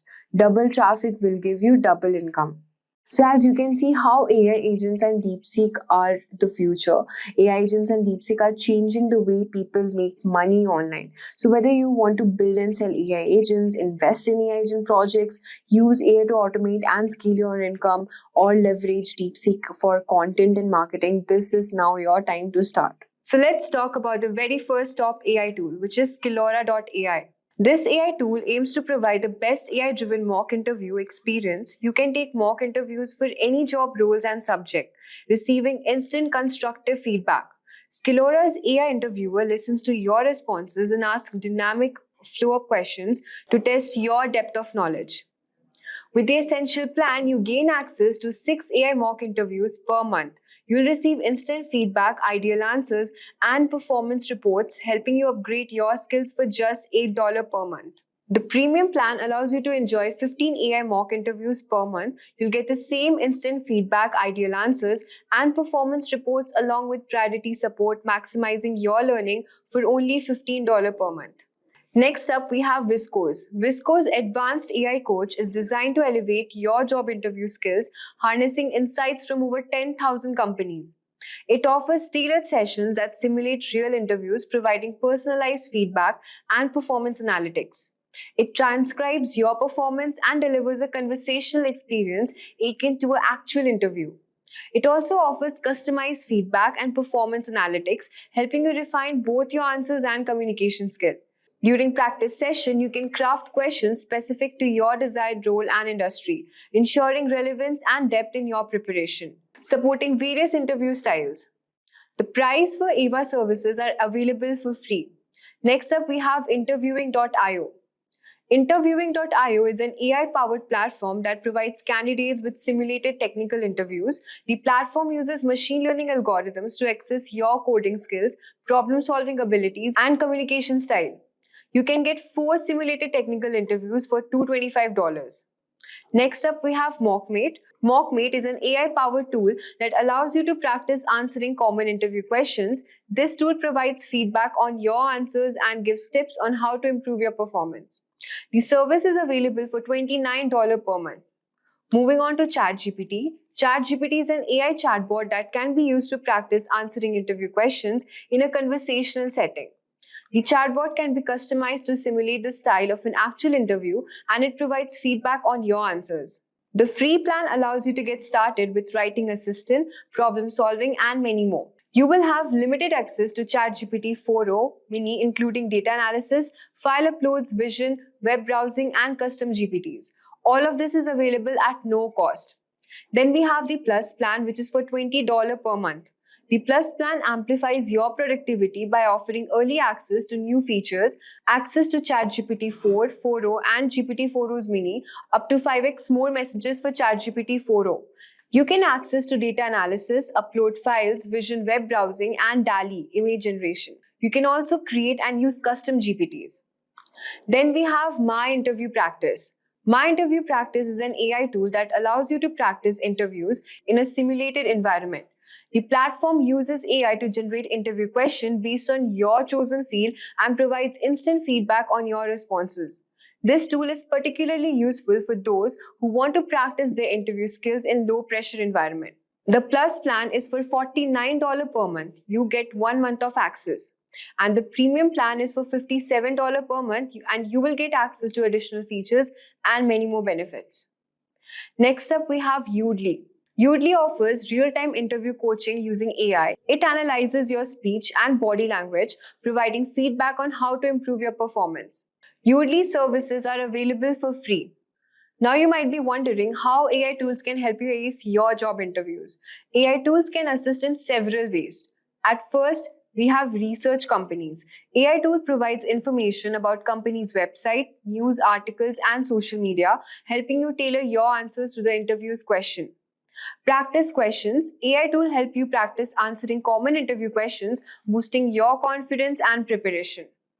Feedback. AI tool offers feedback on your answers, highlighting areas for improvement and refining your responses. Personalized advice. AI tools provide tips and advice on improving your interview skills, giving you an edge to your next job interview. Choose the right AI tool and select an AI tool that fits your needs and preferences. Use the tool consistently, starting a few weeks before your interview to maximize its benefits. After practicing with the AI tool, get feedback from others to identify areas for further improvement. Dress professionally and be punctual for your interview to make a positive first impression. Show enthusiasm and confidence during the interview to leave a lasting impression on the interviewer. AI tools can significantly aid in interviewing preparation. By using them effectively, you can enhance your chances of success in your next job interview. So let's start with beginner level questions, and number 1 is, what is machine learning? So machine learning is a subset of artificial intelligence. that involves the use of algorithms and statistical models to enable computers to perform tasks without explicit instructions, that is, by relying on patterns and interference. And now moving to number second question, that is, what are the different types of machine learning? So the three main types of machine learning are: number one is supervised learning, and then comes unsupervised learning, and then there is reinforcement learning. Now moving to next question, that is third, that is, what is supervised learning? So supervised learning involves training a model on a labeled dataset, which means each training example is paired with an output label. The model learns to predict the output from the input data. Now moving to the fourth question, that is, what is unsupervised learning? So unsupervised involves training a model on data that does not have labeled responses. The model tries to learn the patterns and the structure from the input data. So guys, these are the beginner level questions. And now we'll move to the fifth question, that is, what is reinforcement learning? So reinforcement learning is a type of machine learning where an agent learns to make decisions by performing actions and receiving rewards or penalties. The goal is to maximize the cumulative reward. So now moving to the sixth question, that is, what is a model in machine learning? So a model in machine learning is a mathematical representation of a real-world process.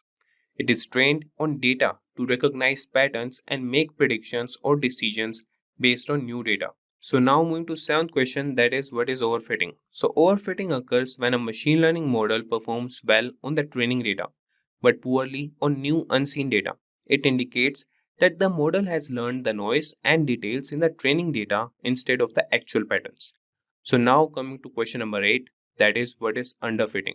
So underfitting occurs when a machine learning model is too simple to capture the underlying patterns in the data. It performs poorly on both the training data and new data. Now moving to the next question, that is ninth question, and the question is, what is a confusion matrix? So confusion matrix is a table used to evaluate the performance of a classification model. It summarizes the number of correct and incorrect predictions made by the model, and that is categorized by each class. Now moving to the 10th question, that is, what is cross-validation? So cross-validation is a technique for assessing how the results of a statistical analysis will generalize to an independent dataset. It involves partitioning the data into subsets, training the model on some subsets and validating it on the remaining subsets. So this was all about, that is, the 10th question or the overall 1 to 10 questions for beginner level. Now we'll move to intermediate level, and here we'll cover 10 questions. So we'll start with 11th question, that is, what is a ROC curve? So ROC, that is, receiver operating characteristic curve. It is a graphical representation of a classifier's performance across different thresholds. It plots the true positive rate, that is TPR, against a false positive rate, that is FPR. Now moving to 12th question, that is, what is precision and recall? So precision is the ratio of correctly predicted positive observations to the total predicted positives. And recall is the ratio of correctly predicted positive observations to all actual positives. So the formula is precision equal to TP slash TP plus FP, and the recall is TP slash TP plus FN. So now we'll move to the 13th question, that is, what is the F1 score? So the F1 score is the harmonic mean of precision and recall. It provides a balance between the two metrics and is useful when you need to balance precision and recall. F1 score is equal to twice into precision into recall, and that is divided by precision plus recall. Now we'll move to 14th question, and here we will cover regularization. So the question is, what is regularization? So it is a technique used to prevent overfitting by adding a penalty to the model's complexity. And the common types of regularization include L1, that is lasso, and L2, ridge regularization. Now we'll move to the 15th question, that is, what is the bias variance trade-off? So the bias variance trade-off is a fundamental issue in machine learning that involves balancing the error introduced by the model's assumptions and the error due to model complexity. So a good model should have low bias and low variance. Now we'll move to the question number 16, that is, what is feature engineering? So feature engineering is the process of creating new features or modifying existing ones to improve the performance of a machine learning model. It involves techniques like normalization, encoding categorical variables, and creating interaction terms. So now we'll move to question number 17, and that is about gradient descent. So the question is, what is gradient descent? And your answer is, gradient descent is an optimization algorithm used to minimize the cost function in machine learning models, and it iteratively adjusts the model parameters in the direction of the steepest descent of the cost function. So with this, we'll move to the 18th question, and that will cover with the difference between bagging and boosting. So the question is, what is difference between bagging and boosting? And you could answer this with starting with bagging, that is bootstrap aggregating. That involves training multiple models on different subsets of the data and averaging their predictions. Then comes boosting, that involves training models sequentially with each new model focusing on correcting the errors of the previous ones. And then we have the question number 19, that is, what is a decision tree? So, a decision tree is a non-parametric supervised learning algorithm used for classification and regression. It splits the data into subsets based on the value of input features, resulting in a tree-like structure of decisions. Now we'll move to question number 20, that is, what is a random forest? So, random forest is an ensemble learning method that combines multiple decision trees to improve the accuracy and robustness of the model. It builds each tree using a random subset of features and data points and then averages their predictions. So these were the questions that are for the intermediate level, and these are just the basic questions, or I will just say the theoretical questions that can be asked in an interview. So be prepared for that. Now we'll move to the advanced level interview questions, and we'll start with question number 21, and here also we'll cover the 10 questions. So number one question, or that is 21st question, and the question is, what is a support vector machine? So support vector machine is a supervised learning algorithm used for classification and regression. It finds the optimal hyperplane that maximizes the margin between different classes in the feature space. And then comes question number 22, that is, what is principal component analysis? So principal component analysis is a dimensionality reduction technique that transforms high dimensional data into a lower dimensional space by finding the directions, that is principal components, that maximize the variance in the data. And then comes the question number 23, that is, what is a neural network? So a neural network is a series of algorithms that attempt to recognize underlying relationships in a set of data through a process that mimics the way the human brain operates. It consists of layer of interconnected nodes or neurons. And then comes the question number 24, that is, what is deep learning? So deep learning is a subset of machine learning that involves neural networks with many layers, that is deep neural networks, and it is particularly effective for tasks like image and speech recognition. Now I'll move to question number 25, that is, what is convolutional neural network, that is CNN. So we will start the answer by answering the interviewer that a convolutional neural network is a type of deep learning model specifically designed for processing structured grid data like images. It uses convolutional layers to extract spatial features or the spatial features and patterns from the input data. Now we'll move to the question number 26, that is, what is a recurrent neural network or RNN? So a recurrent neural network is a type of neural network designed for sequential data, and it has connections that form directed cycles, allowing it to maintain a memory of previous inputs and process sequences of data. So this was all about question number 26.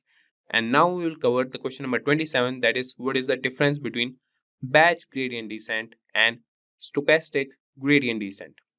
So batch gradient descent computes the gradient of the cost function using the entire training dataset, while stochastic gradient descent, that is SGD, computes the gradient using only one training example at a time. So SGD is faster but noisier.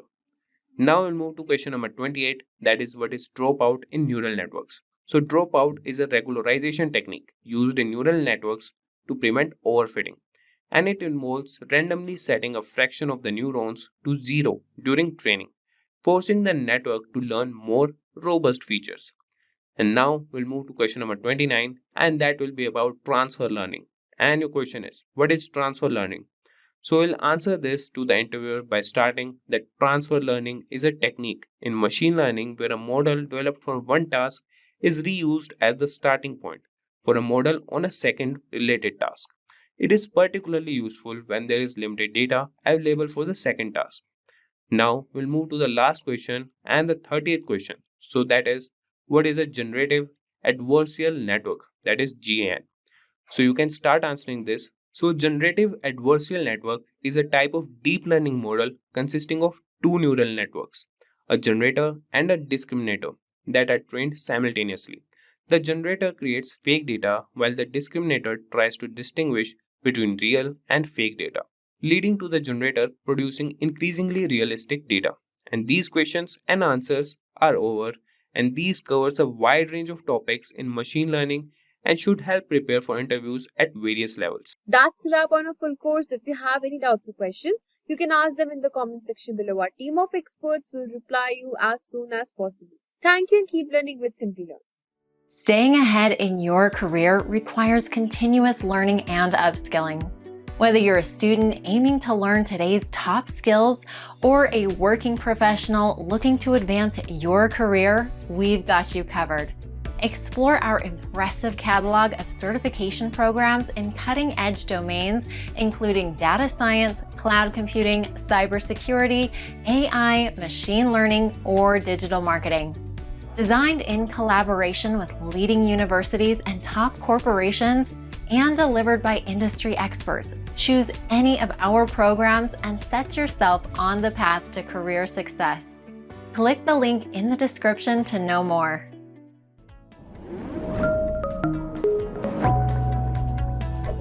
Hi there, if you like this video, subscribe to the Simplilearn YouTube channel and click here to watch similar videos. To nerd up and get certified, click here.